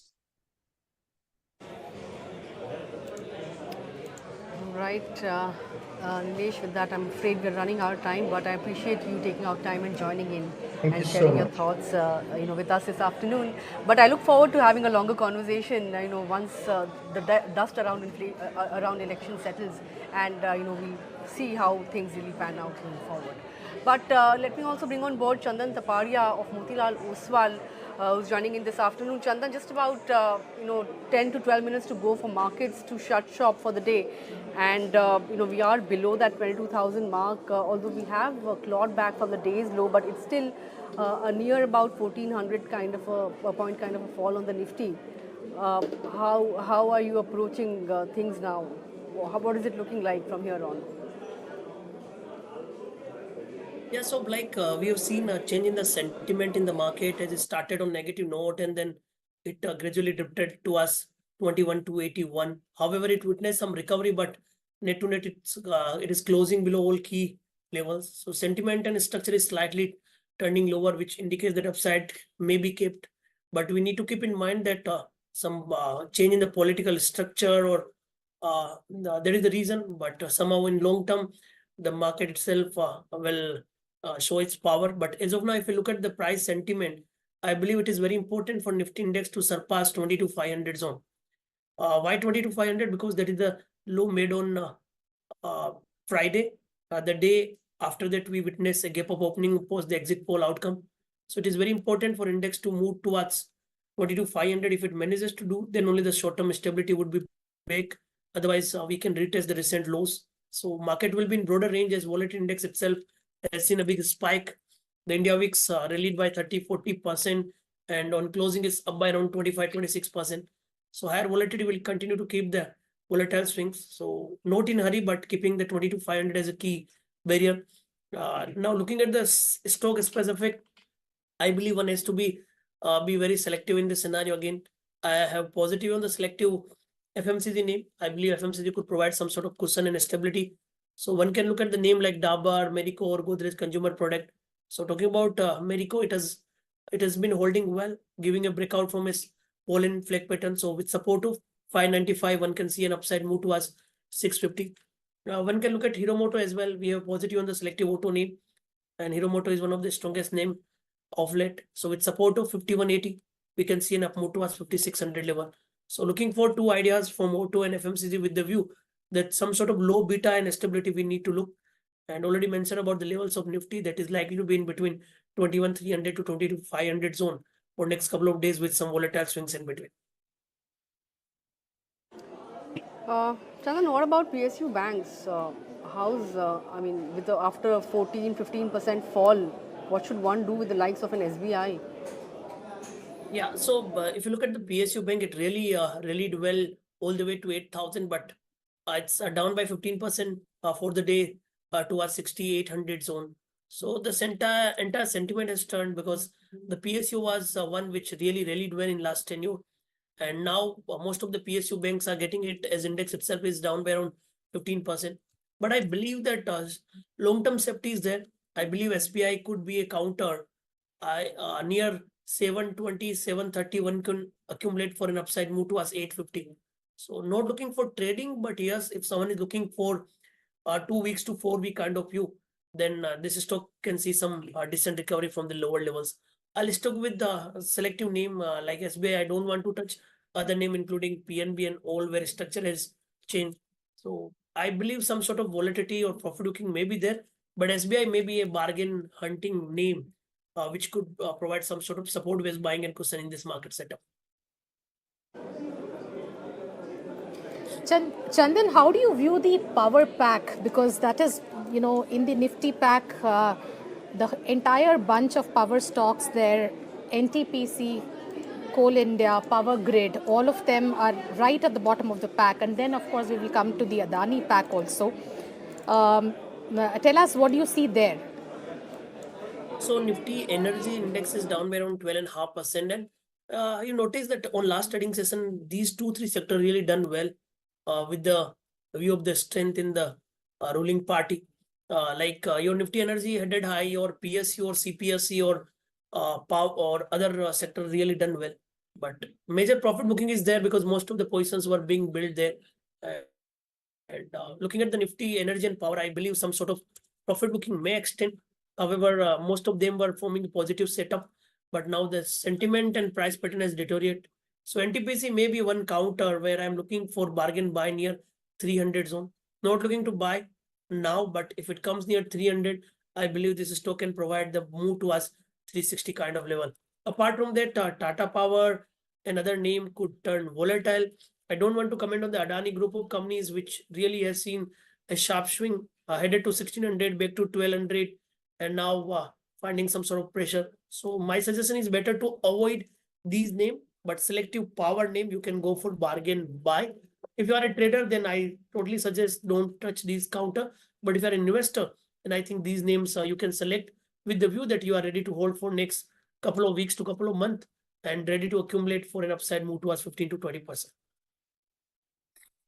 Enough.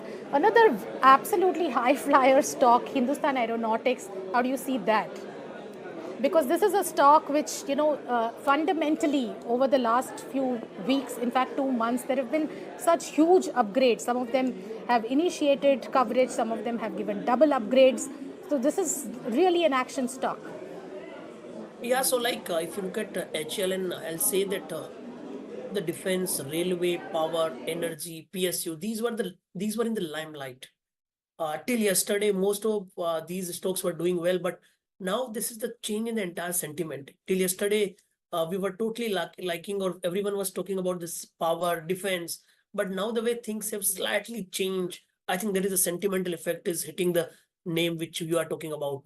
But if you ask me HL in long term, I believe the long term growth story could continue 3,500 to 3,900 could provide a major support.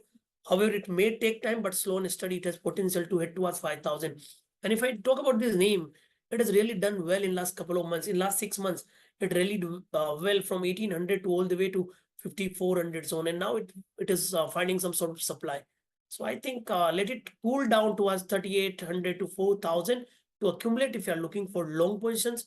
But if you're already having, then I don't think you should exit in panic. Let it bounce towards 4,800 to 5,000 to exit the position if you are holding right now. In terms of charts, Chandan, are you seeing clear signs of bullishness in FMCG, pharma and IT?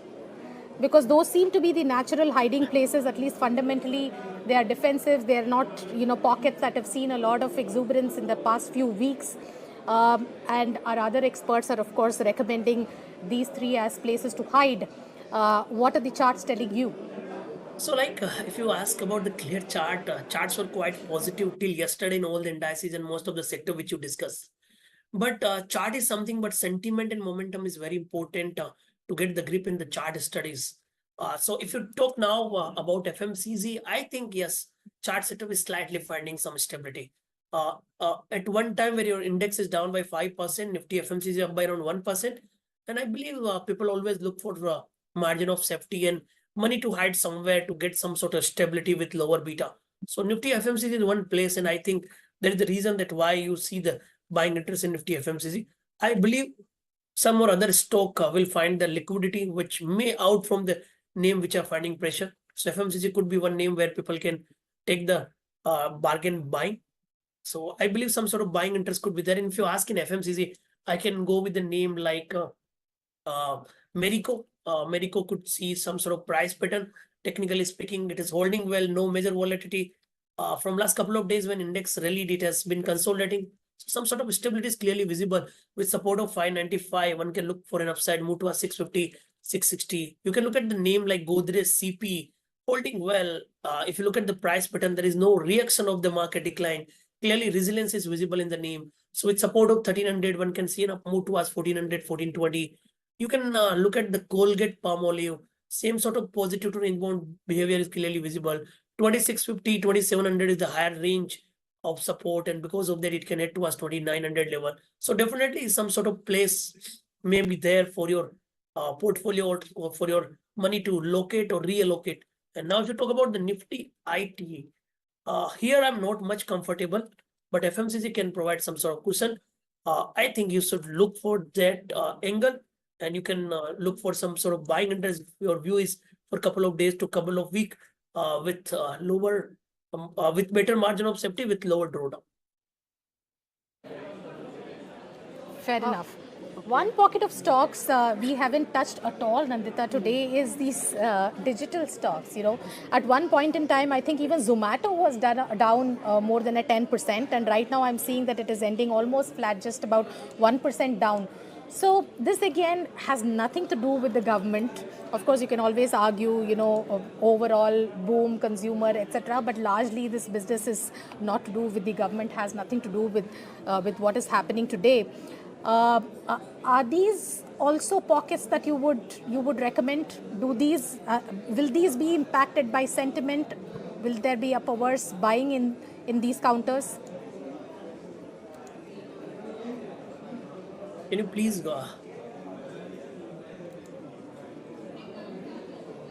Chandan, could you hear us? Yeah, can you please repeat the questions about the volatility and all? I was asking about the internet stocks. Essentially, Yeah, Zomato, I was saying during the day I saw 10. Yeah, so you are talking about the e-commerce 10-15% down during the day and now has recovered. So this pocket of stocks has nothing to do with the government. So is that also a hiding place? Yeah, so you are talking about the e-commerce set of business, and there are a couple of names including Zomato. You can talk the Naukri. You can talk about counter like Policy Bazaar. So I think some sort of support-based buying could be there, and Zomato is one of the strongest name. It has been consolidating, and I think buying interest could be there on any small decline. I cannot say that you should buy now, but if it comes near 150 to 160, you should accumulate with support of 125, and it can go towards 200 level. When I talk about the Policy Bazaar, here also you can find some support based buying. 1180, 1190 is the support for 1400 level. So I think you can accumulate slow and steady move could be there in e-commerce or internet related theme in the market. Sure.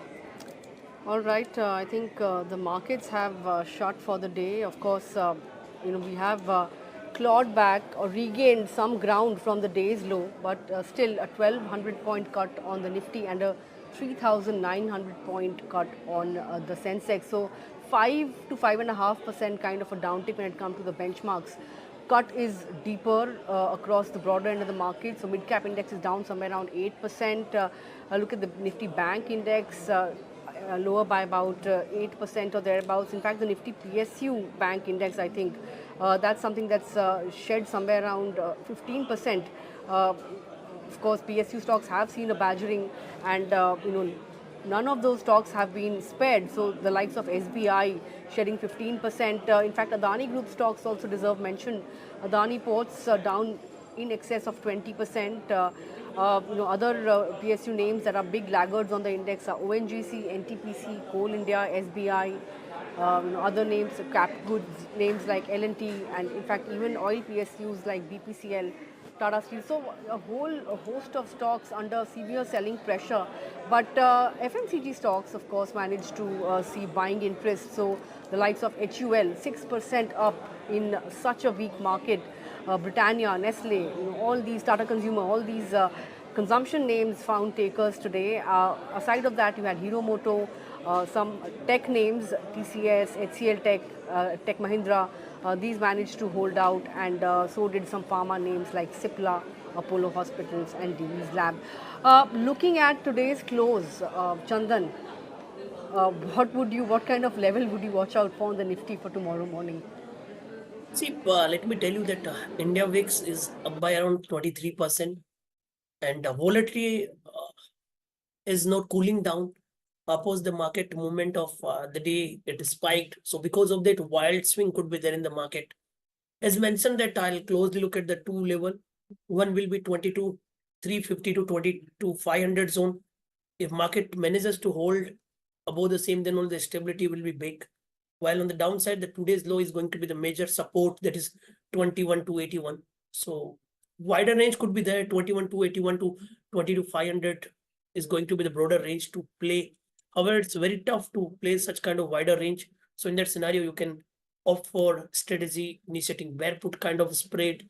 When you talk about the bank Nifty, major support is intact at the low, that is near 46,300, 46,000. Hurdle comes to 48,250. So clearly, I think one need to look for wait and watch, let the market get some stability with cool down in the volatility for next couple of days.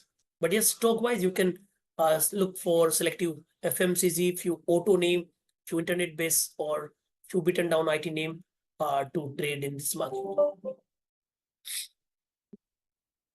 What about private banking names? The likes of HDFC Bank, ICICI Bank, they've seen cuts of 4.5% to 5%. Would you advise, buying into these dips, at least for private banks? So, yes, I can go with Axis Bank. However, it corrected by around 7%. But if you look at the price behavior, somehow it has positive range bound bias. 1,000 is major support. 1,200 could act as a major hurdle. So let it come down to 1,100. 1,080 zone where you can accumulate with some bargain buying for Axis Bank. If you talk about ICICI Bank, I think let it come near 1,030, 1,040. So if you ask me the comparative analysis between Axis Bank and ICICI Bank, I'll go with Axis Bank with the view that beta is lower, buying on decline or buy on dips could be the strategy. So that's why. Chandan, I want to ask you about two pockets, essentially broking stocks and AMC stocks, because these again, not much to do with the government. It is to do with the savings pool and how that money is going to get deployed. It is about, it's really the savings story and the wealth story, which we don't know what's in store in the budget, but largely should remain unaffected unless the tax policies, etc., change too much. But I see HDFC, AMC down 15% today. I mean, high quality stock again down 15%. Nippon 550, 11%, 12% down today. A whole bunch of broking stocks. How do you see these? See, you need to keep in mind that equity is all about the sentiment. When market is down by 1300 points, the news highlights will be like index corrected by certain points and investor lost a few points. So that will somehow may give setback to immediate trading setup. But apart from that, when you talk about the SDFC AMC, business is all about managing the fund. So redemption might there with the people who believe that it may be the pause in the rally which continued over next couple of years. So that is a sentiment driven story, and I think market is reacting to that. But if you ask me on the longer term, in Indian market, demat accounts are rising day by day. SIP flow is in between 20 to 22,000 crore. So that will provide the support. But these stocks are down because entire market is down. Only selective pockets are doing well. So if you ask me the long term story, that will continue. But sentiment has changed. So that is the reason that most of these stocks are going down. I don't want to comment on the broking, but selective beaten down name could be accumulated. If you ask me SDFC AMC as of now, technically I'm not getting some sort of stability. Let it go and correct towards 3,200, 3,000, then I can find some sort of buying interest. But if you ask me one exchange, that is Bombay Stock Exchange, the stock is not worried about the market up and down. Trading activity could continue on the exchange platform. So I think if you're looking for capital market per se, then BSE Bombay Stock Exchange could be one pocket. It has major support at 2,400. Any decline could be bought with support of 2,400 for target towards 3,000 kind of level. So if you're looking for capital market broking AMC, I think BSE could provide you the stability, safety, and has comparatively positive price pattern here. Fair enough. One last question, Chandan, on, what is anything that you can tell us from, the derivative positioning by end of day? Of course, the cumulative figures we will get after some time. But looking at the, position build up, open interest, etc., across stocks and the index, what is the sense you get? Because this morning we started off with 28% long short. At the end of the day, after this session, where are we? Yeah, so this last but not a least question to reply. You ask so many things, and that really matters a lot to the traders and investors.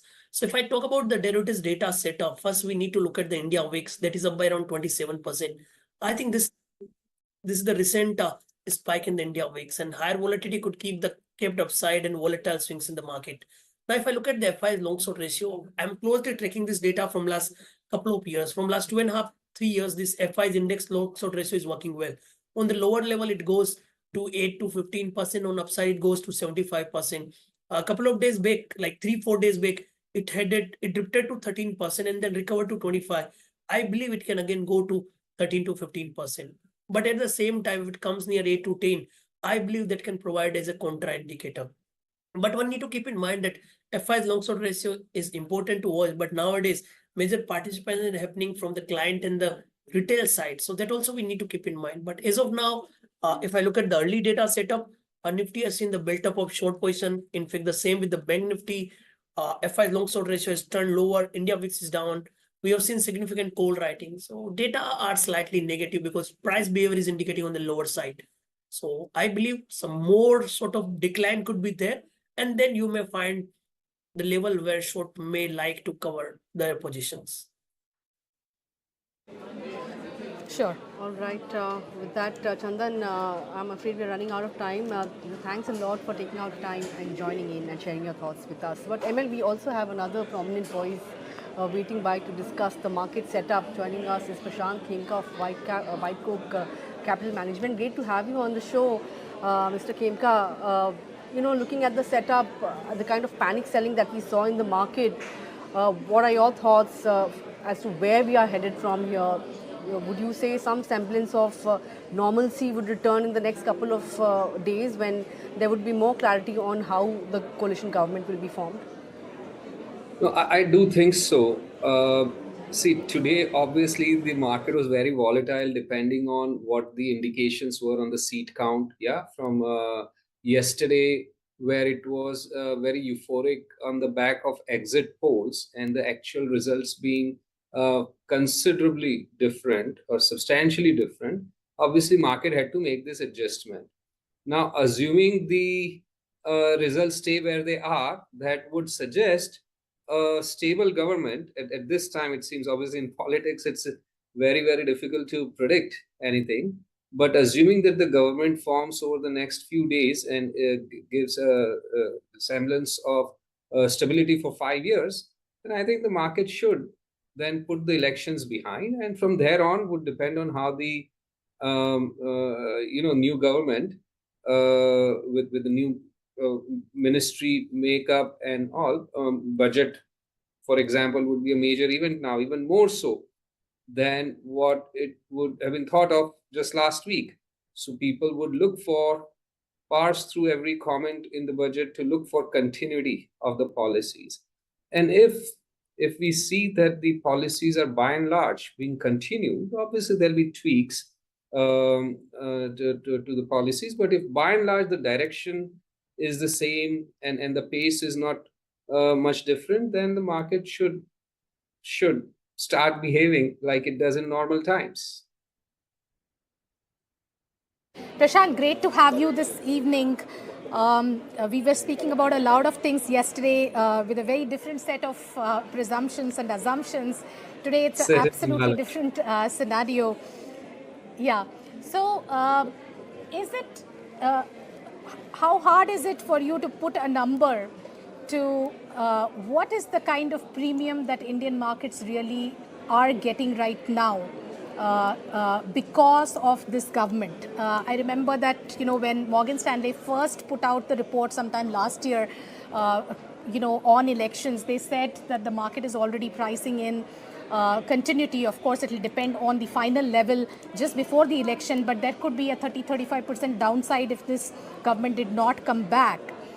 Yes. At this point in time, what would you think is the premium that the market was assigning to as of yesterday for this government, and therefore what kind of downside will be justified? So see, we are talking about a scenario where there is a different government. Yeah, I'm not saying, at least in my limited political understanding, to me, from the numbers right now, while they're short of what was expected yesterday, still does suggest that the most likely outcome would be continuity. But if I understand your question correctly, if let's say that is not the case, and if there were to be a weak coalition government of a different dispensation, like it happened in 2004, yeah. So I would say the markets which have been expecting continuity of the policies and continue on the back of continuity of the government, there would be a shock then in such a case, yeah. But I want to emphasize that the case we are talking about is a different coalition, which the numbers right now don't seem to suggest, at least in my limited understanding.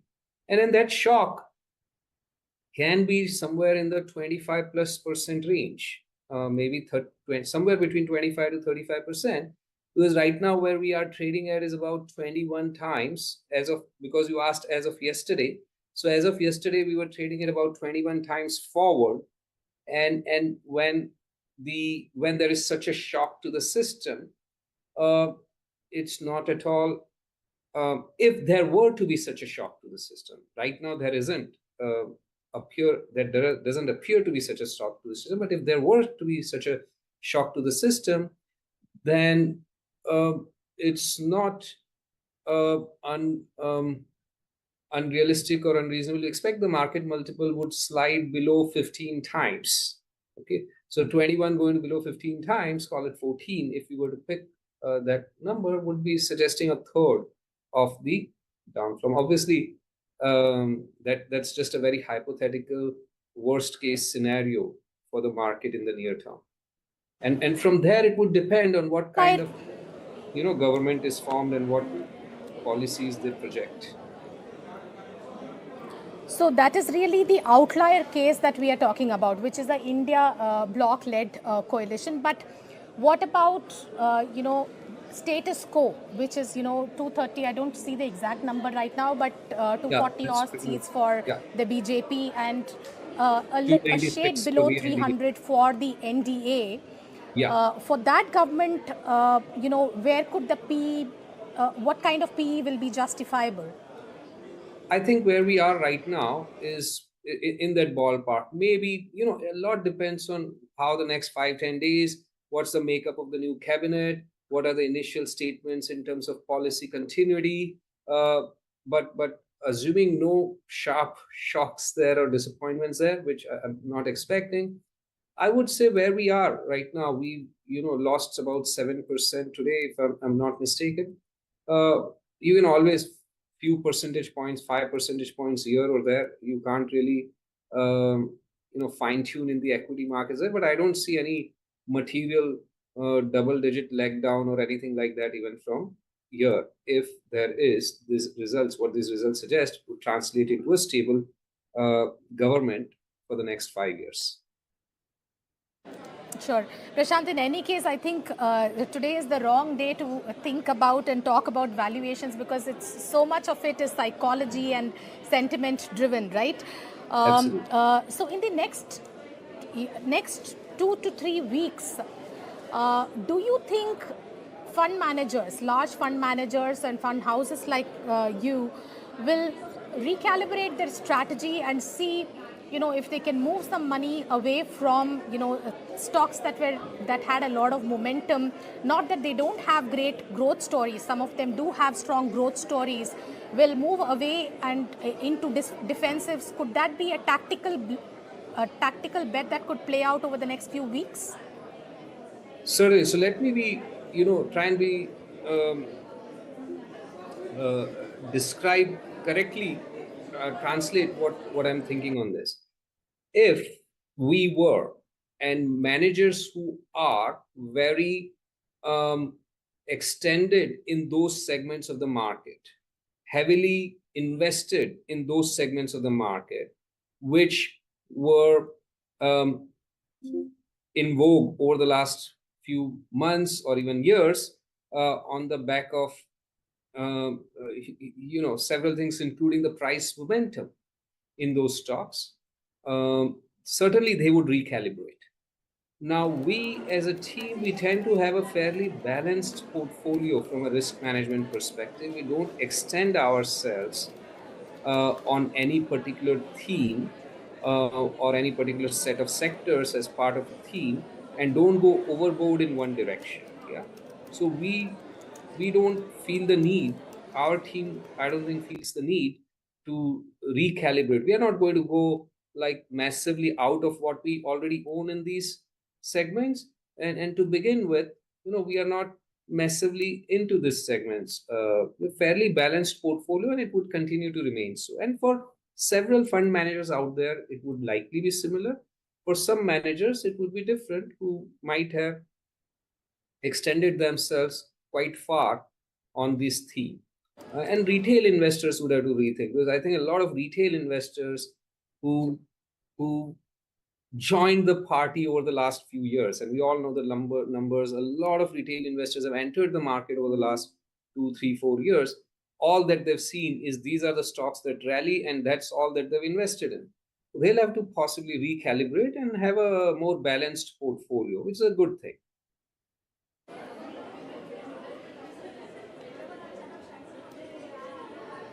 Mahalakshmi, am I audible? Yeah, now you are. Sorry, was I audible when I was answering the question?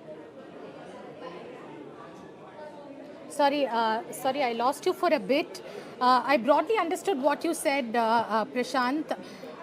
So where will momentum shift in which case? If there is some kind of recalibration of sorts in all the stocks that have played out in the past 6 months, largely capital goods, infrastructure, real estate, all of these stocks, where could it move? Of course, some of the people we've been speaking to this afternoon were hinting at FMCG, pharma and IT.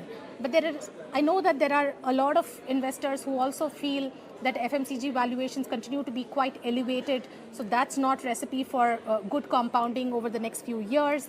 Pharma maybe, pharma is perhaps one where a lot of people are latching onto. What's your own sense? Certainly. So in normal times, as you've spent so many years in the market, in normal times, it's not necessary that there is strong momentum in a particular sector or set of sectors. Over the last few quarters or years, there was, yes, a very strong momentum in a particular set of sectors, but we might enter into a time frame where there isn't a very strong momentum in just any narrow areas of the market. When you talk about FMCG and pharmaceuticals, FMCG today was the only sector, I believe, that was positive, but was positive like by a few tens of basis points. So FMCG tends to hold up very well in very volatile markets. Volatile in either direction. When markets rally hard, they don't participate, and when markets fall, they don't participate. So I don't expect necessarily. These themes or these momentums. If anyone knew where it would be next going to pick up, it's like the classical billion-dollar questions or more, if you will. So these are only known after the fact. I think what is more apparent is that momentum is broken. I believe momentum will break in some of these areas that it had been entrenched over the last many months. Only time will tell where it pops up in due course. That's a very strong statement to make, Prashant. I'm glad you made it here that the momentum is indeed broken. Prashant, one last question on FII. Just let me clarify momentum in these particular narrow sectors. Yes, of course. Set of deep cyclical sectors, there the momentum seems to have broken. Sure, absolutely. One question on the foreign investor perception, which is also what we started off with. And I remember that earlier you had also written in a note saying that India gets a valuation premium because of the democratic, because we are a large democracy and the world is willing to pay a premium for democracy. Absolutely. That is one area. Otherwise, today with this kind of mandate, do you think the narrative around India growth story, does this take some sheen away, or does the story continue to be as strong as before? Because that the other factors, whether the demographics or other drivers, GDP growth, corporate earnings growth, etc., seem to be unaltered, at least at this point in time. Absolutely. So see, all investors and foreign investors are no different. They take their cues from the market. Yeah. Now that the market is down today 6-7%, they'll all be asking people like yourselves, people like myself, why is the market down? What went wrong? Yeah. So we'll all have to explain that, look, the seats count is a little bit lower. And so what are the implications of that? Maybe the policies, there is uncertainty now around pro-growth policies, pro-economy policies, and so on and so forth. And so then that would prompt them to wait and mull over it. Yeah. So not everyone behaves uniformly, but some of them it might prompt to reevaluate what they were thinking. Others would see it as an opportunity that we are getting, you still have a strong, looks like a strong coalition in place and pretty much, continuity of the last 10 years, and would see it as an opportunity to pull the trigger. But on balance, yes, compared to yesterday, it is reasonable to assume that foreign investors now would be, more of a mixed bag. If yesterday it seemed like everyone would be rushing in, today it would seem like some people would want to wait and see how the market behaves over the next few months, and others might still at least partially come in, or others might decide to reevaluate it some other time. So it will be more mixed bag, I think, from here. Sure. from foreign Thank you so investors. much, Prashant, for joining in. That's all the time we have for today. We'll connect. you. Look forward to connecting again later. And with that, I think we have Vaishali Parekh of Prabhudas Leeladhar who's waiting by. Vaishali, great to have you on the show. After looking at today's price action after 6% fall, I don't know whether we should really talk about resistance levels, but where do you expect the selling to stop as a floor? What kind of a level on the downside would you watch out for on the Nifty? Very good afternoon. So yes, today's fall was pretty much unexpected, but well, that has happened, and we broke the crucial support of 22,350 on an intraday basis, and we've given a close. So we made a low of 21,250 today. I mean, somewhere over there. So I think that should act as a support. But if these levels break, then I would say that we are heading towards 20,600. So it's quite a wait and watch scenario, because even Bank Nifty, which was going so strong, we've seen a good erosion coming in this too. But it has touched the 200-day moving average. So I guess it's a wait and watch. If these today's low levels break, then we are in trouble for further downslide. Do you feel do you strongly feel that there are some stocks that could be looked at, in terms of buying or accumulating at these levels? Any picks that you're working with? So there's always a sector which is going to be acting as defensive. So to name it, I mean, of course, today we saw FMCG doing well. And then there are a few stocks like the healthcare, Max Healthcare, even Apollo Hospital, which is technically well placed. I guess the focus still in these uncertain times, one would go more for FMCG and things like that. So I think for now, the focus is tilted more on the FMCG. All right. Vaishali, where do you see tomorrow's opening? I mean, after today's cut, are we set for to see some green tomorrow, and where? Well, I'm always a bull by nature, so I would say yes. I mean, I hope we have made today's bottom is the final bottom that we are seeing now in the recent times, and we should see a good pullback from here. And where do you? I mean, what do you expect will be the quarters that will lead the march to green territory tomorrow? So I guess there could be a bit of a shift, because if we see fair value wise, if we look at it, I mean, as I mentioned, FMCG looks quite okay. Then even IT sector has not really participated. Pharma could be the next one. So these are the stocks which sectors which look to have a fair value. Rest, well, we'll see, because PSU sector has been really beaten. So I won't be able to comment on that right now. But yes, my understanding, it could be along with FMCG, IT, and pharma. Sure. And the stocks that have seen deep cuts today, like PFC, REC, and stuff like that, which are down, which also closed, by the way, 25% down. Do you see any kind of bounce in these stocks? See, the candles that we have seen today have been very, very huge. So some sort of bounce back cannot be ruled out, but that does not say that, yes, these stocks are bottomed out.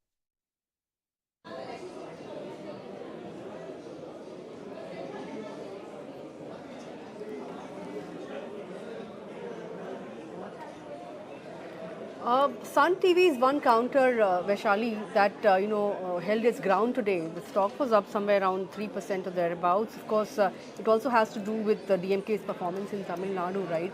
But what are your thoughts on the entire media pack? We have Z also in focus. The company is looking to, in fact, board is meeting to consider fundraise on the 6th of June. So, from the media pack, would you look at some of these stocks like Sun TV, ZTV, etc.? Definitely. Actually, let's talk about the media sector per se, because we were waiting for this sector to give a breakout. Currently, it is at 1805. So 1945, 1950 is the trigger point. Once we see a decisive move above this, well, it calls for some strength seen in the media pack altogether. But Sun TV was our recommendation to our clients, and we were looking, because this was recommended right from 630 levels, and we were looking at a target of around 710. So I think technically we have seen one round of momentum coming in. But if there is a follow-on buying, I think this stock is ready for further upside move towards 730, 740. So this is one of the stocks which is showing a clarity and a confirmation that there is strength in the media, but the others will have to show some good move and volume.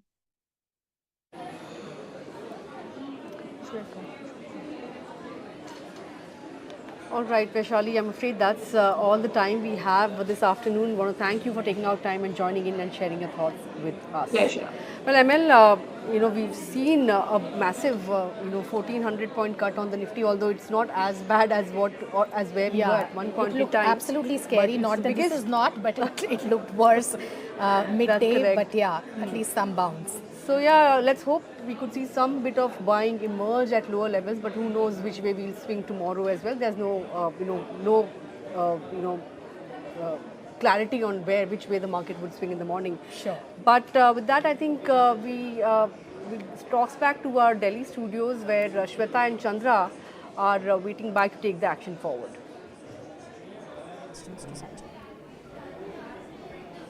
Well, thank you so much, Mahalakshmi, for that. What a morning it has been.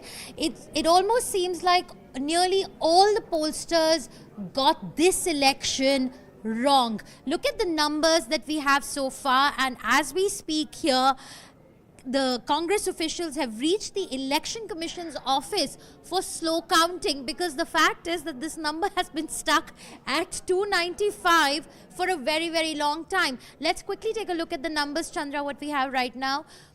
295 for NDA, 55 seats down from 2019, of which BJP alone has 243 seats, TDP at 16, JDU at 13, Sena at 6. Let's go back a little bit to take a look at how this tally was in 2019, just to give you some perspective on the losses that the BJP has made. Okay, this needs to reflect a little bit. The numbers need to be refreshed, but the map shows it all. It was a complete saffron sweep in 2019, which has completely reversed in 2024. We are seeing massive losses for the BJP and for the NDA. I have with me Sanjay Kumar of CSDS, possibly one of the oldest pollsters in India. Sanjay ji, thank you so much for joining us. First question, how did the pollsters get it so wrong this time around? I have no idea. You have to talk to the pollsters who got it wrong. But also, there are different ways of looking at how did the pollsters go wrong. If they have actually gone wrong, yes, they have gone wrong with regard to the seat forecast. But if you look at the vote estimates of many pollsters, at least those who have given numbers for the vote estimate, I don't think they are horribly wrong. If you estimate vote share of 40% for a party, which is for the BJP, many pollsters have estimated 40% vote. If they end up getting 38.5, 39, I would consider it as a very good estimate, a very good poll. I think the difficulty is converting vote share into seats, which is always tricky, and it becomes tricky because we follow the electoral system, which is first past the post. And as you know, at this moment, there are a large number of seats, almost 70 seats, where it's almost touch and go for different political parties. The leads are in the range of 700, 800, 1000, 1200. So that is why I think with the same vote share, you can get different kinds of estimates for the seat. That seems to have gone wrong this time with many pollsters. Right, Sanjay ji. This is a slightly more complicated election to call. This has been a slightly more complicated election to call. And while we've been talking about the losses that the BJP has made, but we have to be mindful of the fact that this is the BJP's third term. If they would have won this with a stupendous majority, it would have been a very strong third term. They will form the government most likely. We can never say, and like you said, counting is still going on across so many seats. But so what were the factors that were coming up increasingly in your polls and surveys on ground? What were the factors? Very, I think, a sweeping question that way, because if you look at the states, this was being discussed time and again, that what is happening is that BJP seems to be losing in the states of North India, the Hindi heartland, where BJP has been traditionally very, very strong. and BJP would be making inroads in some of the states where BJP has not been strong. And there was always a mention of southern state and the eastern coast. Yes, there have been some mistakes in assessment. If you look at the BJP's performance in the Hindi heartland state, BJP has performed very badly in most of the states except Chhattisgarh and Madhya Pradesh. If you look at BJP's expansion in the south and the east, BJP has managed to expand its footprints in the southern state and the eastern state, except West Bengal, where BJP did not manage to perform better compared to 2019. So the point I'm trying to say is that it would be very difficult to say this is what went wrong for the BJP and this is what went wrong for the India alliance, because issues were very, very different in different states. That is why we don't see one kind of a wave sweeping across the country. Sanjay ji, good evening. This is Gaurav Chaudhary, Shweta's colleague from Moneycontrol here. I have a question for you, particularly with respect to Uttar Pradesh, and let's try and address the elephant in the room here. BJP has got more vote share this year compared to last year, compared to 2019. However, to what extent do you think the BSP's eroded vote share is responsible for the BJP seat share? You know, despite getting a higher vote share, BJP has not been able to translate those into higher seats. To what extent is the BSP's lower vote share responsible for this? See, this is the point which we were discussing. The same vote share can give you different kinds of results, different kinds of seats in different elections, because the vote seat relationship does not only depend upon the vote of one single party. It depends upon how your nearest rival has performed. If a party gets hypothetically 30% vote, and if the runner-up, the nearest party, got say about 20% vote, you can get more seats compared to the party which got 30% vote manages to get 35. But your rival also increases its vote share and reaches about 30. So the gap between 1 and 2 is very, very decisive when we look at how votes get converted into seats. That is what has happened. BJP managed to poll more or less the same amount of vote as they polled in 2019.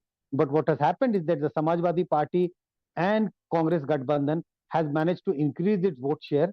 And the question which you raised, a lot of role has been played by the BSP voters, because a lot of BSP voters shifted from BSP towards Samajwadi Party. And the reasons were very simple, because BSP was not seen as a party which was contesting elections seriously on the ground. Seriously means they were not seen as winnable. So people did not want to waste their vote. And a lot of Dalit vote got shifted away from BSP towards Samajwadi Party. Right. And how about the Muslim votes, Sanjay ji, and the Mahila factor? The BJP was really banking on the Mahila factor. Which way do you think has that turned? No, Muslim vote, I think, no. Yes, if you have an alliance of the Congress Party and Samajwadi Party, and if this party or this alliance is seen as the biggest challenger to BJP, you would safely assume that the Muslim vote will go in favor of the Congress Samajwadi Party alliance. That seems to have happened in UP in a big way. Now, the Mahila factor. I always disagree with those who believe that across the country there is a shift of Mahila vote in favor of BJP.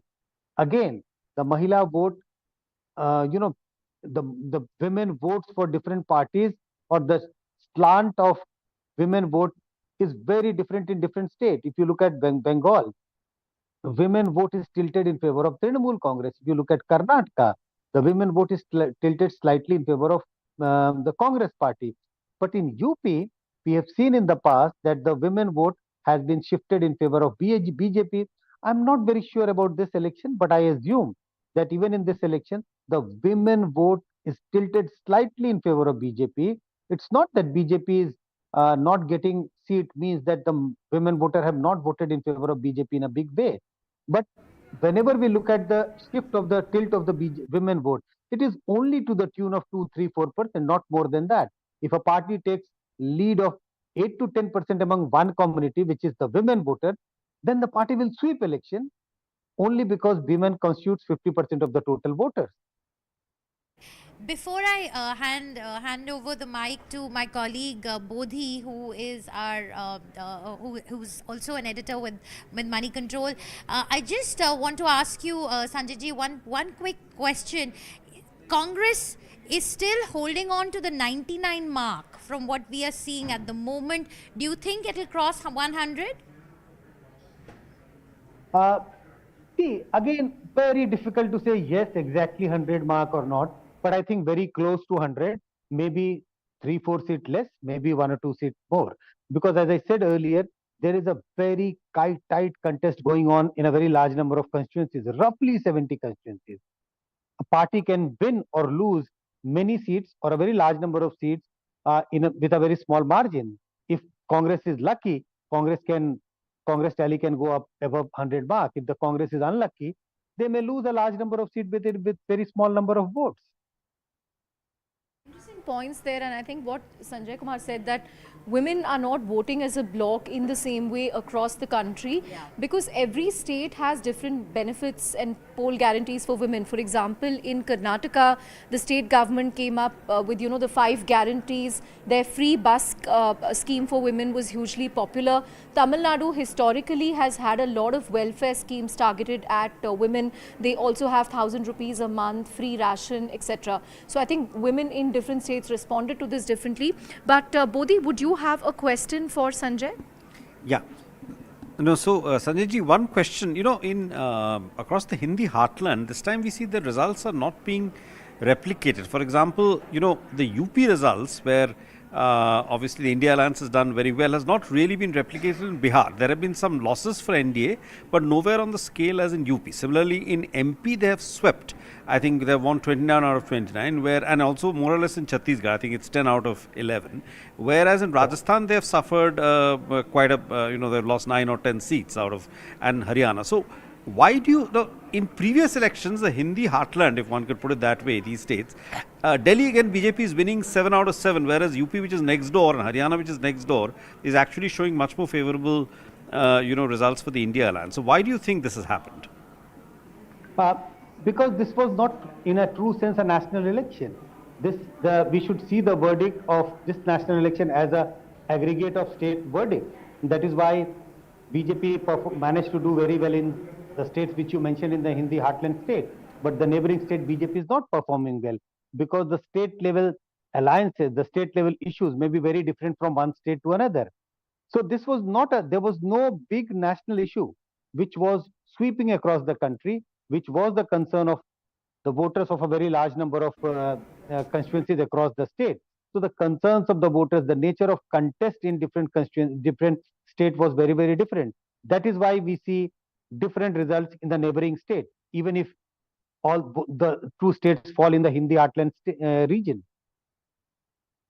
Gaurav, the thing that people kept saying in the run-up, that this is a waveless election, that in some sense has played out, because as Sanjay said, this is an aggregation of different state verdicts and localized issues in every state. But you have a question. Yeah, Sanjay, I would like to ask you a question precisely on that point, and you made the point, a larger point, that whether this is not really a national election in the strictest sense of the term, but an aggregation of state elections. But how would you explain the results in Odisha?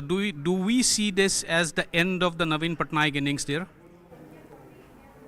End would be too strong a word to use, but yes, given his age, given several things. First, he has been in power for a very long time, 25 years. 25 years is a very long time for any party or any leader to start facing anti-incumbency. The results indicate that there is some anti-incumbency, or we can say a strong anti-incumbency against Naveen Patnaik.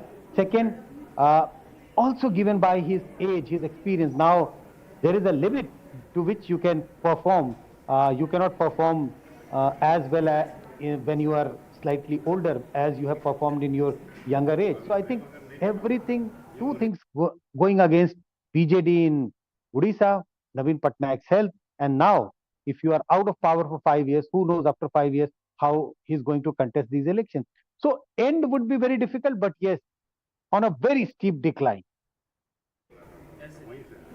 Right, Sanjay ji, very quickly, how do you explain the success of TMC? I think it's come beyond everyone's expectations.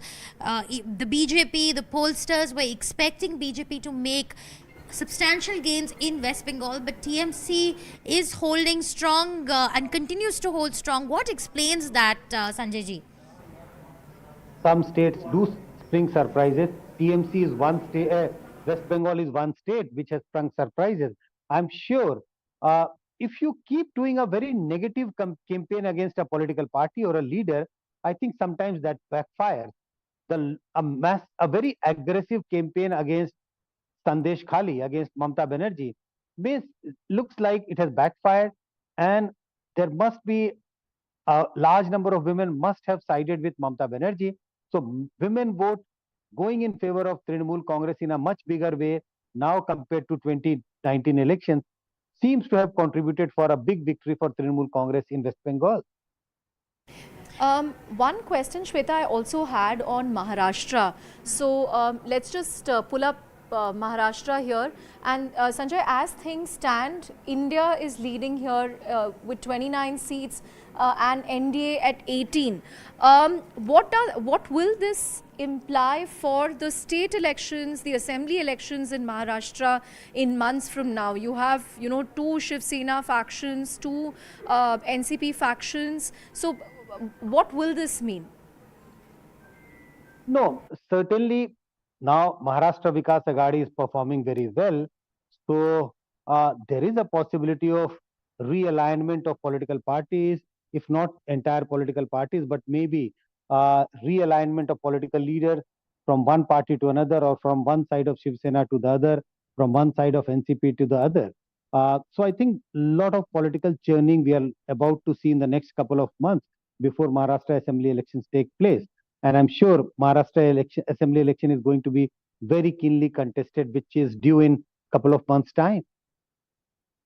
Observation that people had is, this is a shift in politics away from the thumping majority that we have seen in the last two terms, the kind of muscle, the strong mandates that Prime Minister Modi has enjoyed in the last two terms. That's something that will not be there this time, because, he will be dependent on the TDP and the JDU. And we're also hearing that Sharad Pawar has been calling Chandrababu Naidu and Nitish Kumar today. So again, what will this coalition politics mean for India? Are we again in the coalition politics era where regional parties, have a lot of clout alongside the national parties? I think the way we talk about coalition politics is with a very lot of negative sense. That, oh, are we again back to the era of coalition politics? I think if you leave aside the 2014 and 2019 Lok Sabha election results, these are the two governments where we had a big government led by a very dominant BJP. But except that, if you look at a very long period, we had a coalition government 2004, 9, even before that 98, 99, so 96. So there is a long history of coalition government in India. Yes, we know that some coalition government have been relatively very unstable, but we have seen a period when we had coalition government which, lasted full 5 years term. I would not agree to the narrative that during the coalition government no developmental work took place. So I think, yes, sometimes it may be better to have a coalition government, few political parties joining hand, having more discussions in the parliament when the bills come up for discussion. Who knows? This may be much better rather than having a government which is with an absolute majority, where sometimes bills are passed even without adequate discussion. Right, Sanjay ji. Very quickly, one final question on the state of Punjab. What is going on over there, Sanjay ji? Because you look at the BJP's inability to get through to Punjab. We are looking at BJP, in fact, going down from their 2 seats in 2019. You see Congress also losing out, and you see AAP making gains. What is defining the politics and economics of Punjab currently that's not resonating with the two big national parties and BJP more so? I think we have been talking about Maharashtra politics in flux, but the way contest has taken place in the 13 parliamentary constituencies of Punjab, I think Punjab politics is in a big flux. We had Akali Dal and BJP contesting the government in alliance, contesting the election in alliance for a very long time. So the alliance has broken. If you look at few independents doing very well, so it is a very really multi-cornered contest in Punjab. You have Congress, Aam Aadmi Party contesting against each other. You have Akali's, BJP, and then there are a few strong independents contesting elections. So politics is in a flux.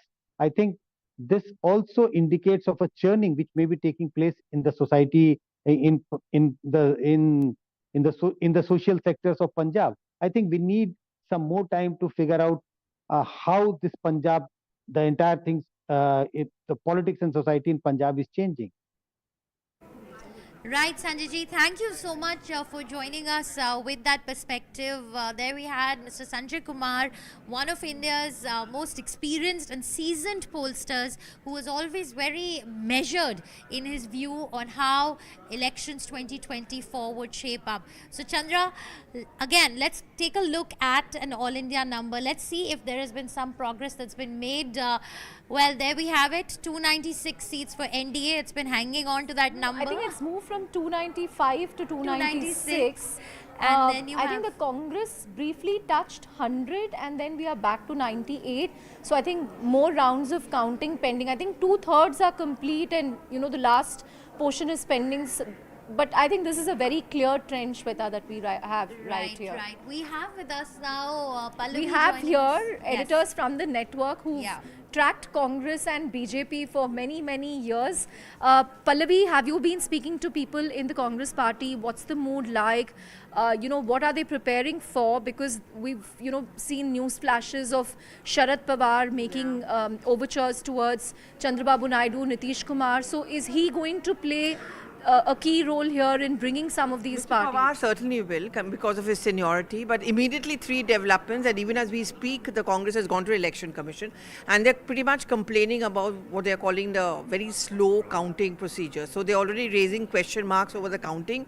They're also alleging that maybe there is a definite plan by the Election Commission and the BJP's interference to kind of tweak the results. So that's what they've gone there for. 5:30, of course, is going to be the press conference by Rahul Gandhi.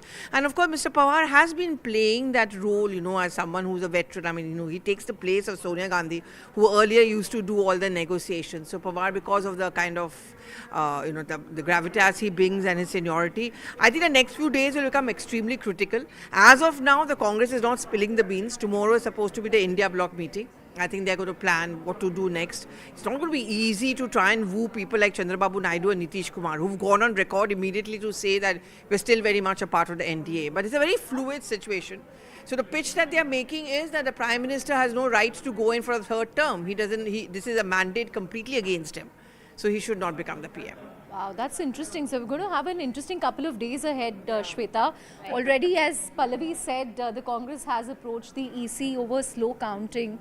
And Congress, Pallavi, I'm very curious. I mean, Congress is always finding reasons to complain. Yesterday, About the EC specifically. About the EC, yesterday Mr. Jairam Ramesh made all these allegations, questioning how democracy is conducted in India, questioning the entire process of elections. Now they're again camping at EC, but तो जल्दी होना चाहिए. हमने कोई ऐसे आरोप नहीं लगाया. हमने कहा कि हमको चाहिए एक सीधा आदेश चुनाव आयोग के केंद्रीय स्थल से कि ये जल्द से जल्द अपडेट हो. चुनाव आयोग ने हमको बड़े आदर के साथ सुना और कहा कि जहाँ तक संसदीय क्षेत्र का मामला है तो ये अपडेशन पहले भी नहीं होता था, अब भी संभव नहीं है, क्योंकि ये आंकड़े आते हैं असेंबली सेगमेंट वाइज. तो असेंबली सेगमेंट वाइज जो आंकड़े आते हैं उनको अपडेट वो तब करते हैं जब एक असेंबली सेगमेंट अगर 7 हैं एक संसदीय क्षेत्र में, वहाँ पहले आता है तो वो पहले हो जाता है, जहाँ बाद में आता है वहाँ बाद में होता है. इसलिए दोनों में समय का थोड़ा अंतर रहता है. इस बात को उन्होंने बड़े विस्तार से समझाया कि किसी रूप से वो विलंब नहीं होने देंगे. वो आदेश भी देंगे कि जो असेंबली सेगमेंट के अनुसार उसके आधार पर जो अपडेशन होना चाहिए वो जल्द से जल्द हो। और मैं समझता हूं कि अगर ये आदेश तुरंत चला जाए, क्योंकि कुछ घंटे बचे हैं गणना में, तो ये एक प्रकार से हल होगा। बड़े एक सौहार्द के साथ ये बातचीत हुई और हमने उनको धन्यवाद किया हमको जल्द से जल्द अपॉइंटमेंट देने के लिए। एक और मुद्दा है जिसके बारे में मेरे दोस्त बोलेंगे, मैं अंग्रेजी में संक्षेप में बोल दूँ। We went to the election commission at short notice to convey a concern of ours. It was more a concern, less a complaint. We are very happy that they gave us time at very short notice. They heard us patiently. The main issue was about not updating parliamentary constituency data round by round in terms of votes counted and the results of that round. However, it was clarified that it is done assembly segment wise. As you know, these are not assembly elections, but the statistics are counted and updated assembly segment wise. So if a parliamentary constituency has averaged 7 assemblies, then it is done each round in each assembly segment wise. Now the problem was explained to us is that different assembly segments follow different speeds of counting and also of updation, which is why there is a lack of synchronism for the parliamentary constituency as a whole. In any case, the Election Commission has assured us that without all this technicality, they are again going to give very strict instructions that counting and updation round-wise at the assembly segment level shall be the fastest and the most prompt as possible. We are happy if that happens, and I think the matter would be resolved. Only a few hours are left for the elections, and we don't want to create unnecessary question marks, so long as this direction to immediately, A, to count fast, and B, to promptly disclose the counting round for each segment. There is a second issue, my friend will address you on that, about Sonipat. जी आप सबका स्वागत है। धन्यवाद सिंघवी जी। एक छोटा लेकिन महत्वपूर्ण एक विषय था, एक छोटा परंतु महत्वपूर्ण एक विषय था, और वो All right, so Abhishek. All right, so that was the Congress delegation at the Election Commission office right now with complaints that counting is going too slow. So how exactly will that pan out is something that we will watch. Hello and welcome. You are with the special coverage of this dynamic blockbuster election day right here on Moneycontrol. I'm Sonal Mehrotra Kapoor, and as of 4:26 p.m., the election has still not been called. Why? Because there's a big question mark on what happens next. A couple of headlines at this hour. What is clear at 4:30 this evening is that BJP perhaps cannot do it alone. There is a Maha shock that is emerging from UP and Bengal as the India bloc seems to be fighting back. There are wins for the BJP in Andhra Pradesh, in Odisha, but what is clear is that there is no 400 par. Ab ki baar NDA Sarkar is the key issue. Lots of surprises emerging, some very interesting seats as well. For example, the seat of Smriti Irani, where she seems to be trailing by over 1 lakh votes. The other seat, which is really interesting, is what's happening in Rai Bareli, where Rahul Gandhi seems to have exceeded his mother's margin, is leading there. The other big shocker and perhaps the biggest headline this election has been what's happening in the seat of Faizabad, the land of Ram Temple, where BJP is trailing. So lots to unpack from what this blockbuster election has been. But let's give you some visuals now. What you see on your screen is Rahul Gandhi a few hours ago entering the Congress headquarters. Obviously, he's greeted with hugs right now. It's been an unexpected result, as many would say, that even the Congress party is surprised at how well they seem to have done this election. On the other hand, there are visuals coming in from the BJP, where BJP workers were seen chanting Hanuman Chalisa, saying that, you know, there is picture abhi baki hai, things will still happen, it is not over till it is actually over. And they say something is going to emerge at around 6 o'clock this evening. We'll see what happens there. There are also now pictures coming in from Andhra Pradesh, where clearly there are celebrations. There are also pictures coming in from West Bengal, where TMC is celebrating.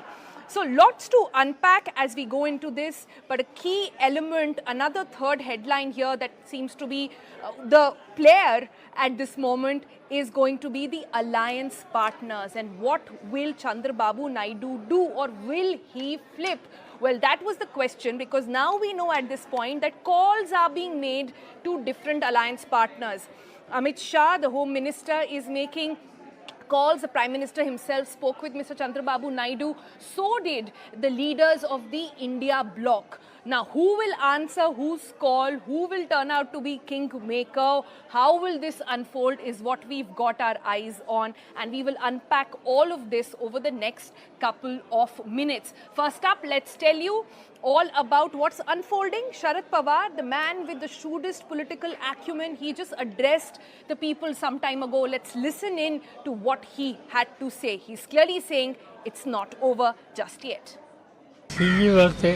मंजी के issue raise करने की कोई आवश्यकता नहीं थी।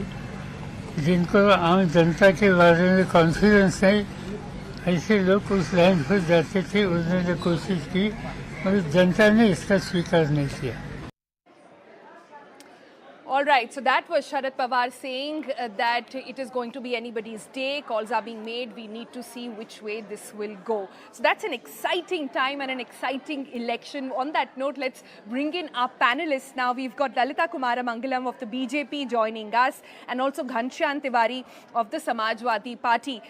Now, Ghanshyam Tiwari, if I can come to you, firstly, a big congratulations on how Samajwadi Party has performed. Nobody expected Akhilesh Yadav to come out with these numbers. The numbers he's got exceed his father as well. So clearly the cycle has got wings this day. At least, have you been able to speak to the senior leadership? Have you been able to understand what this means? And why did massive mandate come your way? Thank you, Sonal. Good evening to every one of your viewers and the panelists. And I want to congratulate every voter in India, everyone who believes in democracy. Today is the day that India should remember, on the day when the dangerous fantasy of dictatorship of Narendra Modi ji and Amit Shah is finally completely over. No one would ever dare to have that kind of dangerous fantasy. As far as Uttar Pradesh is concerned, the story is powerful in Uttar Pradesh because we stuck to a very positive campaign. We said that the elections are about ensuring that the youth have jobs, that the daughters of India have their respect. People like Braj Bhushan Sharan Singh cannot become poster boys of BJP. That the farmers should get their minimum support price. That India must undo the injustices of the caste system, and caste census is a way to move forward. We stuck to a very positive campaign. But BJP, when they realized that people are not appreciating anything that they are saying, and the campaign is not just about a Pran Pratishtha of Ram Temple, BJP went out into a negative mode. But like people have dialogue, disregarded BJP altogether. Let's be a little clear about this. Let's not stretch it further. The mandate is clearly still sitting with the NDA. We are talking about the UP factor, yes, and you clearly have all the reasons to smile today. But let me bring in Lalita Kumara Mangalam. Ma'am, what do you think then? What went wrong in UP? This is a massive upset for the BJP. You seem to have got your alliance partners, the RLD, with you. The campaign seemed to be doing well on the ground. There was a double engine Sarkar. But did the caste arithmetic go horribly wrong? Absolutely, you hit the nail on the head. The mistake that I personally feel the BJP made is that they thought that people would put development ahead of caste, but they didn't. So it's a hard and very tough lesson to learn. And despite all the rhetoric from the other side, the truth is that it's a divisive vote that has helped them win in UP. The Muslim vote and the Yadav vote. Now, it's not for me to find fault with the way people vote, but it's also foolish not to look at reality in the eye and realize how people vote in UP. It is presumed that despite all Yogi Ji's good work, it's presumed that because of Yogi Ji's good work, that there would be an overwhelming support for the BJP, but as can clearly be seen now, there wasn't. The Hindu vote was severely divided, and Yadavs has voted for Akhilesh. They saw fit to do so, they've done it. But like I said on an earlier program, it's not too wise to be too cocky about a supposed win before that. The opposition seems really desperate to form the government. This foolish thing about, oh, voting is going too slowly. Something or the other, I think they just want to stir up trouble to try to delay as far as possible the formation of the NDA government. Prime Minister Modi will be back again as Prime Minister. But yes, because Look at we have some not got an massive absolute majority, upsets in because the seats. BJP, one second, because the BJP has not got maximum majority on its own, not maximum, absolute majority on its own, or even a simple one for that matter. It will take a little longer than it did the last two times. Yeah, you were saying ma'am, something. you're right. It's too early. It's too early to say. But look at massive upsets in seats like Faizabad, the land of the Ram Temple, where BJP is trailing. Look at the massive upset of what happened with the leaders. And I mean, you've got Smriti Irani trailing by over 1 lakh votes. You've got Rahul Gandhi on the other hand winning or extending his mother's margin in Raebareli. The Hindu narrative or the temple narrative didn't sit well with people, would you say? I don't think it didn't sit well. I think it didn't take precedence. There's a difference. Smriti Irani was openly painted as an outsider, and do remember that the man who stood against her and who had won is a local man. So that too is important. We've learned a few hard lessons from UP this time, which I think we must, take into consideration as we move forward. It's unfortunate Smriti ji has lost because she did a lot of work for that constituency. But in India, often people who vote more emotionally than if it's just a practical, exercise that they undertake. UP has obviously chosen, like I said, not development, but other issues and caste, and in a sense, the Muslim religious vote has consolidated, the Hindu vote is not consolidated. Okay. So I think no voter should be taken ever for granted. Okay. Interesting how Lalita Kumaramangalam is saying that Smriti Irani could have been seen as an outsider. The fact is she bought a house and everything, and it was almost a done deal, that seat. So one has a lot to unpack from UP, but let's stick with UP for a while and let me bring in Aman Sharma next, Executive Editor National Affairs at the CNN News 18 and here at Network 18. Aman, you've travelled extensively. You've been in Ayodhya a long time. You've felt the pulse of the people. Did you anticipate that Faizabad election would go this way? But so what does this election actually tell you? The result of the Faizabad seat basically tells you that caste is king. At the end of the day, when it comes to UP, caste is king. Well, Sonal, UP has always been a very, caste-driven society. Caste-driven election are the central to the UP's entire narrative. Something had changed, I would say, post-2014 after UP में NDA won 73 seats in 2014 and 64 seats in 2019 despite an SP-BSP alliance on the other side.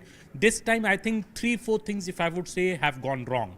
Number one, I think BJP's candidate selection saw deep differences between the state leadership and the central leadership of the BJP. BJP had 66 sitting MPs. It repeated most of these MPs. Obviously, there was anti-incumbency against many of these MPs. Many of them were two-time MPs. Like in Ayodhya, the seat you're speaking about, Faizabad, the sitting MP was repeated. And the state leadership was keen on changing many candidates, but the central leadership was keen on retaining these candidates. I think that has gone wrong. There was lack of cohesion between both the units, and that is why we're seeing a number of sitting MPs of the BJP, in fact, have lost in this election. So if the BJP will ultimately, NDA is going to finish around 38, 39 seats, a major reason is that. Second, I would say this, because as you mentioned caste, I think there is a feeling in UP on the ground of this overbearing Thakurwad in the state. The state is led by a chief minister who's a Thakur, and there is a feeling amongst the larger population that this has become a bit overbearing now. This bulldozer politics of justice, maybe has outrun its utility, and there is a blowback now coming from the OBCs, from the Rajputs, to the one particular caste dominating the state's political discourse and power. So this is something that I think BJP also had sensed but did not take adequate action in time, and that is what has also hurt the party's chances. Also, traveling in the state of UP, in the villages, I saw this narrative amongst the villagers, especially which the SP and the Congress had, pushed a lot, that if the BJP gets a good amount of seats, 400 par ho jayega, then reservation will go away. The constitution will be changed. Now, BJP tried to counter this through their campaign, but I think this somehow stuck in the campaign. This SP and SP constantly promised a caste census. They said we will increase reservation, while the BJP is out to finish reservation. This is something I think which also was a factor on the ground. BJP tried to address it, but was not able to address it fully. What has resulted very now? Valid points. All what has three. resulted now, Sonal, very, is very, very valid points. All three of them. Sorry, Aman, go ahead. Just one more point. That what has resulted now in this is, Sonal, that SP is winning, or Samajwadi Party is winning close to 35 seats in UP. This is the best ever performance of Samajwadi Party in UP in a Lok Sabha election. Last time it was Mulayam Singh Yadav who won 35 seats in UP in 1999. So if Akhilesh Yadav is now repeating that performance, almost 34-35 seats, it portends danger for the BJP in the upcoming Lok Sabha assembly elections in UP also in a couple of years' time, and the BJP will have to do some serious introspection and what has gone wrong in its fortress. People in BJP used to call UP as a fortress of the party after Gujarat. But clearly this time it seems there are a lot of worrying signs for the BJP from Uttar Pradesh. Worrying signs indeed for BJP in UP. But on the other hand, Pallavi, if I can come to you and understand, this sort of coalition or alliance of Congress and the Samajwadi Party, it had backfired so badly in assembly elections. How did it actually play a positive role cut to these general elections? A lot of people said that, seeing them campaign together clearly didn't work. But now, this time around, we clearly see that the caste arithmetic is that the minute you transfer the Dalit vote from BSP to the SP, it works in their favor. But somehow Congress has also done reasonably well. I mean, Congress so far has won 2 seats in UP, that's Raebareli and Amethi. They contested from 17, but yeah, you're right, Sonal. Unlike the assembly elections where the UP ke ladke did not click, at least in the Lok Sabha, and Lok Sabha votes, differently from assembly. At least over here it clicked. I mean, Aman has already pointed out the various caste factors. I also add to it the Muslim consolidation which took place.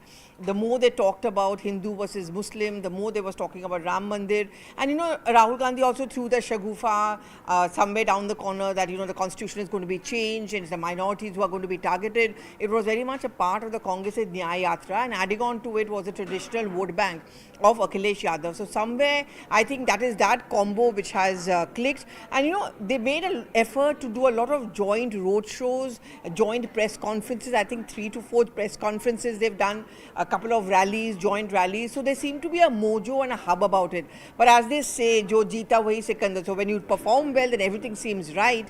And if they hadn't done well, then the same reasons that we are pointing out could very often be cited as a reason for their failure. But having said that, one thing I can say this much, that Akhilesh Yadav was pretty confident of getting at least 40 seats. I think on the day of the exit polls, there was an India front meeting and they all prepared as sheets of paper. And the number which Akhilesh had given for SP plus Congress was 40. So, they are very, very happy, they are confident, and they knew it all along, according to them, that this is exactly what we are going to be getting.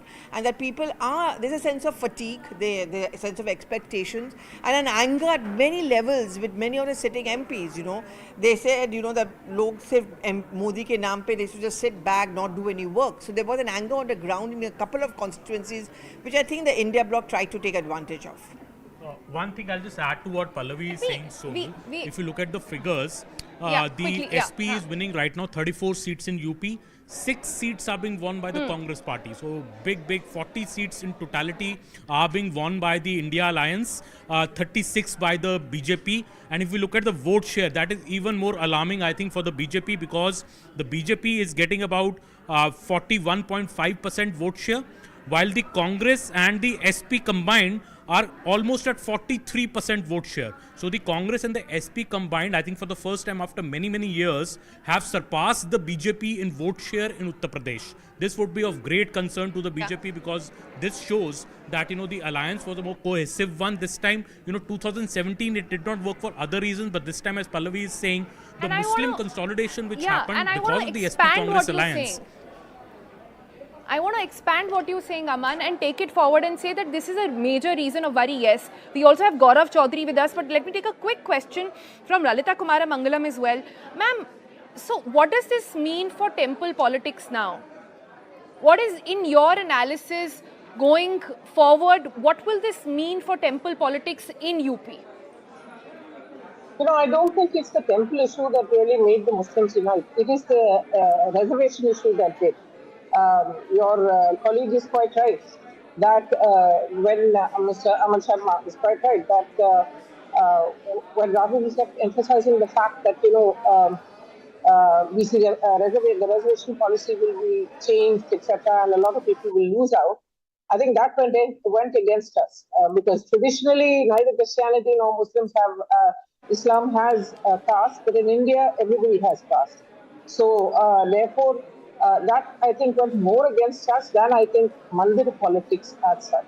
But don't forget that in any mandir, in major mandir in India, whether it's south, north, east, west, doesn't make difference. There are lots of people, Muslims too, who benefit from the economic, fallout of having a big temple in those places. And people in those places live fairly, calmly and peacefully together. But the point is not that. Politics is not just about it's not one God versus another in UP. It's more about caste and about the fact that they want reservations. Reservations is an easy way out of the politics in India today. And that is what I think we probably, did not hitch our horse to the right wagon in that case. Okay. All right, Lalita Kumar Mangalam, BJP leader, thank you so much for joining us here on Money Control. We'll come back and we'll get more analysts in. But while we get that, let me also bring in Gaurav Chaudhary. Gaurav, can I take the same question to you then? What does this mean? I mean, the trend is very clear. There is no one issue or a pan-India issue that seems to be emerging out of this election. We did call it. A lot of people said it's a presidential election. It is being run on the name and face of the Prime Minister. And then you look at the results coming from states. Every state is throwing different insights. So in that sense, it's a very localized election.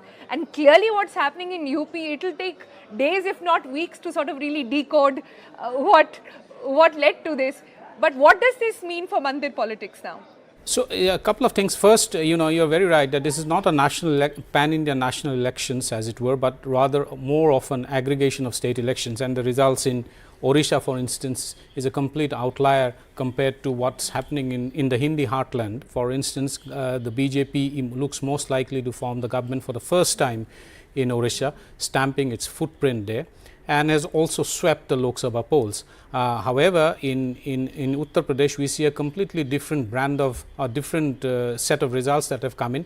If Aman or Pallavi are there, I have a set of questions for both. In fact, both of them can answer the same question. Is that to what extent do you think that Priyanka Gandhi played a big role? Because the Congress ceded a considerable political space when they decided to go contest only 17 seats and left 63 seats for the Samajwadi Party. To what extent do you think that decision actually made the coalition work so far as the election results are concerned?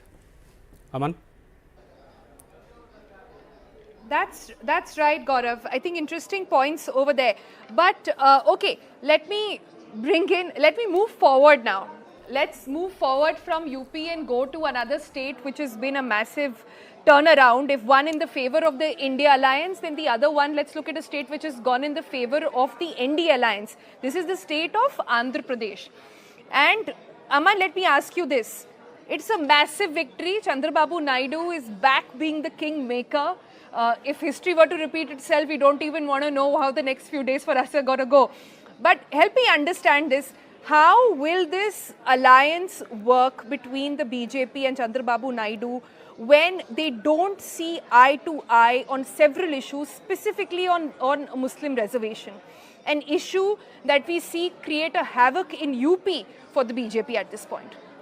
Well, yes, it's going to be tough. You see, Chandrababu Naidu also has a very testy history with Narendra Modi. So he has somebody who's left the NDA. Now he rejoined the NDA just a couple of months before these Lok Sabha elections. In fact, he was the last entrant to the NDA. And now by winning winning the margin that he's won, the seats as he's won, 16 seats for the TDP. He's become a very, very essential ingredient to the NDA running a full majority government at the center. So obviously Chandrababu Naidu would want his pound of flesh. He would want special status for Andhra Pradesh. He would want top cabinet posts. Will the Narendra Modi government be able to satisfy and negotiate with him on all these aspects? Makes it challenging. Also something about Muslim reservation, yes, is another issue that will bother the center, because Chandrababu Naidu has a stated position on it.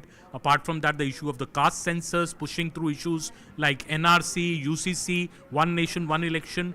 BJP will face this challenge not just from Chandrababu Naidu but also from Nitish Kumar, the other big ally. Both have 15 to 16 seats apiece, so they are helping BJP. BJP is around 250, 252 seats right now. It's less than 250 seats, 245 something. So they need these 30 seats, are very, very essential.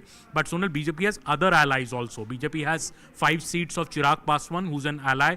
BJP also has Eknath Shinde, who has won 5 to 6 seats. So BJP has some backup.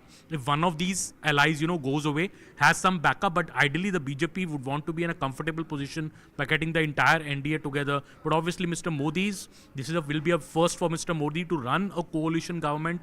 Mr. Modi has always run strong full majority government so far, be it as the Gujarat CM or as the Prime Minister. So this will be something new for him, to take allies together, allies who are very important to ensure that his government remains in a majority. That is something that will be a new thing in Indian politics, at least for the Modi-led BJP this time. And maybe we are back to the era of UPA 1 and UPA 2, when the coalition partners were actually calling the shots. And how the Modi government deals with this new phenomenon, a government which is known to take strong decisions, runs the government with the iron fist.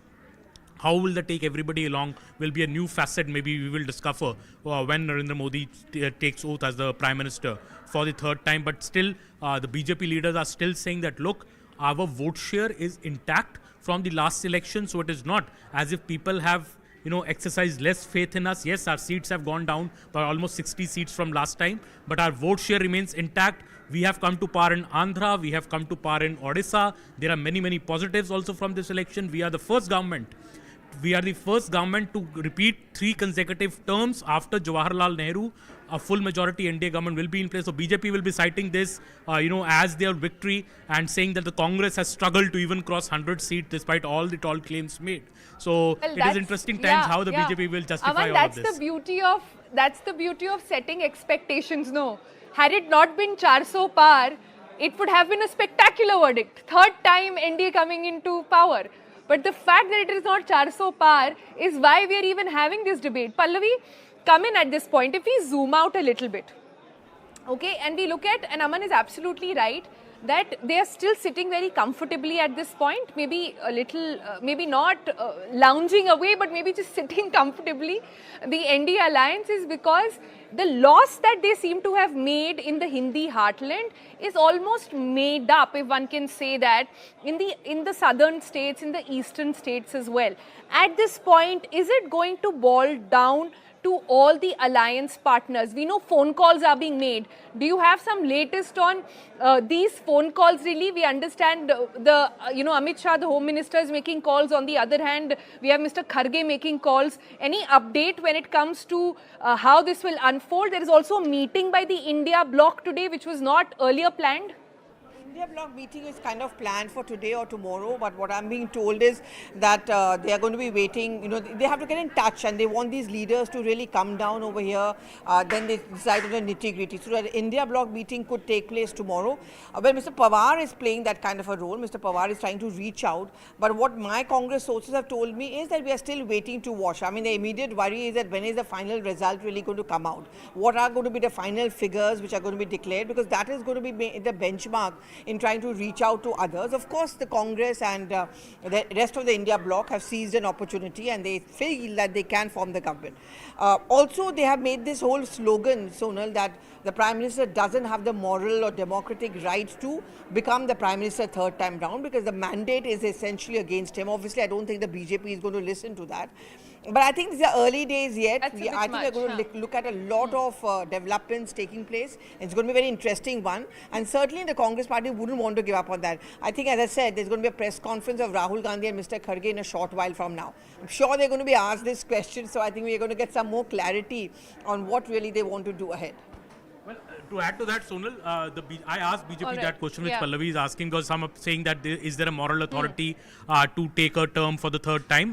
The BJP is very clear that a pre-declared alliance of the NDA has crossed the majority mark. This is a pre-declared alliance. NDA is well above the mark of 272, so it is very much in its right to claim stake claim to power, and this is a pre-declared alliance. It's not a post-poll alliance, the pre-declared alliance. And the BJP, the UPA, the Congress also, in its two terms of 2004 and 2009, was never able to touch the mark that the BJP has touched in its third term.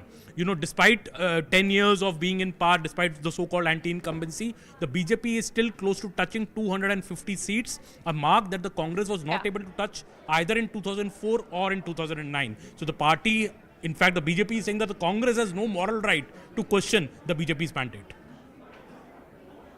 Yeah, expected, answers from both BJP and Congress there on expected lines, but we must clearly watch out for that press conference that Pallavi is also talking about. That will be the first big one coming in from from the India bloc leaders, really. But Gaurav Chaudhary, come in on this one.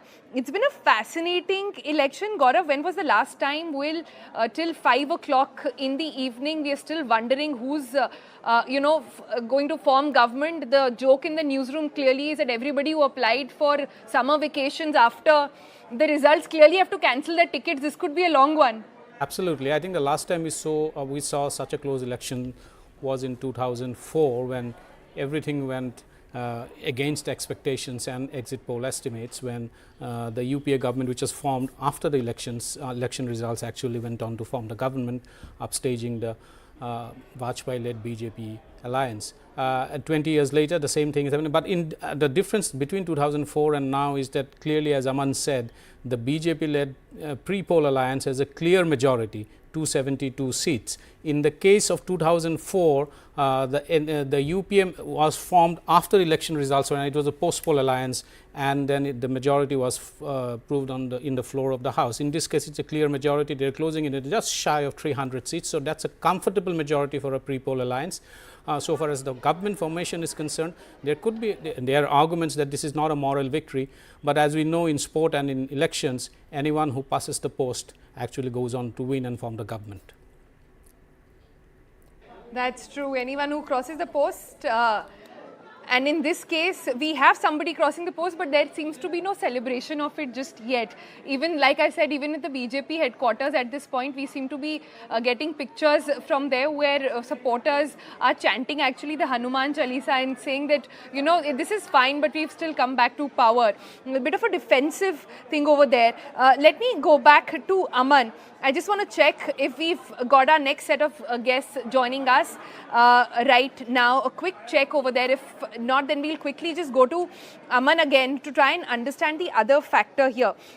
Aman, can we look at the wholesome picture at this point? And if you're looking at specifically, say, the dents made made by the different political parties, especially by BJP here in down south, the pollsters seems to have got terribly wrong this time around. Can you, and all of them really, unlike how the past several elections they seem to be getting it right, this time they haven't, and the undercurrent seems to be a very silent voter.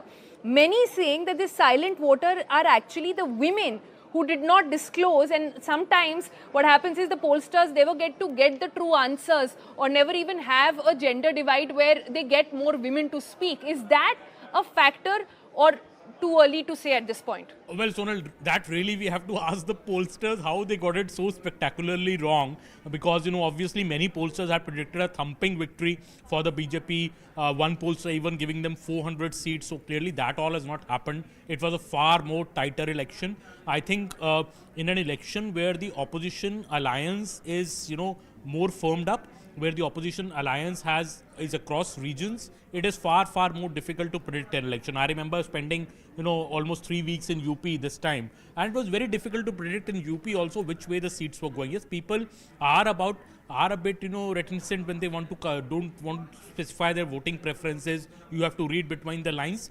But I did see that rural distress was a constant theme in the election. There were people on the ground complaining of that rural distress, complaining about unemployment and inflation. These were issues which were very much there on the ground. Whether the opposition was able to cash in on them is showing in the results at the campaign by the opposition that the election should also in fact be centered on issues of unemployment and inflation rather than this Hindu-Muslim polarization. I think seems to have rung a bell amongst a larger electorate. And though the BJP is getting closer to 250 seats, the Congress is also getting 100 seats, SP is getting 35 seats, Trinamool Congress is getting close to 30 seats, the DMK is getting 20 seats. So the opposition will also be a stronger opposition. This time in parliament, the government will be in power, but there will also be a very strong opposition on the other side, and there will be a government also dependent on very key coalition partners who I would say are not really very trustworthy coalition partners for the BJP so far. As I said, Chandrababu Naidu and Nitish Kumar have both left the NDA earlier before rejoining it, and they have a history of in a way, what some people say, backstabbing the BJP. So in a way, Mr. Narendra Modi's trust in both these parties is also moderate, not very high. So how the Mr. Modi and his team will be able to work along with these allies and also be able to push the big legislation that the BJP was promising, adopting the One Nation, One Election report, NRC, Uniform Civil Code. Will the BJP will be able to deliver on these big promises now when it is not armed with a full majority mandate on its own? This remains to be seen how the BJP will be navigating this difficult discourse in the parliament. And of course, the UPA has had a long experience of running coalition governments. The Manmohan Singh government of both terms was like that, and the BJP then used to take pot shots at the Manmohan Singh government, calling it an ineffective government, a remote control government. And now the shoe seems to be on the other foot, and the Congress would be laying these claims that Nitish Kumar or Chandrababu Naidu is blackmailing you into doing certain things, and you are dependent on your coalition partner. So I think interesting times ahead for Indian politics, and we will see a more contested parliament in the days to come. Right. Clearly interesting times, more interesting, as many are saying today, has been more interesting than the IPL final itself, and everybody is really at the edge of their seat wondering what is going to happen. It's been a blockbuster result, really.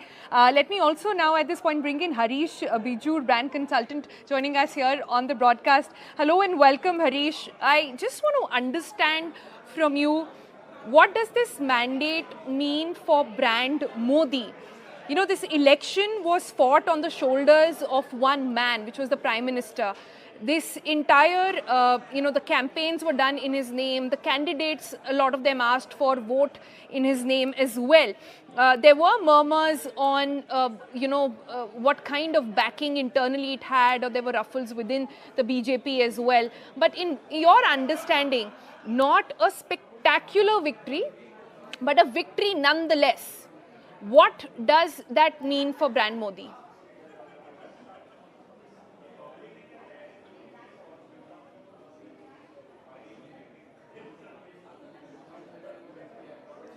Oh, my apologies. We seem to have lost that line with Harish, but let me take that question to Deshratam Nigam as well. Hello and welcome, sir. You must have had a long day of understanding, decoding. Is 5 o'clock now a fair time to ask you what have been the big learnings really coming out of this election? And let me take that same question to you.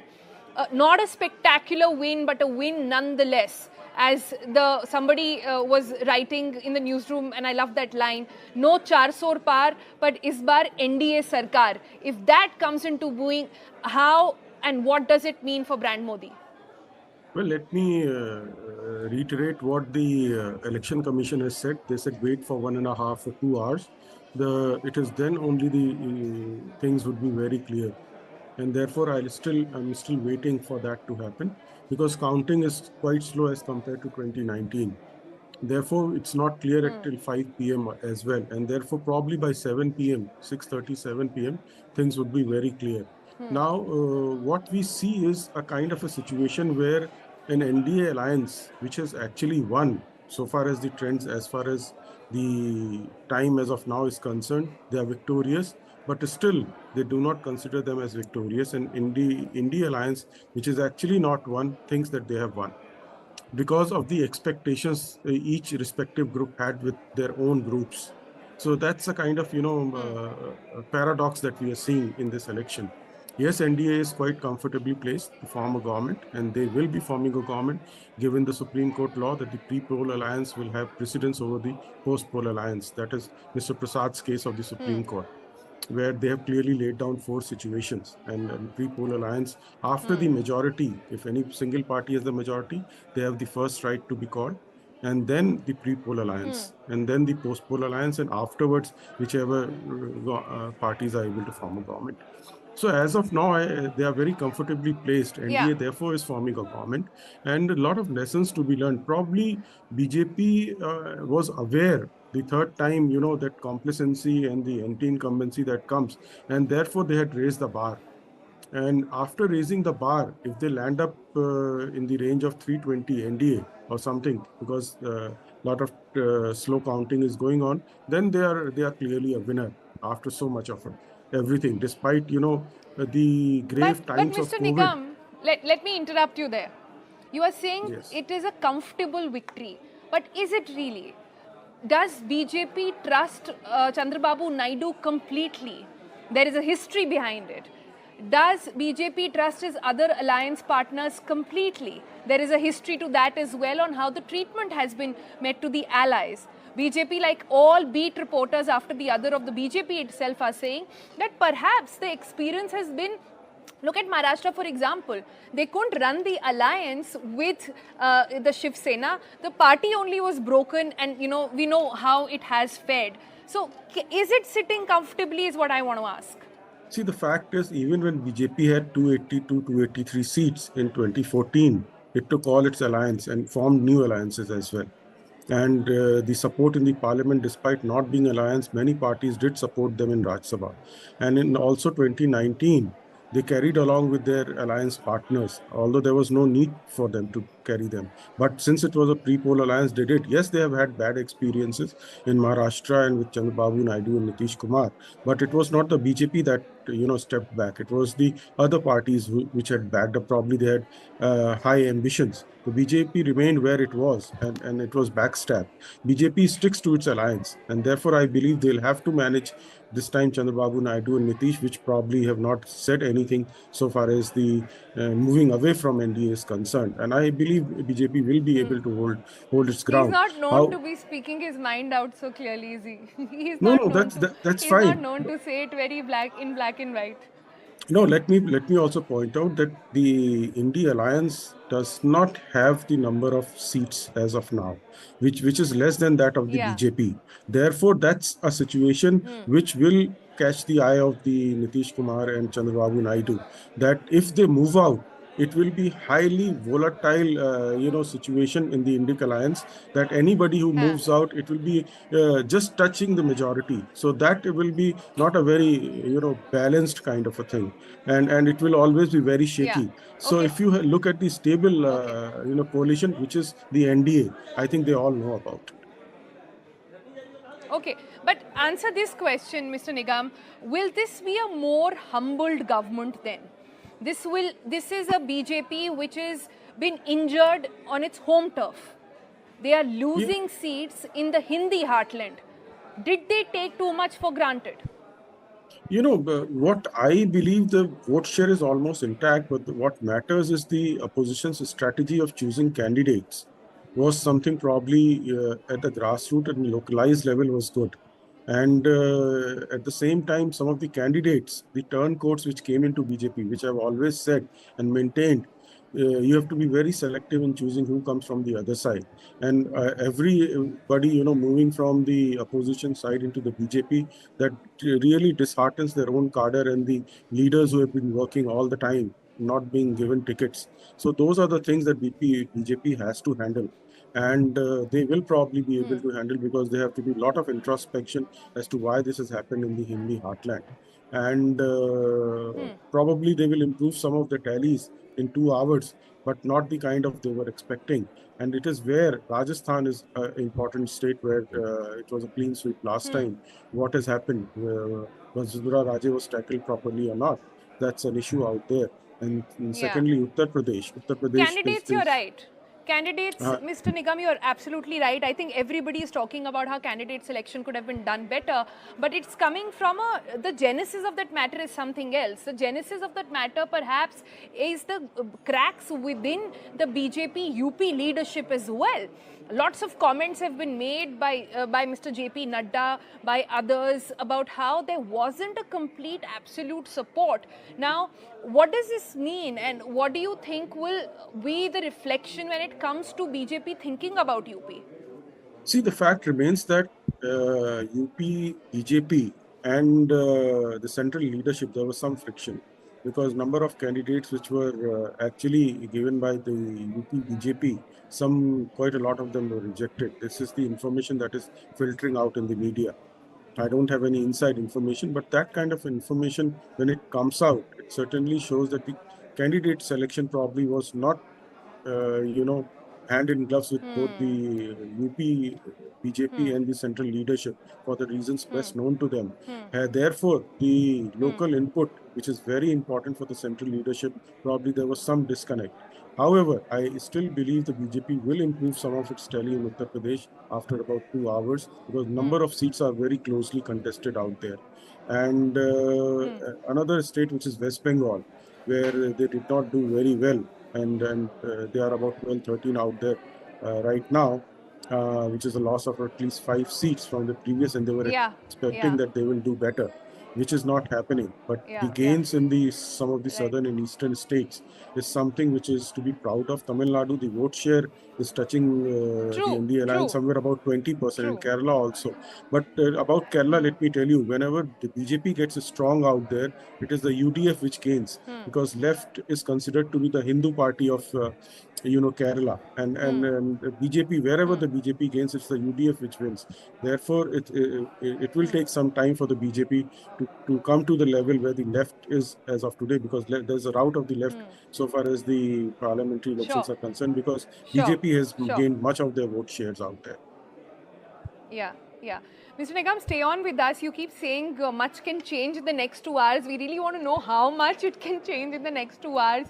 We clearly have never seen elections going down to the wire into the last, overs like this, or results going on into last overs like this. But we'll watch out for this. Also joining us now is Avni Bansal, spokesperson for the Congress party. Hello and welcome, Avni. Welcome to Moneycontrol broadcast. Welcome to the Moneycontrol broadcast. Lots to unpack from what's happening. Today is the day when clearly you will be smiling. But I want to understand from you, how did anybody in the Congress at this point even anticipate?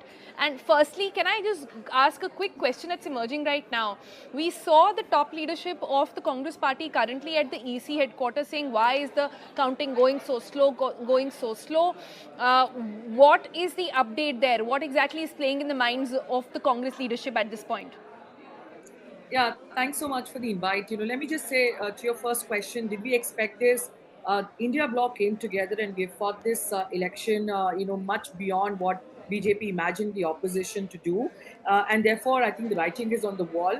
Irrespective of who forms the government, I think at least one thing is very clear at this point, which is that, the opposition has not just given a very good fight, we've actually ensured that the course on which BJP was taking India, which is towards a dictatorial regime, has been successfully prevented, and that the Constitution of India hails supreme. Rahul Gandhi, for the first time, used the Constitution of India in this election and made it very clear that we are fighting a larger ideological battle. And at least on that front, I think the success is very much ours.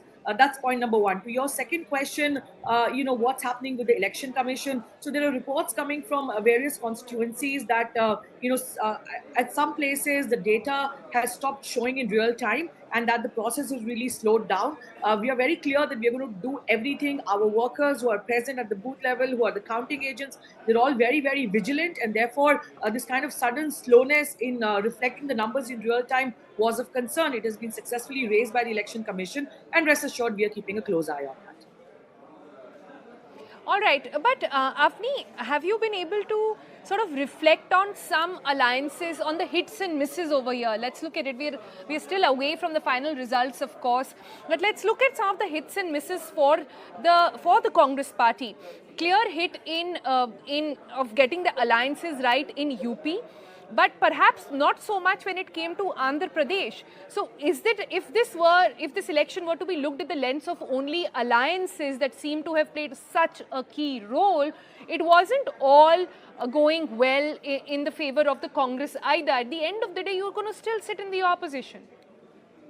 Right. So two quick points to that. See, remember, we are fighting in the backdrop of a narrative, that the BJP tried very hard, which is it wanted to see on the one hand Congress Mukt Bharat, and on the other hand, it was very clear that just by projecting one face, that is Mr. Modi, and even by obliterating important and strong faces within the BJP party, they wanted to make this about one man, one issue. One man being Mr. Modi and one issue being religion. That's completely been thwarted. Second thing that the BJP tried very hard in the run-up to the election was, this is a coalition of convenience. They've come together, but will they be able to keep the pack together? Or look at how people have come together to fight, the all-powerful Mr. Modi. Again, all of those narratives have also completely crashed down, because you're seeing that it is absolutely the success of the coalition, which is why we are seeing the numbers we are. So on the one hand, you see Congress taking the share that it was supposed to, and rightfully so, and we have kind of backed the number of seats which we should have been able to bring on the table. But at the same time, what you're seeing with the India bloc is absolutely the story of a very successful coalition. I think one thing also needs to be said.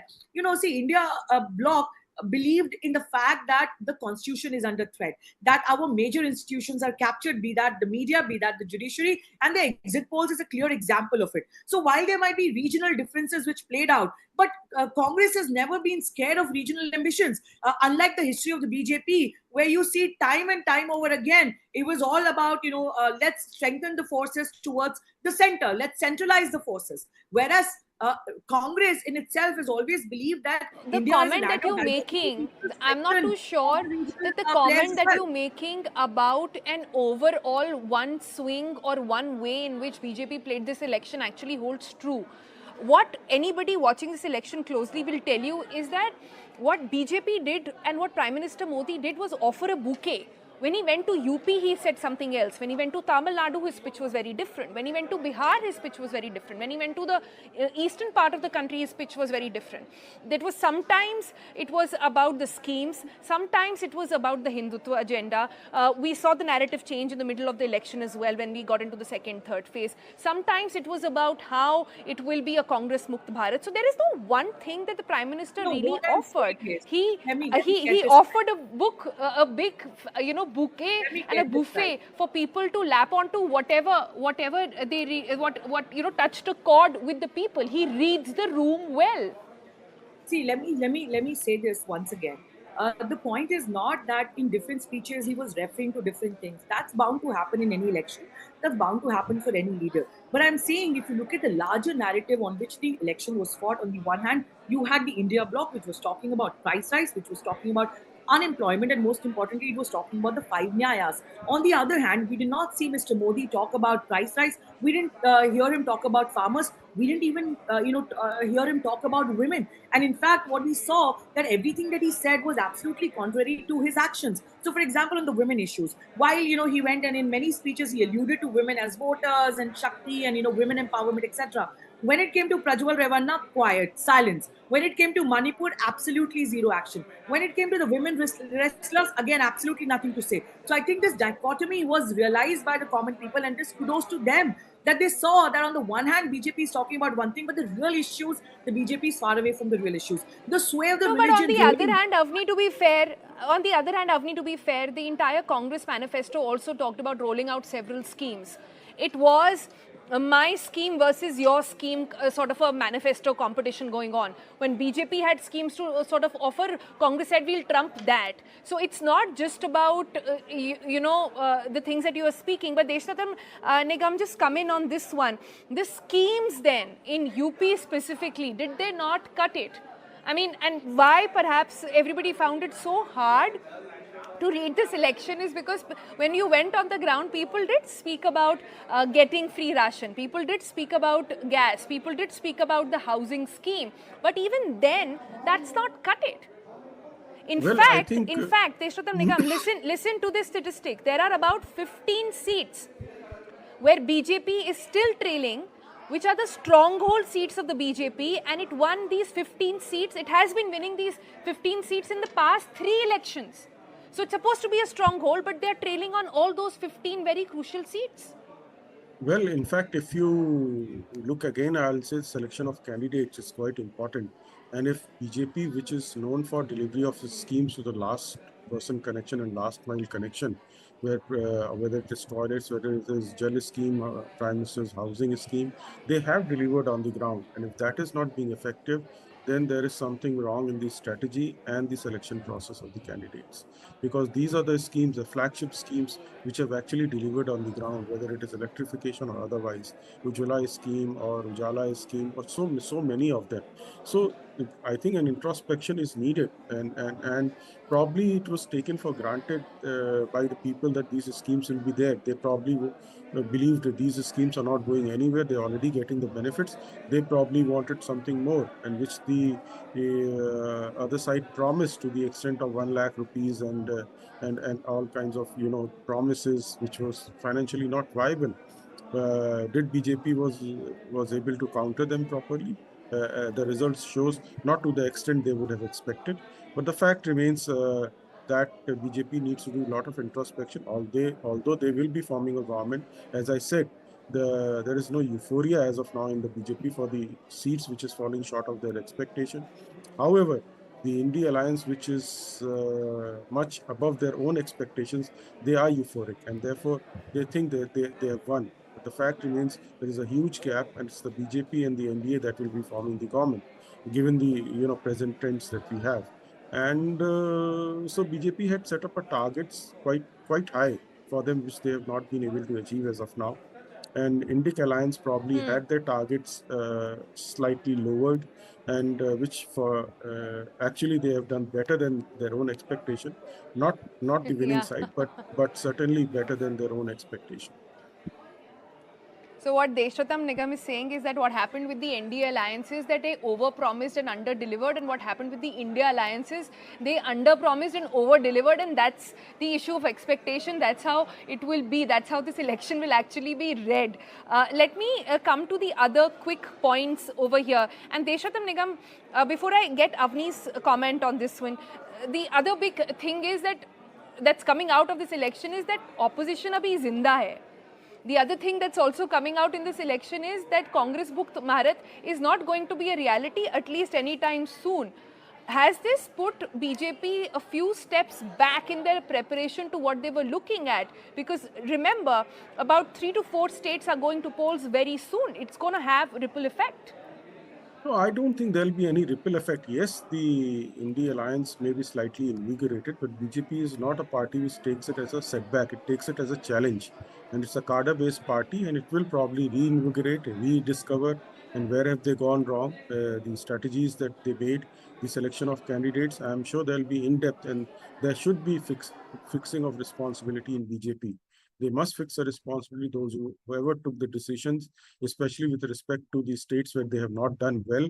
There has to be fixation of responsibility. You can't shift the responsibility back and forth here and there. And once fix the responsibility, take corrective measures and move on. BJP has that capacity to do that. BJP has done that in the past. Rajasthan, they swept in assembly election, Chhattisgarh, Madhya Pradesh, all this they had done after, losing those elections before. And the internal dissensions which are there in the BJP with respect to some of the states where they have not done, they have to address that issue. And any sabotage which is there from whichever quarter it is, they have to deal it very seriously. And remember one thing, that turncoats who come to BJP in such large numbers, that needs to be checked. You can't take each and everybody from the opposite side, because it gives a signal that the people who have been coming from below, working very hard, coming from the grassroots level, which the BJP party is, where people come through working very hard, they get disheartened. And that should never happen. It's a cadre-based party where leaders have been working year after year. And when they are denied ticket, it disheartens. They remain quiet. Being a disciplined party, they don't say anything. But its effect is always seen on the ground.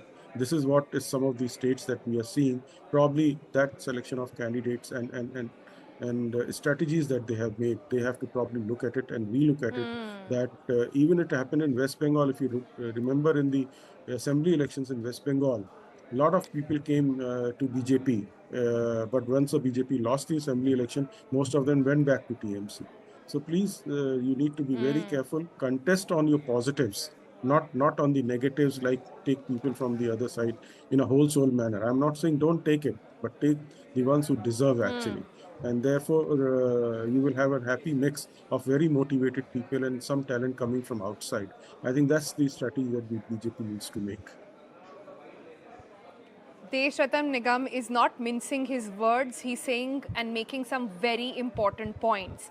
He's saying those who were responsible for sabotage within the BJP, they should be looked at.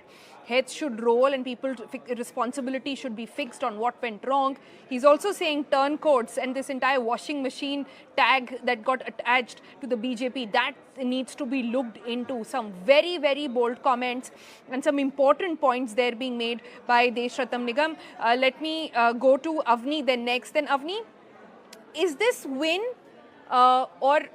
we are calling it a win, but is this sort of substantial increase in numbers for the India alliance? How will this be seen? Is this a win for Rahul Gandhi, or is this a win for the alliance to come together? It took, or how the BJP would like to say it, it took everybody's might to actually fight and get to this number. How will this be seen within the India bloc? See, it's a definitely win for both the India bloc and Mr. Rahul Gandhi himself. But I think the way it's being looked at is that it's a definite 100% failure of Mr. Modi and also the moral failure of the Bhajpa. Let me just explain that, from where I see the difference between the way India bloc fought the election and the way the BJP fought the election was that on the one hand, you had the BJP fight in a very dictatorial way, fight with projecting one person, one issue, sort of make it, sure, go and promise different things, but absolutely talk about issues that shouldn't be the talking points. Talk about things like Mangal Sutra, look at the whole Buffalo debate, instead of talking about individual issues that the India party kept insisting on. The Supreme Court made it very clear that the electoral bonds were illegal, but look at the egotism of the Bhajpa, which comes immediately thereafter and says, that if we come back to power, we are going to bring it back. So I don't think it's a question of what you said earlier, referring to your remark, that BJP set its expectations high and therefore these numbers and, the India bloc is kind of happy because they kind of set their expectations low. I don't see it like that. The way I see it is, on the one hand, you had an extremely overconfident Bhajpa. On the other hand, you had Congress, which was not willing, or the India bloc, which was not willing to give up amidst the pressures of capture of institutions, amidst exit polls, which are absolutely laughable numbers now, and therefore begs the question, what was that kind of larger fear, intimidating atmosphere, which allowed the media to kind of come up with these egregious numbers without absolute scientific basis whatsoever. So, given what I think Congress and India bloc were facing, we did not budge. And we went ahead with the fight, and we gave a very good fight. So irrespective of who forms the government, I think the writing is on the wall, which is that this election is a clear failure of BJP. Their overconfidence, they're wanting to take a direction where the constitution doesn't matter. They're wanting to take a direction where, caste issues or caste representation doesn't matter. They just thought that the temple issue will work, and the mandate in Uttar Pradesh is very clear. Their overconfidence, not just in the northern India, their overconfidence in south of India. Now look at what's happened in the south of India. They were saying, they're going to sort of do well, even in Kerala. They are going to do well in Telangana. So all of their narrative points out to one thing alone, which is propaganda and use fear and intimidation techniques to bulldoze people into doing that. And I think what the common people of But India have Avni, shown despite today, that, they still get to sit in power. You know, that's the it's a good time see, it's a good time for the Congress party to sort of give a pat on the back and say ki fight to achhi ladi, as they say. but we are not doing that. It is We are also not a doing time that. to remember. It's also a time to remember that you still are not in power. In fact, we are prepping up to hear that press conference that is going to start in minutes from now at the Congress headquarters. We see Jairam Ramesh stationed there already. The thing to see is who will come and address this press conference. It will perhaps be Mr. Rahul Gandhi who will come and talk about, and this will be the first comments that we will hear. It's a packed media room over there as we wait to hear on what is going to happen next. But Deshratam Nigam, if you are looking at all these pictures and at this point, you know, what is, you know, that's the strange part about how these elections have been. The losing party has a smile on their face and the winning party is wondering what to do, you know, how to sort of come out with the right words and how to take this election. That's the beauty of how these results have really panned out. Yes, certainly. And I would suggest Congress to hold their press conference for at least 2 hours. It is only then things would be clear, because too much of celebration at this stage, will not be able to, convince the people who are watching your show or other channels show. And therefore, even if you look at UP, it's 40 and 39 now. So the trends might be, shifting in some of these places, because the counting being slow and the leads being very narrow in some of the seats out there. So I see, by and large, the trend is very clear that the NDA is forming the government, and I.N.D.I.A alliance is even less than the BJP's number. And therefore, the chances are that it's a good thing for their own morale.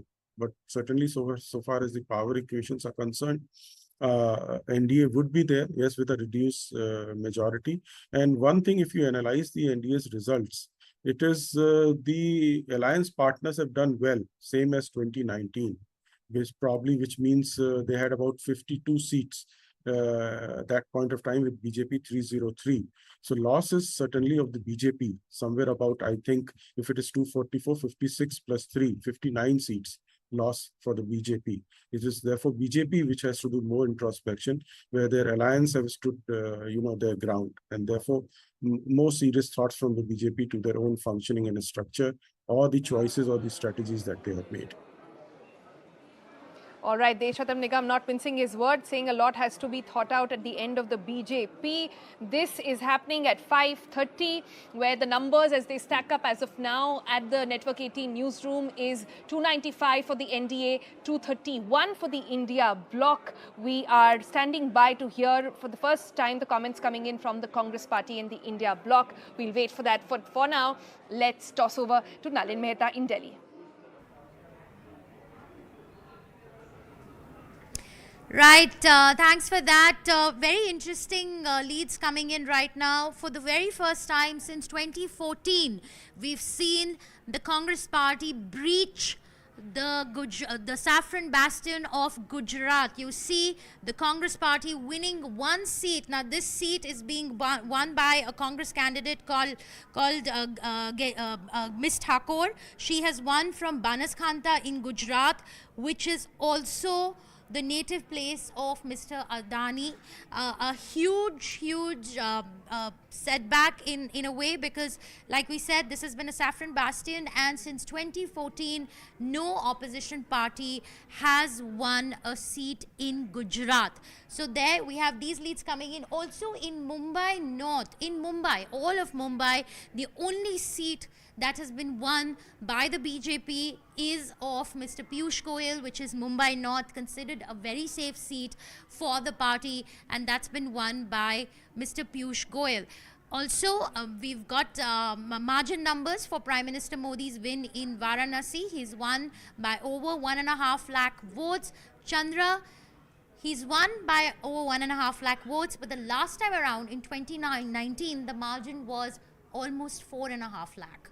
So we've seen that margin come down so drastically. I think this has been a very, very interesting election. Politics that tripped up BJP in Uttar Pradesh hasn't even spared the Prime Minister. Absolutely, absolutely. So very interesting trends coming in, Chandra. And like we were just discussing, some an hour ago, that there's counting still going on across a whole number of seats, and the margins are very, very thin right now. It could those seats could go either way. So this is a tight election, and it continues to be even at 5:30 in the evening. Right, Shweta, what I have for you here is Tamil Nadu. And, the BJP was hopeful of breaching again Tamil Nadu, not just in terms of vote share, but also with a couple of seats. In fact, we saw early leads today for Tirunelveli as well as Dharmapuri, but where Soumya Anbumani Ramadas's wife from BJP's alliance partner PMK was contesting. But right now, it's a sea of yellow in Tamil Nadu. So, the DMK-led India coalition in Tamil Nadu has swept the state, but I think in terms of vote share, DMK is the the largest party. The ADMK is the second largest, and the BJP I think is hovering at 15 to 16%. So I think and in the morning, Chandra, if you remember, NDA was making inroads. In Tirunelveli, but I think that gain has sort of gone during the day. So this Tamil Nadu gamble does not seem to have paid off for the BJP. They were really banking on making inroads into Tamil Nadu.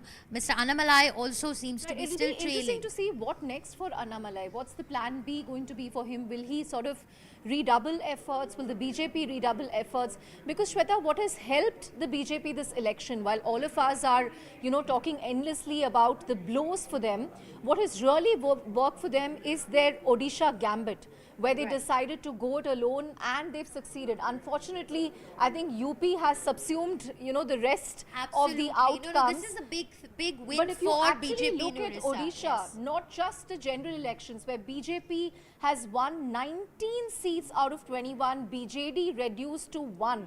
So this is a complete rout for Naveen Patnaik and the Biju Janata Dal. And to add insult to injury, this is not just the outcome for the general election. The BJP has also won the assembly elections in Odisha for the first time on its own. So it's in 20 something years, that should have been celebrated.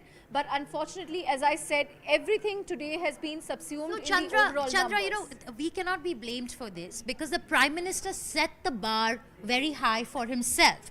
The fact remains that this was a third term. This is a third term for this government, and they will encounter anti-incumbency. That is, and the fact that they're still hopefully making a government, we still don't know what will really happen, and I did not expect to be having this 48 hours will be critical. Very crucial, but absolutely. Apart from Odisha, one other win that they will be happy with is Kerala, because remember, assembly elections there are just months away, and here they've won a seat in Thrissur. Suresh Gopi is the winner here in Thrissur. Thrissur is the cultural capital of Kerala. They've won a seat there. So and this is where the exit polls have been right. The exit polls had predicted he's defeated K. Muralidharan, who is the son of former Kerala Chief Minister K. Karunakaran. K. Muralidharan's sister Shailaja, interestingly, crossed over to the BJP. So some interesting family dynamics there. Also, this is a Christian-heavy seat. There are over 20% of the population in this constituency is of Christians. And here, Suresh Gopi, as Chandra just pointed out, is leading, and it's a win for him. Right. Apart from that, Shweta, but we'll have to wait and see what happens. Let's go over to Rajasthan, Chandra, and let's take a look at what's going on there. Correct. Let's go over to Rajasthan. But I think, Shweta, as you said, the next 24 to 48 hours are going to be very critical. In fact, there are some MLCs and, small-time leaders from the JDU already making noise that, Nitish Kumar will make for a great Prime Minister and things like that. So we really don't know how these discussions are going to evolve. There are also source-based flashes running that the India Alliance has promised the sun and the moon to Nitish Kumar and Chandrababu Naidu from Kumar deputy PM posts and so on. He's the man in demand right now. And think very about it. significant. Everyone was talking about Tejasvi Yadav in Bihar. They said Nitish Kumar is thaka hua, the Paltu Ram, he had to endure all kinds of criticisms. But I think the BJP allying with the JDU in Bihar has really paid off for them. So I think that combination worked for them and really saved the blushes as far as Bihar and Andhra were concerned, because those made up for those massive losses that they saw in UP, Maharashtra and some of the other states in the West. Absolutely. Let's look at Rajasthan, Chandra. Now here, Ashok Gehlot, a huge fight had started between Sachin Pilot and Ashok Gehlot, and it's been going on. It's been an ongoing power tussle. But this election and these election results will determine the outcome and will determine the political future of Ashok Gehlot and Sachin Pilot. However, as we were discussing just some time ago with the Congress party, one can never tell. But here, Vaibhav Gehlot has lost out to BJP, to the BJP candidate, Mr. Chaudhary, in the constituency. Right, Shweta, as we speak, if we can pull up visuals of Rahul Gandhi arriving at the AICC office, and you can just see them beaming there, Shweta. Rahul Gandhi, Priyanka Gandhi. I can also see Supriya Srinath, Pawan Khera. I mean, as someone said on Twitter, today the party that's actually won more seats looks like the party that's been defeated. And So the party that's the that's power got of lesser seats expectations. feels like a victor. Well, to be fair, it's the Prime Minister who had set these expectations There for you us. go, the visuals on your screen. Priyanka Gandhi is in a sunny sari and Supriya Srinath is in a saffron sari. She is in Yogi Adityanath's colors today. Well, she is from Gorakhpur as well, interestingly. But I think they've cut to Anand.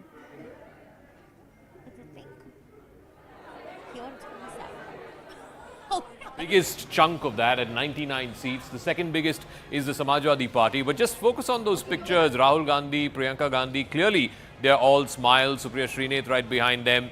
And, just pause for a moment, because a year and a half, 2 years ago, when Rahul Gandhi undertook that Bharat Jodo Yatra, no one was quite giving him a chance. No one was really talking about it. People said it's an exercise in trying to relaunch him for the 5th time or the 10th time. The first Bharat Jodo Yatra really brought together unexpected people, and they got the kind of support that I don't think even Congress insiders were expecting. And then the second Yatra kind of got completely subsumed by the election cycle itself, the one from west to east. And no one really gave Rahul Gandhi that much of a chance, because it was like the election cycle was already here, and of course the India Alliance's seat-sharing problems overtook the I.N.D.I.A and its cycle. But, think about it for a second. I mean, this man has been vilified. He has really been under the pump, both from the BJP, and may I say, folks, some of us folks here in the media as well. But today is his moment, and you got to give him his due. Credit where it's due, but we cannot forget that the Congress's success in Uttar Pradesh could not have happened without Akhilesh Yadav. Right. The one person and whose party and whose strategy needs to be admired, saluted and also acknowledged is Akhilesh Yadav and his performance. The PDA break one, the Pichla, Dalit and Agra, the Alpsankyak, that combination that he did with his seat sharing and also transfer of votes of cadre, helping the Congress party, all of that should be given. The glue actually is the Congress, and it has to be. The math just adds up. We've been talking about this, the direct contest, unless the Congress gets to 100, how can they get that? Look at this. In Rajasthan, again, it's the Congress that's the glue. In Maharashtra, the Congress today has more seats than the Uddhav Sena or the Sharad Pawar NCP, which again, is... All right, we've got Dipinder Hooda of the Congress now joining us, senior leader from Haryana, who's now won the Rohtak seat as well. Dipinder, many, many congratulations. As I see it, I think in Haryana, the Congress is winning or leading in 6 constituencies. The Aam Aadmi Party, I believe, has 1, or it was leading in 1. So 6 out of 10 in a state where the last 2 times you were wiped out, 10-0, 10-0. What does this mean? What is the voter of Haryana telling the people today? Thank you. First of all, through you, I'd like to thank the people of Haryana and people of my constituency for showing faith and showering their blessings on the Congress party and supporting me in my constituency. Like you rightly said, at the moment, we are clear in 5 seats. Yeah. And there is a contest going on in 2 seats. We hope that things may turn around there. 3 seats are clear for the BJP. That's the situation in Haryana. I'm Myself, I'm leading by 3,25,000 votes, and some certain counting is going on. Overall, What is vote it? share. What is it? Is it Jats being upset with the BJP? Is it unemployment? Is it the Agniveer issue? We know there are a lot of folks who go to the Forge from Haryana. What is it that led to this kind of a result? See, all what you are saying, all sections have voted for us, not just one community. Across spectrum, people are upset with the BJP. BJP has tried this narrative of divide and rule, not just in Haryana, across the country, somewhere on the basis of religion, like in Uttar Pradesh they've been trying, and somewhere on the basis of caste, like in Haryana they tried. But people are now fed up with this agenda of divide and rule, and people have rejected this agenda. This is one of the messages coming out of this election. And what has happened in Haryana has great implications locally, because our state government, which is the elections are due in 4 months, Correct. but the state government has already lost the majority when 3 BJP supporting independent MLAs had withdrawn their support and had given their letter of support to Chaudhry Upendra Singh Hooda ji during the Lok Sabha election. So BJP government today in Haryana has just 41 MLAs, and we need 46 for a clear-cut majority. So not only the BJP has lost confidence of the House, the BJP has also lost confidence of the people, because more people, in terms of vote share, we are ahead of the BJP as per the figures which are coming to us, and also in terms of the number of assembly segments in which we are leading. So through you, I demand that the BJP should, this is a moral defeat for the BJP in Haryana. BJP government should take the responsibility. ये जो सरकार है, ये अल्पमत में सरकार चल रही है. अब इस सरकार को नैतिक जिम्मेदारी देके इस्तीफा लेना चाहिए, या गवर्नर साहब इसको बर्खास्त करें और हरियाणा के अंदर तुरंत चुनाव कराए जाएं. ये हमारी मांग है आज, और हम लोगों का बहुत बहुत धन्यवाद करते हैं कि लोगों ने हमारी उम्मीद से ज्यादा लोगों ने जो हमें साथ दिया, हमारा साथ आशीर्वाद. Dipender Hooda, thank you so much for speaking with us. He's saying now, given these results, 5 to the Congress in a state where they got 0 last 2 times, he is saying that the current government of Mr. Naib Singh Saini is in a minority, and that the governor should dissolve the House and call for elections immediately. These, meanwhile, are pictures from the Congress headquarters, the AICC media briefing room. Well, there will be a press conference. I think Pawan Khera is there, Supriya Srinath is there. It looks like Rahul Gandhi and Priyanka Vadra will jointly address that press conference. But before we go across, some big updates coming in from Bengal. Adhir Ranjan Chaudhary has accepted defeat. He has conceded defeat to Yusuf Pathan. So another Trinamool Congress victory. Bengal is yet another story where the Trinamool Congress has come back and wrested the seats that it conceded to the BJP the last time around. So it's a big story there. The BJP is at 242 at this point, ladies and gentlemen. 293 for the NDA, 99 for the Congress Party, 233 for the I.N.D.I. alliance. Now, overall, these results seem to be settling in, although we are given to understand about 44 seats where the margin of victory is fluctuating. It's between 1,500 to 3,000 votes, and that's why it's going to be a story for everyone, and we have to watch these 44 seats very, very carefully. These numbers will settle only by about 6:30, 7 p.m. we are given to understand. So it's a longer coverage of the battle for Bharat. It's not over yet. The NDA believes they will cross 300. The BJP believes it will touch 250. Will that happen? The Congress believes it should get to 105. It will be 100 plus. The I.N.D.I. alliance believes they should get up to 240. We'll see what happens, because it's quite tough. Even as Dipender Hooda was saying, in Haryana itself, there are 2 seats where it's neck and neck. Now, sources within the BJP are turning around and saying, hey, don't deny us our victory. We are coming to power for the 3rd time. We have actually retained our vote share of 37.3% from 2019 with 245 seats. Our collect individual seats at 242 is still 9 greater than the entire opposition alliance put together. So why are you denying our victory is what the BJP is saying. Yes, we may have set a target of 400 par. We may have said that we will do better than 2019, but we have come back to power for a 3rd time, and that too with a strong coalition and a 3rd consecutive term, which is historic. Anand, Congress hasn't even crossed 100 is their point of view. Yeah, Anand, I've been writing a piece over the last 1 hour, and I've come to this sort of conclusion after looking at all the results, etc., that look, the BJP at the end of the day, led by Prime Minister Modi, is set for a historic 3rd term, albeit with a weakened mandate. No one is denying that, but in that mandate are some lessons for the BJP to learn. Yes. The Congress has spent 10 years out of power learning its own lessons. One of them was to perhaps concede ground to other political parties, which it has done. For example, in Uttar Pradesh, perhaps the BJP now needs to learn how to carry other parties along, perhaps be more consensus orientated. There are lessons. But these pictures are historic in their own way. Mr. Kharge is turned out to be a bit of a lucky totem, if you will, a lucky talisman. Sonia Gandhi is also coming. All right, Sonia Gandhi is also there. Rahul Gandhi is there. Jairam Ramesh, Mr. Nasser It'll be Hussain. very interesting. It'll be very interesting to hear the NDA form the government. We don't know. They could make a push for it. They believe that this mandate is against Mr. Modi and therefore the India he alliance. He should not be the Prime Minister, and they're being aggressive. See, Jairam Ramesh being unabashed as he openly invites Chandrababu Naidu by saying we will give Andhra Pradesh special status. The talk about, and there is unconfirmed rumors that Nitish Kumar has been approached with the Deputy PM assurance. Although both allies have very clearly said that no, we are strongly with the NDA, we are not going anywhere. The SKM in Sikkim has also openly endorsed their support for Prime Minister Narendra Modi and they are firmly with the NDA. उसके बाद में हमारे पूर्व अध्यक्ष राहुल जी आपसे बातचीत करेंगे और हमारे बीच में कांग्रेस संसदीय दल के अध्यक्ष सोनिया गांधी जी भी मौजूद हैं। मैं उनका भी स्वागत करता हूं। कांग्रेस अध्यक्ष मल्लिकार्जुन खड़गे जी।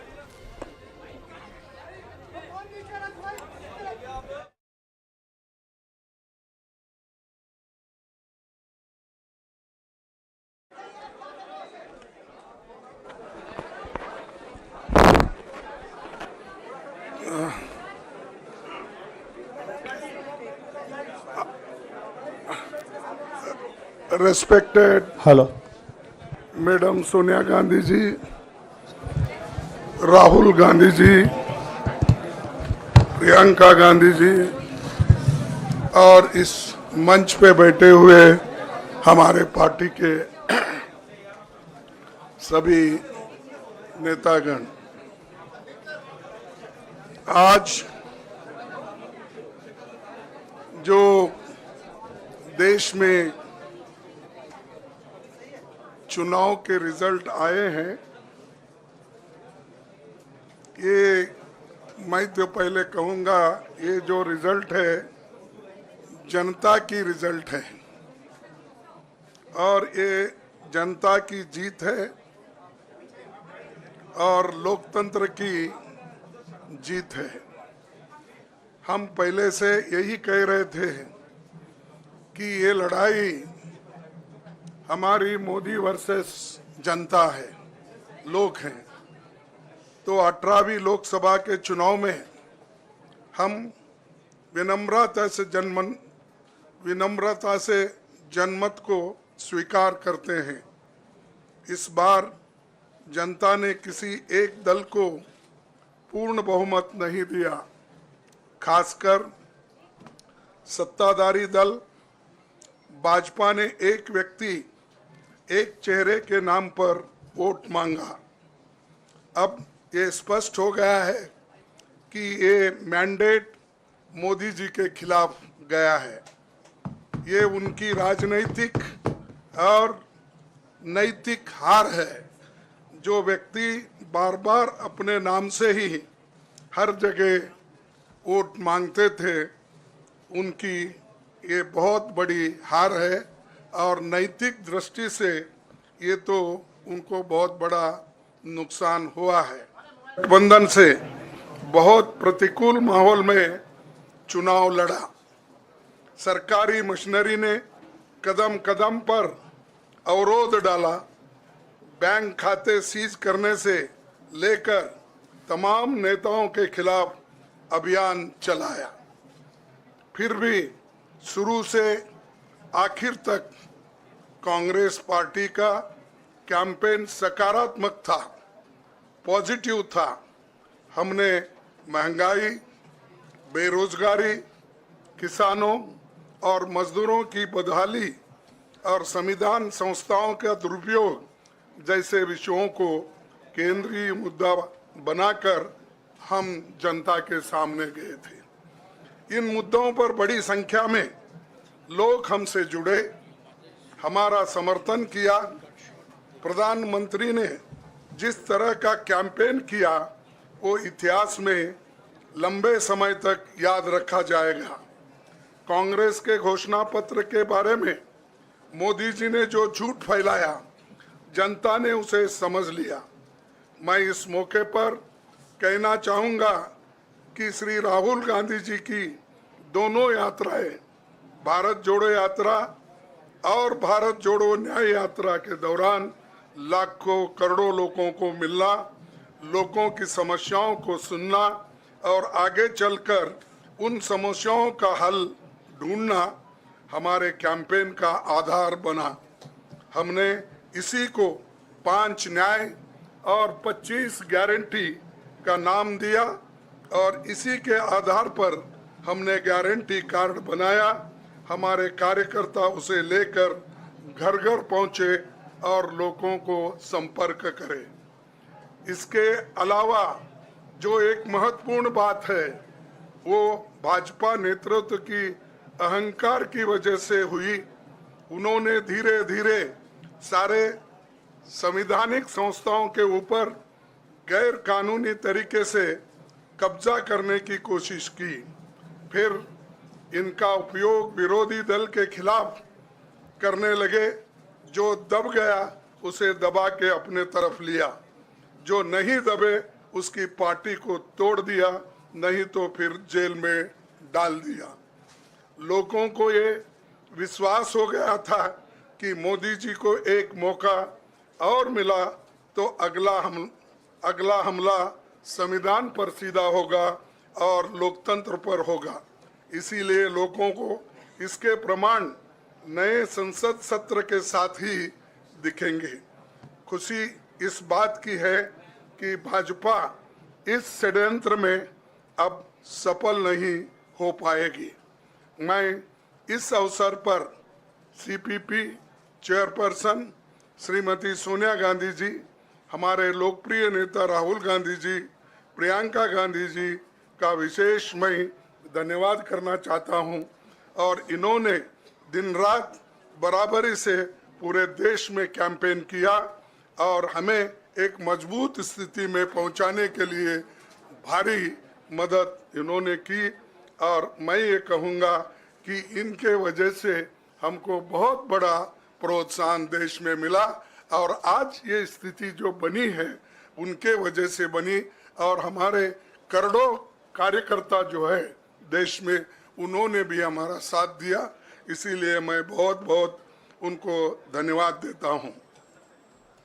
आखिर मैं इंडिया गठबंधन के अपने सभी साथियों और शुभचिंतकों का धन्यवाद करता हूं।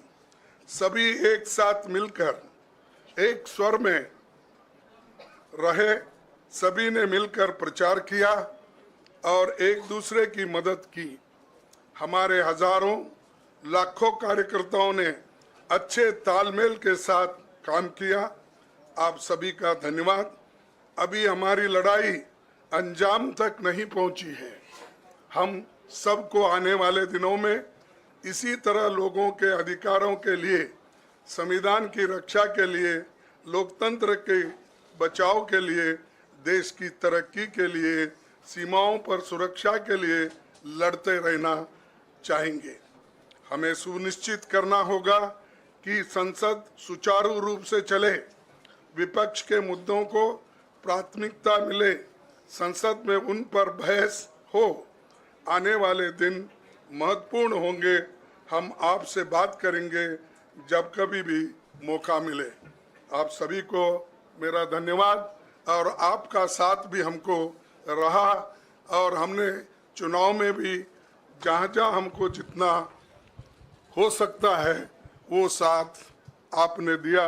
इसलिए आप सभी को भी मैं धन्यवाद करता हूं और सभी को नमस्कार। शुक्रिया खड़गे जी। मैं राहुल जी से गुजारिश करूंगा वो आपको संबोधित करें।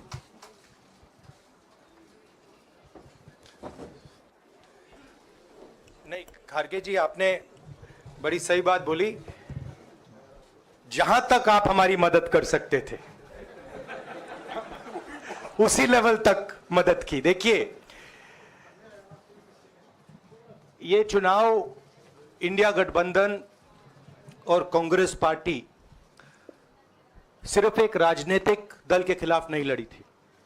ये चुनाव हम बीजेपी, एक राजनीतिक दल, हिंदुस्तान के इंस्टीट्यूशंस, हिंदुस्तान का जो पूरा गवर्नेंस का स्ट्रक्चर है, इंटेलिजेंस एजेंसीज, सीबीआई, ईडी, ये सब, आधी जुडिशरी, इन सब के खिलाफ हम लड़े थे, क्योंकि इन सब संस्थाओं को, इन सब इंस्टीट्यूशंस को नरेंद्र मोदी जी ने और अमित शाह जी ने कैप्चर करा, धमकाया, डराया।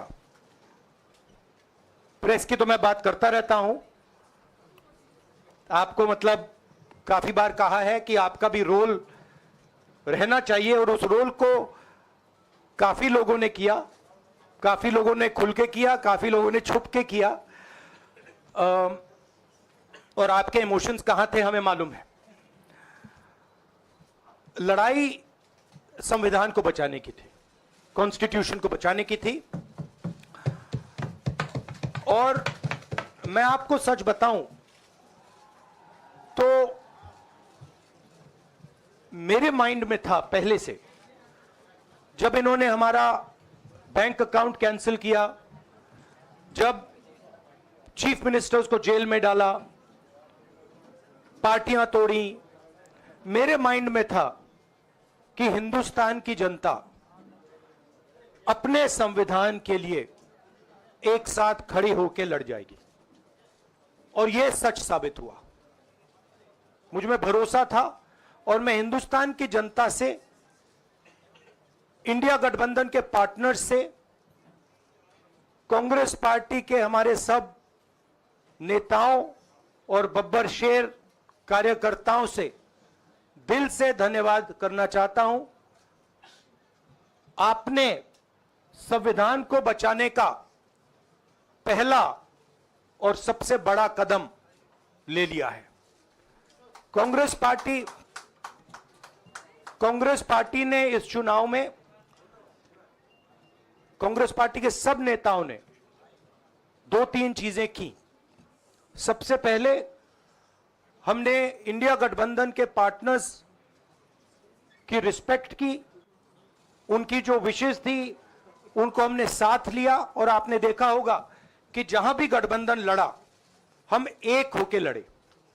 दूसरी बात, कांग्रेस पार्टी ने क्लैरिटी से हिंदुस्तान को एक नया विजन दे दिया है, pro poor vision, pro production vision Hindustan को इंडिया गठबंधन ने साफ दे दिया है। ये जो हमारा परफॉर्मेंस हुआ है, इंडिया गठबंधन का परफॉर्मेंस हुआ है, इसके पीछे कॉन्स्टिट्यूशन, जो रिजर्वेशन पर बीजेपी ने आक्रमण किया, गरीबी, अदानी जी के आपने स्टॉक्स तो देखे होंगे, देखे हैं वो स्टॉक्स उनके, तो बड़ी इंटरेस्टिंग बात है। जनता अदानी जी को मोदी जी से डायरेक्टली कोरिलेट कर रही है।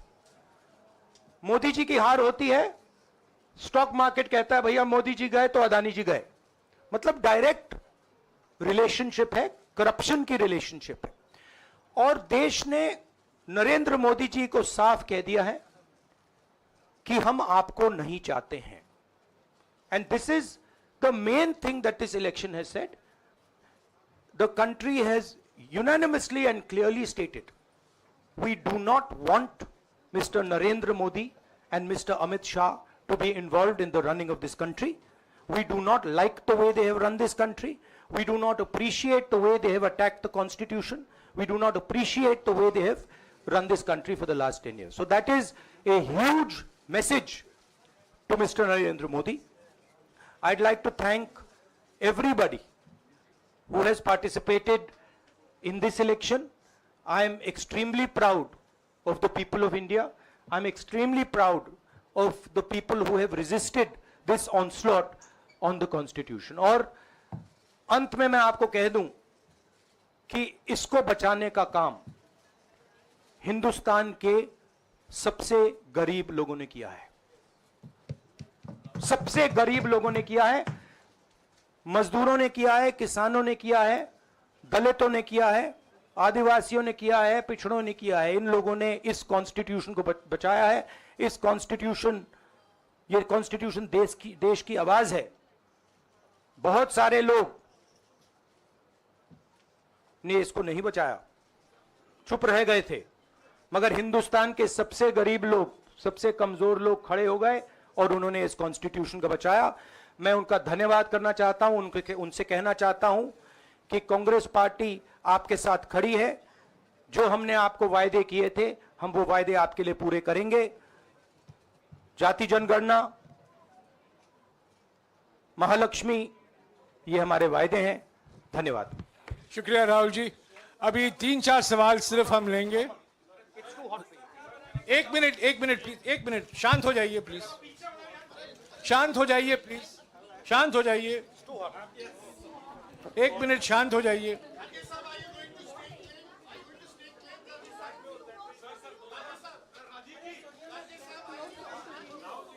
एक मिनट शांत हो जाइए।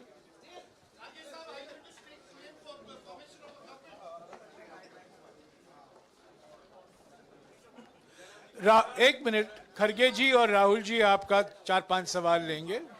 संजीव, हाँ जी, एक मिनट, एक एक करके चिल्लाइएगा मत प्लीज, चिल्लाइएगा मत। हाँ Sanjeev. Rahul ji, although the NDA has emerged as, they're getting the majority, but some of its partners have been your partners in the past, including the TDP and the JDU. So have you decided to sit in the opposition, or there are chances of government formation by the India government? As we have said earlier, we're going to have a meeting with our partners, the India Alliance partners. I believe that meeting is tomorrow, and these questions will be raised there, and they will be answered there. We respect our alliance partners, and we are not going to make statements in the press without asking them their opinion.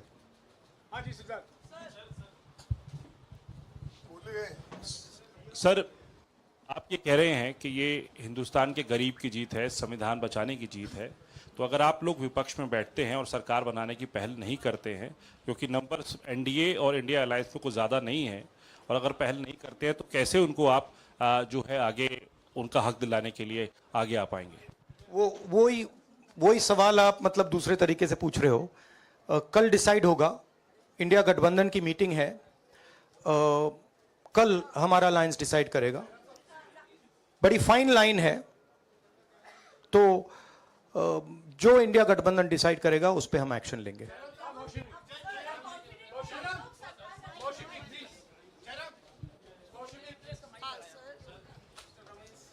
Sir, Kharge साहब ये आपसे पूछना चाहते थे कि यहाँ पे BJP में जश्न हो रहा है और उनके हिसाब से एनडीए को मेजॉरिटी मार्क से ऊपर मिला है, तो एनडीए सरकार बना रही है। तो यहाँ पे क्या आपको लगता है कि आपने कहा नैतिक आधार पे प्रधानमंत्री नरेंद्र मोदी को नहीं बने रहना चाहिए, क्या आपको लगता है कि बीजेपी में भी खेमेबंदी होगी इसको लेके, और क्या खुद नरेंद्र मोदी को ये फैसला लेना चाहिए? देखिए, अभी राहुल गांधी जी ने आपके सामने स्पष्ट किया, जब तक हम अपने अलायंस पार्टनर से बात नहीं करेंगे और जो नए पार्टनर हमको जुड़ने वाले हैं उनसे भी किस तरीके से हम बात करके अपने को मेजॉरिटी बना सकते हैं वो देखेंगे। सारे स्ट्रैटेजीज अगर यही मैं बोलूँगा फिर मोदी जी होशियार हो जाएंगे, इसलिए। हाँ, जयराम जी,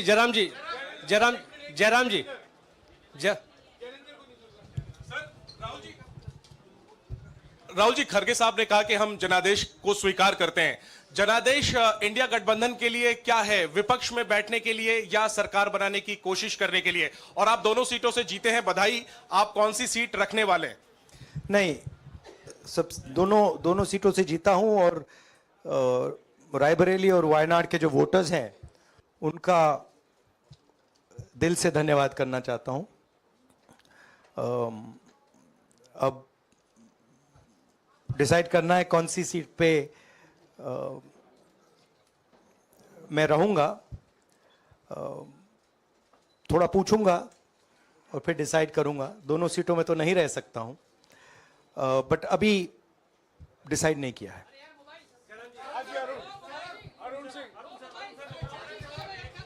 राहुल जी, भारत जोड़ो यात्रा के लिए जब आप निकले थे तब से लेके अब तक काफी लंबी यात्रा रही, काफी बीच में उतार चढ़ाव आए। अब 100 का आंकड़ा आपने छुआ है। 2009 में जब इसी तरह का मैंडेट आया था तो पार्टी के अंदर 2 राय थी, एक हम विपक्ष में रहें, पार्टी मजबूत करें, या सरकार के साथ जाएं।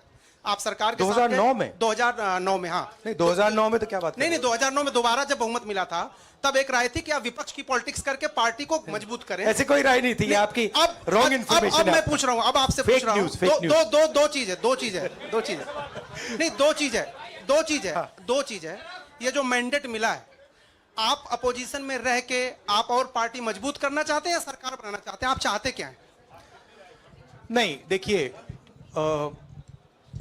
हम एक कोalition के भाग हैं, ठीक है।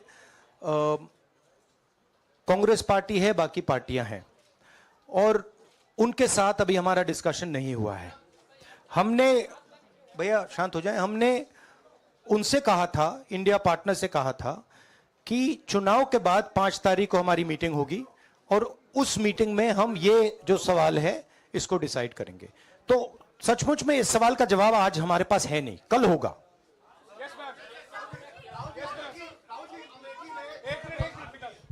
राहुल जी, अमेठी में आपके लिए कहा गया कि राहुल गांधी ने अपने पीए को चुनाव लड़ा दिया, अब उन्हीं किशोरीलाल शर्मा नहीं, देखिए ये बीजेपी ने कहा था। नहीं, देखिए बीजेपी लोगों को रिस्पेक्ट नहीं करती है और आज उन्हीं किशोरीलाल ने हरा दिया, तमीज से बात नहीं करती है। मगर किशोरीलाल शर्मा जी जो हैं वो 40 साल से अमेठी में कांग्रेस पार्टी के लिए काम कर रहे हैं और उनका अमेठी की जनता के साथ रिश्ता है। शायद बीजेपी के लोगों को यह बात समझ नहीं आई थी कि किशोरीलाल शर्मा जी अमेठी से बहुत क्लोजली कनेक्टेड व्यक्ति हैं और इसलिए उनकी जीत निश्चित थी। और मैं उनको कंग्रेचुलेट करना चाहता हूं कि अच्छी तरह वो जीते हैं। और उनको बारे में ये कहना कि वो पीए हैं, स्टनो हैं, ये बिल्कुल गलत है, ये ऑफेंसिव है, ये नहीं कहना चाहिए। राहुल जी, मैं मोहित हूँ न्यूज नेशन से। सर कहते हैं, आपने एक बात बोली जो मैं इसके जवाब देना चाहता हूं। देखिए, यूपी की जनता से मैं कहना चाहता हूं, आपसे ज्यादा पॉलिटिकल विजडम, मतलब आपने कमाल करके दिखा दिया। यूपी की जनता ने कमाल करके दिखा दिया। नहीं, बहुत सारे स्टेट्स ने कमाल करके दिखाया, मगर बीजेपी यूपी ने हिंदुस्तान की राजनीति समझकर, कॉन्स्टिट्यूशन पर खतरा समझकर उत्तर प्रदेश ने कॉन्स्टिट्यूशन की रक्षा की है। और मैं सब स्टेट्स का धन्यवाद करना चाहता हूं, मगर उत्तर प्रदेश को मैं स्पेशल कहना चाहता हूं। आपने कांग्रेस पार्टी का, इंडिया गठबंधन का समर्थन किया, बहुत बहुत धन्यवाद। राहुल जी, आखिरी सवाल, और इसमें यूपी में एक और बात मैं बोल देता हूं, एक और बात यूपी के बारे में बोल देता हूं। इसमें मेरी बहन प्रियंका गांधी का भी काम है, जो यहां पीछे छुपी हुई है। राहुल जी, शुक्रिया साथियों, शुक्रिया, हो गया। Sir Rahul ji, let's go.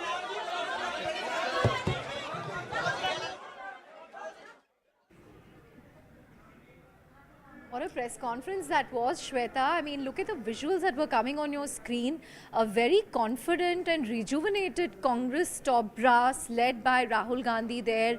And even when they walked up to the AICC headquarters, you could see the smiles, the wide smiles on the face of Rahul Gandhi, Priyanka Vadra, and Rahul Gandhi brought a copy of the Constitution to the press conference saying, you have protected the Constitution. You see the brother-sister bonhomie on display here. He says, जो UP में में हुआ है उसके लिए मेरी बहन जो कि पीछे छुपी हुई है उनको बहुत क्रेडिट दिया जाएगा.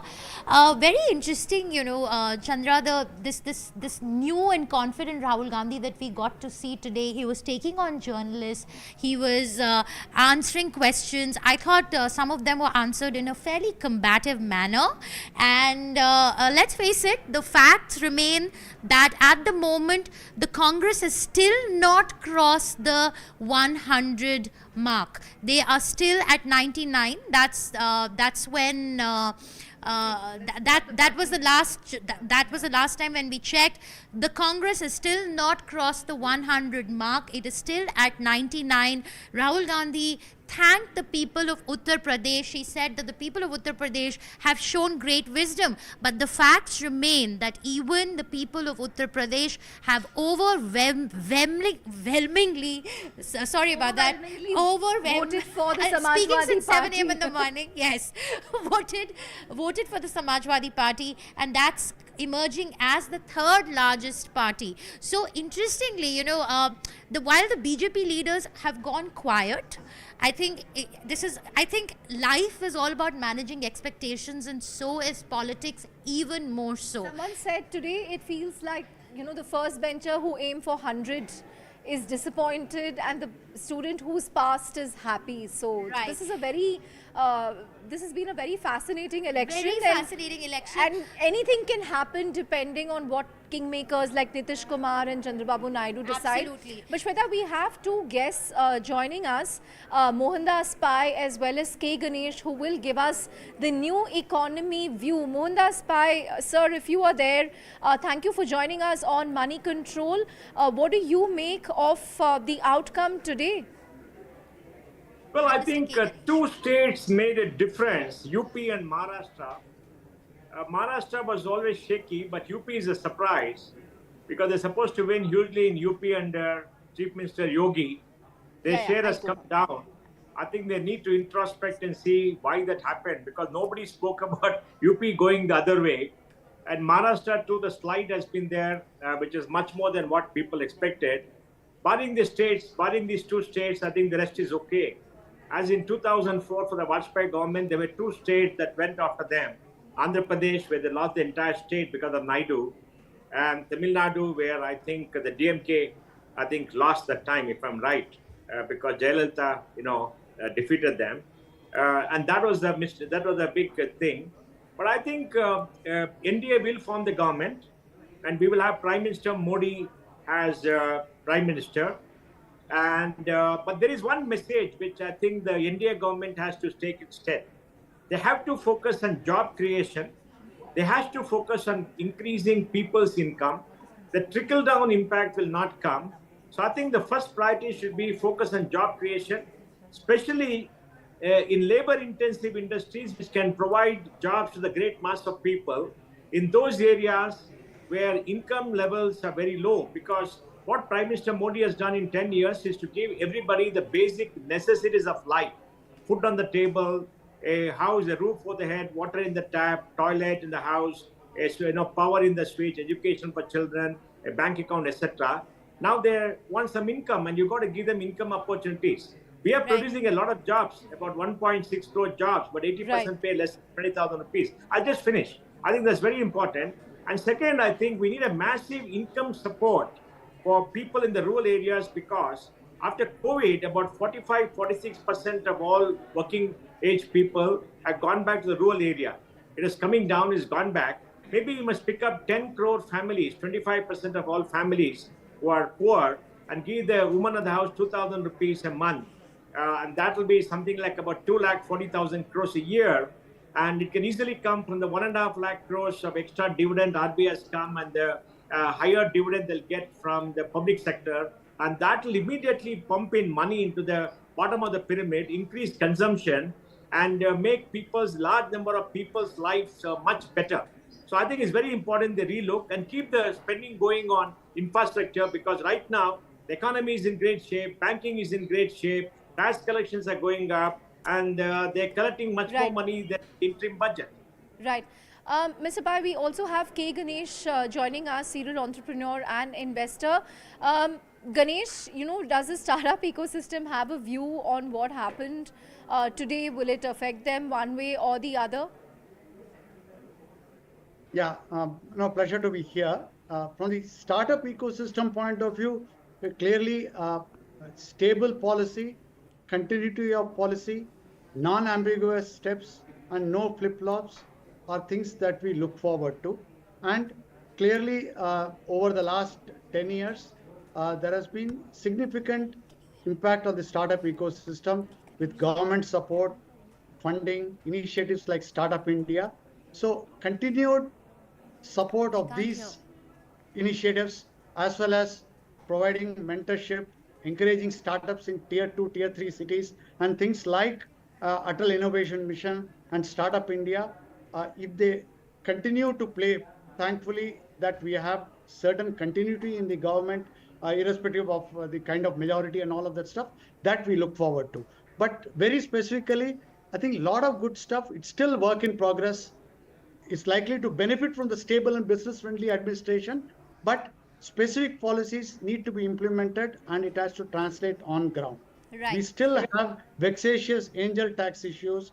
We have GST notices coming up. We have share premium account being questioned.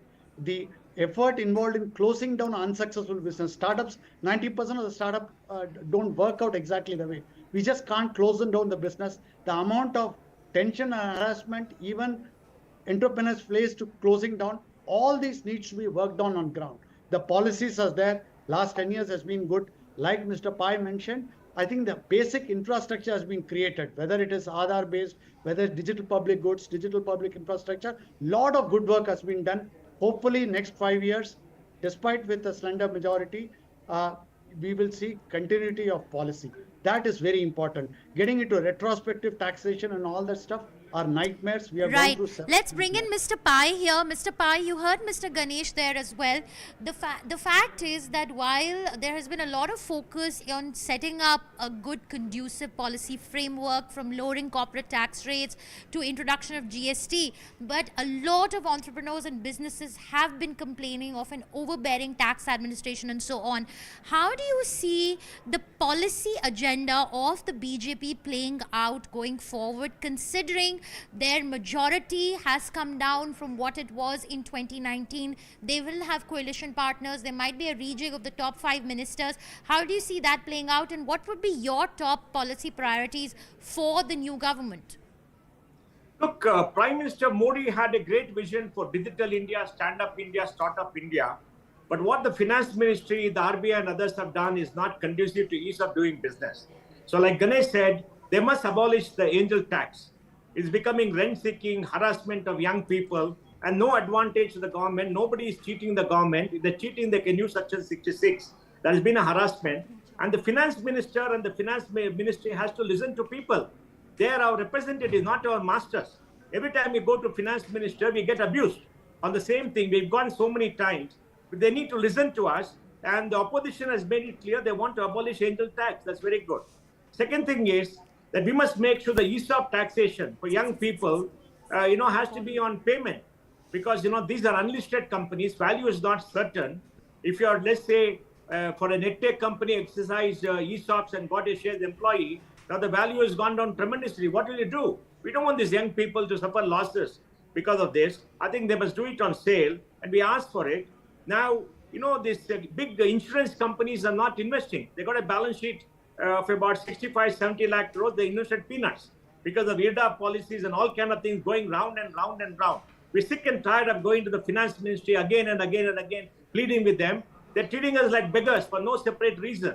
And I think it's very important for them to listen to people and come. Then we suffered the RBI being overbearing. They issued that AIF circular where they brought everything to a standstill and said banks must provide. I mean, that's crazy because they wanted to achieve something else. They hurt everybody. And when you go back, they don't. So are we looking at a situation of over-regulation, Mr. Yes. Pai and Mr. Ganesh? The NDA government, sadly, I think, in my personal opinion, has given more power to the tax authorities to harass citizens than anybody else. Yes, technology has worked. Refunds are coming properly for the great majority of people. That's all the good news. Tax collections have gone up. Look at the GST notices. GST sent notice to everybody because they would just want to do an audit and send. They don't do it. Income tax gives you demands of 10, 15 years, and they come to you as a shock because they not update the records. You don't know how to talk to them. All this bit of harassment should end. And the finance ministry should be more responsive and treat us properly as citizens who are taxpayers. And they are not implementing Prime Minister Modi's vision. I think all these issues have to be done. And I would suggest that we have a meeting with Prime Minister Modi, sit across the table and let him take a decision. Right. Interestingly, since he spoke about angel tax, Shweta, the Congress, the Congress manifesto interestingly spoke about abolishing angel tax. I think that was one of the key things that they mentioned in their manifesto. We'll have to wait and see if that happens. But I also quickly want to get in a word from Adrija, who covers North Block very closely. Adrija, you heard from Mr. Mohandas Pai on how a lot of entrepreneurs, businesses thought that the tax administration was being very harsh. Now, we don't know how the next government is going to play out, who is going to get what portfolio. But, take us through the other factors that could have weighed in the mandate today. Tax administration is one thing, but also, rural distress, farm output, price rise, vegetable price rise, something that you've been reporting on actively in the last few months, that has clearly played out in rural pockets, especially in states like the UP. Yeah, I think when the election campaigning was beginning, a lot of pollsters had come out and talked about how price rise and employment and issues like rural distress could play a key role in voters deciding who they want to pick. Now, if you look at the data, India's had a blockbuster GDP growth figure, right? 8.2% is the estimate for FY24, the fiscal year that just went by. But if you go deeper into and beyond the headline, you'll see that the farm sector gross value added, or the farm sector growth, is seen at 1.4%. That is obviously much lower than last fiscal, where it is seen at 4.7%. I think the idea is, even if you look at the private consumption levels, it is at 4% for FY24, which is, according to certain estimates by economists, at a 20-year low. It basically gives us an indication of how the below or the low 50%, bottom 50% households are consuming. Do they have enough cash in their hands to spend? So obviously farmers and obviously the middle class, how much they have been able to consume, their discretionary spending, these things could have played a role, because the initial trends do show that in the rural constituencies, the India Alliance seem to have done better, especially, the results that UP is throwing in right now. So I feel that obviously the farmers, the middle class may have played a key role in how we've seen such a close contest. Right, interesting perspective there. Mr. Pai, would you like to weigh in on some of that? No, I said, look, we did a massive income support. Because remember, today aspirations have gone up. We have the bare necessity of life. We want income. So like I suggested, we must have a massive DBT support. There are 40 crore families in India. At 3.5, there is 140 crore population. 25% could be poor, even though the figures say otherwise. Pick up 25 crore, 10 crore families and give 2,000 rupees for the woman of the house. That is 20,000 crores a month, 2.40 crores. Just give it to them and have a DBT. I mean, the opposition promised 8,500 to poor women. They didn't do the math. They at least give 2,000. That is about 2,40,000 crores going to the bottom of the pyramid.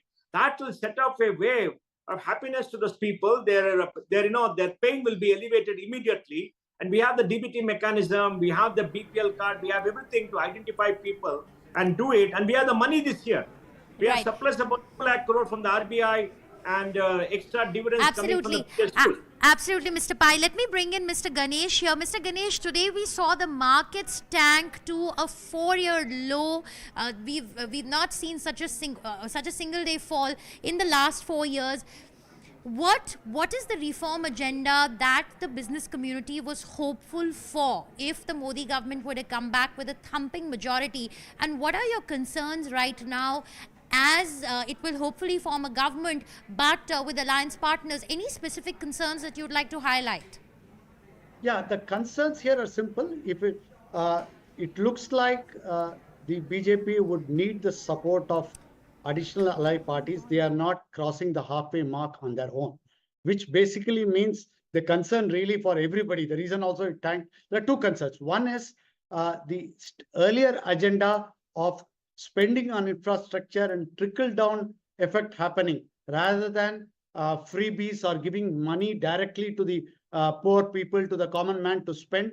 Will that change? Instead of infrastructure, more focus will go into welfare schemes and freebies is one concern. Two, because of the reliance on coalition partners like TDP and Nitish Ji to form the government to keep the majority, will there be some compromises? Will they be forced to change what has been happening in the last 10 years, because at that time they had full majority? And how will it impact infrastructure spending? How will it impact the policies? It is still not clear. I think the defining moment will come in the budget. They are all waiting. We're now waiting for the budget as the next event to see how the policies get shaped because of the coalition government. What changes does it foresee? That, I think, is the concern that is there. Again, from my point of view, I'm not a market expert. From startup point of view, want to get rid of this tax terrorism, wants to get off GST notices, ease of doing business, ease of closing down business, so that the entrepreneurs can focus on building business, creating value, creating employment. I think that is the biggest concern. Right. From the stock market, purely it is a question of, will the policy change? Will they be able to implement what they have been doing in the last 10 years? Or they would be forced to compromise because of the pulls and pressures of the government. We already heard the Congress party and the India alliance talking about how they will realign and all that stuff. So many things are up in the air. That uncertainty is bad. Hopefully, it will be a stable government. The budget will be a defining moment that will reflect the policy, and then we should be able to have some sigh of relief till the time something drastic happens or something's changed in the political equation. Right. Mr. Pai, I also wanted to get your view on what you made of Karnataka. You know, in the run-up to exit polls, nearly everyone I was speaking to said that out of 28 seats, expect BJP to not do well in at least 9 or 10. But the exit polls threw up a surprise saying, no, it will still get 23 to 25. But if you look at the outcome currently, NDA is leading in 9. It's a decline of 7 compared to last time. And Congress is leading in 9. But again, there have been a few surprises. For instance, all 3 Bengaluru seats, BJP is leading. And interestingly, Bengaluru South, DK Suresh's seat for the last 10 years, that has gone to Dr. Manjunath. So I think that's sort of a blow for the DK brothers, and it could strengthen Siddaramaya's place as CM. And I think, overall India Alliance's performance, Karnataka's performance has also raised Mallikarjun Kharge's stock. What do you make of how Karnataka has fared, Mr. Pai? Not surprised much. There's been a marginal change because BJP is supposed to come 22. I think BJP JDS has got 19 or so. That's right. 19 or 18. They got all 5 in Bangalore. And North Karnataka, especially the Kalyan Karnataka, Raichur belt has gone away to the Congress. And I think that's got to do with all the stops that the Congress is promising. And it's also a fact that the BJP does not have strong leadership. They lack leadership. They lost the election due to leadership. And here we are seeing the Congress openly spend money. Enormous amount of money has been spent. And what happened in Bangalore rural, where the DK Suresh lost, was due to many things. One, the doctor was a very popular figure. He's done a lot of public service. And then, people were threatened that if you don't vote for us, we'll not give you water, this and that. And I think that went very badly. That went extremely badly because people are educated, they don't take it. And that's indeed a surprise. It has hurt DK Shivkumar. And I'm sure that even Siddaramaya's candidate in Mysore has lost. And even in North Karnataka is gone to the Kharge faction. So I think we have to wait and see because whatever we know, 2 years after the formation of the government, DK Shivkumar is supposed to become chief minister. That's what we read in the media. We don't know. And definitely there'll be a fight for leadership between the two and in the party right now. And fight for supremacy should start because the Congress is very faction driven. But you see, the sad thing is Bangalore has no hope in Karnataka. Now they've gone to 5 seats to BJP. What will the Congress government do? They'll ignore Bangalore, take away all our taxes, put it in other places to win, to prepare for the next 3-4 years.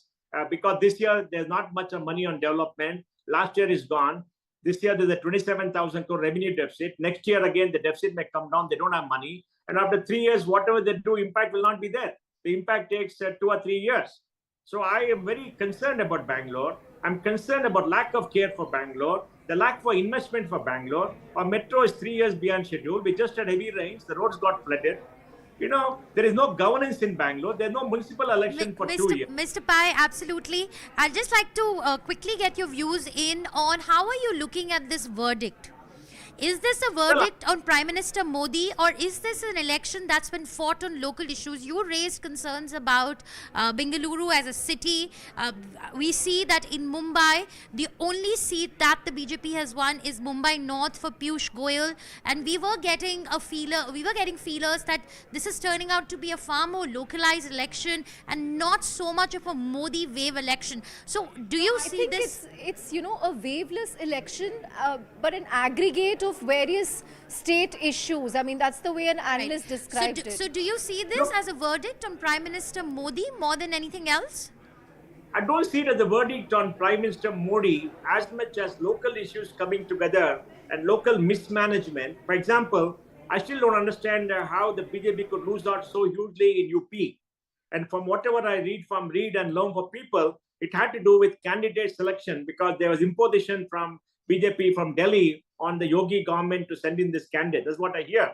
And the mismanagement in Rajasthan, because Rajasthan also they lost out, where everybody said they're going to earn big time because of local candidates and a very weak local leadership there. Vasundhara Raje has been sidelined, and she's a very popular leader, and she contested the election for the state assembly and they won very handsomely. Of course, Maharashtra has been because of all this history where they broke up the parties, they did everything else, divided the votes, and there are many local issues. So I think these are local issues. Underlying them, Modi's popularity has been extremely strong. So if you look at the vote share, from whatever I see, the BJP vote share has gone up to 39-40% on their own. I have to see the latest data, but their partners' vote share, especially in UP, of BSP has come down by 8-9%. And the entire percentage has gone to the opposition and Samajwadi Party. That's what we see. And of course, in Maharashtra, the vote share would have come down because of the 4-way or 5-way split in the parties. So I think we have to wait and see. So I think, there is a strong momentum for Prime Minister Modi. I think most people are shocked about UP and Maharashtra. The rest are all very close election. Local issues also had a great swing. But I think the good thing is, people of India are very wise. Democracy wins. People of India win. The election system wins. The credibility of a democracy cannot be questioned by anybody who are in this country or outside. We are a true democracy, more than any democracy in the world. Our EVM and everything else works beautifully because everybody questioned EVM, all that rubbish they did. Now they come out more. Will they question their own performance? These are all lies that have been perpetuated, which have been exposed. So I think overall, I think we have a cause to be happy, even though Prime Minister Modi did not get the majority that everybody expected. Our democracy has won, our country has won, and India has done tremendously. The people of India have shown the wisdom in voting whichever way we did. Now we must respect the mandate of the people and get on with governance and see how do you create huge amount of jobs, how do you increase the income of people, how do you have better ease of doing business, how do you reduce the regulatory overreach that is there in this country? And how do you increase the income of everybody and make India reach 6.5 trillion by 2029? Right. Interesting points there, Mr. Pai. But Bodhi, one interesting observation from Mr. Ganesh is that all eyes will also now be on the union budget and what kind of compulsions the government has there. What will India Inc. look for closely in the coming weeks? They will hope for a stable government in the center. I think that will be their number one ask. But apart from that, so Chandra, I think has been said, we are in uncharted territory because obviously there will be a coalition government headed by Mr. Modi, and the BJP will be the principal partner, but obviously with support from TDP and JDU. So we are, they'll obviously be bargaining. We don't know what kind of portfolios will go to whom, but for example, TDP and JDU will probably ask for, important portfolios. Anyway, but that apart, I think the union budget will be the next big thing. But I would not. Look, I don't think there is going to be any, let's be realistic about this. I don't think when we talk of big bang reforms, what are the big bang reforms that can be there? I think the farm laws which are passed and then, held back, that's really off the table. I mean, that's really after these elections, that's really off the table. What is the big structural change a lot of the more than 60% of the Indian population is in agriculture, is in rural areas. As Audrija was mentioning, the GDP growth attributed to agriculture is the lowest, right? So, but it's simply because there are too many people in agriculture. You need to move people off the land. Now, how do you do that? Well, you need to perhaps promote labor-intensive industries like leather and textiles and things like that. But that's a long-term structural measure. You could have looked at in a Modi 3, which was originally anticipated with 300 plus seats. You could have perhaps looked at stuff like relaxing land ceiling laws and so on. I think that's off the table. Look at labor reforms. Now, there are, of course, if you look at the internals of the labor codes, there are also many pro-labor things, like, for example, you have to pay Provident Fund on time and things like that. But it also makes it easier to fire workers. Is that likely to happen in this scenario? I don't think so. So I think India needs to be realistic. I think the best it can hope for is a stable taxation structure. And as Mr. Pai said, you see, there is a regulation or a taxation raj in a lot of enforcement agencies. The GST, he was talking about GST notices. I think insurance companies have received notices of thousands of crores. We've talked about gaming companies here receiving notices which are multiples of their revenues. There is actions by ED, which has been taken. There is the Black Money Act which was enacted, so there is an enforcement raj perhaps with good intentions which should put in place by the current government to curb corruption. Now, but that has, as Mr. Pai was saying, it has led to regulators whom he regards as excessively empowered. And enforcement agencies which he regards as perhaps excessively empowered, and maybe that may be the private view, which, so if that is curtailed to some extent, if that action is curtailed to some extent, India Inc. will welcome that. Otherwise, I think stable taxation rates, keeping taxes on both, corporate tax rates, income tax rates stable, tinkering with capital gains tax, because that will hurt the markets even more. Markets have already tanked today, and I think markets will have many weeks of uncertainty. Capital gains tax, that should be off the table. What are the other things they can do? I think they can keep the capex high, the public capex high, because I think the uncertainty, which was the election-related uncertainty, has actually gone up, right? Post the elections. It hasn't gone away, it's gone up dramatically because it's not that India has not had coalition governments in the past. Obviously, under Atal Bihari Vajpayee, the BJP ran a very successful coalition government which implemented solid structural reforms. But this is unknown territory as far as as far as the current dispensation. What's also different is, as you have pointed out and Aman has pointed out in the afternoon, Prime Minister Modi has never run a government where he's dependent on other allies. I mean, he's always been a dominant force, whether it is Gujarat or at the center. No, sure. I mean, the Prime Minister is without getting into personalities, the question is the BJP has run coalition governments, and I'm sure if the need of the RPM, Modi has already reached out to Mr. Naidu and Nitish Kumar. So we'll see how that happens, how that goes. And there's no reason to believe in principle that he will not be able to run a successful coalition government. Coalition governments have also implemented important structural reforms. It is just that the way it has to be done is much more through consensus and through discussions rather than a party having a solid majority in parliament and this thing. But just coming back to economic reforms, I think stable taxation structures, higher public capex, maintaining public capex, looking at keeping the fiscal deficit under control are the things that India Inc. Will hope for. There will be a temptation after this election result to go in for more populism, and although the Congress's guarantee schemes have been much criticized for bringing out fiscal profligacy, most notably their plans to give MSP to MSP is given to some crops but to a larger range of crops, and also this plan to give the eldest woman in every household certain sum of rupees per year. It's not that the BJP government also has its own, obviously they do give doles. I think there's a free Pradhan Mantri Garib Kalyan Yojana. Let's hope that those doles don't expand very much, because but there will be a temptation to go down the populist path. But yes, again, the unknown territory is not just the coalition government, it will also be a coalition government without the kind of commanding majority which the BJP, because the NDA is in the 290s, but with two powerful JDU and TDP. So it's not, and the opposition will be much stronger than the 2014 Parliament or in the 2019 Parliament. So we have a much stronger opposition, a government with a thinner majority. So I would, quite frankly, I wouldn't hold my breath about any big ticket reforms happening in the near future. We'll see, however, how it goes. There can be a surprise on the upside. It's quite possible that the ruling dispensation will be able to run a successful coalition government and will be able to implement structural reforms through a consensus process. But we'll have to see how that goes. Right. Shweta? Right, Chandra. Well, we've just heard Mamata Banerjee of the TMC saying that Prime Minister Modi needs to step down. Lots of sharp reactions coming in from the opposition parties. We heard Rahul Gandhi upholding the constitution and talking about the wise people of Uttar Pradesh who have voted for the Congress party and the Samajwadi party. Let's quickly take a look at the overall picture currently. You have NDA 290, 60 seats down from 2019, India Alliance at 235. Let's take a look at if the Congress party has crossed that 100, that magic 100 mark, and it hasn't so far. But the NDA tally has, been slipping from 300 to 295.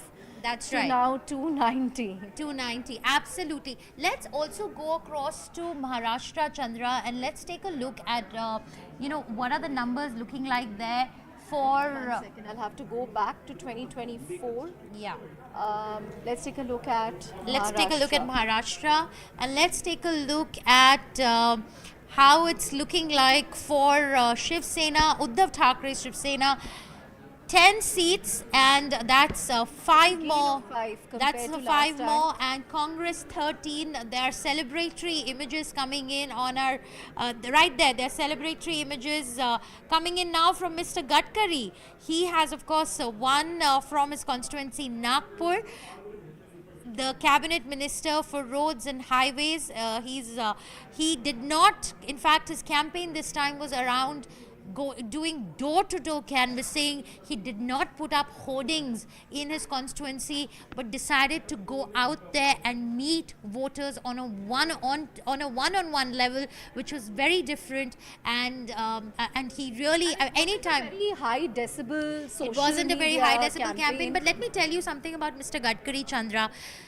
Even if you go to his home at midnight, whether it's in Delhi or in Nagpur, you will find 100 people sitting in his house. So I think he's one of those old school politicians who will make the time to meet his people, his constituents, and he tries to listen to everybody, and I think that's what gives him the edge. He's also a very hospitable, host. So whenever you go to his place, you will definitely get a plate of poha and something to drink. Yeah, to eat, but something to eat. So you can go at midnight, and you'll be served soup, and so we've gone for interviews, and he's also infamous for running late all the time. So you end up waiting for his interviews for hours, but he does give you an interview. And region-wise, I also want to pull up Mumbai Thane. How his margin has been? Gadkari's margin? We can pull that up. Let's just go to Nagpur. I think that's among the VIP seats. I'm not sure if the margins are showing up on the magic wall yet. With last time, but anyway, yeah, but let's actually pull up the Mumbai region, Shweta, where Piyush Goyal, I think, has scored in Mumbai North. So the only seat that has been won by the BJP has been of Piyush Goyal. It's Mumbai North. Yes, his win has been declared. Yeah, he's pretty much his win has been called out, and so this is the only seat that's been won by the BJP, and BJP has lost 4 seats in Mumbai North. I think the Shinde Sena has also won. I think Kalyan went to Shrikant Shinde. Yeah, so 2 seats, and down from 2. So I think the Shinde Sena won 2. The Thane region was won by Naresh Ganpat, and then the Kalyan region went to Shrikant Shinde. So that's how Maharashtra has But what's interesting, Chandra, is that while we heard Mr. Gandhi looking very smug and very happy, and we saw Priyanka Gandhi wearing a lovely yellow sari and smiling their way to the AICC headquarters, I think those images were quite refreshing, because usually what we've seen in 2019 it was AICC headquarters would be deserted. However, We haven't heard from Prime Minister Modi or Amit Shah yet. We right? expected to hear from them soon, and what we are picking up is that the India bloc is expected to meet tomorrow, and Nitish Kumar is the man of the hour. He's going to play tough, and again, resurgence of Chandrababu Naidu, resurgence of Nitish Kumar, somebody who had been written off by everyone.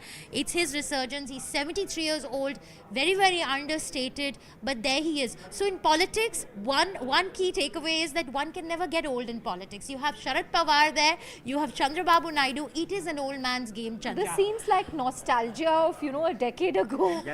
Bodhi, all the key players, all the old world politicians are coming back and becoming kingmakers again. Nitish Kumar. They're coming back, and how? They're coming back in how? And these are people who were actually written off. Nitish Kumar is one, but Chandrababu Naidu, was... He's really come back from... I mean, he was hounded out in Andhra. Absolutely. And, he was arrested, and, people literally wrote off Chandrababu Naidu after the last elections. Right. But he's come back in how? And for him, again, it's a double victory, because he's coming back in the state and he's coming back, and TDP is now a party to reckon with at the centre. On that note, I think after the BJP and Congress, just look at how all the regional parties have performed. Samajwadi Party 37, TMC 30, DMK 22, TDP 18, JDU 12. I mean, all these people are kingmakers today. Right. But I want to bring Bodhi in here. Bodhi, we saw a bloodbath today on the Sensex. Yeah. A lot of people have lost their money today. A lot of mutual fund investors, such as you and I, are probably... I haven't even checked today, and I don't want to. What is it that's making the investors and the markets so jittery? Are these numbers so bad for the India story that we saw such massive selling today? Shweta, but they could be reacting to the exit polls, but not just that. If you look at interviews of Prime Minister Modi, Amit Shah, Nirmala, all of them were saying that, buy into the market. They were talking up the markets, that, the markets will rise on the 4th of June, and that clearly hasn't happened. Yeah, that certainly hasn't happened. But no, so I think there are two reasons. One is that I think there had been an expectation from many months back that the BJP would come back to power, BJP-led NDA would come back to power with an emphatic majority. Now, they are likely to come back to power, but with a not so emphatic majority, right? So I think so markets have been running up for that reason. Indian markets have always been pricier in terms of, price earning multiples compared to, let's say, other emerging markets. But because of that, it can also come down very sharply, right? So if you look at actual results, you, for example, look at a very solid report which Kotak Institutional Equities put out, which Kotak, it said that the kind of levels at which the market is not really justified by fundamentals. So there was a certain amount of sentiment. There was this huge. So what has really been driving up the market? It's a huge flood of SIP money. From small investors or retail investors, not necessarily small investors. SIP money and general investments by individuals into mutual funds. So the point is, I know personally that a lot of scheme managers who are running the big mutual fund schemes are actually baffled as to what to do with the money. Off the record, if you talk to them, they say that if you have enough cash, you have to invest it in stocks, and it becomes a circular process. The stock goes up. Are these investments justified by fundamentals? Not really. Ultimately, the earnings have to catch up with the price. So that's not been happening. Right. So it was on a knife edge, right? And there was this, if you remember, this whole tension after the first and second round. Why is the turnout low? What does it mean? Why is the voter silent? These apprehensions turned out to be justified, by the way. And then, of course, there was this Thanks, Bodhi. Just hold on to that thought. We have Narcis Salim joining us, managing partner of Flexi Capital. Mr. Salim, we were just speaking with Bodhi on this. We saw a bloodbath today on the Sensex, and is tomorrow going to be any better? Hi, good evening. Thank you very much for making me join your show. So, difficult to comment on what's going to happen tomorrow, but we feel and very strongly feel that fundamentally, as far as India is concerned, we are looking still strong and robust. I have a slight distinction. I did hear my fellow panelists at the moment saying price to earnings and all that, but I must tell you there are numbers which never lie. We're at a 19.5 times multiple on a 10-year perspective historically. That's pretty attractive. I think as far as the fund flows are concerned, 18 lakh crores goes into SIP every month. There is, enough opportunity in sectors and stocks which will continue, where the story is very, very strong. We personally feel, that of course there are pockets of opportunity. There are pockets where they're expensive, but that's the nature of the game. I mean, equity will never remain equity as an asset class if it doesn't have volatility and pockets of opportunity. But I think what's more important than not is how India, and whether it's the India Alliance or the NDA, which we'll get to know in the next maybe 24 to 48 hours. I think what is going to really play out is the impact of the policy and the decision-making process. You see, there is we had Modi 2.0, which was looking at steps such as infra push. There was push on manufacturing. There was a lot of money which was coming in. There was the China +1 story unfolding as far as global matters were concerned. There is a JP Morgan bond index inclusion in June, which is going to attract a lot of liquidity in the system. So, look, there is a huge consumption, aspirational consumer in tier 2 and tier 3 cities with rising income levels. Of course, there are challenges. There are challenges of unemployment. There are challenges of inflation. But look, if you look at fundamentally, India remains buoyant. And the only thing now, I think what will really matter is to see who takes claims of the government of the day. And more importantly, the next 100 days. I think, we have a full budget coming in July. That's going to be very, very important. I think, faster pace and faster policy decision-making is something which is going to be very, very important over the next 100 days. Tomorrow's is very difficult to call what's going to happen. I think today's market correction with yesterday's euphoric rise, we are pretty much at the 31st May levels as we speak. There is going to be some profit booking off the table, which will go out. But I don't think retail investors will pull out money. We, as I said to you, fundamentally, we are very, very strong as of now. There is a, and as far as this entire, this fiscal prudence that we've started, and we saw this in the nature of, how some of these political parties have gone out and said that they will offer freebies. That's something which, of course, as analysts, we need to be very cautious of, because that can have an impact on the fiscal prudence path that we have kind of adopted. Right, Nasir. Thanks for that. I think some comforting words coming in there from Nasir, who's saying that the India story and the potential of the India story remains intact. Joining us also on the broadcast right now is Mr. D.K. Srivastava, one of India's foremost economists. Dr. Srivastava, thank you so much for joining us. Are you as surprised as us looking at these numbers when you were doing all your calculations and putting together? I saw the economy report that you put out last week talking about the robustness of the India story. Are you going to be going back to the drawing board and reevaluating some of those calculations? Well, there is definitely a surprise. And the first reaction of the market and many of the stakeholders is that there is a question whether India's overall growth story is going to get derailed, because it seems that some of the economic issues like unemployment, rural distress, food inflation, whether these were possibly ignored more than they should have been, and whether when corrections are to take place, this would mean certain compromises, which would imply some erosion of India's growth story. If that were to be the case, then there is definitely some cause to remain worried. But I think that this reaction is temporary. As soon as the numbers settle down, it would still be clear that there is a clear mandate.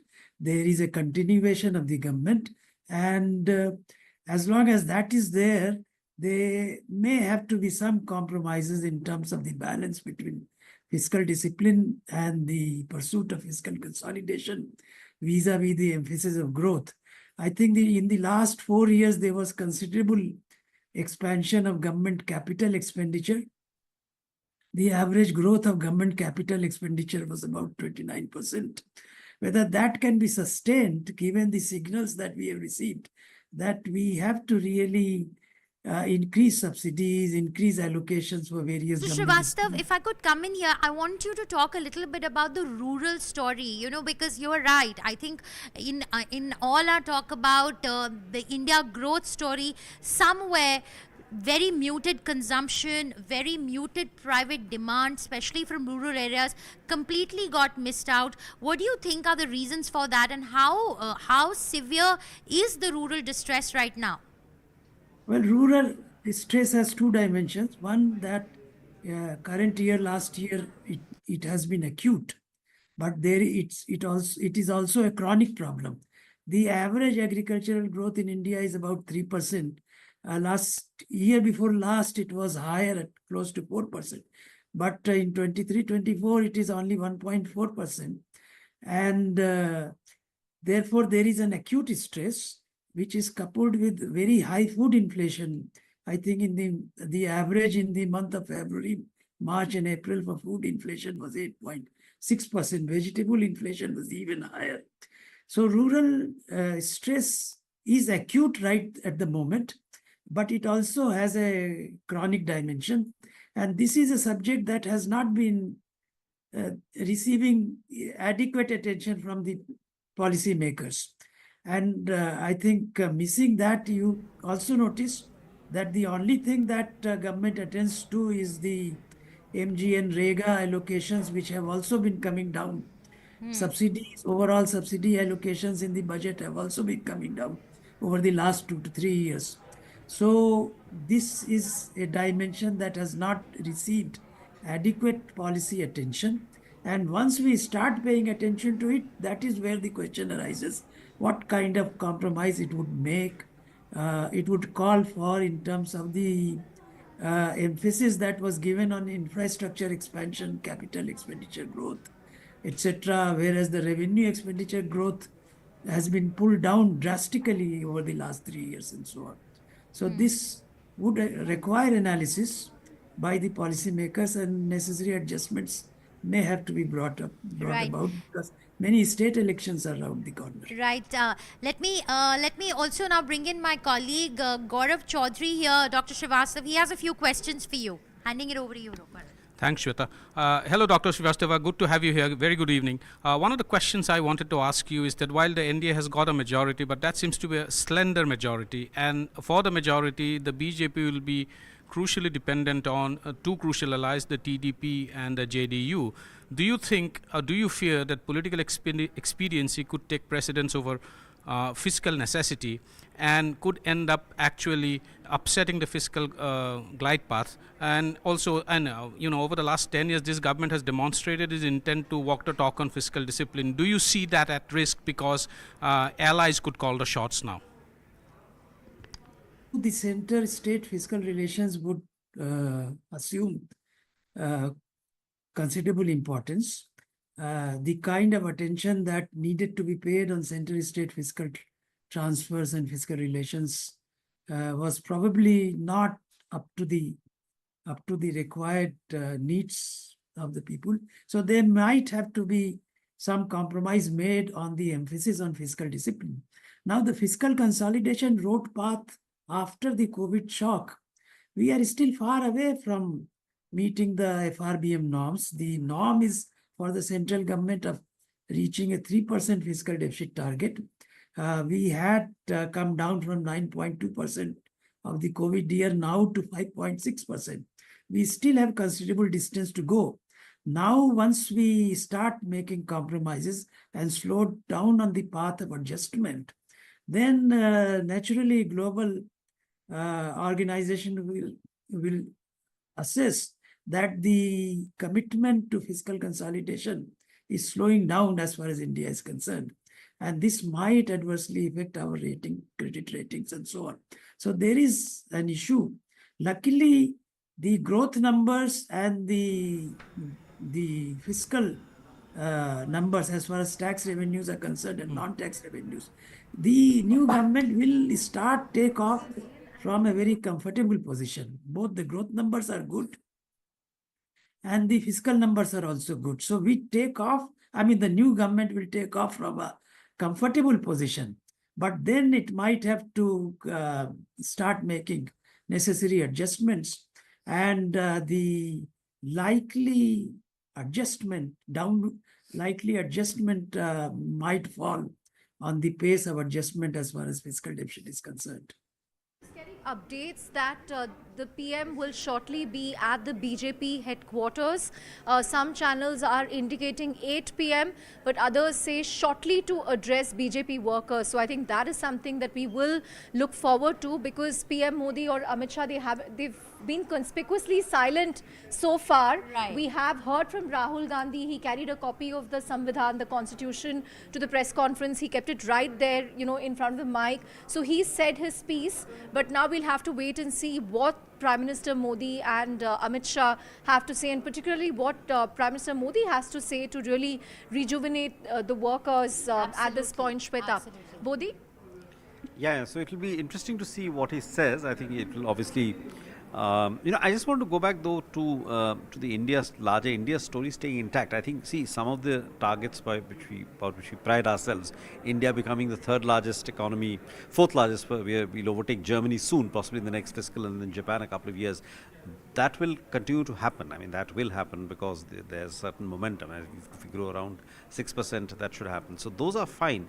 The other factors which India was benefiting, the China Plus One, the fact that so many multinationals are now investing in India because they need an alternative to China, those factors will be tailwinds for the Indian economy. So unless there is some major missteps, major policy missteps by the incoming administration of whatever shape, I don't see the India story being fundamentally affected, and therefore the stock markets. I mean, the point is that the sheer size of the Indian GDP, the sheer size of the stock markets, it will continue to grow. I mean, there will be some volatility clearly as far as the markets are concerned, unless there are major policy missteps by the next administration. Shweta, I believe we have a guest all the way from Australia, Salvatore Babons. Yes, right.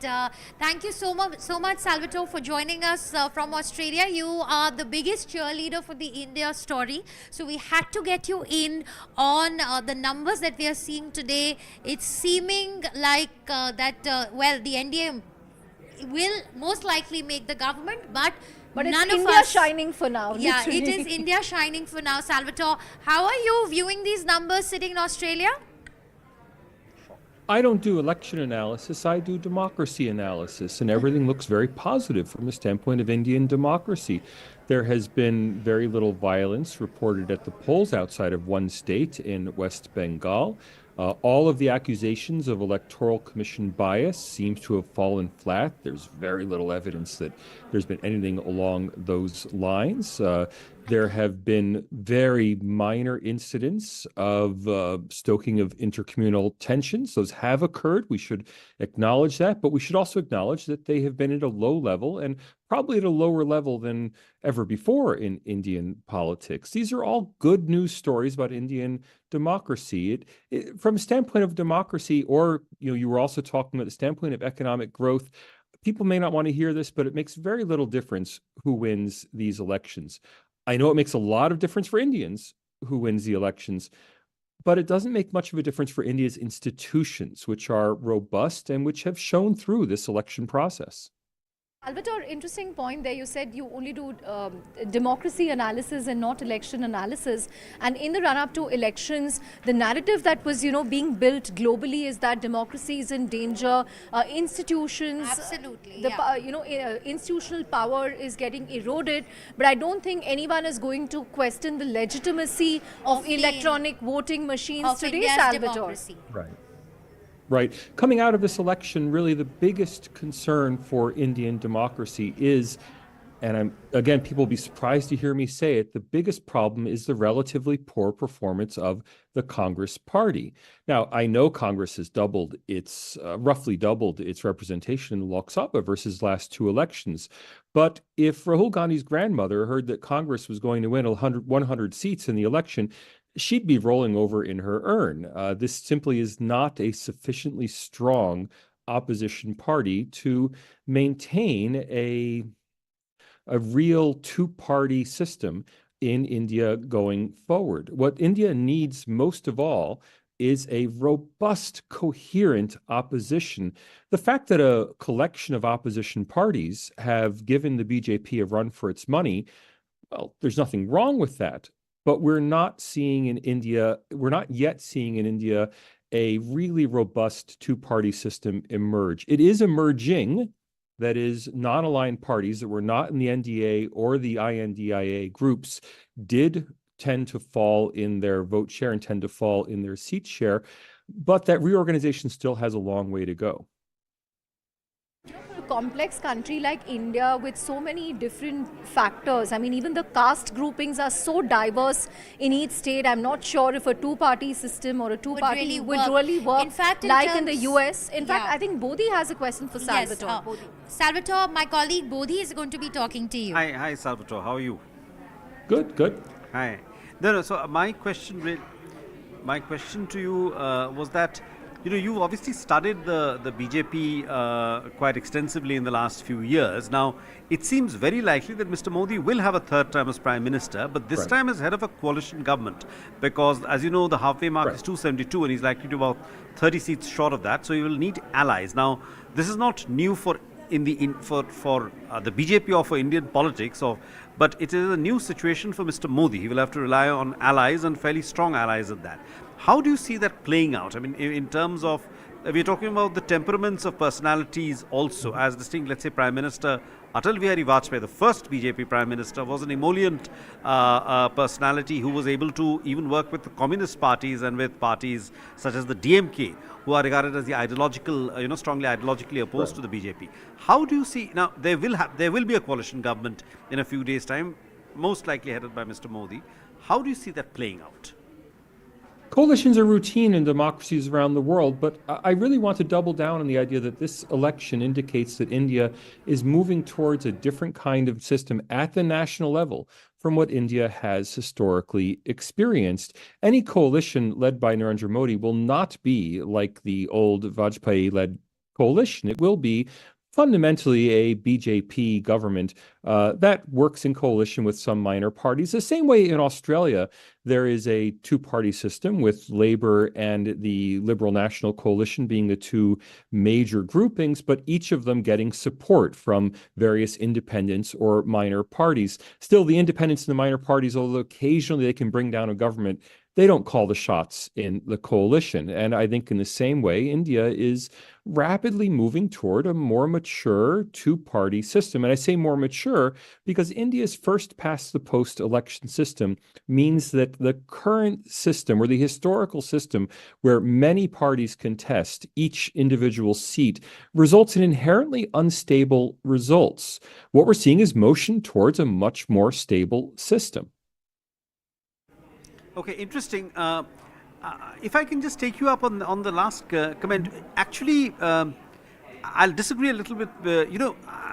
I think this parliament, the 2024 parliament, is actually looking a lot like the parliaments of 2004, 2009, or the ones that we used to have in the 90s, where you had, large regional parties with 30 or 35 MPs.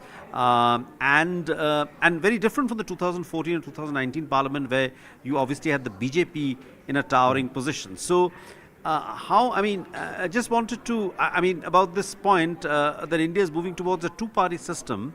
How are you saying that? In fact, the regional parties have been strengthened by the election results. Well, they're very strong in the I.N.D.I.A grouping. Of course they are. And the key challenge for Indian democracy remains the weakness of the Congress party. And again, it may sound strange for me to say the weakness of the Congress party at a time when Congress is roughly doubling its representation. But, keep in mind that this is only going to further delay reform of the Congress party that would turn it into a modern bureaucratic party instead of a family-run organization. Look around the world at the other major democracies in the world. You won't find any family-run parties being the major parties that contest elections. India still has that. It's a legacy of its colonial heritage. It's a legacy of its independence movement. But it's time for India to move past that. The BJP is clearly a unified, bureaucratically organized party. And when Mr. Modi is gone, as eventually he will be from leadership in that party, there will be another leader of the party leading a bureaucratically organized party. It needs to, for India to have a stable democracy, it needs to be opposed by a bureaucratically organized modern political party.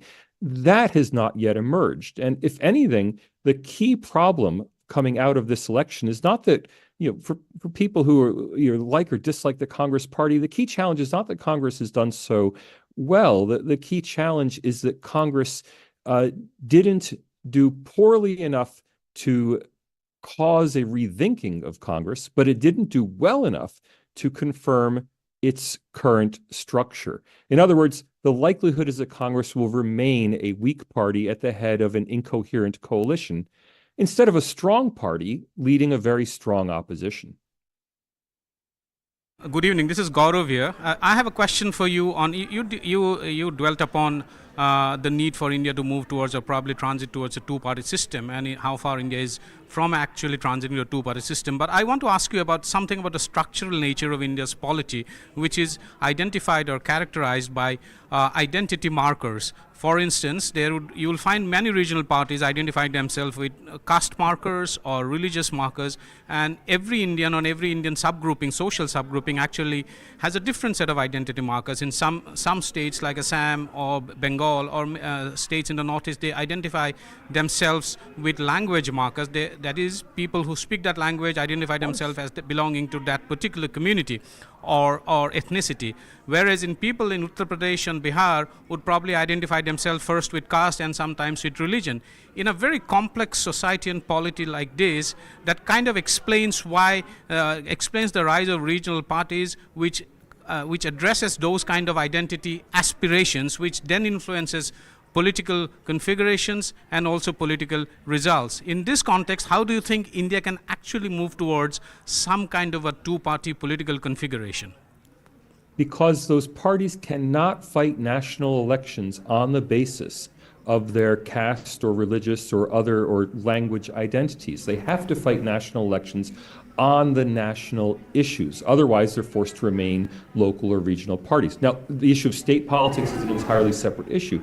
If you look across the world at examples, look, for example, at the United Kingdom, a country that most Indians know very well. The Scottish National Party, the SNP, can do very well in Scottish regional elections, but it can never be part of a meaningful governing coalition at the center. Why? Because it purely appeals to Scots. It does not appeal on national issues. It's appealing on parochial regional issues.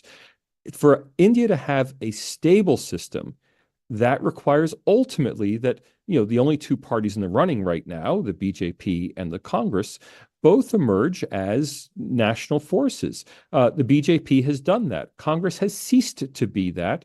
When Congress resumes that role in Indian politics, India will have normal politics. And let me stick with the UK example for just 1 minute. The rise of the SNP has entirely warped UK politics. The UK, which had a very mature political system, has been torn apart by the rise of a Scottish National Party in one region of the country.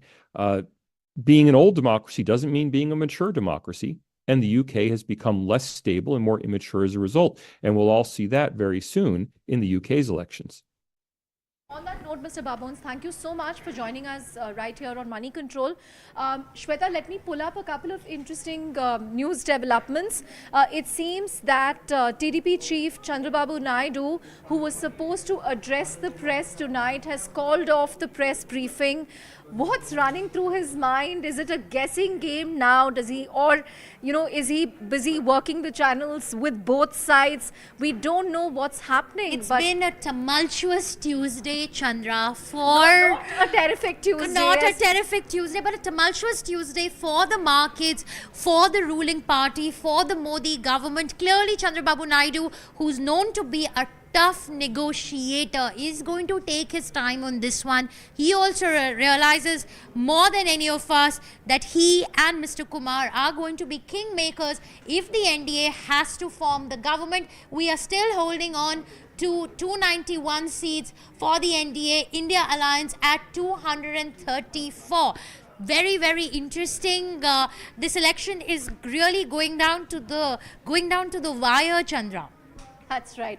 And, I don't know what Nitish Kumar has decided yet, but there are juniors in his party who are already making noises that, Mr. Kumar is fit to be Prime Minister. So I don't know what's going to happen in the next few days. I think the Indian electorate has unleashed the unmet ambitions of a lot of political leaders. It's almost like going back to the politics from a decade ago, Chandra, when the Congress party was in power in an alliance. It was a Khichdi coalition, and there were constant pulls and pressures of running a coalition government that Manmohan Singh could handle. Now the question is, will Mr. Modi be able to handle that? Remember, Mr. Vajpayee also successfully ran a coalition government and a period that saw a lot of reforms, huge build-up in infrastructure. But on that note, we have another guest joining us, Rajiv Mantri.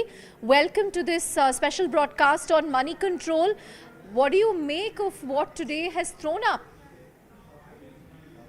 Well, as everybody knows, it is below expectations for the BJP and the NDA. You're not going to elaborate on that, Rajiv. Rajiv, you're being very, very cryptic today. You're being very cryptic. You we are all a know writer. It's below You're very expectations. prolific. But tell me what you were factoring in, what surprised you the most, what came in as a massive disappointment. So I do think the numbers from Rajasthan and Uttar Pradesh were very surprising. I don't think any pollster or any person ever thought that Samajwadi Party will get the number of seats it has got. That Congress would get, I don't know how many they've ended up with, 5 or 10 seats in UP. So that's been a big surprise. Right, Rajiv. Rajiv, I want to get your thoughts in now. I think it's also time for investors to really take a reality check on the India story. There was a lot of optimism that was running high, and you and I have had several conversations around this. Disagree with you on that. I disagree with you on that. Okay. I was just listening to the conversation also that suggestions of the coalition era, Manmohan Singh, Vajpayee, etc. I mean, see, Manmohan Singh, the first UPA government was with 135 or 145 MPs. Vajpayee ji's government was with 180 MPs. So BJP clearly is ending up with 240 odd MPs. There are 2 major coalition partners who are going to contribute probably 30 plus seats. Then there are other smaller parties who are contributing 20 plus seats. So it is not the type of complicated coalition structure that Vajpayee ji had to handle of like 20 odd parties, having only 180 seats.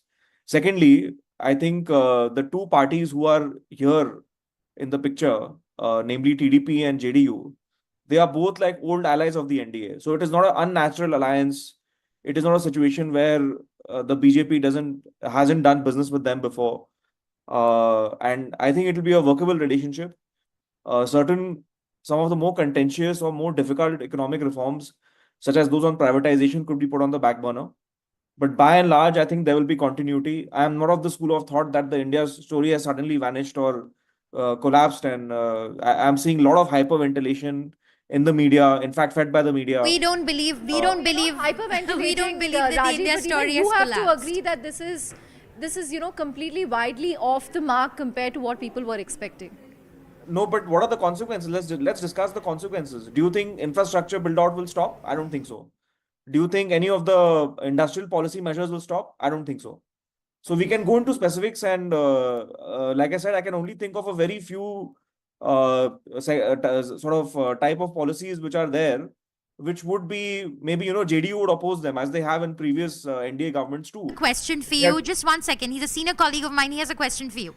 Yeah. Hi, Rajiv. The problem, however, is, you did draw a parallel, you did draw a comparison between the Vajpayee coalition and the possible coalition by Narendra Modi. Now, how different they are. I did not. Somebody on your channel had done that, and I was repeating what they said. How different the situation, the conditions where Vajpayee ji had about 186 seats, and Narendra Modi probably will have 240 odd seats. But the problem, however, could be, and a potential problem could be, if the BJP has to deviate from its manifesto and is forced into some kind of a common minimum program, which then acts as a guiding principle for the coalition to function.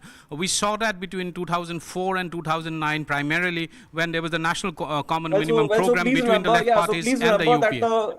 Please remember who was in the coalition at that time. It was the communist parties. They had 80 seats. The communist parties are against economic reforms. The communist party don't want economic growth. They hate private sector. So what are we comparing? Please be mindful of that.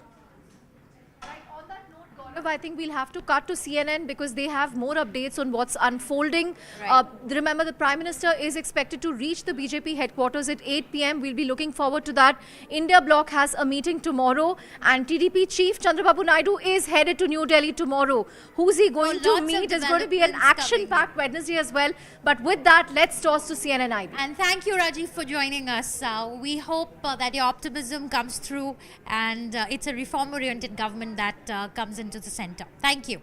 With that, it's back to the... Without the NDA, BJP standalone has got more seats than the entire Indi cabal put together. Point number one. Point number two, BJP has increased its vote share by about 1.64 to 2%. Point number three, Narendra Modi is going to come back for the third time in a row, because those who are saying that Chandrababu Naidu and Nitish Kumar, the situation is tricky. Let me say this to them, that if you look at the history of post-independent India, be it Deve Gowda, be it Chandrasekhar, be it VP Singh, be it I.K. Gujral, मैंने ये बार-बार कहा है, ऐसा कोई बचा नहीं जिसे कांग्रेस ने ठगा नहीं. Even with respect to Uddhav Thackeray, it was not the BJP which decided to part ways. We had won 105 seats in the assembly elections from Maharashtra in 2019, and the Uddhav Sena had won then only 55 seats. The decision to part ways came from Uddhav Thackeray's end. And if you tell us that we stole the mandate, we can say that being the largest party at 105 seats, we still accommodated you. It was not we who stole the mandate. Rather, by going and dancing in the Congress's lap, it was Uddhav Thackeray who decided to part ways. My fourth and most important point is this. The Congress is saying Narendra Modi has lost the moral high ground. I mean, are you joking? We won Madhya Pradesh, Rajasthan, Chhattisgarh with record numbers. We won Uttar Pradesh Assembly elections 2022 for the first time in 37 years. The same sitting chief minister came back to power. We won Uttarakhand with a thumping majority. We have a bit of a down day, and you start casting aspersions on the credibility of Narendra Modi. Allow me to I'm read sorry, that, that please. is not working. Allow me to read that, please. Prime Minister has just tweeted, देश की जनता जनार्दन के NDA पर लगातार तीसरी बार अपना विश्वास जताया है. भारत के इतिहास में ये अभूतपूर्व पल है. मैं स्नेह और आशीर्वाद के लिए अपने परिवारजनों को नमन करता हूं. मैं देशवासियों को विश्वास दिलाता हूं कि उनकी आकांक्षाओं को पूरा करने के लिए हम नई ऊर्जा, नई उमंग, नए संकल्पों के साथ आगे बढ़ेंगे. सभी कार्यकर्ताओं ने जिस समर्पण भाव से अथक मेहनत की है, मैं इसके लिए उनका हृदय से आभार व्यक्त करता हूं, अभिनंदन करता हूं. So clear tone from the Prime Minister where he is thanking the voter for giving the NDA the mandate, and we are going to come back with renewed energy, renewed verve, and with new promises. So he is not going anywhere, and the NDA is not going anywhere. The Prime Minister has said very clearly, accept the verdict by the people, thank the verdict for choosing the NDA, but it is fir ek baar Modi Sarkar. Rahul Shivshankar. I fundamentally believe that this is a rap on the knuckles for the Prime Minister and the NDA for being slightly inattentive. And I think this is fundamentally what has led to, in the area where there was maximum distress amongst a large number of voters, that inattentiveness has caught up with them. Otherwise, this is not some glowing mandate for the opposition or the opposition's vision. Fundamentally, you can't take away, of course, from the fact that the Congress has doubled its numbers, but it doesn't mean that it has become suddenly the party of governance in the public eye.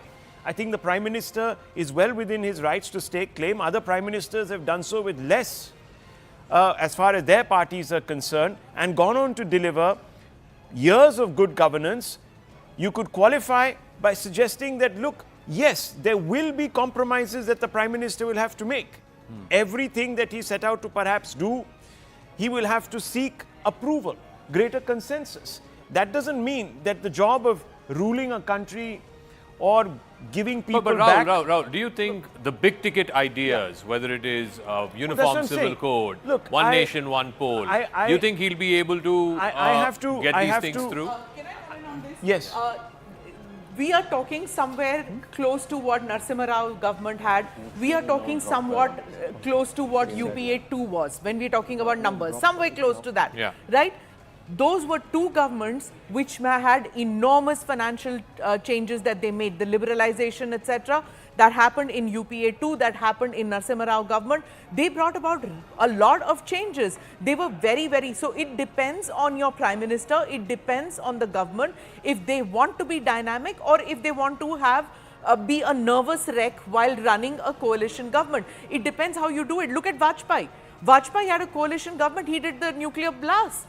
It depends on how you run it. He had DMK. Karnataka, Bihar, Maharashtra, under the aegis of the Prime Minister, there were coalition governments. It depends on how he was not running those governments. Those respective chief ministers and BJP also leaders. the personality of the Prime Minister, right? That's exactly what I'm saying. Modi's personality is not attuned towards compromising. It is what we would presume. So, looking at his track record. But it could. Going forward in this third term, he is going to be dependent on two individuals with whom he has had a very bitter fallout in the past. Zaka, he hasn't survived in politics without having bitter fallout. Without being a flexible politician. Flexible politician, because the same people are back in the fold. Pre-poll alliance are back in the fold with the Prime Minister. That while the Prime Minister's persona is of being Chappan Chhati and all of that, the Prime Minister is also an old school politician. He always has been, right? He's just smarter at it than a lot of people. True. So I think the issue here is not whether he necessarily, there will have to be a spirit of compromise and accommodation,